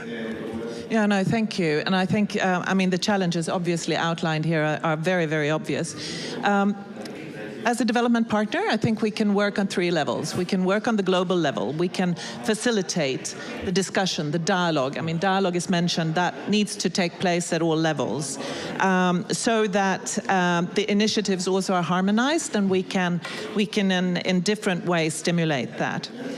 Then we work on a regional level, which I do. And here we really need to understand the differences between different regions. Just in the MENA region, we have the fuel exporting countries, and we have the non-fuel exporting countries, just to mention one. We have the East African community, which is very different from the North Africa community or region. So we need to understand the differences here, and then apply different programs or tools. So we have to think, really a little bit out of the box, but we have to understand the context where we work. And then obviously on the national level, it's perhaps where we as a bilateral partner is mostly seen. We can definitely work with the SMEs, and we do that. CEDA's been doing that for years, and it's something that we do in different ways. We've been working on trade issues for many years, trying to facilitate access to markets. We've been working with the quality infrastructure in very many different ways. Just recently, I just want to give a concrete example from what we're doing in the MENA region. We just recently signed an agreement with ITC. It's a textiles program. Obviously, the textile industry is not known necessarily to be the greenest industry, but they're very, very keen to go green. They want to green their industry, and we're supporting programs with the SMEs in Jordan, Egypt, Morocco, and Tunisia. And the ultimate goal there, of course, is to facilitate and increase exports in a sustainable manner. So I think with this, we need to understand that as a development partner, we can work at different levels. We don't only provide funding, but we certainly want to be there and facilitate dialogue as well. Thank you. Thank you very much, Maria. Funding, dialogue, capacity support as well with those systems. Definitely. I mean, I think capacity building is a word that we use very often, but it is very concrete in the sense that, be it on an individual level, on an SME level, or organizational level, we need to be right there. But we need to understand the gaps, and we need to talk to our partners and really understand what kind of capacity we're talking here. Sometimes these words become meaningless, but definitely that's what we do together with our partners. And the example I just mentioned was ITC. That's what they provide with our funding. Fantastic. Thank you very much, Maria. Yes, but let me turn to you. SSAB, a steel producer. If I'm right in remembering the genesis of the carbon border adjustment mechanism, so there was a lot of interest from some steel producers in having a carbon border adjustment mechanism. They felt it was really essential, part of enabling them actually to make the transformation that's needed to reduce emissions, eliminate emissions from steel production. So I'm just wondering a little bit from your perspective within SSAB, I mean, how do you see these developments in carbon border adjustment mechanisms and the whole sustainability package of the European Green Deal? Are there opportunities? Are there challenges for you? Yes, there are. No, but representing the company here, SSAB has production in the US, Finland, and Sweden. We have 7 steel plants. We have 15,000 people employed around the world, and we are exporting to more than 150 countries. So from the outset, when it comes to trade, we love the issue of a level playing field, of course. But I think what CBAM is interesting in a way that we supported this from our side, because since we have a dual now thing in the Green Deal, that you increase the price of carbon in the ETS, you remove the free allocation to heavy or energy intensive industries such as steel, and you introduce the CBAM. So in that sense, you get a level playing field within the internal market, which is good. Then, of course, we are a little bit worried what happens then for the steel that we export outside of the EU, because there still we face producers that doesn't have the same CO2 price. But even with that, I think that the interesting part, as Eric just mentioned with the CBAM, is that we see now in other countries who are, arguing, the unilateral move by the EU, but actually they start talking about why should our producers pay a levy that goes to the European Union instead of that we can take out a carbon tax in our own country. So I think that as a diplomacy instrument, the CBAM, we will see what will happen, but I think it's an interesting thing. And also as a company, I mean, we are in the forefront now in decarbonizing our production. We have developed a breakthrough technology that can remove the emissions from steel making. And we are here at COP, of course, showcasing this, talking about the so-called hard-to-abate sector steel. It's not so hard to abate anymore because we have the solution for it. And I think that's where we can come in this context as well. How can we help incentivize other companies to try to do this and other countries to kind of have the courage to go here? So that's something that we are looking at a little bit. Thanks very much, Jesper. And I know that SSAB is deeply engaged in the leadership group for industry transition. And the next phase there is going to be trying to actually make sure that countries have the capacity, the courage, and the wherewithal, both financially and technologically, to actually implement some of these solutions, please? No, but I think, the strength here and what's so interesting is the power of the story, that we can tell to others, how did we think? How did our board, consider making these decisions? How do we see this as a business case going forward? So I think we have a lot to share here. And we need to talk, as you said, talk, cooperate together, and see how we also, and with India is extremely interesting, I think. Given that they are looking at tripling their steel production, and if they chose the coal-based route, that's going to be problematic. So if we can help, inspire, talking, explaining. Yeah. Eric, I really must come back to you and see whether you want to respond to what Chantaline was talking about this, the anxiousness that countries feel when responding to the unilateral measures that have been taken. Is that something that the Board of Trade factors into its thinking, and how are you responding to that? So, we're independent from the Swedish government, so we can think whatever we want. And I think, in this case, I think that is great, because it's not just the Swedish government, but let's just take the EU as a whole right now. The EU has done such a thorough job making sure that the CBAM system at least is WTO compatible. It may not be nice, it may not be friendly, it may cause some anxiety in our partners, and we need to address that. But I think in and by itself, the system actually is as we want it. It's a rule-based system within the global trading system. But at the same time, part of the Green Deal is, for instance, the Critical Raw Materials Act. So critical raw materials, I think that's where the EU may potentially miss the mark a little bit by indeed doing exactly what you just said, Chantaline.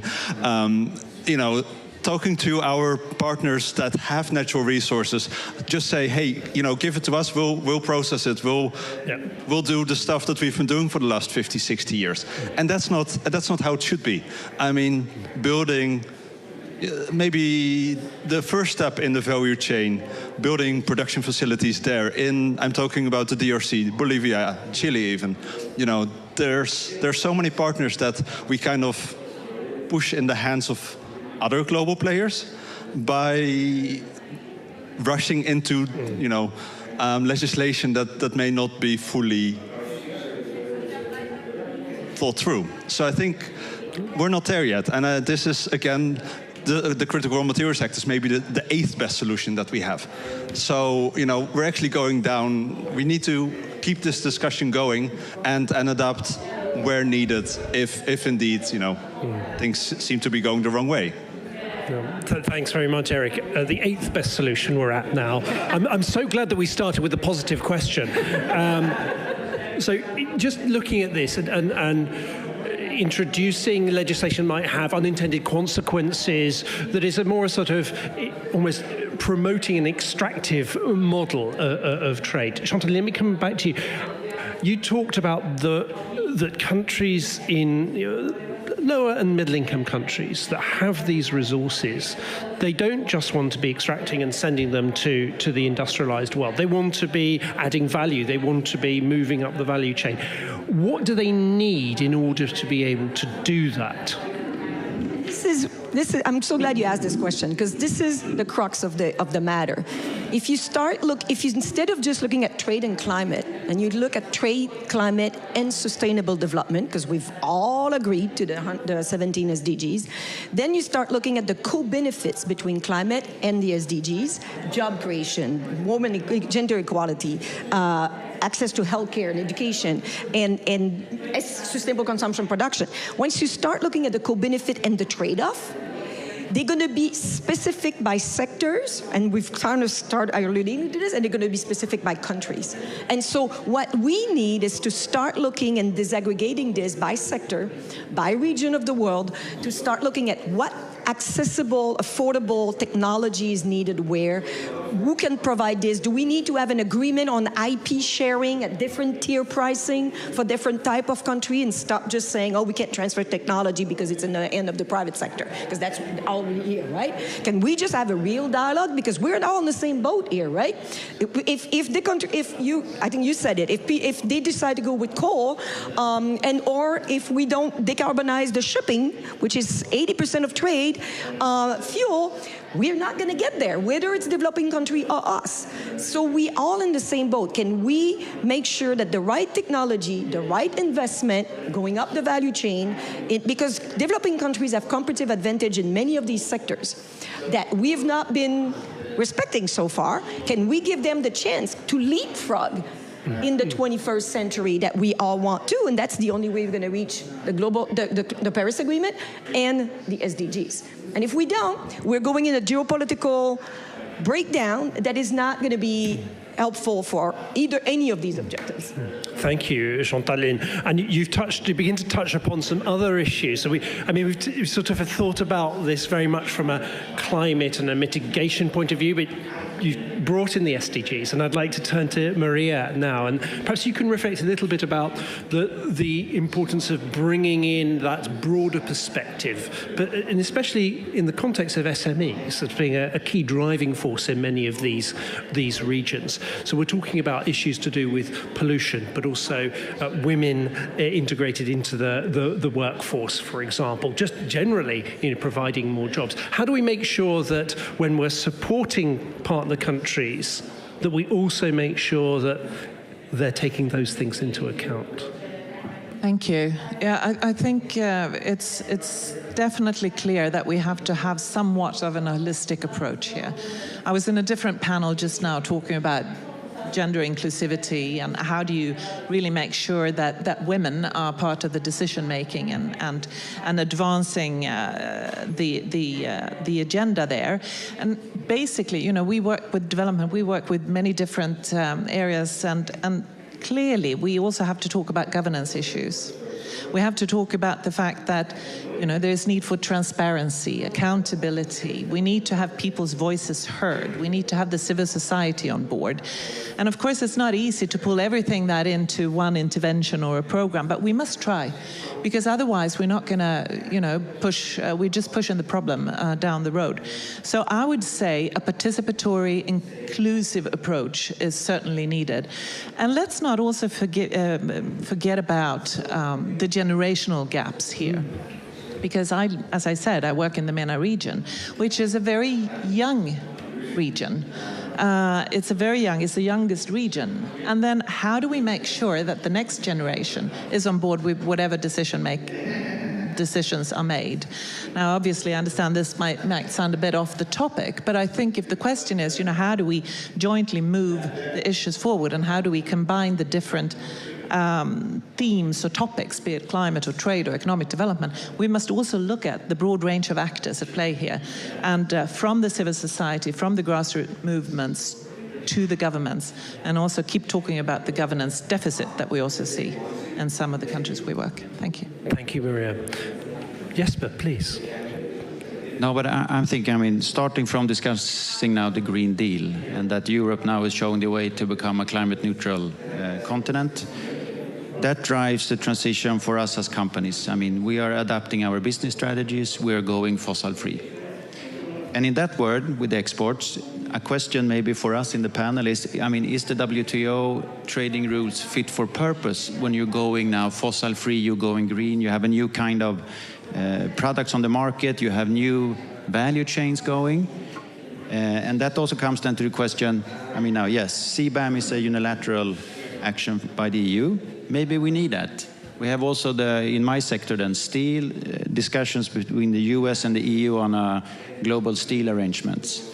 And at least from the outset, one of the purposes of that was, if you can manage to decarbonize your products, no tariffs. We like that. We would love, a green transatlantic corridor for steel, if we can meet those requirements. So I think maybe we need to rethink a little bit on how to create this, inclusive, level playing field, and increase that incentivize the transition also. So, Eric, what's your view on this? Is WTO fit for purpose? Should we be exploring more by sort of plurilateral club-like arrangements to create and spread the level playing field?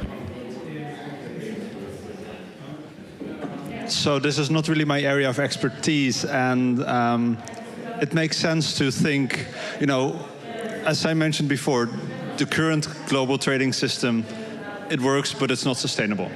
So maybe we need to think outside the box, and we can try in the steel sector maybe to allow more flexibility with the trading rules. And this has not been. I have no evidence to say that this is going to work or something. We haven't really thought about this because the discussions are just not happening. And I think this is where the private sector maybe needs to push harder to make policymakers in Geneva, in Brussels, aware of maybe the appetite for this. And I know SSAB is pushing for this, but there's no clear answer. It's a tricky one. I wonder whether, Chantaline, you want to reflect on this, being based in Geneva? Well, especially because what I found interesting was that the traders in Brussels came to visit us. They did a trip to Geneva because they had the steel industry. You had a technology and you find a way. The traders came and they have the same concern, anxiety as developing countries. They do not know how they're going to meet the requirement, and they don't know how they're going to ensure that you can have coffee and cacao and your chocolate bar at less than $20. And then what happened? We know what happened in 2007, 2008 when the food prices go up the roof. We already went to a high inflation period where people have a hard time to feed themselves, even in our rich countries. So we need to be really careful of addressing this. And again, I go back to it's sector by sector, because on the commodities, on cacao and soybean and others, it's also the deforestation guidelines that you mentioned. And so one of the trader was mentioning he went to Brazil, and there was a 10,000 hectare farmer in the Brazilian Amazon, and he said, "Oh yeah, I'll be able to do the georeferencing necessary for the traceability, but the smallholders of 100 hectares cannot." So is this inclusive if you're going to exclude the majority of the smallholders, many women that are producing our food around the world? And that's what we need to. It's not to say it's bad or it's good. It's rethink how we do it. So trade is good, but how do we make it? It's the how you make the trade happen. Let me follow that up in that case. So, can you answer the question you've just posed? Partly, let me put it like this. You talked about the fact that things are happening very quickly. Do we need to give more time, or do we need to put more resources into making sure that, whether you're a smallholder or a far bigger player, that there's a sort of transition period that's adapted to what's possible? I think this is a systemic issue, and we need to address it systemically. It's all of the above. And on top of it, which I think you alluded it, we need to change the business model. The business model we have right now is maximizing one dimension of the SDGs, the economic, at the expense of social and environmental.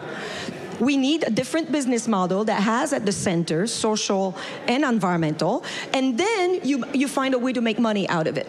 And then the trade system would follow. So we just passed a resolution at the UN in April on social and solidarity economy. These exist. Circular economy exists. Blue, green, care economy. We have those business models, and we need to really, really think carefully, because we're not, the mainstream economic model is not leading us in the right direction. So let me go. I have to use it as a plug, because for the first time, we're having a trade day tomorrow. So the trade day is going to be tomorrow, where we're addressing critical minerals, but also what are the type of policies that would be needed to answer the question. I invited all of you tomorrow morning, but also we have a trade house right down the road here for the whole week, where we're addressing issue by issues and coming up with some of the recommendations on South-South trade and environmental goods and services, and how to help trade and investment policies to help developing countries with NDCs, et cetera, et cetera. Fantastic. Thank you, Chantaline, for that invitation. And actually, that's a great segue into perhaps the last couple of questions. I mean, tomorrow is one of the first times that a COP has... The first time. indeed, that a COP has addressed issues of trade, has brought them into the discussions. Maria, what's the significance of that? What do you hope to see as a result of that? I suppose we will have to see, but I also heard that is the first COP that addresses health. So I think if we see this as a COP where we're actually looking at things a little bit more holistically in terms of development and sustainable development, we've come a long way. And I mean, we often talk about, breaking the silos, and maybe this is the time where we've done that.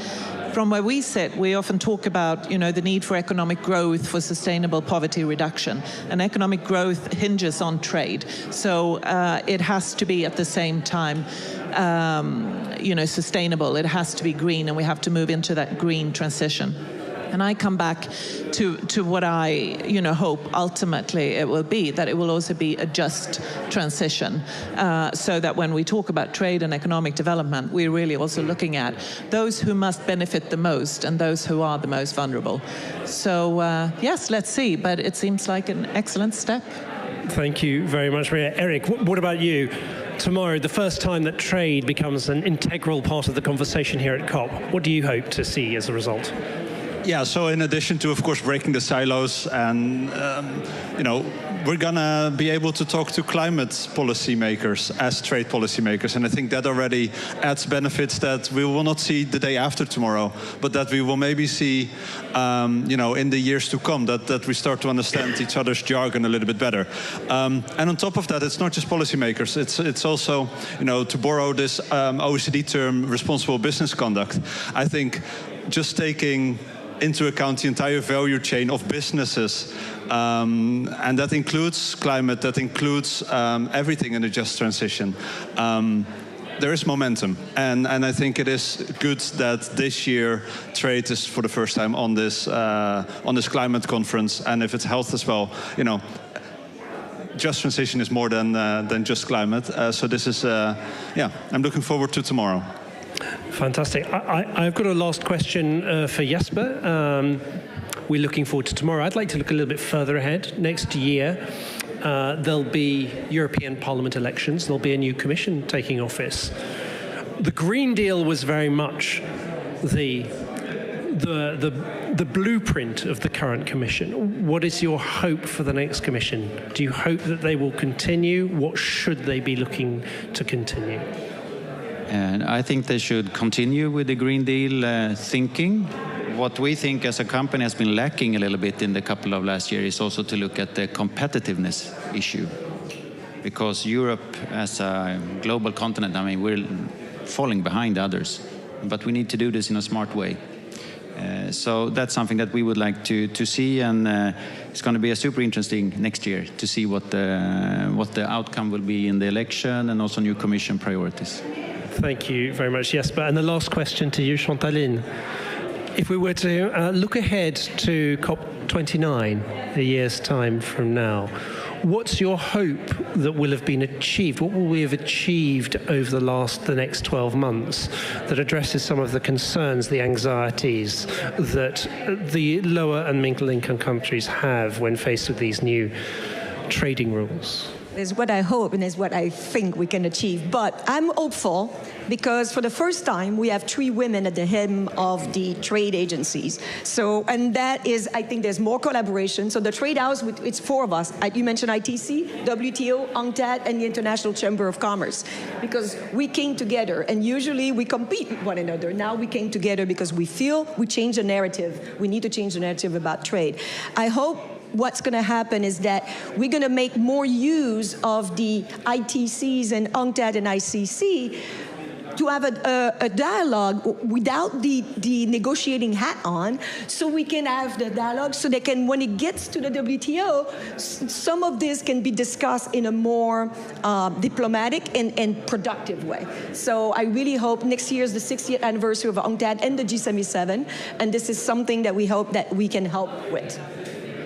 Fantastic, thank you. We've got plenty to look forward to and plenty to be working on over the next 12 months to make sure that we can begin to address some of those concerns and truly create a sustainable trading system. A warm hand to these 4 panelists, please.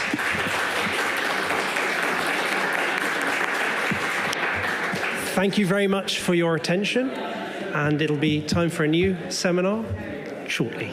Goodbye. You're good.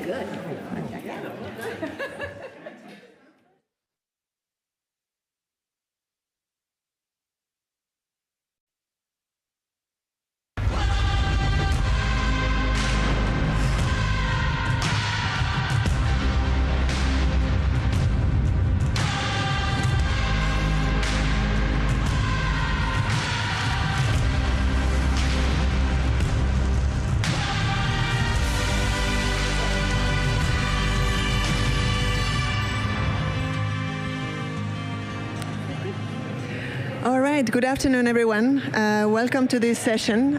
My name is Araceli Fernandez. I'm the head of the Technology and Innovation Unit at the International Energy Agency, and it's my pleasure to moderate this panel with the great guests that we have this afternoon. Please let me introduce them first, just to make sure that we have all of them with us. First of all, we have Viva Dhawan, which is the Director General from TERI, India. Welcome to the panel.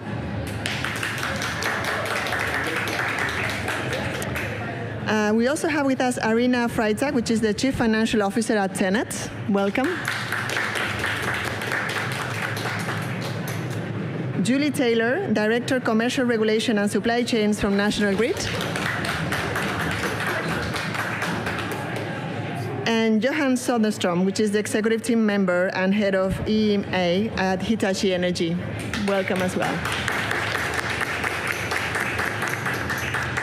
So we are here to talk about delivering net zero. We are here for this, and of course this is a major undertaking, but we want to deep the conversation around how collaboration can really help in delivering this important transformation. And it's an important transformation because, of course, achieving net zero emissions by 2050 would really imply a dramatic transformation as well of the electricity system, not only in terms of how it needs to be expanded in terms of generation and in terms of electricity grids, but also in terms of how it needs to be enhanced. It needs to be more resilient, it needs to be smarter, it needs to be more interconnected. And electrification, of course, is the main pillar of the decarbonization of all the end-use sectors, which means that as we progress towards that transformation, more and more players are involved. More sectors, more parts of the supply chain, more project developers, technology developers that need to be working together in a very efficient way so we could make sure that we could deliver these goals as urgently as possible. So this all brings us to how we can make that all of these pieces work together. We need to find new ways, we need to find efficient ways, and we need to do it very quickly. So we have great examples that we'll be delving into today about how this need is really resulting into lots of creativity around how we could address these challenges and work together in terms of developing partnerships, projects that really bring this new way of operating, this new way of working together in practice, into the real world, but also how this can be extrapolated across countries, how we could make sure that these good experiences are shared and we all benefit from that. So let's get into the discussion, and I wanted to start with yourself, Viva, because of course there's been many discussions about the role of global partnerships when it comes to accelerating the transformation, as we've said, and the aspiration of different countries to reach these goals. But of course, we want to make more tangible why such partnerships, if it's across countries, if it's across sectors, across industries, are that important, and why it's important that those are successful as well to achieve this clean energy transition. Please. Well, I'll just draw the example of developing world and economies like India. So we are talking, it's a growing economy, and not just growing, I'll say that the energy excess, which was a question mark till a few years back, to many of our people who were living in rural India, now the entire country is electrified, and that essentially means that aspirations of people are going to go up. Development of areas where there was no energy excess, that's going to increase. That brings to the second question, and that is the energy demand is going to go up. And if we look at the cycle, it's something like as you develop economically, your demand for the energy is bound to go up. And it is for everything. It is for your own transportation. It is for your own comfort. It is also for the small and medium enterprises, for which many of the developing countries are known for. The development in rural part of India, I'll say comparatively they lag behind because lack of energy access. And if I take at the country level, it is also that we had very little of fossil fuel, very little of coal, and therefore every drop of fossil fuel was to be imported. And if we import that, that essentially means the cost of production goes up. And so the good part now is that with the renewable energy, especially when we are talking of solar, we are blessed with plenty of sunshine, and therefore the cost of energy is going to go down. And not just cost, it is also the reliability factor. Now, what as a country we have to look into, and what the globe has to realize, that if you really want to go net zero, you have to have small and medium enterprises also going green. And that is where the role of partnerships, because we have good examples from all around the globe. We have research going on. And let's also realize that maybe part of the research is going to be very different from what you have done in the past. Because earlier we were looking at mega scale. We were not looking at decentralized energy production. We were not looking into renewables, getting into the grid, and so on. So those are the new areas. And it is, therefore, I'll say it is technology development cooperation which is required across the globe. It is that even to adopt these technologies, you require human resource to be well trained. And therefore, you have another responsibility of training people. Because if they fail once, if there is any problem in the grid, if they don't get electricity for a day or two, or even a couple of hours, they are going to say it doesn't work. So you have to gain their confidence. You have to tell them how to use energy responsibly for their own benefit. So therefore, partnerships at every scale, right from development of the technology to the person who perhaps will be repairing the grid is required, and also to the people, how can they use energy. Thanks a lot. Indeed, very interesting to see collaboration at different levels and how that is crucial. Let's turn a little bit from the private sector perspective arena. And if you could tell us, because of course we've seen how Europe has set up the benchmark in a way when it comes to interconnectors, being the world's largest interconnected grid. But we just wanted to understand a bit better. So what's the role of collaboration, particularly between countries and system operators, to achieve such achievement? Yeah, well, in Europe, we are kind of connecting 35 countries, and that is even going so far now to the Ukraine. And of course, you only realize that this connection when you are willing to set common standards and to work on common policy measures.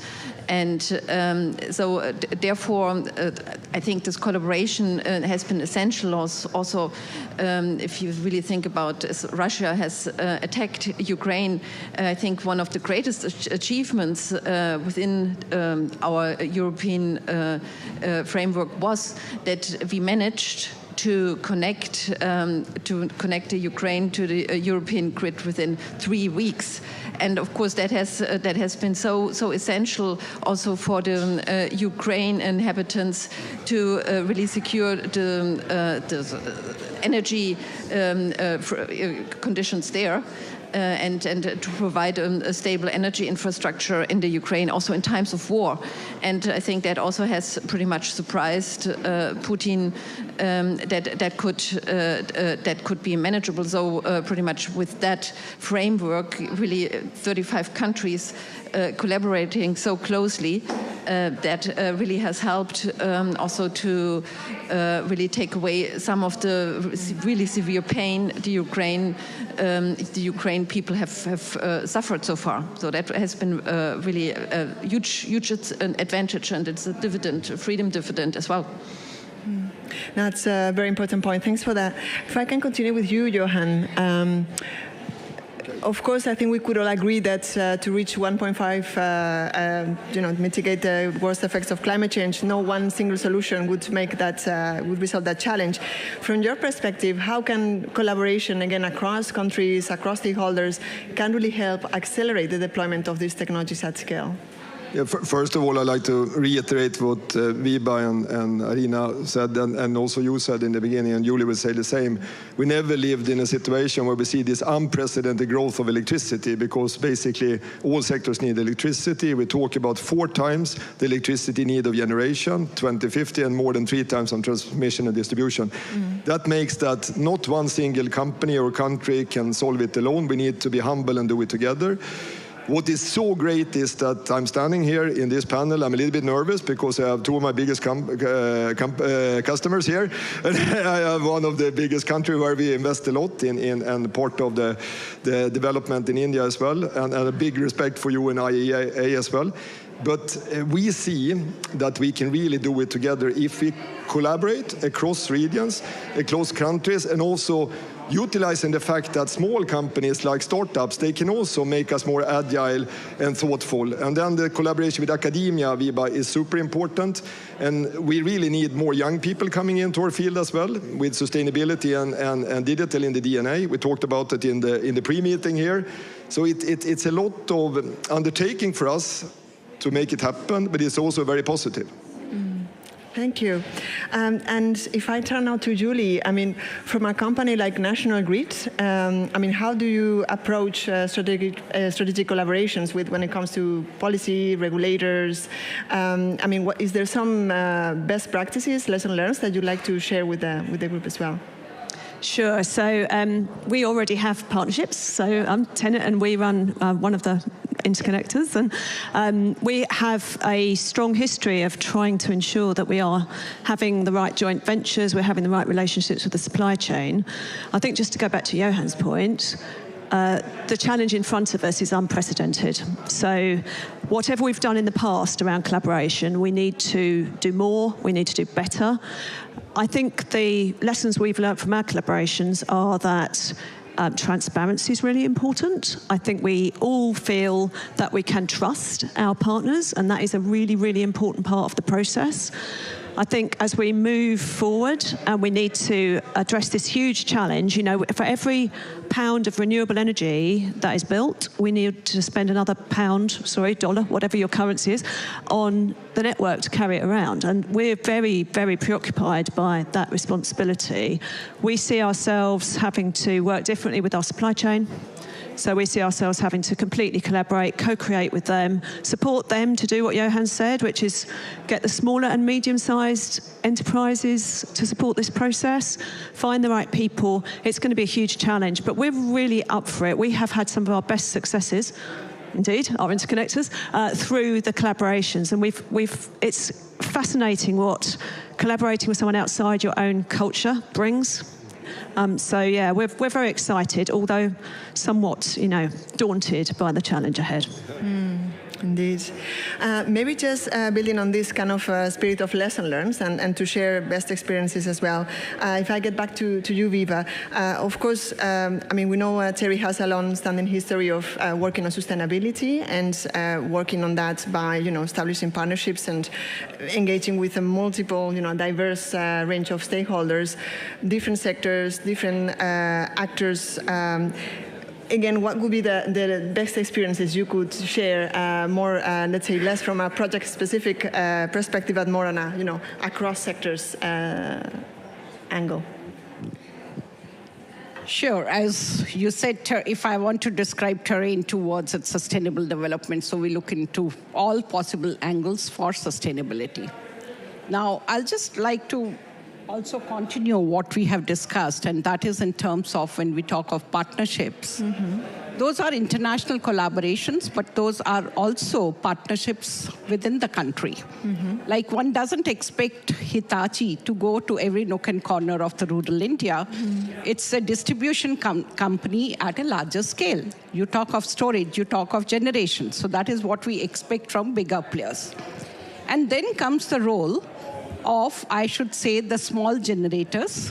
Like there is a program in which we are encouraging farmers to go for solar pumps and also giving them an option that if they generate more energy than what they require, that can go to the grid. So that is also, the farmer becomes a partner in supplying to the grid. He's also a user because they can also set up cool chambers so that the perishability of their crops gets reduced. They are able to store it till they get better market price, or they are able to transport in a better way. So that is where they also become the customer. And that, again, you require different players over there. Now coming to, because see, these days we are talking, the solar energy, the prices had come down. We are talking of very ambitious targets. We are talking of use of solar energy for green hydrogen production and so on. So the demand is definitely going to go up many folds. Can we really produce that much of solar? Let's also do a life cycle analysis in terms of how are we going to either recycle or take care of the waste which will be generated. And the entire thing has to be green, because aluminum, steel that you create for solar panels, you also have to do the LCA analysis of those. And that is where it actually comes into the main thing. The other problem with solar energy, and especially when we talk at the decentralized manner, is that during winter months, the radiations are on the lower side and your consumption is on the higher side. And what do you do at night? Because right now the storage cost of energy is very, very high. And many of your benefits, that goes away.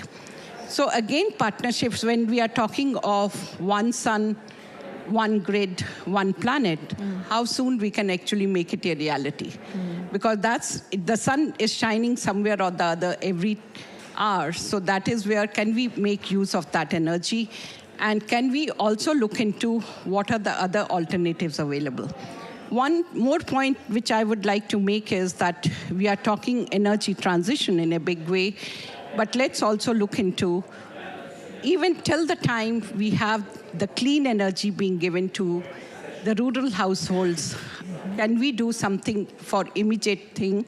The rural kitchens, can we give them cleaner fuel and so on? Because for them, that is also energy transition. So again, because when we are talking of partnerships, I'll also say that the companies can contribute, because see, we are moving towards one goal, and that is how do we reduce the emissions. So till that time, maybe through CSR, well, let's talk of improved cook stoves program, let's talk of some energy generation which could be given to them so that emissions get reduced. That's our major objective. Thanks a lot for that. I think it's a very interesting angle about, how specific actor could become, have this dual role. Could be consumer, could be a producer, and again, this brings opportunities for richer and different partnerships. Let me bring it to a very specific example with Arena, because I think TenneT's program on this 2 gigawatts, has really received this widespread recognition that is really a project that has been setting the trends in terms of how the business model was set up. So if you could please tell us more about how the project came about, what type of agreements, and again cooperation mechanisms, please. Yes, I think what is behind our so-called 2 gigawatt program is, first, we realized, in the North Sea, as the wind is strongly blowing, there are all those North Sea countries, they would like to increase the energy infrastructure and provide 300 gigawatt pretty much in North Sea energy infrastructure.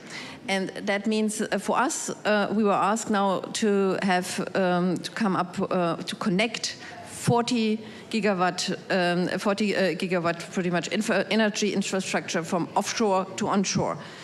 And 40 is quite a bit, and we have never done so. So what do? First of all, of course, as a CFO, you look, oh, well, this will be quite costly. Yeah, it will be quite costly. And then you think, well, do you have then the right suppliers? And then, of course, you suddenly realize, also as an economist, too bad, you kind of have more or less, you face pretty much a market of an oligopoly, which is not the best market you want to be in or negotiate with. So one of our suppliers here, Johan, when you talk to him, then of course he also has other TSOs talking to him. That's unfortunately the case, yeah.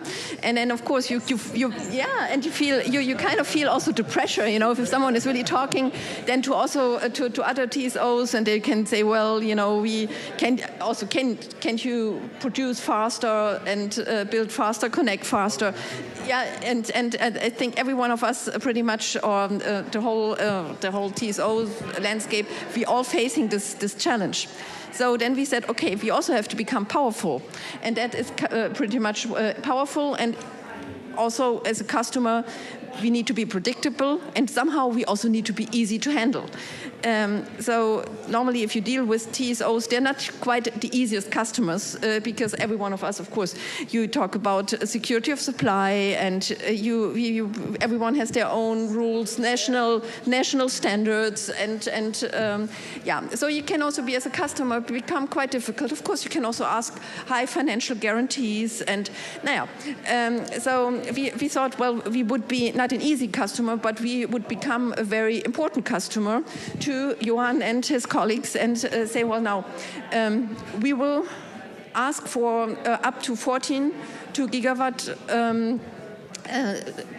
connectors, and then I think 14 is quite a bit, and we said, well, we don't want to have it all at the same time, but we give you the prediction, so it will be year by year. You kind of know, you can build up your production capacity, you can train your people. Of course, the whole industry has the same problems. We don't have enough trained, qualified engineers at the moment. Yeah, and so we were saying, and of course we'll standardize, and we will not compete with the other TSOs, but we will give that to so-called 2-gigawatt standard. We will provide it to the whole industry. It's free, everyone can use it. So it's not an intellectual property we'll keep. And that also speeds up the energy transition. And what we have seen, first of all, Hitachi, but also the other suppliers, we rather came very fast to terms with each other. Price-wise, to be honest, it could have been better, but and I must say the collaboration is great, and I think that's how you need to do it. It's all, as you have said before, it's all about trust, long-term relationship, and also really having this idea and ambition to become really climate neutral, and I think there we all have to work together. Yeah. Excellent. Thanks a lot. Just trying to, again, learn from experiences here across the panel. And if I can get back to you, Johan, again. Looking at Hitachi Energy, of course, we see that, the company has awarded contracts that, are among the largest framework agreements around the world. And so what are the key benefits of this type of scale? What are the, key cooperation tips, in a way, that we could learn from that kind of large-scale project? Number one, a big thank you and to Tennet and to Arina and the whole team for the trust. And I want to say that it was not only us being awarded, also our competitors were awarded, and I think it's not about competition any longer, it's about working together to save the planet. We need to have competition enough for the frame agreement, so the cost is not sticking away, but we need to help each other to scale. But it's also helping us to scale when we get that type of certainty, because then we can do the investments in our assets, in our people, and we can add new people, we can train the existing people. We can leverage that we are a global player. We work a lot with India as well, where we have an engineering center for the world. So everyone is part of this. And Tennet took the lead, but National Grid is coming up. And I want to thank both Arina and Julie, they represent also another piece of the sustainability journey. They were the first one to use high voltage switchgears without SF6 gas, being totally green and going forward in front of everyone else. Because I think also for us as a supplier, we also have a mandate to walk the talk in our scope 3 and in our way of working with sustainability, with biodiversity, circularity, and so forth. So we are very humble, but we are on this journey. I'm a little bit sorry with myself that I'm a little bit old, because the journey will continue. Thank you. Thanks very much. I think very important to highlight this aspect of, where each stakeholder is sitting in the supply chain and not looking on only about its own boundaries, but also upstream and downstream. And on that point, just getting back to Julie, from National Grid's perspective, I mean, you've discussed a little bit about, how you see how you need to work with your customers. I mean, how do you work with your technology providers? So just looking at the other side of the coin, and also with other utilities, if you could just share, a couple of examples with your specific projects. Sure, I'd love to. And can I just say what TenneT did with their 2 gigabyte project has been an absolute game changer. It's actually forced the pace for everybody. We are catching up, as Johan says, we are catching up. More importantly, and I just want to say one word about predictability first, because I do think it's absolutely crucial. The other thing that it's forced the pace on is planning. And I don't know if people are aware of this, but the UK government about 10 days ago issued, will have formal status that we will have a proper strategic network plan so that we can know what we're doing and we can give the supply chain certainty. And I think that's one of the benefits that TenneT already had, and that's sort of forced governments worldwide to think about being a little bit more forward-thinking, because they know they can't get this done without that. In terms of partnership, we didn't mention customers much, except, of course, the 40 gigabytes that TenneT have needed to connect. I think there isn't enough, personally, I think there isn't enough collaboration with customers at the moment. We are doing it one by one. We're not doing it with them collectively. We're trying, all these wind developers in the North Sea are trying to all connect at once, and actually better collaboration between the TOs and with the customers is definitely needed. We have got some good examples. I think elsewhere in this programme, we're talking about Dogger Bank, which is a good example of a collaboration between us and a customer to try and get the right outcome, including the standardisation question. So I think there are sort of green shoots, but I think historically the TOs have always had a sort of customer connection mindset of like, you want to connect, we'll connect you. And actually now we need to think about what's the whole picture here and how's the whole network going to work. So I think there is more to be done on that. And then in terms of the supply chain, our suppliers have been incredibly keen that we convene the supply chain, which we are doing. We get all the chief execs of the supply chain in once every 6 months and have a very open day with them about what are the challenges, what are we going to be doing. I think that's going to accelerate. Certainly the UK government's very interested in supply chain, and as you've seen in our other operating territory in the US, the government there has been very, very interventionist about how this is all going to work. So, yeah, a really, really challenging, but definitely requiring more collaboration on all fronts. Thank you very much.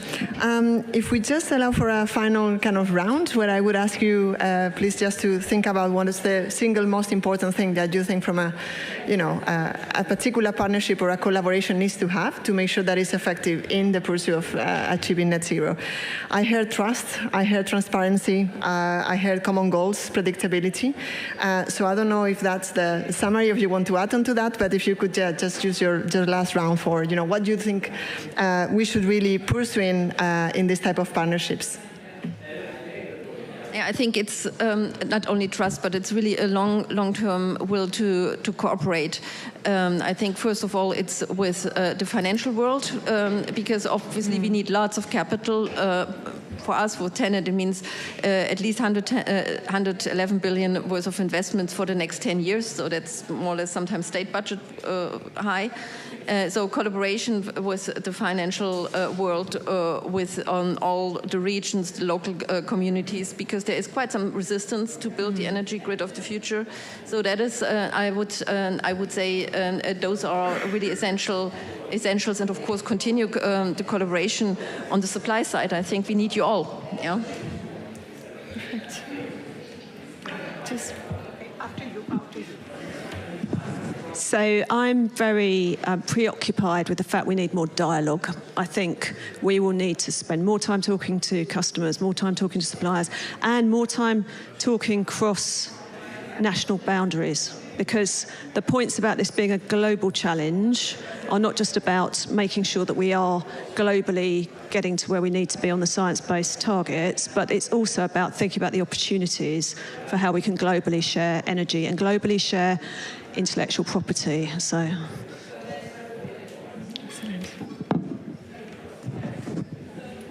Well, I'll say most of the time we say partnerships only works if there is something for everyone. And therefore, it is gone are the days when we used to say tech transfer. Today, we are talking about co-development of technology. So therefore, treat everyone equals and look into that everyone is benefited. Then we'll go a long way. Very good. He made it easy for me. It's about people. It's about people. We talked about it in the little pre-meeting as well.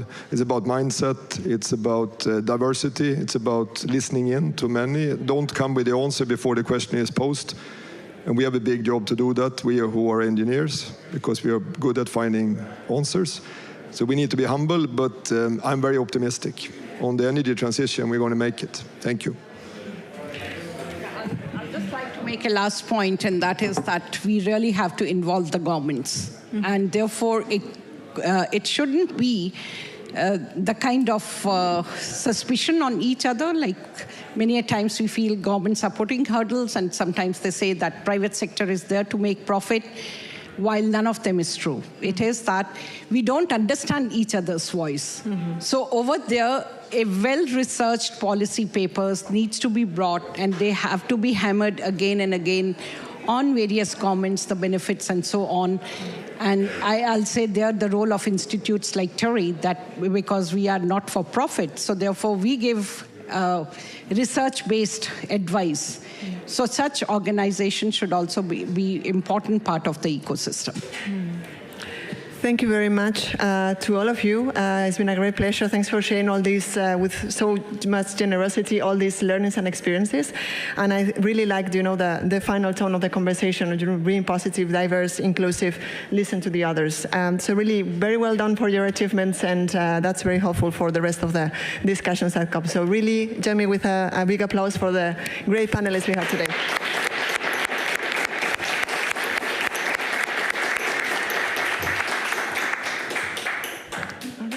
Thank you.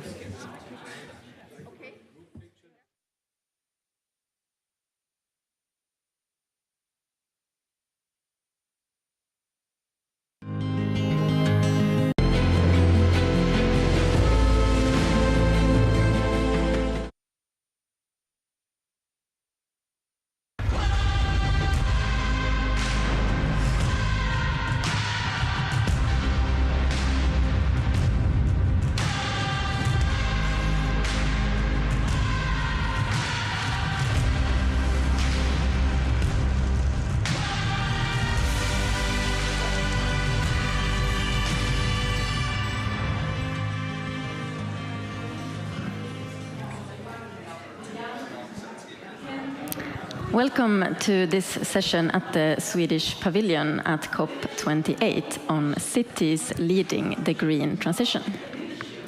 We're here to talk about cities in general being at the forefront of the societal transition, and in particular about the EU mission for 100 climate neutral and smart cities. Across the world, the majority of the global population lives in cities. The majority of energy comes from cities and is consumed in cities.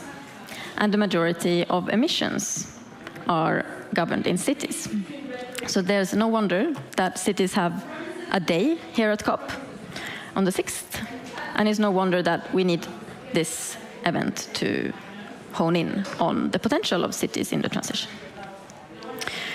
And the reason for focusing on the EU mission for 100 climate neutral and smart cities in this session is because we have two of them with us in this session, Helsingborg and Mannheim.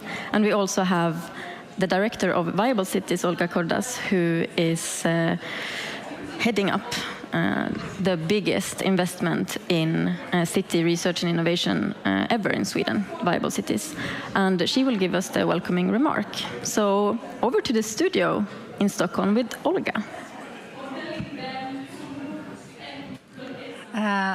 Thank you. Ladies and gentlemen, climate heroes and champions, colleagues and friends, warm greetings to each of you from very beautiful and snow-kissed Stockholm.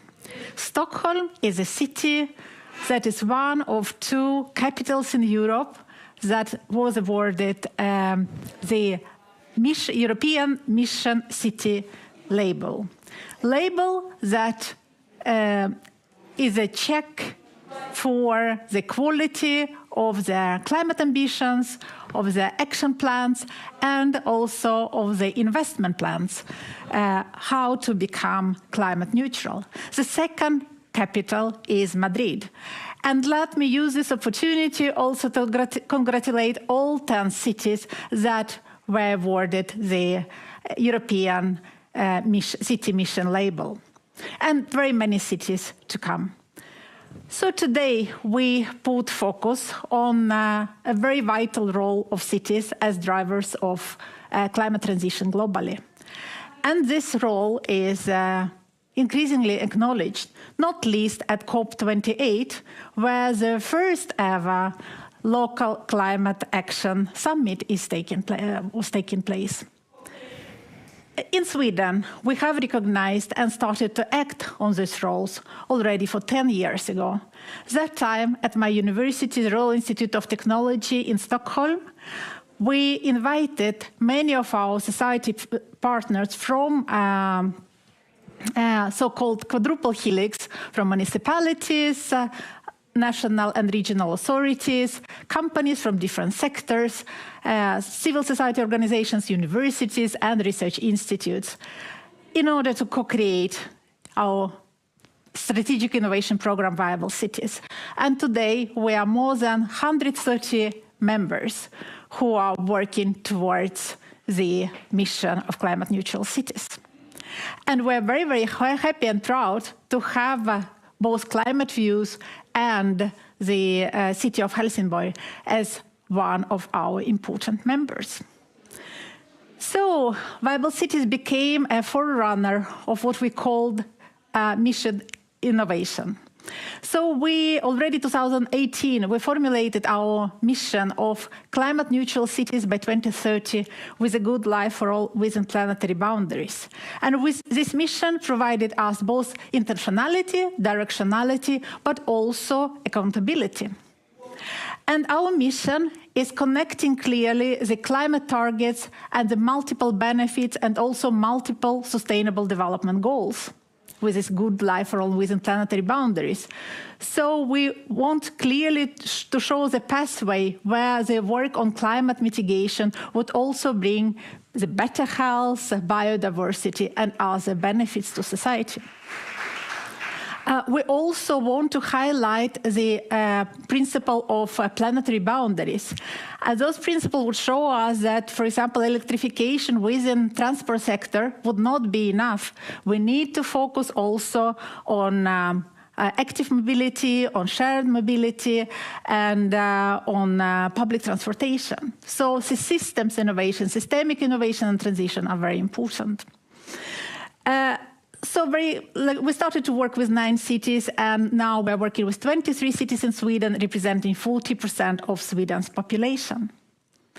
And the work that we've done inspired other countries, as for example our Spanish colleagues, Cities 2030, with their 20 cities connected to the mission, but also the European mission of 100 climate neutral cities. And I remember how we all connected and working with the so-called Net Zero Cities platform, supporting the cities forerunners, were thinking of, okay, how many cities would show the leadership? How many cities would apply to become those mission cities?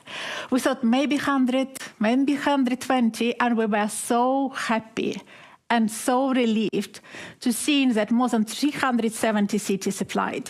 applied to become those cities forerunners. Because cities forerunners are extremely important. They are taking high risk to test and implement the most innovative solutions in order to light the way to other cities. Because it's not about 23 cities in Sweden or 112 cities in Europe.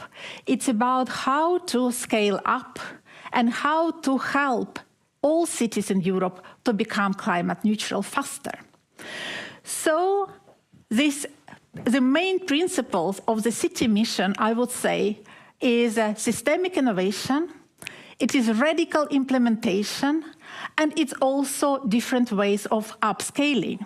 It's a learning platform where cities can learn from each other, and what our cities in Sweden are saying is how to steal with pride. Because it's very easy to hear cities saying how they implemented new innovative solutions, but it's very rare we hear how cities proudly saying how they implement solutions that were taken or innovated in other places. So concluding, I would propose let's embrace this mission, the mission where we have a unity of purpose, but also we are celebrating the diversity of those pathways towards climate neutral future. Thank you. And the word to you back in Dubai.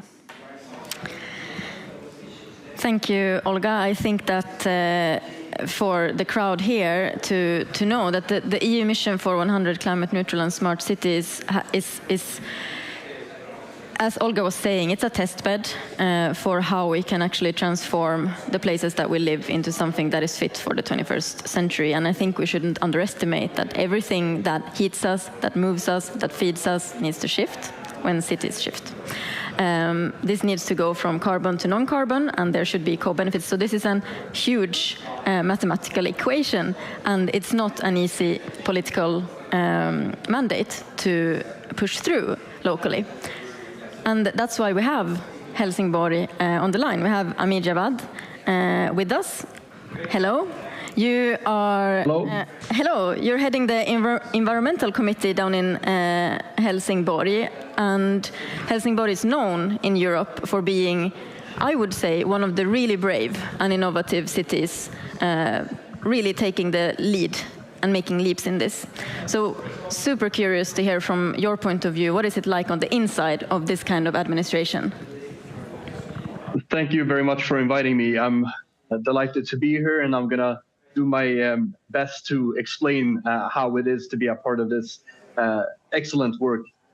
Helsingborg has a long-standing tradition on environmental issues and a very strong focus and emphasis on allowing the organization to dare, test, and do in order to ensure that we're prepared for the future. And it's a work that has been received very well, both internationally and locally.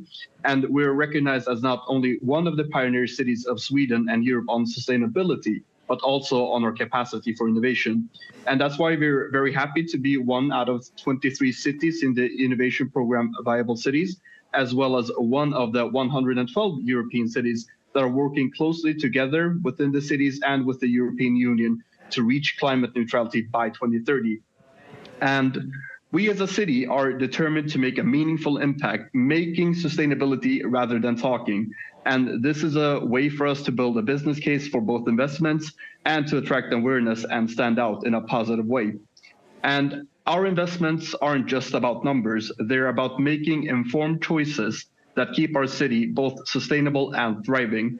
And just 1 month after we had taken the political decision to speed up our ambition from going climate neutral by 2035 to 2030, we called the value chain of our most important branch in our city, which in our case is the logistics and trade sector, to come and join us in this journey together. And as a result of that, we have a broad platform with more than 60 businesses working together to make our city the most sustainable and smart logistics hub of Europe. And we also have a special platform, we call it in the Swedish Helsingborgs klimatavtalet, but in English it could be described as our local equivalents to the Paris Agreement of our city, where we work hand in hand together with small and medium-sized companies in our city to make sure that we can accelerate the green transition. And climate action isn't just a solo endeavor. We need everyone on board. And we're not just about implementing programs for the sake of it. We're creating spaces for dialogue, collaboration. A few examples of that is the Declaration of Helsingborg, the climate agreements that I previously just mentioned. And during the coming year, we're putting a special focus on the citizen dialogues. And it's our way of saying that this is a joint mission and we need to do this together.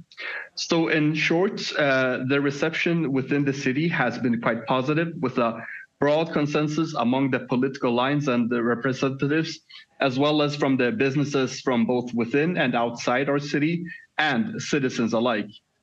And leading up to the local elections last year, all the parties expressed a belief in the possibility of reaching climate neutrality by 2030. And I'd like to say that this shared vision is quite crucial, as it goes beyond political lines and includes both the ruling parties and the opposition parties. And we steer with ambition, and for this term, we have made both innovation and climate neutrality into 2 out of 4 main priorities for this coming term, and ensuring that this is a task and mission for us all. And I'm very proud, as you can clearly hear, of the work that we do in our lovely city. And since 1990, we have more than halved our emissions. And in 2 years, we will start to build our carbon capture storage facility. And we work with a culture and a mindset that goes from maybe it is possible to pioneering the transition and realizing the ambition to become climate neutral by 2030. We need to triple the pace of our efforts. And as you can hear, it's a challenge, no doubt about that, but it's also an opportunity for us to learn, innovate, and make a tangible difference swiftly.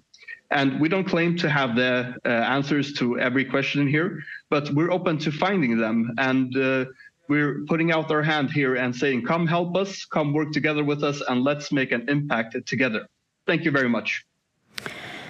Thank you so much, Amir. I think you're putting your finger on a few things that are really relevant in the context that we are in here today in COP, and being part of this Swedish delegation in general, but also the business delegation in particular here between governments and businesses, right? How, when you can kind of find the sweet spot, making deals between business and government, you can really see the impact locally in cities, as Amir was putting his finger on how this is really impacting citizens. And it's in Helsingborg we've seen very good outcomes of the energy companies and the city working together.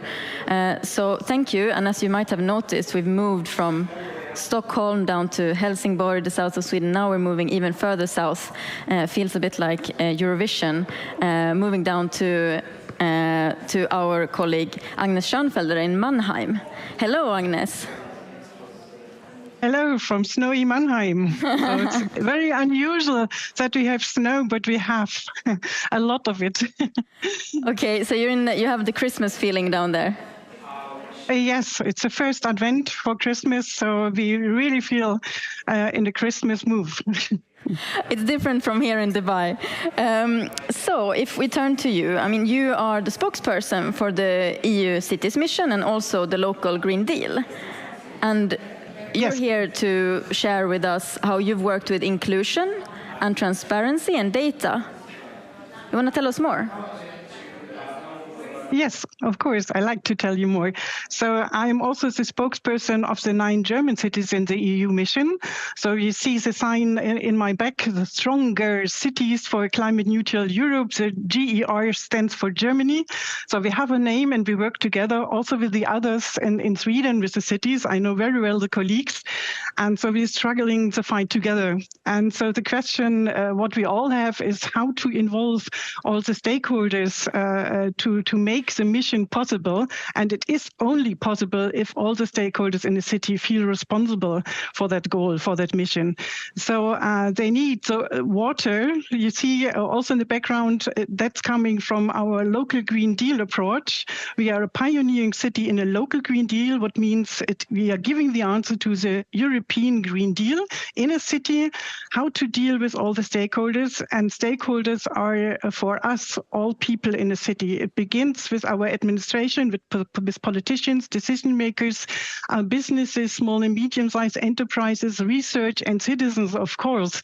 And so we try to find a way for all the stakeholders how to engage them in that mission. And you see there are a lot of people building the ground as a gardener for our local Green Deal flower, which consists of not only climate neutrality, but biodiversity, mobility, circular economy, and healthy food, and so on. So we see these strategies together integrated, what is a principle of a local Green Deal, to have a strong governance, integrated goals, working all the administration departments together and involve in strong partnerships your stakeholders and engage with the citizens, that they feel that they have the ownership and they can do something to be part of the mission. Because 30% in the cities, in Mannheim it is so, they are not depending on what the municipality can do, they are depending on what businesses and private households can do. And another third is they are responsible the frameworks and the regulation and financial conditions. So we got the mission label as one of the first European cities for our work to show how it all belongs together, what Amir said also. So not only to make a strong climate neutrality vision, but to discuss that with the stakeholders from the very beginning, from the planning of the measures to include them. And so to make it happen, people need the keys through the doors, that they come from the, yes, I know I should do something, to we are able to do something, and we know that it's worth that we do something, and it's easy. We can do something as a business or as a stakeholder in the citizenship. So that is our work we are doing with the local Green Deal, and the sunshine is our local Green Deal structure. We built up a new structure for 14 people as our transition teams directly under the mayor. They are independent from all the departments and working with all the departments together, only responsible to deal with the stakeholders and go out to the citizens, to the businesses. And we made a lot of really good deals at the moment. And so I think that was the transparency, also what the EU Commission saw when giving us the label, that we are on the way from the beginning and build the transformation together. And so it's we need an evidence-based way to do that, and that here it comes to data, how we work to data. And the stress, I would point out how we collect data and for what we could collect data. Only collecting data is nothing. You cannot build a story from data. You have to know why and how data can convince people, politicians. They would like to know all the figures and numbers behind your measures, the efficiency of measures, and so on. And there comes in the Swedish instrument, the dashboard Climate View we are using.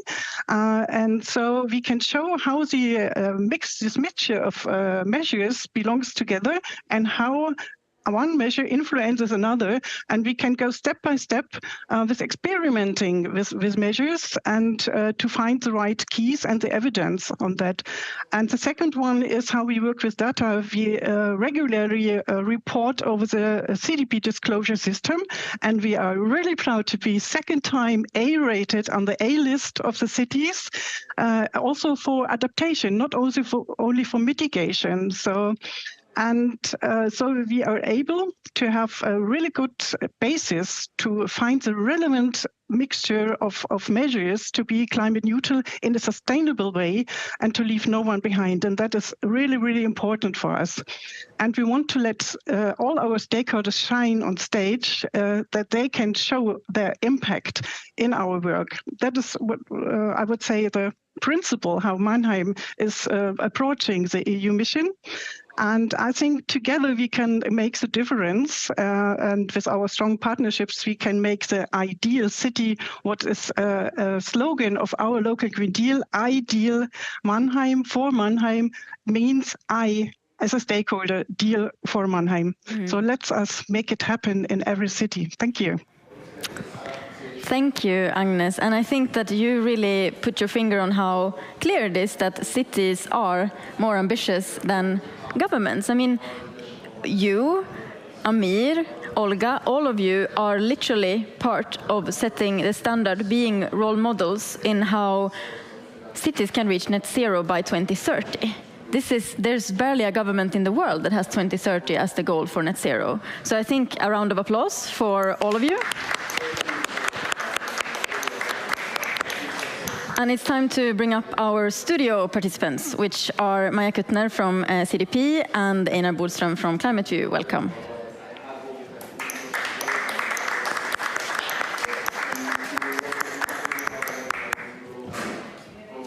Hello.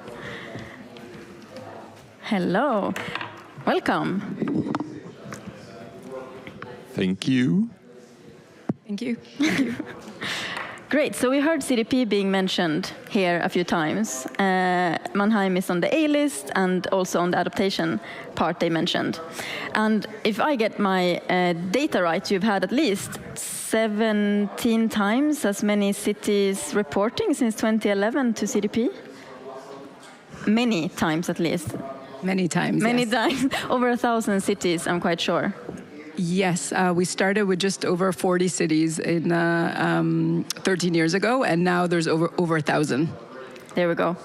And Maja, you're the global director of cities, regions, and states? Cities, states, and regions, yes. Wow. Okay. It's good to have you here. Thank you. Lovely to be here. Thanks for the invitation to speak to you. So obviously CDP, the Carbon Disclosure Project, you are the disclosure platform for, I would say, any institution out there, whether business or government, that wants to disclose their data and really be transparent. So now we're talking about cities here, and we're talking about the cities that lead the transition. Would you say that there's any common denominator around these cities that actually take the leading position? Yes. Thanks for the question. So maybe I'll start off by explaining what we do very briefly, just for those in the audience who don't know CDP. We are the global environmental disclosure platform on climate change for over 20,000 entities on an annual basis, most of those being companies, but also over 1,000 cities and over 100 states and regions. And every year we ask these organizations to report on what they're doing on climate change. That data is then made available to decision makers, to policymakers, to allocators of capital. Also, it's used by the cities and the organizations themselves to improve, with a theory that you can't manage what you don't measure. And another thing that we do, you might have heard it here, is the A list. So we score the cities based on this information. So drawing on the most recent A list, which is the list of top scoring cities from all over the globe. So it was 119 cities that scored an A. The list was published 3 weeks ago. And out of them, there's 4 Swedish cities, which I think is a good representation globally. And we can draw a few conclusions based on that. So first of all, and maybe I'm stating the obvious, something obvious to this audience, but it's about setting ambitious targets that are aligned with science. Then having a climate action plan to deliver it. Closer. Yeah, can you hear me now? Yeah, okay. Setting ambitious targets, number 1. Number 2 is having climate action plans to deliver that. Then it's thinking about climate resilience and adaptation as well. So having a goal around that, also incorporating that into the climate action plan. So that's very broadly, it's very broadly the main characteristics. But really looking at the A-list cities over the past few years, we see a few additional areas where they're really, really leading in. So the first part, and I think this connects to some announcements we've heard here at COP related to cities, is that these cities seek collaborations. They understand the areas of impact and vulnerability, and they see that they cannot go at it alone, and they seek those collaborations strategically, whether it's collaborations with the private sector or different levels of government. And this is something that we're increasingly seeing cities having to do. And the reason I say it links in nicely with COP is because some of you might be aware that one of the many announcements in this COP is something called CHAMP, which is the Coalition of High Ambition Multi-Level Partnership. Very long acronym, CHAMP. And what this is as of now 63 national governments, 63 parties, saying that they will include subnational actions in the next update of the NDCs in 2 years' time. So this is a great achievement, and now, of course, we need to start working when we're back from Dubai to make this happen and to understand exactly what it means. But again, seeing that this collaboration across levels of government is absolutely essential. The other thing that we're seeing is these leading cities are taking people along. So they're putting things in place to include citizens and people that live within the jurisdiction, within the decision making. So this is not only important in order to design meaningful policies, but also to make sure that the policies that are implemented benefit people, realize the benefits, but also are kind of accepted, you know? Because, of course, like backlash is something that we're really afraid of. The policies, the net zero policies, they have to happen fast, that they won't be fit for purpose, and that people won't like them. So this is an essential part of being a leader. The final part, and here I'll finish, is that they are consistent and they are transparent. So 60% of the A-list are repeating A-list cities. So cities already have these elements embedded and institutionalized within their planning.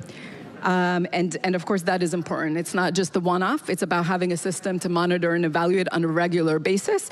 And part of CDP's role is around the accountability and the transparency and the integrity piece on annual reporting to stakeholders. Just on this final point, I'll say that another announcement, which probably you haven't heard of, but it is very relevant to this, is that we published a report yesterday, and by we, I mean a group of experts working in this space, endorsed by Catherine McKenna, who wrote the Integrity Matters report last year, focusing on integrity matters for cities, states, and regions. So for those cities that have net zero commitments, how do we ensure integrity? It's kind of, continuing from preventing greenwash aspects of the private sector. So this is a report specifically focusing on integrity of cities, states, and regions. I encourage all of you to look at it. It was published last night. It's available on the GCOM website, and I'll share it with a panelist afterwards. So that's it. I'll finish off. Yeah, thank you. I love that. And I think that you're saying how the leading cities are able to include citizens. And I mean, I think that we're probably all of us living in a city. Is there anyone here who doesn't live in a city? Everyone lives in a city. So we all live in a city to fulfill some kind of need, right? And it's when we transition, when a city transitions, we expect as a citizen that I will continue being able to continue living in this city while fulfilling this need, which made me move here in the first place. And I think that's the kind of compromise that these politicians that we just met have to stand in front of. How do I offer the city that someone moved here for while still shifting from carbon to non-carbon? So, and I mean, that's the data that you have, literally that shift from carbon to non-carbon. So I think it's extremely interesting to have you here with us. We'll go back to you, Maja, and we jump over to you, Einar. We've now met with 4 actors, and they're all in one way or another involved with cities, and they're all in one way or another, or many of them at least, involved with the EU mission for 100 climate neutral and smart cities, which is pretty much a once-in-a-generation opportunity to kind of shift economies. Yeah. Yes. So I would want to ask you, Einar Bodström, CEO of Climate what you pick up in this conversation that we've heard today, now that we're back in the studio, and also any comments on general trends that you see among the leading cities in particular. Good. So first, my head is going like it's forming a word cloud. And I think the first one, like a repeated word, collaboration. And it's data. and stakeholders. Those probably are the three ones. Maybe I've missed some, but I think those are the ones I pick up most. And I think those are telling to what fascinates me about cities, and why I spent the last 5 years of my life devoted to it, is that it's both like, for the first time in history, such a clear, like, we're heading this way, like that's where we're going, right? And then you have cities, which is both such a like distinct construct of, as you say, needs that we need to fulfill, and are relatively symmetric across the world. So it's a very like physical construct, and it's also a very messy construct because it's inhabited by humans that want different things, and different stakeholder groups, and democratic constitutions, and institutions, and vetted interests, etc. So I guess where that takes me is, again, coming back to this like transparency, collaboration, and data is to find a really common ground to stand on, where I think I always come back to the fact, like, in terms of when we look back at today, 10 years from now, we'll see that, yeah, it's kind of the Wild West. And one of the sheriffs in the Wild West is CDP, you guys. You bring some sort of rule book, and which is advancing, like it advanced last night, I hope. And I think that brings more and more stable ground to also shift the narrative to not a city that we are, we're making certain sacrifices, rather a city that we want to go to. Because ultimately, like, the city we want to go to needs to be a place where the citizens want to go to, because I need to elect you on that, right? And then being able to tell that story. Because the story, like the net zero city, and I think that's quite forgotten, like when you get in too deep into the data, you forget that like the net zero city is actually, it's quite nice. It's like, it's more efficient, it's less polluting, it's less noisy, it has parks instead of parked cars. It's better. Exactly. And as we mentioned earlier, the fact that cities are actually making this leap in the next 6 years, not in the next 16 or 26 years that governments are taking. So we're going to see an extremely comprised and like microcosm of like these stories being taken out, and it's going to be really interesting to see how we look back when we're at 2031 on this past 6 years that will be behind us then. Okay, so we have a few minutes left, so we're still just us in the studio here in Dubai, and if I would ask you, Maya, if there's anything with the last few years that has been particular in the city space, because I'm thinking the EU mission for 100 climate neutral cities, of course. I'm thinking about the impact of the Inflation Reduction Act on cities in the US, and I'm thinking about the fact that you've seen this trend on how more and more cities are actually disclosing their data to you. What would you say about the role of cities sort of on a really macro level, if there's anything you've reflected on?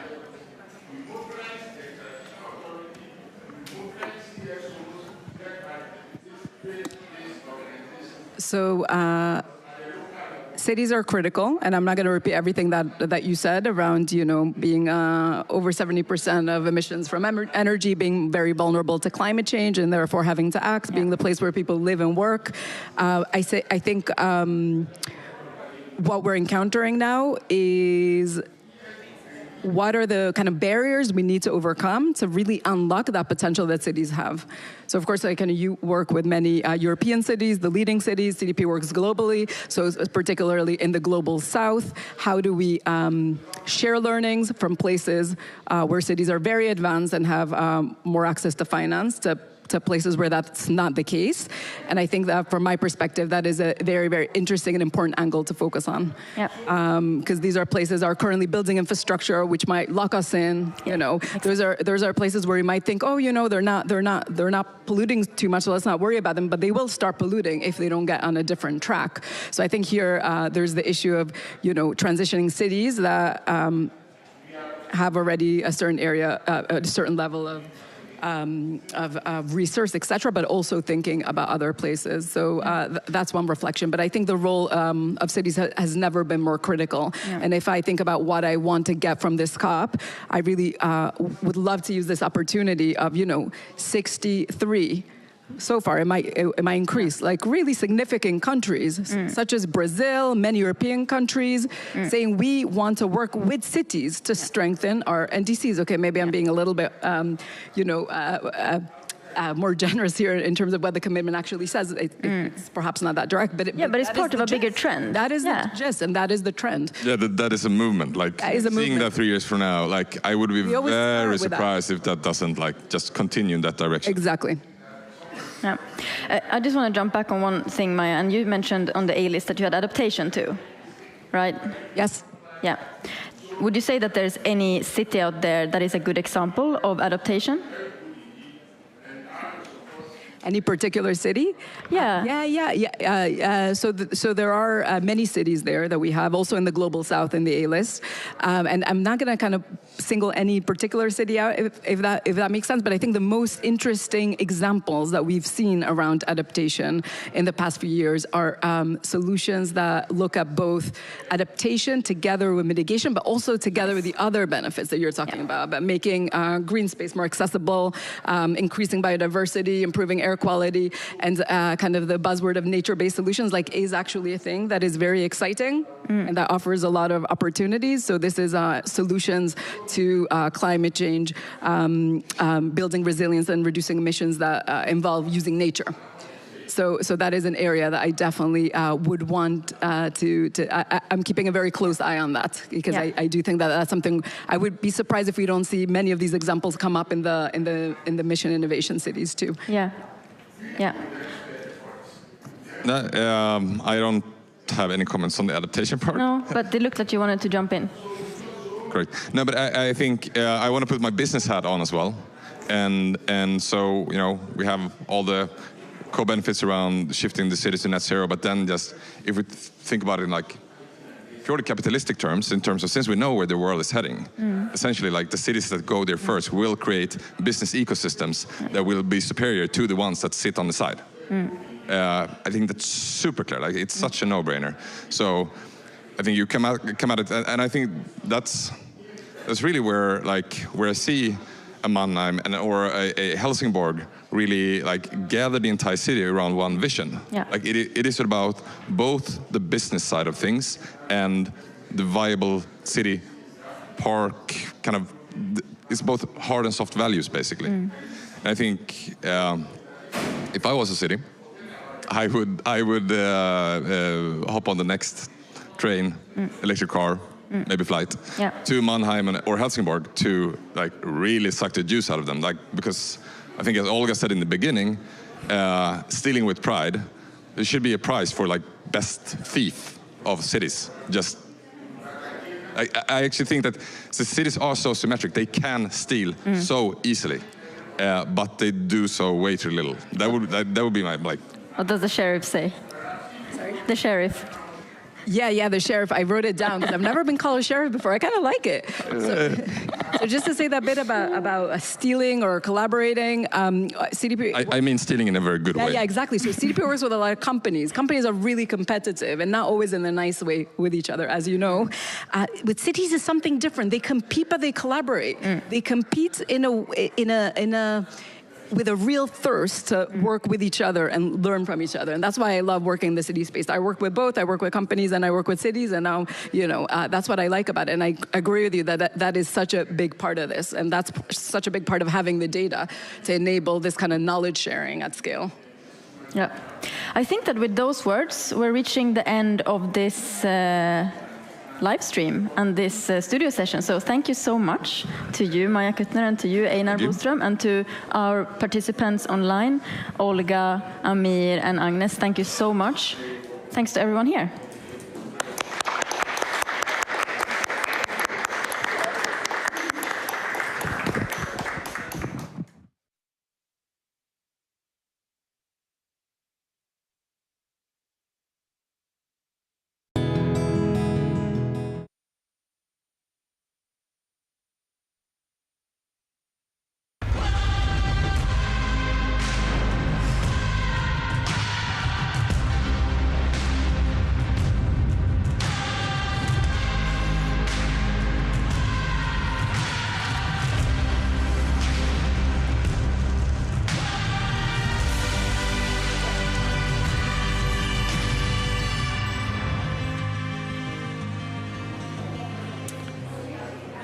So, ladies and gentlemen, welcome back to the Swedish Pavilion at COP28 in Dubai. My name is Mattias Wikström. I'm the CEO and co-founder of Duconomy. Thank you. And let us see if we can get this presentation working. Okay. So, working at Duconomy, what we try to do is bringing climate literacy to the many, making data readily available and increase the level of transparency. It's actually, as pointed out by my dear friend and partner in crime, Jim Colvine from MasterCard, pointed out earlier that today is actually the 4th day anniversary of us trying to bring this greater understanding of cause and effect out into the world, working together with MasterCard, representing over 3 billion cardholders globally, an amazing vehicle to act as a textbook for change. We started working on this about 5 years ago, manifested it at Madrid, that stepped in on behalf of Chile, as you may recall, and it's quite emotional actually to be here today and to look back at that journey, to have the longest ever working spend-based methodology distributed to so many through this very robust partnership. So, what we can do once we start using data and start adding data and insights to every transaction, basically what we do is giving the planet a voice in your every purchase decision, presenting to you cause and effect in regard of the monetary effect spent and the planetary effect measured in CO2 emissions equivalents, as well as fresh water intensity score. And if any one of you were present at the Economy Stage of Impact in Davos last year, or this year actually, during the WEF, you might have heard me saying something about also tracking biodiversity risk. And that is something that the WWF now is holding us to deliver. So I'm looking forward to what's to come. Anyways, with the data, we can do different exercises to illustrate how we can reduce or remove, also looking at additional innovation and technologies being presented not only at COP, but year-round by a large community of positive impact tech startups and scale-ups working with larger companies around the world to get this change made. We started with Åland Index, making every transaction count, and named after the Åland Islands in which it had its origin, working with the Bank of Åland that wanted to substantiate their CSR work. The idea is to attach a carbon intensity score to each merchant category code, given every euro or local currency a CO2 emissions value, dependent on what category you're shopping in. It's a brilliant starting point because it reaches the many with ease. And I'm quite lazy, so I'm thinking that potentially other people are too. So we may need to make this information readily available in everyday purchase decisions. Over time, this will become more granular. Tech is going to be faster. Data is going to be finer. We don't miss that today. What we're missing is leadership. We're missing the stewardship to get this change done. We also know that we're not currently meeting the targets. There's a greater concern. Frustration is on the rise, and I call myself usually a impatient optimist. I think I'm beginning to become a frustrated optimist. I still think we can get this done, but we don't need someone's efforts to do everything. We need everyone's effort to do something. And that is why we're trying to connect this to your daily purchase decisions. We're here for a plenitude of reasons, as you can see, 5 very long bullet points here, but I would like to skip through this a little bit faster in order to give our brilliant panelists a little bit more airtime. But at the end of the day, we're on a clock, and Sweden represents both a great opportunity as well as, unfortunately, quite a great impact. It is up to us to embark on that change, not only to provide the solutions, but lead as a lighthouse, illustrating what can be done. We have used spend data from the nation looking at how we can combine the spend-based methodology together with the rich data sets to see how this is tacting time over time, comparing pre-COVID data, pre-COVID purchase decision patterns, looking at COVID, during the COVID, and post-COVID purchase decisions. What we see is divided up into 14 categories, looking at travel, restaurants, and so forth, in order to understand where are we going. Not to keep this data close, but to give it away and illustrate to all citizens out there that also want to do their share, are we on track? Does it matter? Am I important, or am I just lost for words in regard of the actions or inactions of the governments surrounding me? So, in regard of the Åland Index, today it represents 1,952 categories. This is aggregated into a grand total in the categories used in the Sustainable Consumption Index. There is more on this, of course, and tracing this over time is going to be very interesting as a speedometer of change, if you may. We can already today see an average decline over the last 2 years, and it is a very short period, so one should be quite conservative with drawing any conclusions. However, what we are aiming to do is to set up this very temperature gauge to understand what is happening and how is it happening and at what rate. We've split this up into ways to track and measure leading up to the 2030 and the 2050 targets, coming back to 2015. It's basically similar to the Paris Accord in the notion that on a personal level you should be able to track, measure, and reduce. We've put this into examples that what if a Swede takes one less flight? What's the impact? What's the overall impact? What if there is 0 flights? How large would that change be?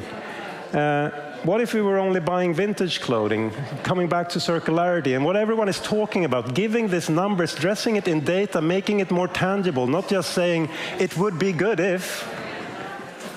And this is, of course, based on averages coming out of Sweden, but we needed something to bench against.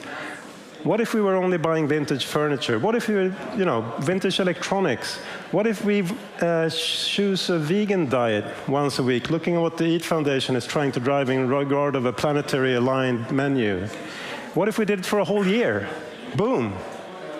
That's sort of illustrative, right? Electric cars only. Sure, but there is difficulties when playing with data like this. So if we take public transportation, this does not take into account the additional efforts going into transport all these people choosing public transportation. So these numbers are indicative, but they're also illustrative to what can be done once we start to track, measure, and illustrate the differences of a more sustainable tomorrow than compared to today. The total reduction potential illustrated and identified as this is quite substantial. So giving a number to all of the claims we think are pretty important. This is a scratch and sniff leading up to the real launch of this in Davos during World Economic Forum in January. So this is a very first preview. And at the end of the day, it comes down to everyone trying their best. It's a collective effort. And looking at what we see in regard of the trends in the US, 2/3 now believe the climate crisis is an alarming problem. Looking at the Ingka consumers survey, we also know that 4/5 believe that I'm, as an individual, am able to do something about it. And there is not a lot of time to play with, right? So, with that said, I could go on forever illustrating the opportunities around what you can do when you connect your behavior to data and aggregate it as a nation. What if we aggregated this on international level?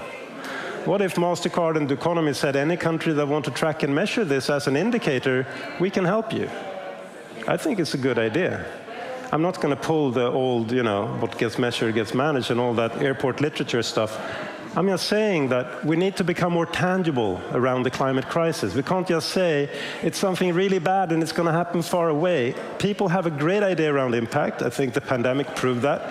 But we have no clue around time to impact. we're on a clock and we're running late. So, with that said, on the positive note, please let me introduce the brilliant panel on stage. So guys, now it's time for you to make an entry. Ebba Grythberg, Head of Sustainability at Spotify. We have Jim Colwine, Senior Vice President, Global Consumer Solutions for the Priceless Planet at MasterCard. Anna Lerner, CEO, Climate Collective. And of course, my dear friend, Dr. Gabrielle Walker, founder, Rethinking Removals. So please.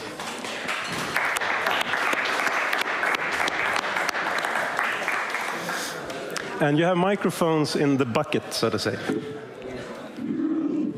So we have now 5.5 person on stage. Yes. And with that obvious advantage, I would like for you, Ebba, to start coming out of, we have climate tech, we have academia, science and removals, we have finance, and we have Spotify. The odd one out. The odd one out. I'm super curious to hear. So what are we doing here?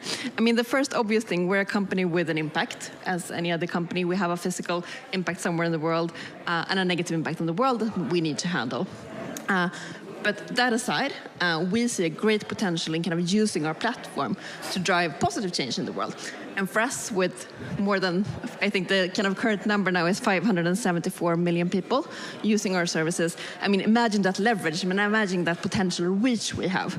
And I like to kind of not throw off the kind of topic of the panel here to begin with, but you said like data, how can data insights change behaviors? And I would like to kind of challenge that a bit, because I'm all about data, but I'm also all about stories. How can we use storytelling as a force for good? I was in a previous panel just before this, and someone said that humans are 22 times more likely to remember a story than any other information. So it's something that it's not or data or stories, it's data and stories. How can we use both? Super, thank you very much. And let's up the game on the numbers, shall we? 3 billion cardholders, and what story do you, Jim, see that MasterCard can contribute to shaping? Well, the network effect, basically, the force multiplying effect that MasterCard can bring to these initiatives is super, super important to us to scale the impact that we can make here. So, yeah, thank you for pointing out, it's our 4th birthday today, since MasterCard and Economy's formal partnership began. And we even had some time before that, I believe. So this is one of the reasons that we make these partnerships. It's with the core expertise that Economy can bring in climate impact that we can then use to scale across our network of customers, which is eventually going to touch 3 billion cardholders out there. So that's the real importance of it, to put what you just saw in the hands of a consumer to inform them. We also not just want to inform them, but we want to inspire them and enable them to take those little actions, those micro actions that can actually make a really big difference at the end of the day. So, yeah, we've, in those 4 years, we've made a lot of progress. There's still an awful lot more to do. We have to be incredibly trusted in every step we take here. We are a trusted network when it comes to payments. Let it be the same when it comes to these activities around informing cardholders. Yep. Yeah, thank you. And I had the privilege of being on a roundtable with Ellen Jakowski, Paul Polman, and some of the larger global banks yesterday. And it's obvious how the banks are now stepping up to this as the great opportunity it is, both out of a revenue stream, a retention stream, and also as a way to shape their relationship with their users for tomorrow. But we are talking about reducing, we're talking about measuring change of behavior, but new technology also brings new marketplaces and opportunity to remove. So I felt like I was about to say, now I'm going to be controversial, because I'm a big fan of storytelling, and I completely agree. I love the way, actually, Matthias, you said this isn't about numbers and data, it's about making it tangible. And I think one of the things that stories can do is really make it tangible. But I'm going to be a bit controversial, because the story that I was kind of hearing here was that if you understand your consumption, this is how you reduce it. Don't do this and don't do that and don't do the other. And that's the way we're going to get down to where we need to get to. And I think, I'm coming from a slightly different place, because we actually need to have a system change. We don't have choices about some of the approaches that we can actually take. So, for example, I didn't have a choice about whether I should fly to Dubai or find some other way of getting here. I could have chosen not to come, and we could shut it down. But if you need to fly for business, or if you need to fly for love, then what do you do? And similarly for the other things, we don't have solutions yet. And it doesn't mean that we shouldn't be putting all our efforts into finding the solutions, but it's not just on the behavior side, it's also on the infrastructure side, it's on the new solutions, it's on the new tech, and we have lots of them out there. But there's still some things that we don't have answers for, and we're not going to get one anytime soon. And I think, for example, long-haul aviation is one of them. But there's also all the emissions that come from agriculture that make their way into our food. We choose not to eat, but it's not something that I would heartily recommend. So there's going to be emissions that we can't reduce. And the question is what we do about those so-called residual emissions. And the answer has come very, very clearly from the Intergovernmental Panel on Climate Change, from scientists around the world that says what goes up must now come down. If it goes up, you have to remove it from the atmosphere. So the reason I'm saying all that is the question is, what do you actually do when you know your numbers? What do you do when you know your story? What do you do when you can make it tangible? And I would say the answer is you start building this industry.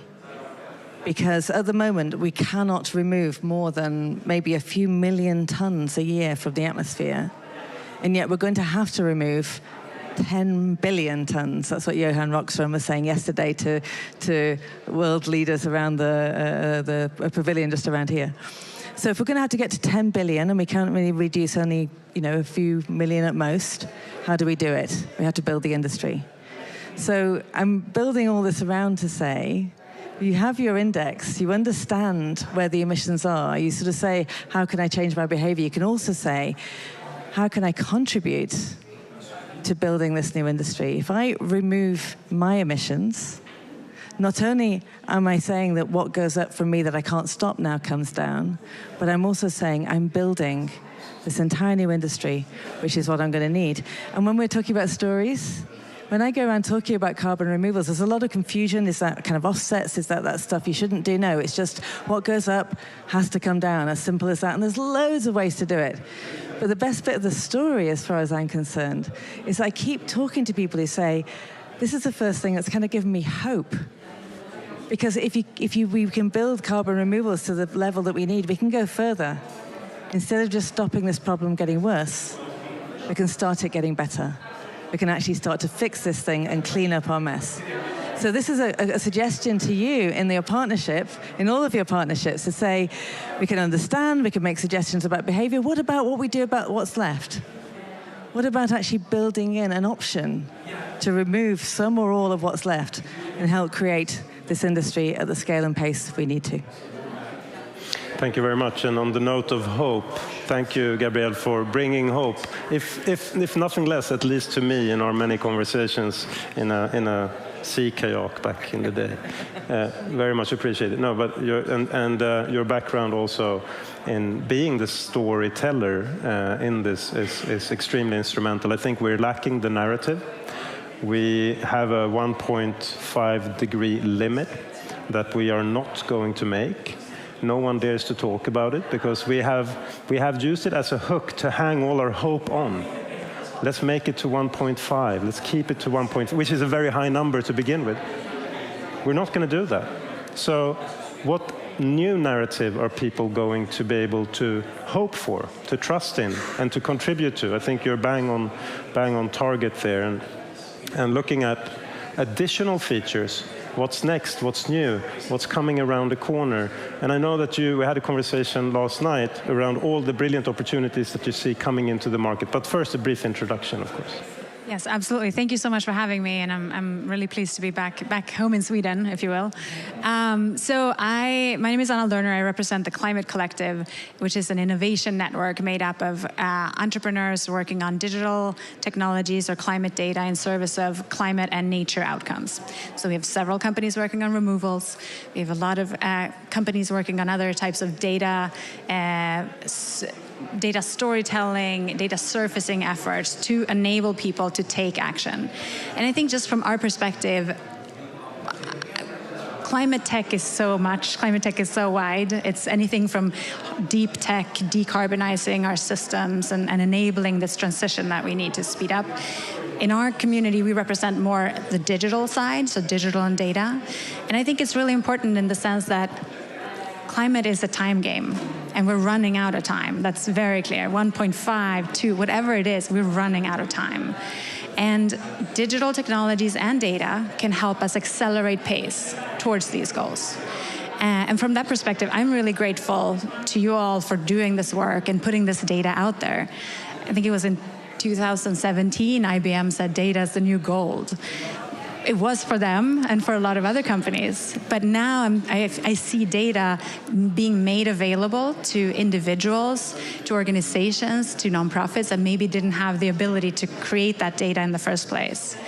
And that's really powerful. It's powerful for generating these stories.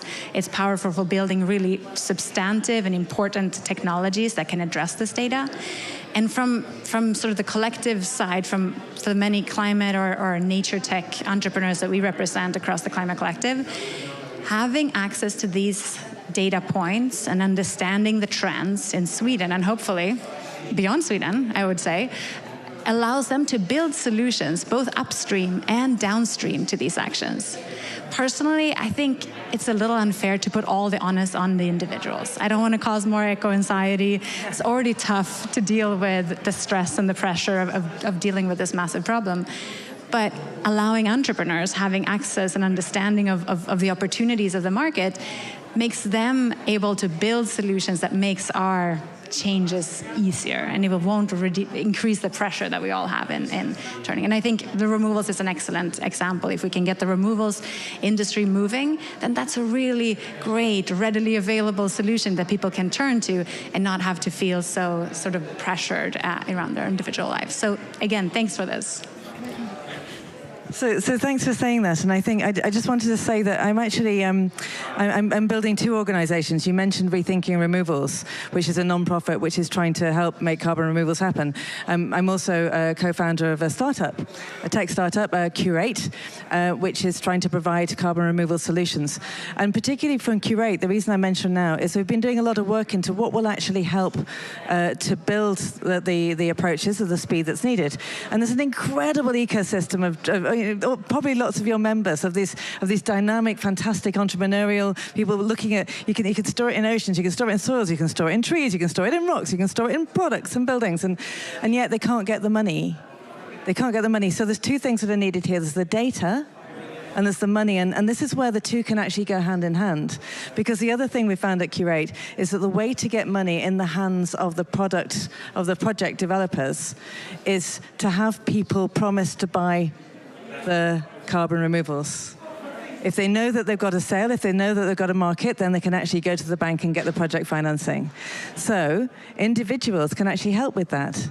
If individuals say, okay, well, I'm going to put some money towards buying carbon removals for some of my emissions, I can then be contributing to make sure we actually build this. That's the direct mechanism it can work. I see a beautiful nascent relationship here in the making with MasterCard and Priceless Planet Coalition. I just want to make one comment, though, that is important here. Out of an economy perspective, we've been talking about consumers for so long. Limiting a person or an individual to a consumer, I think, is very unfortunate, to your point. We're citizens, and as citizens we are consumers, but we are consumers of the greatest power out there, and that is the choice on how to direct our future and who to choose to do so. Yes. That's the finest form of consumption, to be an engaged citizen in this time of change. It's not a blame game, it's more of a alliance of opportunities, I would say. So we're not pointing fingers, and I would seriously suggest that we replace the word consumer with citizens instead. It's a wider perspective. But Jim, you Priceless Planet Coalition, I know Gabrielle and Jim, you're going to have a great conversation after this, I'm sure. Yeah, but I mean, there's a lot to come in on what was mentioned there. I think, we are MasterCard. We enable payments, digitally secure payments worldwide. We're in the business of consumption. What we're looking for, clearly no consumption is bad for everything, but it's about smarter spending, smarter consumption and so forth, and also not to over-rotate on consumers.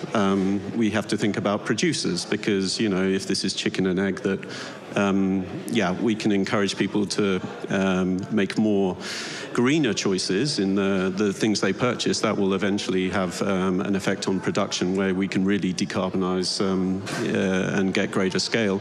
Obviously, we have the regulatory impacts, certainly in the EU, around digital passports for products and so forth coming in, which will help that change. So there's that one thing, fully on board with that. The other thing, of course, is in terms of enabling a consumer to take an action. I mean, that's why we've, in the same way we're working with experts with economy, because, and the trusted data sources behind that when it comes from S&P True Cost data set, which is actually reported by the company themselves, which is really important. We also work with Conservation International and World Resources Institute when it comes to our forest restoration programs, and that's been designed around quality. So consumers can donate towards that. They can see what their footprint for a particular shop is, and then if they choose to do so, they can make a donation towards our Priceless Planet Coalition as well, which is expanding wildly, and millions of trees are being planted in the places where climate, community and biodiversity goals are all going to be hit, which is the holy trinity. If not one of those is in place, then it will fail. Yeah. And that's an ongoing effort that's been on for some time. Economy are part of that too. Absolutely, and many more, actually. And before we continue with that, Ebba, I think there's been discussions around the intention-action gap. I would say the intention-action gap sort of alludes to that you know what to do and you don't care. I strongly disagree with that. I think it's more of a, and this is coming from Solitaire, inspired by her reasoning at Futera. I've been thinking about that all night after hearing it yesterday, and I think it's more of a intention barrier hack that we need to see. To hack the barriers that is in front of us to actually get shit done. And on that note, what kind of barriers do you see that Spotify can help everyday users to bypass? I would say yes, because I think the kind of the intention-action gap. I think people care, but I think that there's something with climate that you don't feel enough. It's not real enough for you, right? I mean, with the pandemic, the whole world could change overnight. Of course, that was kind of based on fear, and I don't think fear is a great driver for positive change. But there's something to it, right? When you feel enough, you will act. So I think that for us, that's a lot about kind of how do we make people feel? How do we paint these stories and tell these stories in a way that actually not only apply to your reasoning, so not only saying like this is the facts, but only like, okay, what does the future look like? Both, not in a negative way necessarily, but maybe a positive way. This is a positive future, and you are in charge. So I think that one, how can we kind of build those images and talk to people in a way that makes them feel and really connects them heart? And there's a quote from Jane Goodall, which of course is a hero of mine, that says like, what you need to do is to get into the heart, and how do you get into the heart with stories? So I think the stories here for me is key, and it's both about kind of painting this picture of a future that is not a doomsday picture. It's not hopelessness, but it's not utopia either. But painting those and making sure that people understand that we have a choice. We have power. Connecting back to the citizen issue, which I am passionate about, because I think there's being reduced to consumers saying what you buy A and B, saying like, where do you have power? Where do you have leverage? And I think as an individual, but also as a company, like really looking into kind of where can you make a difference? And it's kind of what you buy, but it's most likely like where you work, what you do at work, what do you vote, and things like that. So I think it's like empowering people in the way with storytelling and telling those stories that makes you feel that you have a choice. And you got a great platform for that. So looking forward to collaborate further. Yes. And like one extra point on that, and I think that the kind of storytelling is really interesting because, I mean, all of us here would love climate stories, right? We would love those and we would actively search for it.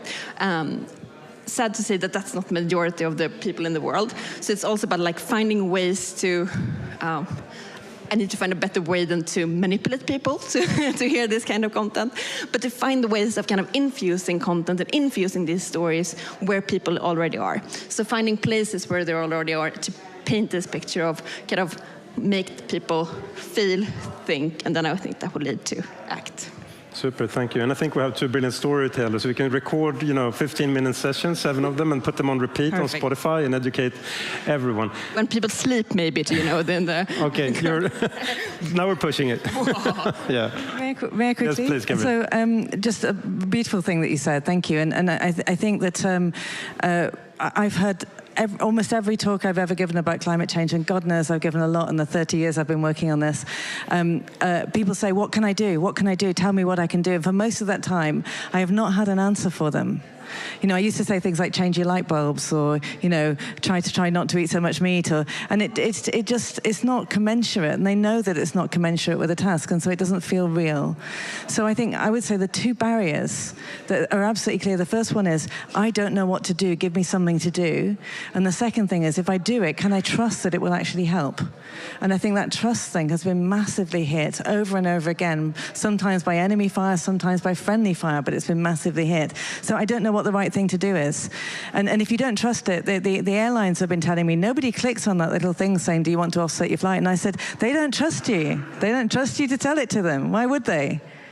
And so I think that those 2 things, it's actually very similar, and it's a kind of question to all of you. It's like, what specific thing could they do? Is it a click here? Is it a something? And what stories are attached to it? And then how do they know that they can trust it? And you started on that with what needs to be present in a forest project. And forest projects aren't enough, but they're one of them. So I think those are the 2 things. It's like, what can I do and how do I trust it?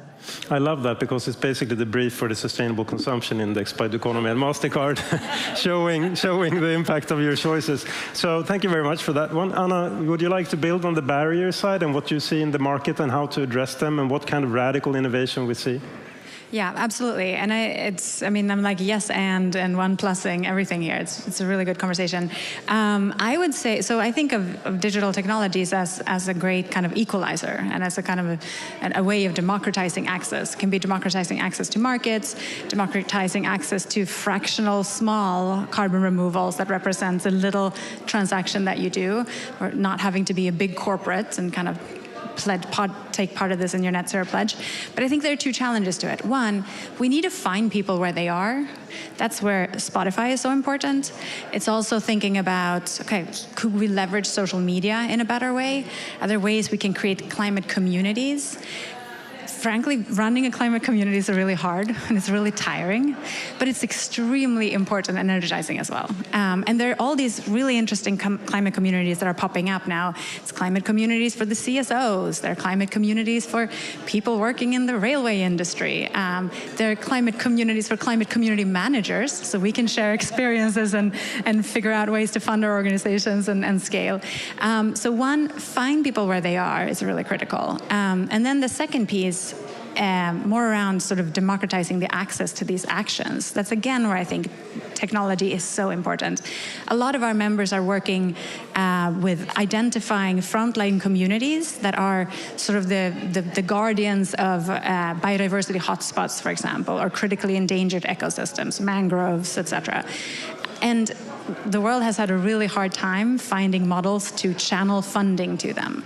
It doesn't need millions and millions of dollars, but like a little bit of a trickling of funding towards these.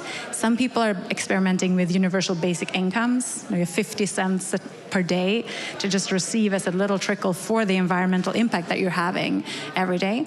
And others are using citizens as ways of collecting data, ground truth data, for example, by taking pictures or walking around with a cell phone that actually has dozens of sensors in it just by its own and can collect really viable data. So I would encourage us all to think about technology not just as kind of a time sink and a way where we shop, but also as a key to the solution, key to collecting more impactful data and allowing people to access these markets in a more streamlined way. Yeah, and I think you're onto something extremely important. Every change needs to get funded as an accelerating function. And of course, very happy to see that the bucket that was put on the table in Sharm el-Sheikh in loss and damage, having a fund with no content isn't fun, as we say. Now that is beginning to fill up in a not sufficient way, a number, but it's a start.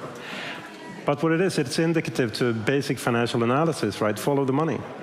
And that is also about democratization, looking at how can we enable citizens to contribute to this? How can we democratize opportunities around direct air carbon capture or removals in some sort of form? How can we democratize access to financial instruments that aims to actually contribute to a world that you would like to retire in, instead of having the world retired once you're that age. So I think funding is instrumental, and following the money, I think we can all agree that there is a bit more to be done, right? And avoiding risk. It's like avoiding risk when you want to provide change. It's like a paradox that doesn't really add up, is it? And it's like sometimes you hear, we had this conversation around, yeah, we're trying to do something new. Brilliant. Do you have any data for that? It's like, hey, we're trying to do something new. Do you think there's data for that? This is a leap of faith and the world's on fire. What's your call, kind of thing? So, final word, we got 1 minute each. COP28. Go. I've been to many COPs. This is a very different one. What I'm encouraged by so far is the number of pledges that are coming out early on. That's really great. It allows also everyone on the ground to kind of hook onto those and make partnerships and kind of bring yourself closer to those efforts. So that's on the good side. So do I have to do the bad side? No. The bad side is we're not going fast enough. Last time we heard from you, it was on hope. So the world is on fire. We are in a hurry. I love what you just said. People saying, we don't want to take a risk. We've taken a massive risk with the Earth already. And now we actually need to take more risks to do something about it. So everywhere I go, there just isn't a sense of urgency. On the way here, I actually went accidentally past the Burundi pavilion. And there were some guys there banging drums. And it was an incredible beat. And it made my whole heart and ribcage resonate with it, and it felt urgent. And I thought, I wish everyone here could feel that and feel that urgency. So I don't feel like we're going fast enough. And please spread that urgency everywhere you go, because we have the answers and we have the appetite and we have the energy. We're just not going fast enough. We're not being daring enough.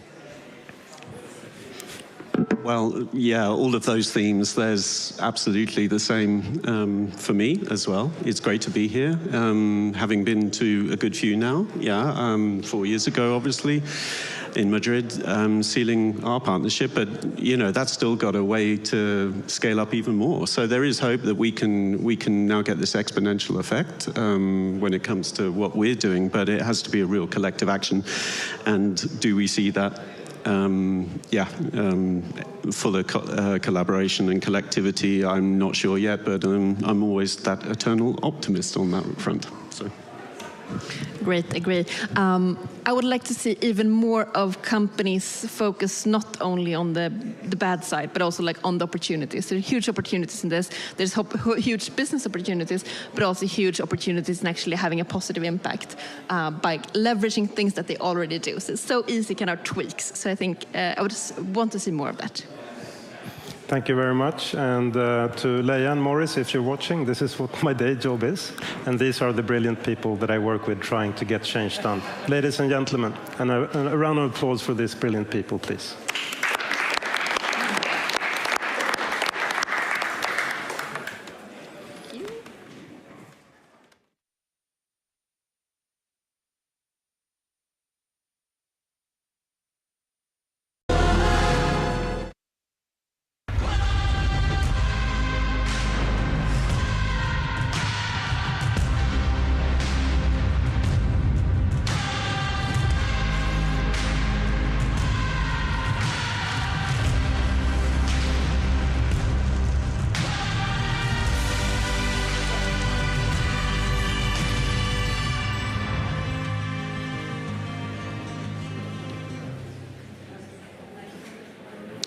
Okay, welcome everyone to this panel today. My name is Thomas Tybla. I'm representing NASDAQ.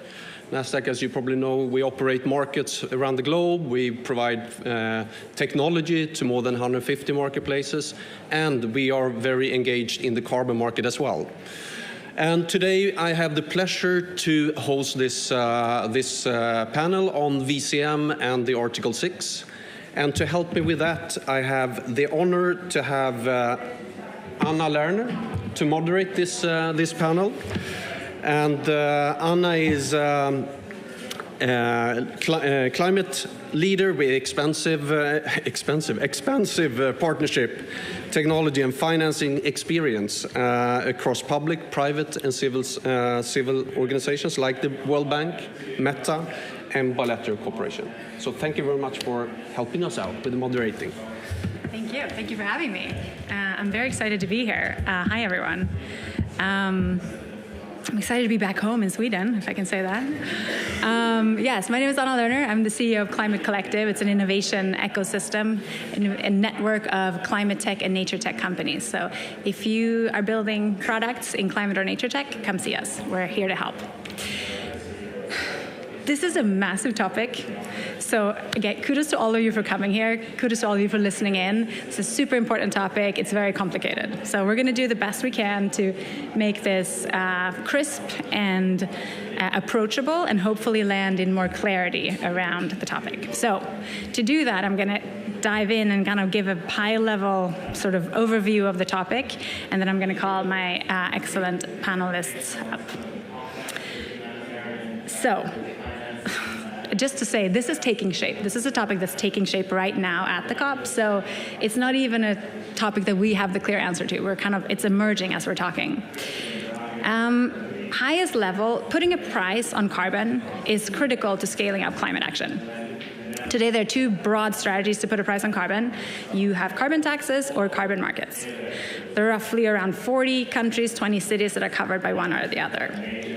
Nation states and non-nation states, like corporations and individuals, are covered by different carbon accounting systems. And this is really key and very complicated. This makes implementation of these instruments a little tricky. Carbon markets come in two shapes. There's compliance markets, like the EU emission trading system, and there's voluntary carbon markets that are called the voluntary carbon market, or VCM. You might hear people talking about the VCM. The voluntary carbon market is an important instrument for funding climate action around the world, often channeling much needed capital to the global south, where it's often more cost effective to reduce, avoid, or remove carbon. It is also where most of the nature and biodiversity that needs to be protected is located. Various reports predict that the voluntary carbon market, utilized by private companies for voluntary commitment that goes beyond compliance requirements, such as net zero pledges, for example, will be large, if not the largest, financer of project-based climate mitigation outcomes. But a quick pause. Are you all familiar with the mitigation hierarchy? Medium? Okay. The mitigation hierarchy spells out the steps we need to take to decarbonize in order of priority. So the recommended way of approaching it is avoid, reduce, replace, and then compensate by offsets or carbon credits, and then neutralize, remove. And I'm making this point as people sometimes say that buying carbon credits is an excuse to pollute, and it couldn't be more from the truth. Research released earlier this fall concluded that businesses purchasing voluntary carbon credits are more likely to report lower gross emissions year on year and invest more in emissions reductions internally than companies that are not engaged in the voluntary carbon market. In fact, companies engaging in these markets are reducing their own emissions more quickly than their peers. They're 1.8 times more likely to decarbonize year over year. So what type of carbon credits, what are they and how? How should they be used by corporations for voluntary purposes? Now we're getting closer to this complicated topic of the panel today. As you can imagine, the debate is full of different viewpoints. One of these debates surrounds how carbon credits should be treated in relation to Article 6 in the Paris Agreement, and particularly the corresponding adjustment aspect of Article 6.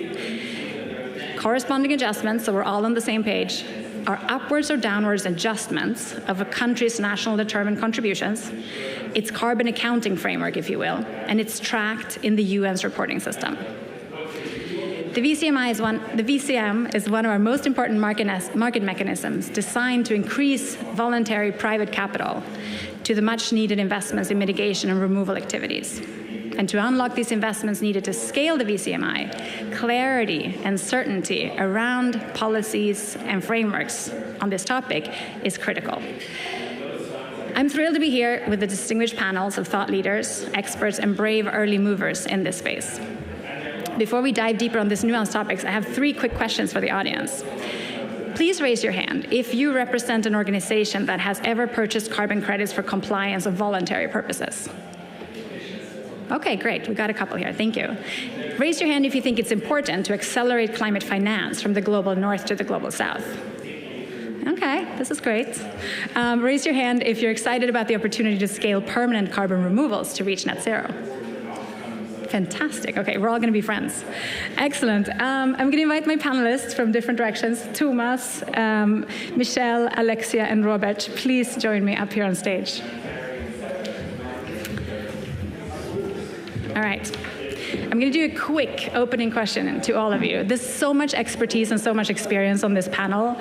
I'm like a little giggly as a fangirl. I think this is a really important moment. So I'm going to try to get as much as we can out of this panel.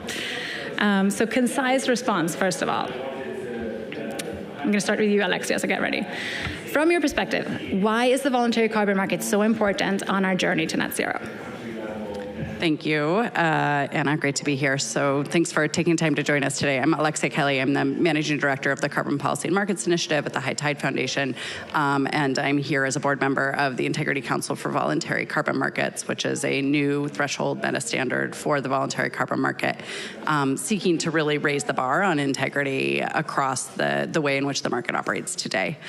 And we are now in a world where voluntary action plays an incredibly important role kind of across the board, because not only and particularly in the United States have we decided that we like carrots a lot better than sticks when it comes to climate policy. The Paris Agreement itself is also, while legally binding, a fundamentally voluntary structure. So countries themselves are determining in what way they want to address climate change, and they have the freedom to choose whether they use markets or not. And so, as Anna said earlier in her opening, carbon markets are the thing we use right now to put a price on carbon, which is one of the most important things that we need to do in order to address the climate crisis. Fantastic. Thank you so much. Michelle, Senior Director of Environmental Sustainability and Policy at Microsoft. Microsoft has made a number of first mover pledges, which we're very grateful for, across this market, and been very transparent around your approach to quality. Why is the carbon market so important to Microsoft's overall sustainability work?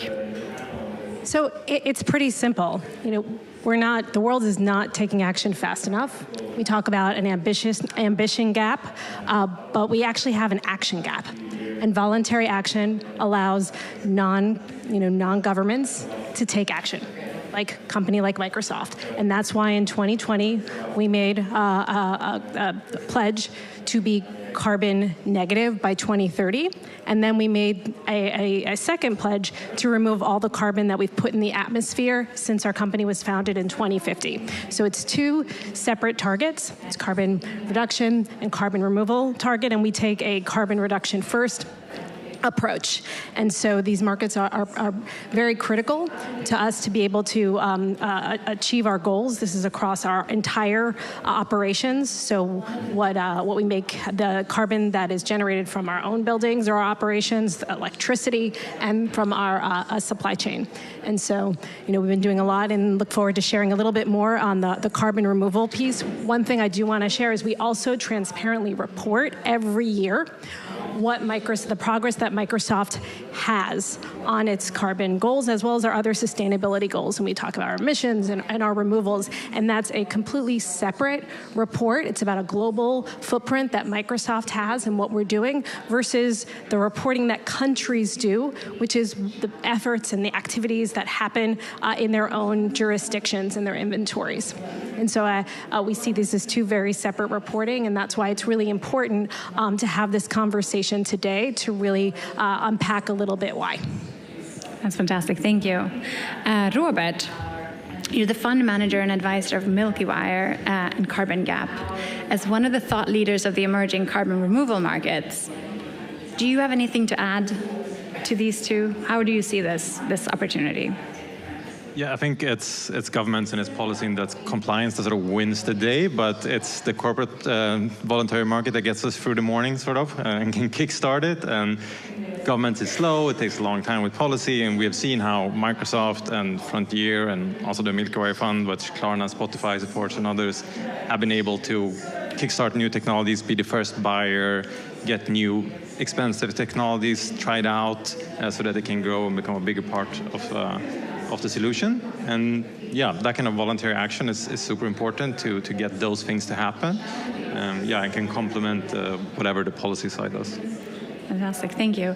And Thomas, head of ESG solutions and European markets at Nasdaq, you brought us all together in the first place.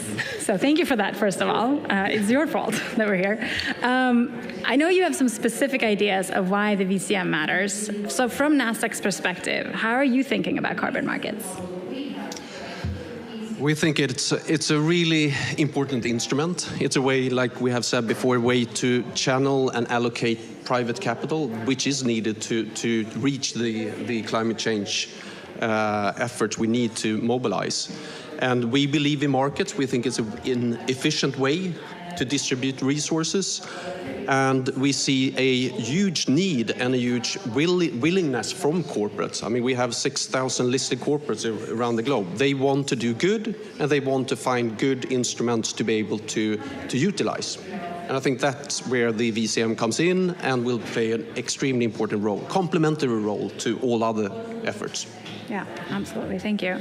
Alexia, I'm going to go back to you. Let's drill a little bit deeper. So as a board member of the Integrity Council, I know you spend a lot of time thinking about what makes up a high integrity mitigation outcome. What's your thinking on the need for corresponding adjustment mitigation outcomes for voluntary claims? Is it needed or not so much, or how does this come together? Thanks. And so the work we do at the Integrity Council really does help work to standardize across the market so that we can have full faith and confidence in every carbon credit that's being traded. So the core carbon principles, which we published a few months ago now, and our accompanying assessment framework provide the basis for issuing core carbon principle or CCP labels into the market, which will begin next year. That work really helps us understand what's happening underneath the hood and enables us to have a high degree of confidence that what is being issued into the market meets a high degree of environmental integrity. The way that we've addressed corresponding adjustments in the ICVCM is, and it's important to understand that corresponding adjustments are not really available yet. They're certainly not widely available. And most countries are only just beginning to really think through what the infrastructure and process looks like for moving internationally transferred mitigation outcomes, or ITMOs, and carbon credits in and out of their system. So we are at very, very, very early days. And it's taken us, it's taken us 8 years to write the rules for Article 6.4, which is the new centralized carbon credit issuance mechanism. And so we are in a building stage for this market very much right now, and the work that we do at the ICVCM is intended to help accelerate that and enable a high degree of transparency in the market, and so that folks can understand how all of these puzzle pieces fit together in an increasingly complicated accounting landscape. So one of the things that we have is, as corresponding adjusted credits become available in the market and governments begin to put that infrastructure in place, we will have a corresponding adjustment attribute label on the credit. So there'll be a tag on each credit so that you can see whether or not it's associated with a corresponding adjustment. But we still have a long way to go before that's available broadly in the market and the norm. Thank you. Michelle, Microsoft has been one of the pioneers of corporate investments on carbon removal. Listening to this conversation around integrity and corresponding adjustments, what are your thoughts in terms of the integrity of carbon markets and how Microsoft is contributing to building trust and transparency in this market? I'm thinking particularly about some of the documents that you've shared outlining how you think about quality around criteria. So integrity is essential, and it's important to keep in mind that, especially in the carbon removal space, this is a very new market, and it's a market that is under development. Just to give you a little bit of perspective, we made our announcement in 2020. There still isn't any organized market for carbon removal. In fact, there wasn't any commercial scale of engineered carbon removal projects. So we had to go out to the market. We had one of the first requests for proposals for projects to come forward, and we put it out there. I think we did 1 million metric tons the first year, and we did another one the second year. And transparency was critical because since there wasn't a market, we wanted to show our work. And so that's what we've been doing. We've also set pretty clear criteria to be able to evaluate and screen these projects on additionality and on permanence and on equity, so that we're able to really help build this market. If it's only Microsoft doing this, then we haven't succeeded. We need to really help scale the market. So we've done that. We continue to do that. Transparency is critical. And I think in the corresponding adjustments debate, I think that's what the issue is. It's about trying to avoid double counting, to try and promote additionality, and there are lots of different ways or other mechanisms to approach that. Showing kind of where especially in these carbon removal markets, where you're buying both the removal and you get a tender. It's similar to think of a bundled renewable product, right? You're buying the renewable energy and the REC, right? Companies can then use that investment to show progress in their corporate reports every year at the same time that a country can deposit it into their inventory. If they show the volume, if they show the source, if they show what country that's being deposited into. So I think that there's some creative ways to help try and address this issue. And obviously, we're very eager to be engaged in this discussion, and transparency and integrity is critical to these markets. Fantastic. I'm going to turn to Robert. I think you have some comments that you want to add to, but also I'll leave you with a question. You're one of the leading thinkers around the role of permanent removals for Paris-aligned investments. Is there any reason or argument to treat traditional carbon credits versus permanent CDRs differently when it comes to scaling carbon markets and strengthen integrity? Yeah, okay, I'll start with the question. So I think the concept of like-for-like removal is extremely important, and also simple and easy to understand that if you have continued emissions of fossil fuels, you need to permanently remove the carbon and store it in a very durable way. But if you have emissions from agriculture or something else that's sort of short-lived, then you could use other short-lived removal. So it's like-for-like. And that's super important if you, for example, choose to continue burn fuel in airplanes, that's jet fuel, then to really be at net zero, it needs to be permanent carbon removal. So I think there is a difference there. Emission avoidance credits, it's an instrument you can use to help reach global net zero, to help support the global transition. And that's great if you do that. There's also other ways. But for the claims, when you reach net zero, then it's like-for-like removals. But I think just to come back to what you said, I think you're absolutely right that there's other instruments, right? So corresponding adjustment is one way of ensuring that you have this additionality. Because back to the basics, what you want when you as a corporate buy a credit, like a carbon removal credit, is for climate impact to occur. So there's different systems, there's a corporate system and a national system. So if both account for them, you have to make sure that there's something additional happening.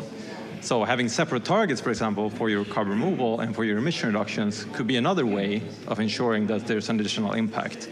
So like if a country says that we're going to reduce with 50% to 2030 and we're going to have X amounts of removals, and the corporate market are happy, like they can help us achieve this removal target. And if we sell more removals to corporates, that target just gets increased. So then they account for it, but they don't cut down on their emission reductions. But there's a risk, like when you buy from a country that accounts for it, that they will actually use it to reduce their efforts. I mean, there is a risk with Denmark. Again, this BEX trade that Microsoft bought, but still good that you did it and has positive impact, but there's still a risk that a country that doesn't have a separate target says that, okay, that's good. We don't have to do as much to reduce emissions on road traffic for a 2030 target, for example. So you have to look back to basics and always think about like how can we ensure that it's additional what we're doing, that we get that extra impact. So moving from a corporate perspective and kind of a policy perspective to Sweden, Thomas, you as head of ESG solutions, you have a unique window into how the debate is going amongst Swedish industry leaders. What are the challenges in Sweden around building an industry around net negative emissions, and has concerns around this double claiming issue come up?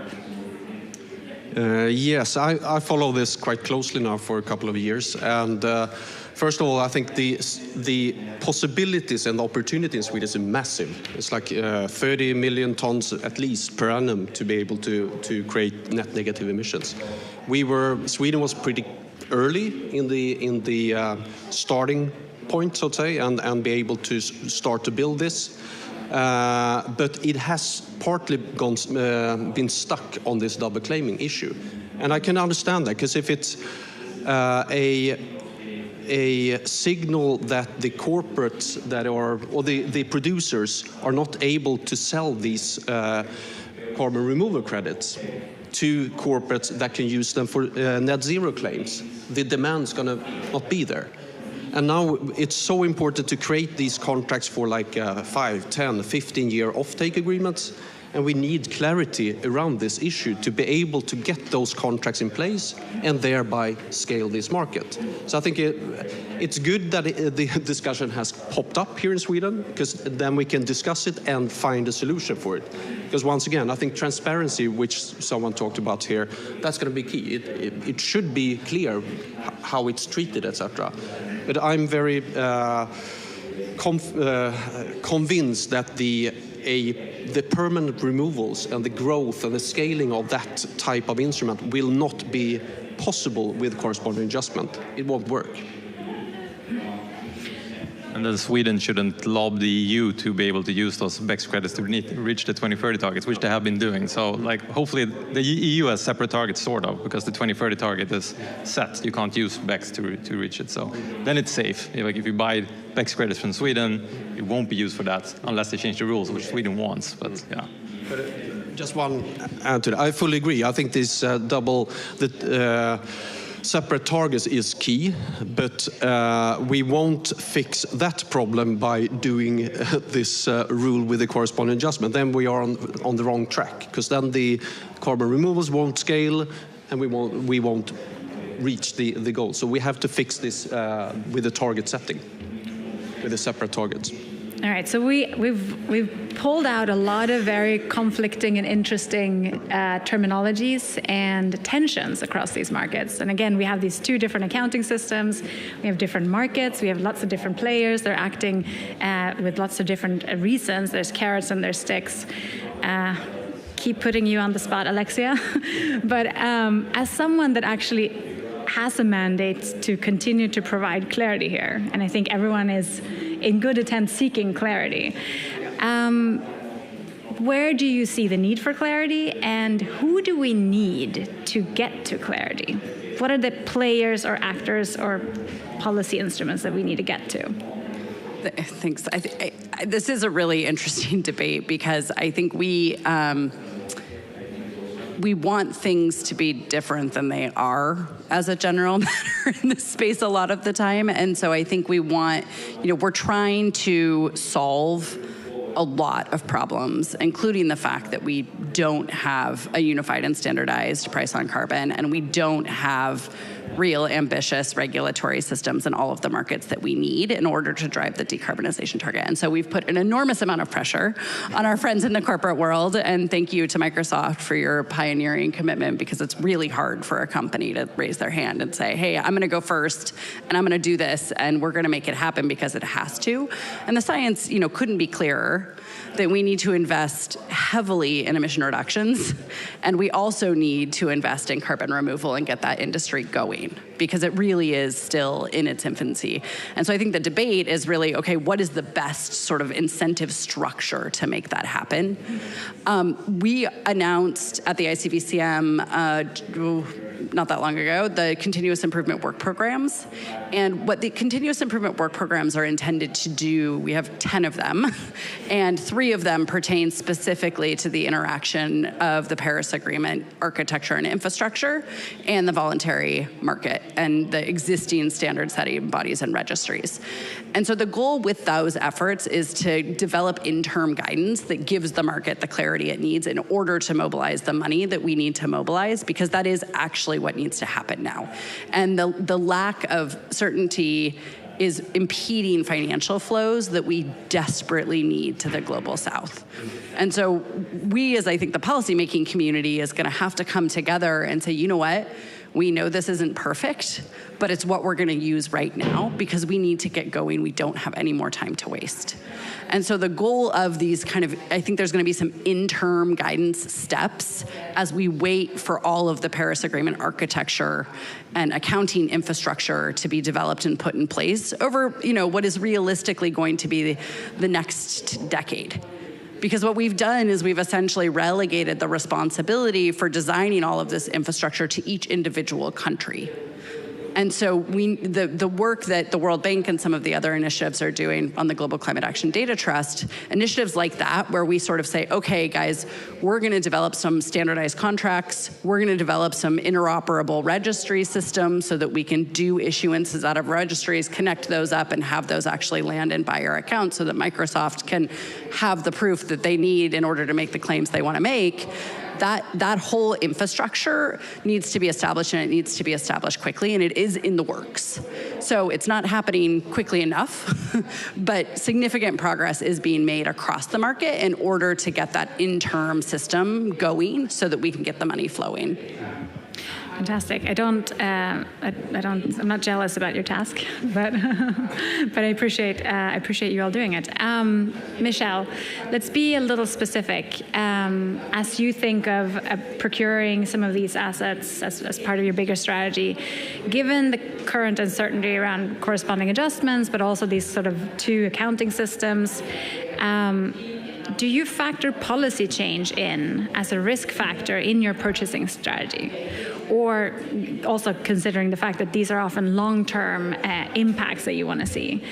Or do you assume that this issue will be sorted out by great people and eventually won't be a problem medium to long term? I have a lot of faith in Alexia. But I think the carbon removal market or carbon removal projects, I think, are like any other projects. There are policy risks or there are policy considerations. And so you need to understand the policy landscape of where you're looking to invest or where you are operating. I think what is not unique, but what is the dimension here is that this is a very, very early industry, that we're still building the first of a kind projects in this space, in these technologies. And so looking for the questions that we look at are where can these projects actually materialize and be finished? So what are the policy enabling environment to be able to get them done? These are first of a kind, and just like any first of a kind projects, the cost is really high, and the projects are technically challenging. And so how can we, it has to be a partnership between the developer and investment and corporates and the government to build these projects. And so those are the things we look at, and this conversation adds another layer to that assessment, right? What is going to happen? Are we going to be able to claim the removal that comes as a result of our purchasing of the removal? And so that is something we'll probably have to factor in moving forward. Robert, Michelle mentioned partnerships, which I think are really interesting, and this idea of being brave and accepting the fact that there are risks in these markets and there are uncertainties, and we have to deal with that in order to engage in the market, support it so it gets a chance to get established. I wonder, in the Milky Wire Fund and the kind of the Milky Wire community, you have some interesting players. Could you mention one or two partners of yours that are doing exactly that, being brave, accepting the risk, and still kind of leaning in?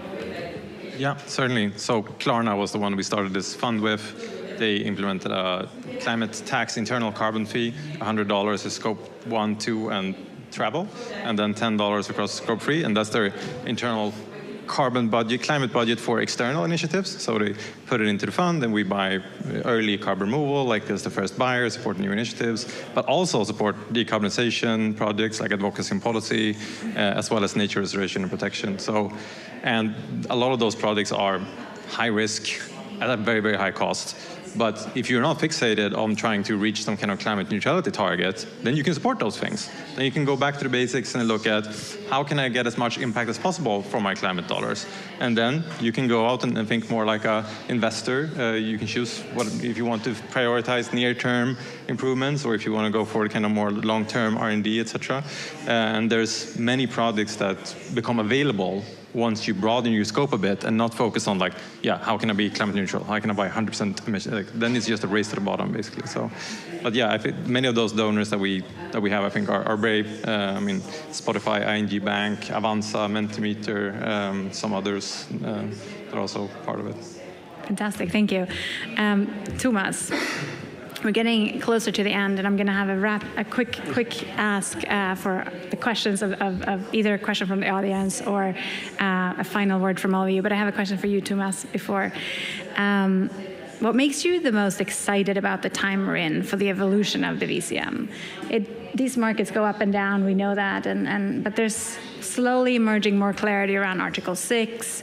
We've seen some Article 6.2 deals coming out. Article 6.4 has taken 8 years, you say? That's concerning, but I think we're getting closer now. So hopefully there will be some of these instruments moving more into live action. What makes you excited? What makes you kind of get up in the morning and still keep working on this issue? I think just the fact that we have so many corporates moving in having explicit climate targets, together with more and more clarity around carbon markets, and that in combination, I think, can be a massive and very strong catalyst for this, for the efforts, for the allocation of funds into these projects. So I think that is very exciting. I think it's very exciting. I think it's a sound differentiation in the carbon market among the different types of instruments as well, that you see these more permanent removals as one more long-term instrument for these residual fossil fuel emissions, and you see the more like traditional carbon credits and what the value they provide, and the funding to the global south, which is very important, the more co-benefits in nature, etc. But as a little bit like a separate instrument, and I think that could diffuse the carbon market and the debate in the carbon market, which is beneficial for everything, for the corporates, for the different types of markets as well. So I think that is exciting. Hopefully it will move on quickly. Fantastic. Okay, so last question for the panel. What do you hope to see at the end of this COP? Are there any specific decisions you're waiting for or any specific announcement? There were a handful of announcements yesterday around integrity for voluntary carbon markets, World Bank leaning in, UNDP leaning in, and building out sort of strong market signals that they believe in these markets and they are going to capitalize them and be more active. I know tomorrow there's a big high-level session as well where we are expecting some interesting announcements, amongst them from the World Bank president who is here. Michelle, starting from the side, what do you hope to see at the end of this COP? I hope to see a continued focus on, or growing focus on, these precise carbon outcomes, right? On what is the impact of our actions, whether they are from governments or on the other side. I've been spending a lot of time in the green zone, and what's been so interesting, this is the first COP that I've been to where there are all of these innovators and startups related to carbon removal and taking carbon out of the atmosphere and putting into products. And so the fact that there are real solutions that are out there, and we're talking about scaling them. We need to operationalize 6.4, so hopefully we will get there. I think I'm also very hopeful about the emerging consensus across the voluntary standard setting space about what right looks like with respect to various types of claims, because the confusion has really negatively impacted demand. And corporates who are less brave than Microsoft, they've been paralyzed because they just don't know what to do. And so I think having a really clear, simple signal coming from the NGO standard setters at the moment on what is eligible to be done in the next little bit is also going to be critically important.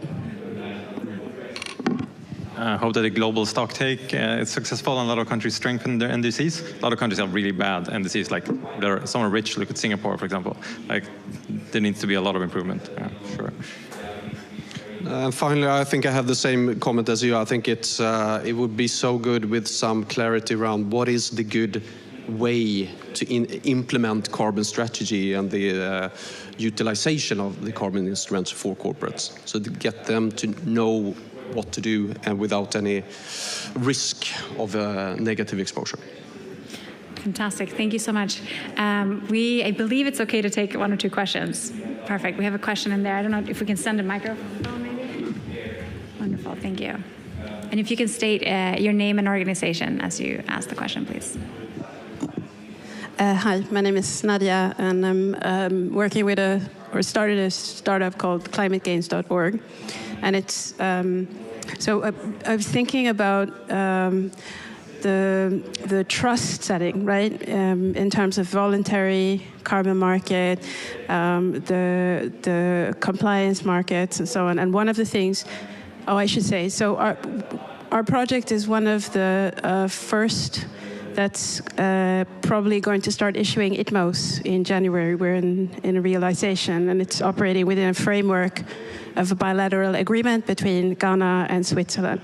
And one of the things that we've seen and that I want to ask you about is the prohibitive cost of monitoring, reporting, and verification. So what we saw is that a lot of community projects are fundamentally excluded because you basically have to put tens of thousands of dollars minimum to actually be able to get into that space. And we were looking at, okay, how do we go about lowering this? Can we rethink this? And it's not just the communities, it's also young people who are our biggest assets, right? So how are you thinking about, about this question and how you're going to get around it? Sure.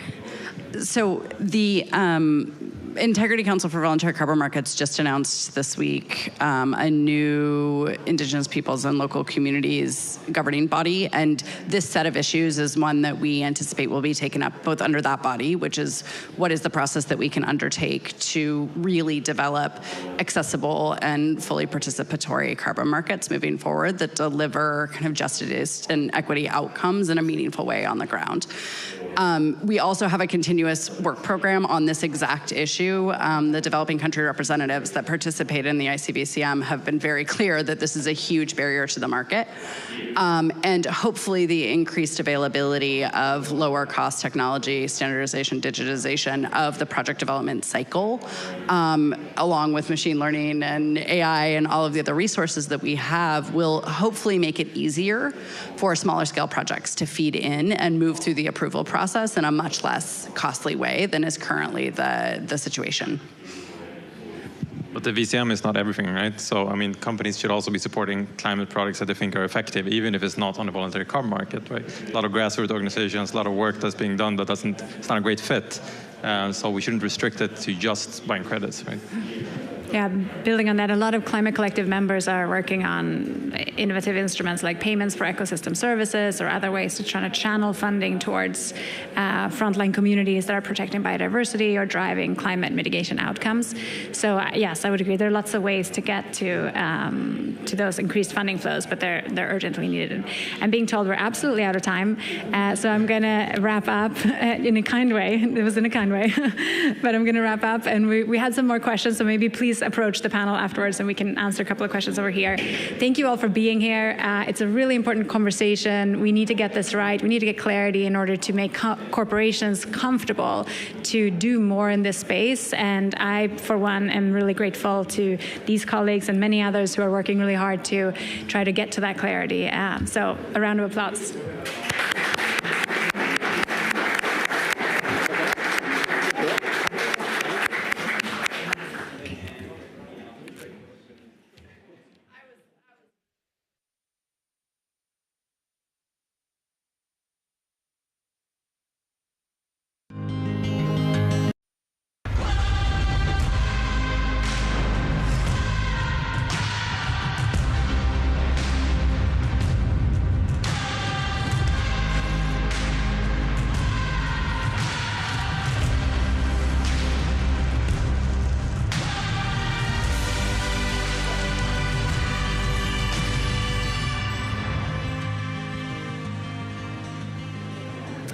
Hello and welcome everyone here on site and of course also the folks online.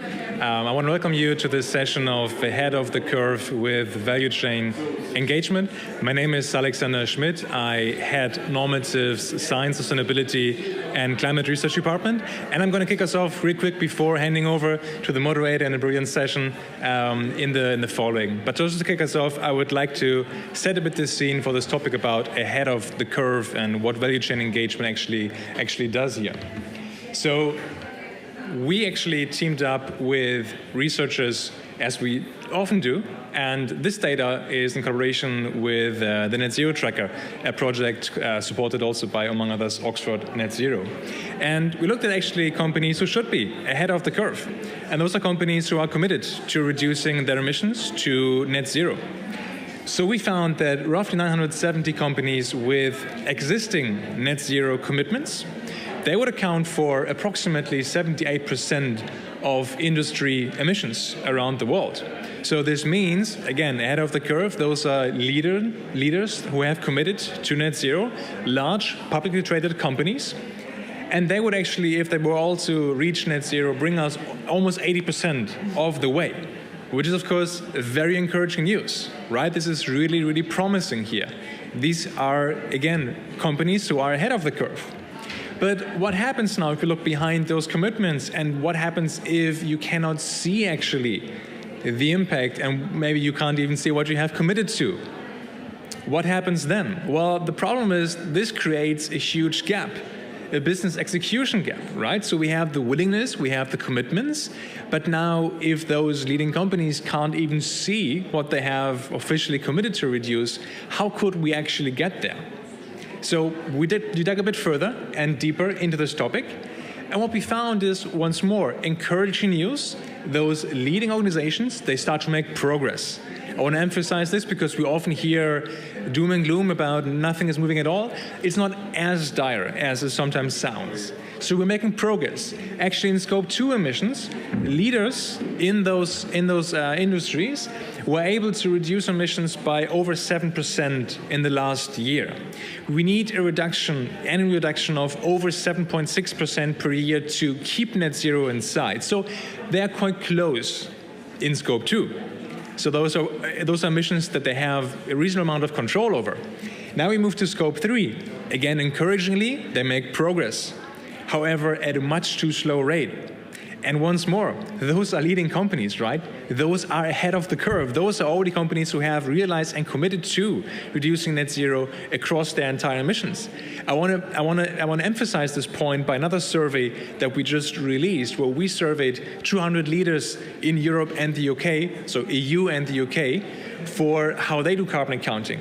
And fewer than 30% are actually accounting for their Scope 3 emissions. So fewer than 30% account for Scope 3, and if they do account for it, they usually don't achieve the level of reduction that we need to achieve. So this, of course, is a problem. So how can we solve it? Well, first of all, we need to make sure that it's not just these leading companies who can see the carbon, but all companies have access to that data, have access to the full value chain emissions. They can actually calculate the full value chain emissions, because only then can you start to reduce and lead the way to net zero. So we need to empower companies to make these sizable impacts, timely impacts, and of course throughout their entire value chains. And that's what we're here to discuss with the panel, how to stay ahead of the curve with value chain engagement, to bring up both these figures around companies who are accounting for their emissions in Scope 3 and companies who are making actual sizable impact in reductions in Scope 3. So with this intro, I'm going to hand over to our panel and Robert. And this is going to be a process we're going to go to, I'm pretty sure, in the panel about how we can actually reduce and lead to net zero from capturing data, managing, disclosing, engaging, and of course plan and act. So I expect more of this to be part of our panel conversation. So thanks so much, and I'm handing over to you now.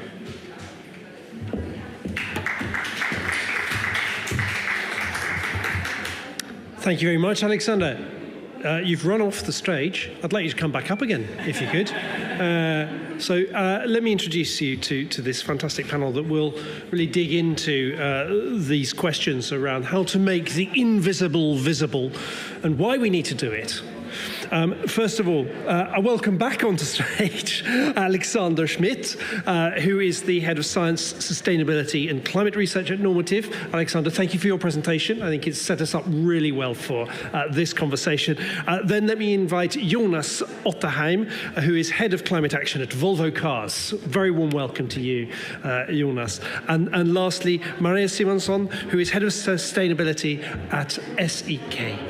Very warm welcome to you all. Thank you. Thank you. So let me just start off with some perhaps more basic questions. I'd like to turn to you, if I can, Jonas, and just ask you, what are the challenges that you face in Volvo Cars from trying to capture and understand, making visible these Scope 3 emissions? Well, as a car maker, if you look at our total emissions, we have a major challenge of understanding, well, initially the size of them, because we're very dependent on generic data. We, of course, are asking and want to capture supplier-specific data, but in the end of the day, our suppliers don't actually have that in place. So in many cases, we are reliant on, well, having to do these calculations ourselves, because regardless if we ask or not, they cannot provide it to us.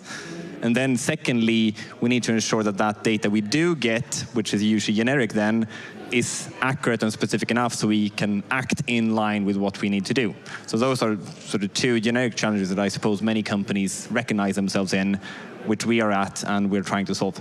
Can I just ask, in terms of your suppliers and why they're faced with a situation where they can't give you the data, is that because they don't know how to make the measurements, or is it more that you're asking them for something to deliver something that's quite far out in the future and they actually simply can't know exactly the sort of carbon content of the products they're going to be delivering? Probably it's a bit of both, but I think the key thing why they are struggling is that these are suppliers that have a supply chain that is very, very long. And we are not only asking for their activity data, we're asking for their full supply chains data, because what we do is we want to have our complete Scope 1, 2, 3 emissions, which therefore include their full Scope 1, 2, 3 upstream. Meaning that they need to understand their full supply chain, which they don't necessarily do. And if they start asking, well, their supplier need to also be able to track, report, and complete this value chain. And that is simply not done in, well, all parts of the world. Some do, of course, but definitely not all. Great. I want to throw the questions over to Alexander now. I mean, how does Normative help to try and help a company like Volvo drill down into the suppliers and their suppliers, et cetera, to give at least a better picture of what those emissions are, the Scope 3 emissions? Yeah, I was heavily nodding and kind of like supporting your view, because we hear this over and over again that companies are struggling to go exactly that extra mile, not just looking at your own Scope 1, Scope 2 emissions I was referring to before, but actually Scope 3. So this is why we have launched the Carbon Network, because that's what you need. That's exactly what you described, right? You need to connect these data points, you need to enable those smaller companies to go also there beyond kind of their own scope of emissions, or like their own Scope 1 and Scope 2 of emissions, and giving them the tools and empowering them. Oftentimes you have these large tails of suppliers, you have small, medium enterprises. We've been co-founder of the UN SME Climate Hub, where we empower those companies, because as you said, they often don't have the tools. They don't have the means to actually do the calculations, and they don't drop from heaven. And if you're relying on proxy data, which we often are right now, like spend data, you only have so many levers you can pull as a large organization. You can spend less, or you can spend a different category, but that's all you can do. So getting to primary data is so important. That's why we have this Carbon Network that connects buyers with suppliers, exchanges the data, and makes it transparent what actually is inherent in those products and in those supply chains. Great. Let me move over to you, Maria, if I can. What's the role of carbon data for financiers in that case? So the role of carbon data will be approximately same as financial data going forward. It's currently at a more immature stage right now. We don't really speak carbon. We haven't developed a collective understanding yet on exactly what to measure. And I think, but what it will do is that we're integrating climate considerations in all our financial decisions, basically. So carbon data will be one aspect when we do risk assessments. It will be an aspect when we identify opportunities in order to steer capital to more low carbon activities. So basically doing exactly what Volvo is doing here with understanding how their products and their activities, what kind of carbon footprint they have, will be an important element for us when we make a decision. So it will be absolutely pivotal. It has a few years to mature because we're at the stage where we need to assess our portfolio companies, the assets we hold, which is basically the whole business community. How should we understand what we're financing there? So we're also building a language of understanding methodologies, understanding data quality, how to do this fragmented picture, how to make that more standardized. But we're working on it, I think, quite fast. And it's, of course, encouraging to see both the tools for maybe smaller companies, mid-sized companies that doesn't have all the resources that the larger ones have, but also seeing the larger companies moving ahead and showing that it is possible. So I think it's positive for us in finance. Jonas, please. You want Yeah, I'm jumping in because I very much support what you do. What we are doing is that we see that the financial sector is putting really tough requirements on us because they see this makes business sense. So from our perspective, since we are more or less in a situation where our supply chain is not really delivering what we need, is that we see we need data, but it's not only that we need data from a corporate level. We need data at the right point of time in the right part of the organization for that individual or for that business decision to include CO2 or sustainability. So we're building the capability to see the data, but at the right point in time in the decision making. And for a car company, that is actually, or probably rather different to many other companies, but our development cycle is rather long. So right now, our company is thinking of cars to be launched in 2028, 2029, etc. And due to that problem, unless we give that individual insight into the effect of that decision, they will take a decision today that will limit our ability to launch a car in 28, 29, or to be low enough or to be in line with our targets. Last week, we launched new 2030 targets saying that we are to reduce CO2 emissions by 75% versus 2018 on a per car level. And we know already today that we will fail on this target unless we act very differently to what we have done before. And definitely we will fail unless these decisions also include CO2. So we're building this capability to inform at the right level, at the right point in time, so they act. And then we need all this type of data, but at different levels of point in time, definitely on a corporate sort of summarized level and from a sourcing decision, but also in a sort of design stage where we more or less just need to have an 80-20 rule. Is this indicatively right? Yep. That's great. And if I just may say, because then there's a lot of talk about we need finance and those kind of data quality aspects, a company saying we have roughly what we think we know for 2028 is sufficient at this point. So I really want to encourage that just doing that kind of work, analyzing it, putting it into the investment decision is what we want to see at this point in time. We know that data will improve. We know that quality will improve, but understanding the capabilities of a strategic decision, how does that take into account climate considerations, is super crucial at this point in time. So really interesting to hear a perspective to say that, you know, this is going to be as important as the financial data in helping to make decisions, but also at the level of companies, you know, it's really important in product development, in procurement and things like that. So those are two reasons, if you like, to begin this journey to try and get ahead of the curve. Can I ask, are there any other reasons? Are there any other incentives, or maybe they're sticks rather than carrots, that are forcing people to really take it more seriously? Perhaps Jonas. I usually sort of say that as a car makers are not usually seen as the most sustainable companies in the world. And that is, of course, a challenge for us because we want to do good and we are trying to do this in the right way, but we more or less realize we need to overproof any claim we are to do because otherwise someone will call us out of not doing what we claim to do. It might be that sort of call out is not really grounded, but in the end of the day, we can't risk of being accused of greenwashing. So due to that fact, we are dependent on high quality data, and in many cases of our value chain, well, we know that they can't do it. And that means either we make them change, or we're unable to talk about good stuff we're doing and that our value chain is doing, because the data quality might not be good enough. So in the end of the day, we might do all these good activities, but we will never dare to talk about them publicly, even though they actually happened, because the data quality might not be good enough in the end. And that's an interesting challenge we have. So Maria, how do you deal with this issue of credibility and quality? How we deal with it, I think number one is to be aware of it. Number two is to be pretty accurate in your disclosures, to be really transparent that this is what we know at this point in time, and there are several measures you can take to sort of grade your data, and we say it's a number 1 on a scale to 5, for instance. That could be one thing, to just educate your stakeholders on what you're trying to achieve. I think that gets you a long way. I think the key for accounting for emissions is accountability, which is basically what's coming after you have disclosed something, which means that you have to be also prepared to be accountable for it. And that, I think, could be a cultural thing in the company. You have to make sure that you also then have a strategy leaning forward and making sure that you also deal with it. So you have to have some sort of capabilities, again, in the company to actually take action on those carbon accounts that you have.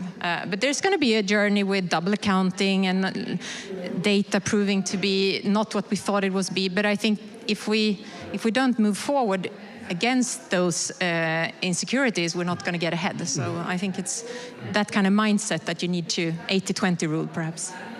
Alexander, perhaps you want to come in and talk a little bit about, the credibility, the scientific rigor that you're trying to bring into this accounting. Yeah, no, I would love to, and I think we touched upon many key words there that I was kind of again smiling and nodding along. You just said accountability. Funnily enough, we just brought out a report that we call the Carbon Accountability Report, where we surveyed those 200 business leaders I was referring to earlier, and seeing where they are at right now. And it all comes down to transparency. Transparency as to they all showed more than 90% showed they have recognized the value.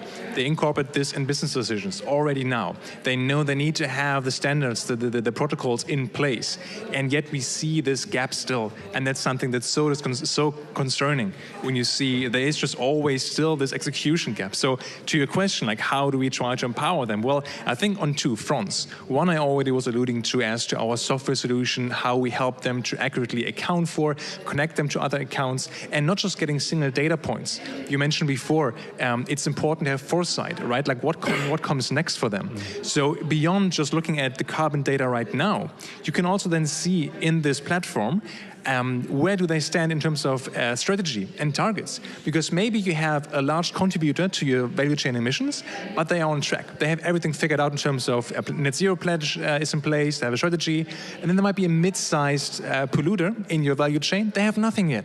So focusing on them now, because in 5 years, that's going to otherwise come back to you. In terms of regulations, you have to account for those folks. And secondly, and then I'm happy to hand over to you, on the policy space. So we are also very active working with regulators to help them make sense of what's happening on the ground, kind of be that connective tissue between businesses and then the policy, but also helping them to shape the standards. What we hear over and over again is it's right now a mess, to be honest, out there. We are in a multinational company. We have all these jurisdictions, and they require different reporting standards, depth of disclosures. So there will be some cleanup that we can expect coming forward, but we're working actively with organizations like Oxford together to look at how the policy space can further converge to standards that help organizations to be more proactive and to reap the benefits of being proactive. Brilliant. Let's hand straight over to Jonas. He might have something to say about convergence and the advantages of having that, but there's something else perhaps you want to start. Yeah, exactly. I'm just nodding because I think this is an interesting discussion. My main point here was you talked about visibility of other strategies. I talked about our 2030 target. Right now, we announced it last week, so this is rather recent announcement from us. But in usual terms, companies don't talk about their future strategies that much. They might talk about it in vague terms, But in our case, sort of, we seldom talk about the future car unless it launched. We talk with our suppliers when we want to buy from them. But what we see already is that we need to work differently. We need to collaborate very differently with our full value chain, because otherwise they will never have time to deliver what we want from them in time when the sourcing question actually comes. So the visibility of the strategy, I think that is critical. Companies must work differently and must collaborate much more, because otherwise either we will fail or we will sort of double work and everyone is being cautious because the others might not actually deliver, or that they don't know about the fantastic plans. So in the end of the day, we will just sort of overshoot and be inefficient in resources. But if we actually collaborate here, we can actually be more concrete and specific and have a better chance of reaching the targets. Have you got any good examples of that type of collaboration? Well, we have communicated from last week that we are joining something called First Movers Coalition. What that means is that we are putting our purchasing power behind that we want to source so-called near zero aluminum by 2030. This is from technologies that don't yet actually exist in scale.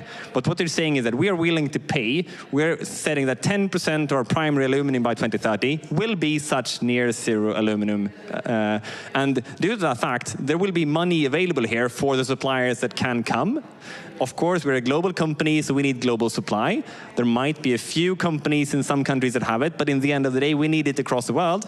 And that is a very concrete example. So please come deliver or supply us with such materials. That's aluminum. We do the same for steel, etc. But in the end of the day, if we don't have it, I can already today say that we will fail on our targets. And of course, we won't accept that. So we need this.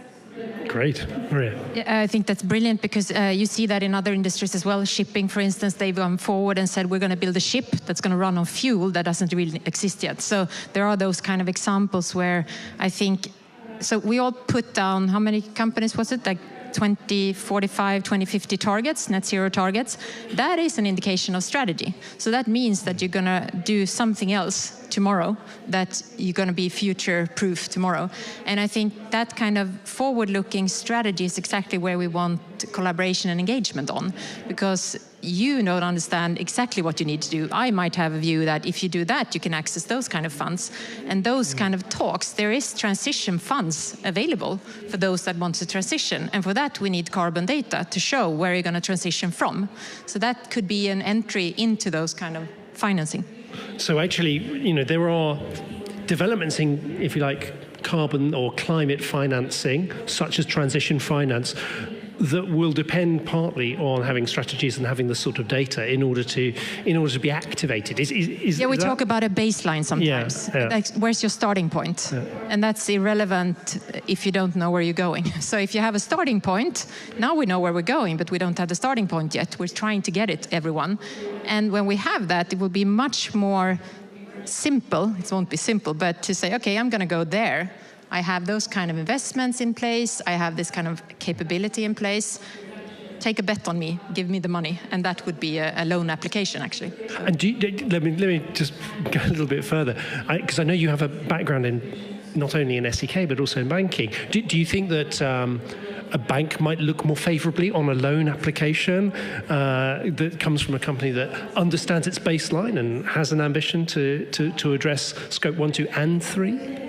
I can't talk for all banks, but I know all banks are looking into their financed emissions. So you're looking into what are we financing? What's the attribution of our money to their carbon emissions? So that's an important data point for banks going forward. Whether or not it will be looking more favorable to it, that could be in the sense of good governance. You should be governing your risks and opportunities as a company. There are transition funds available that could perhaps take it in. But I think from a risk perspective, that's good governance of a company to know your potential liabilities,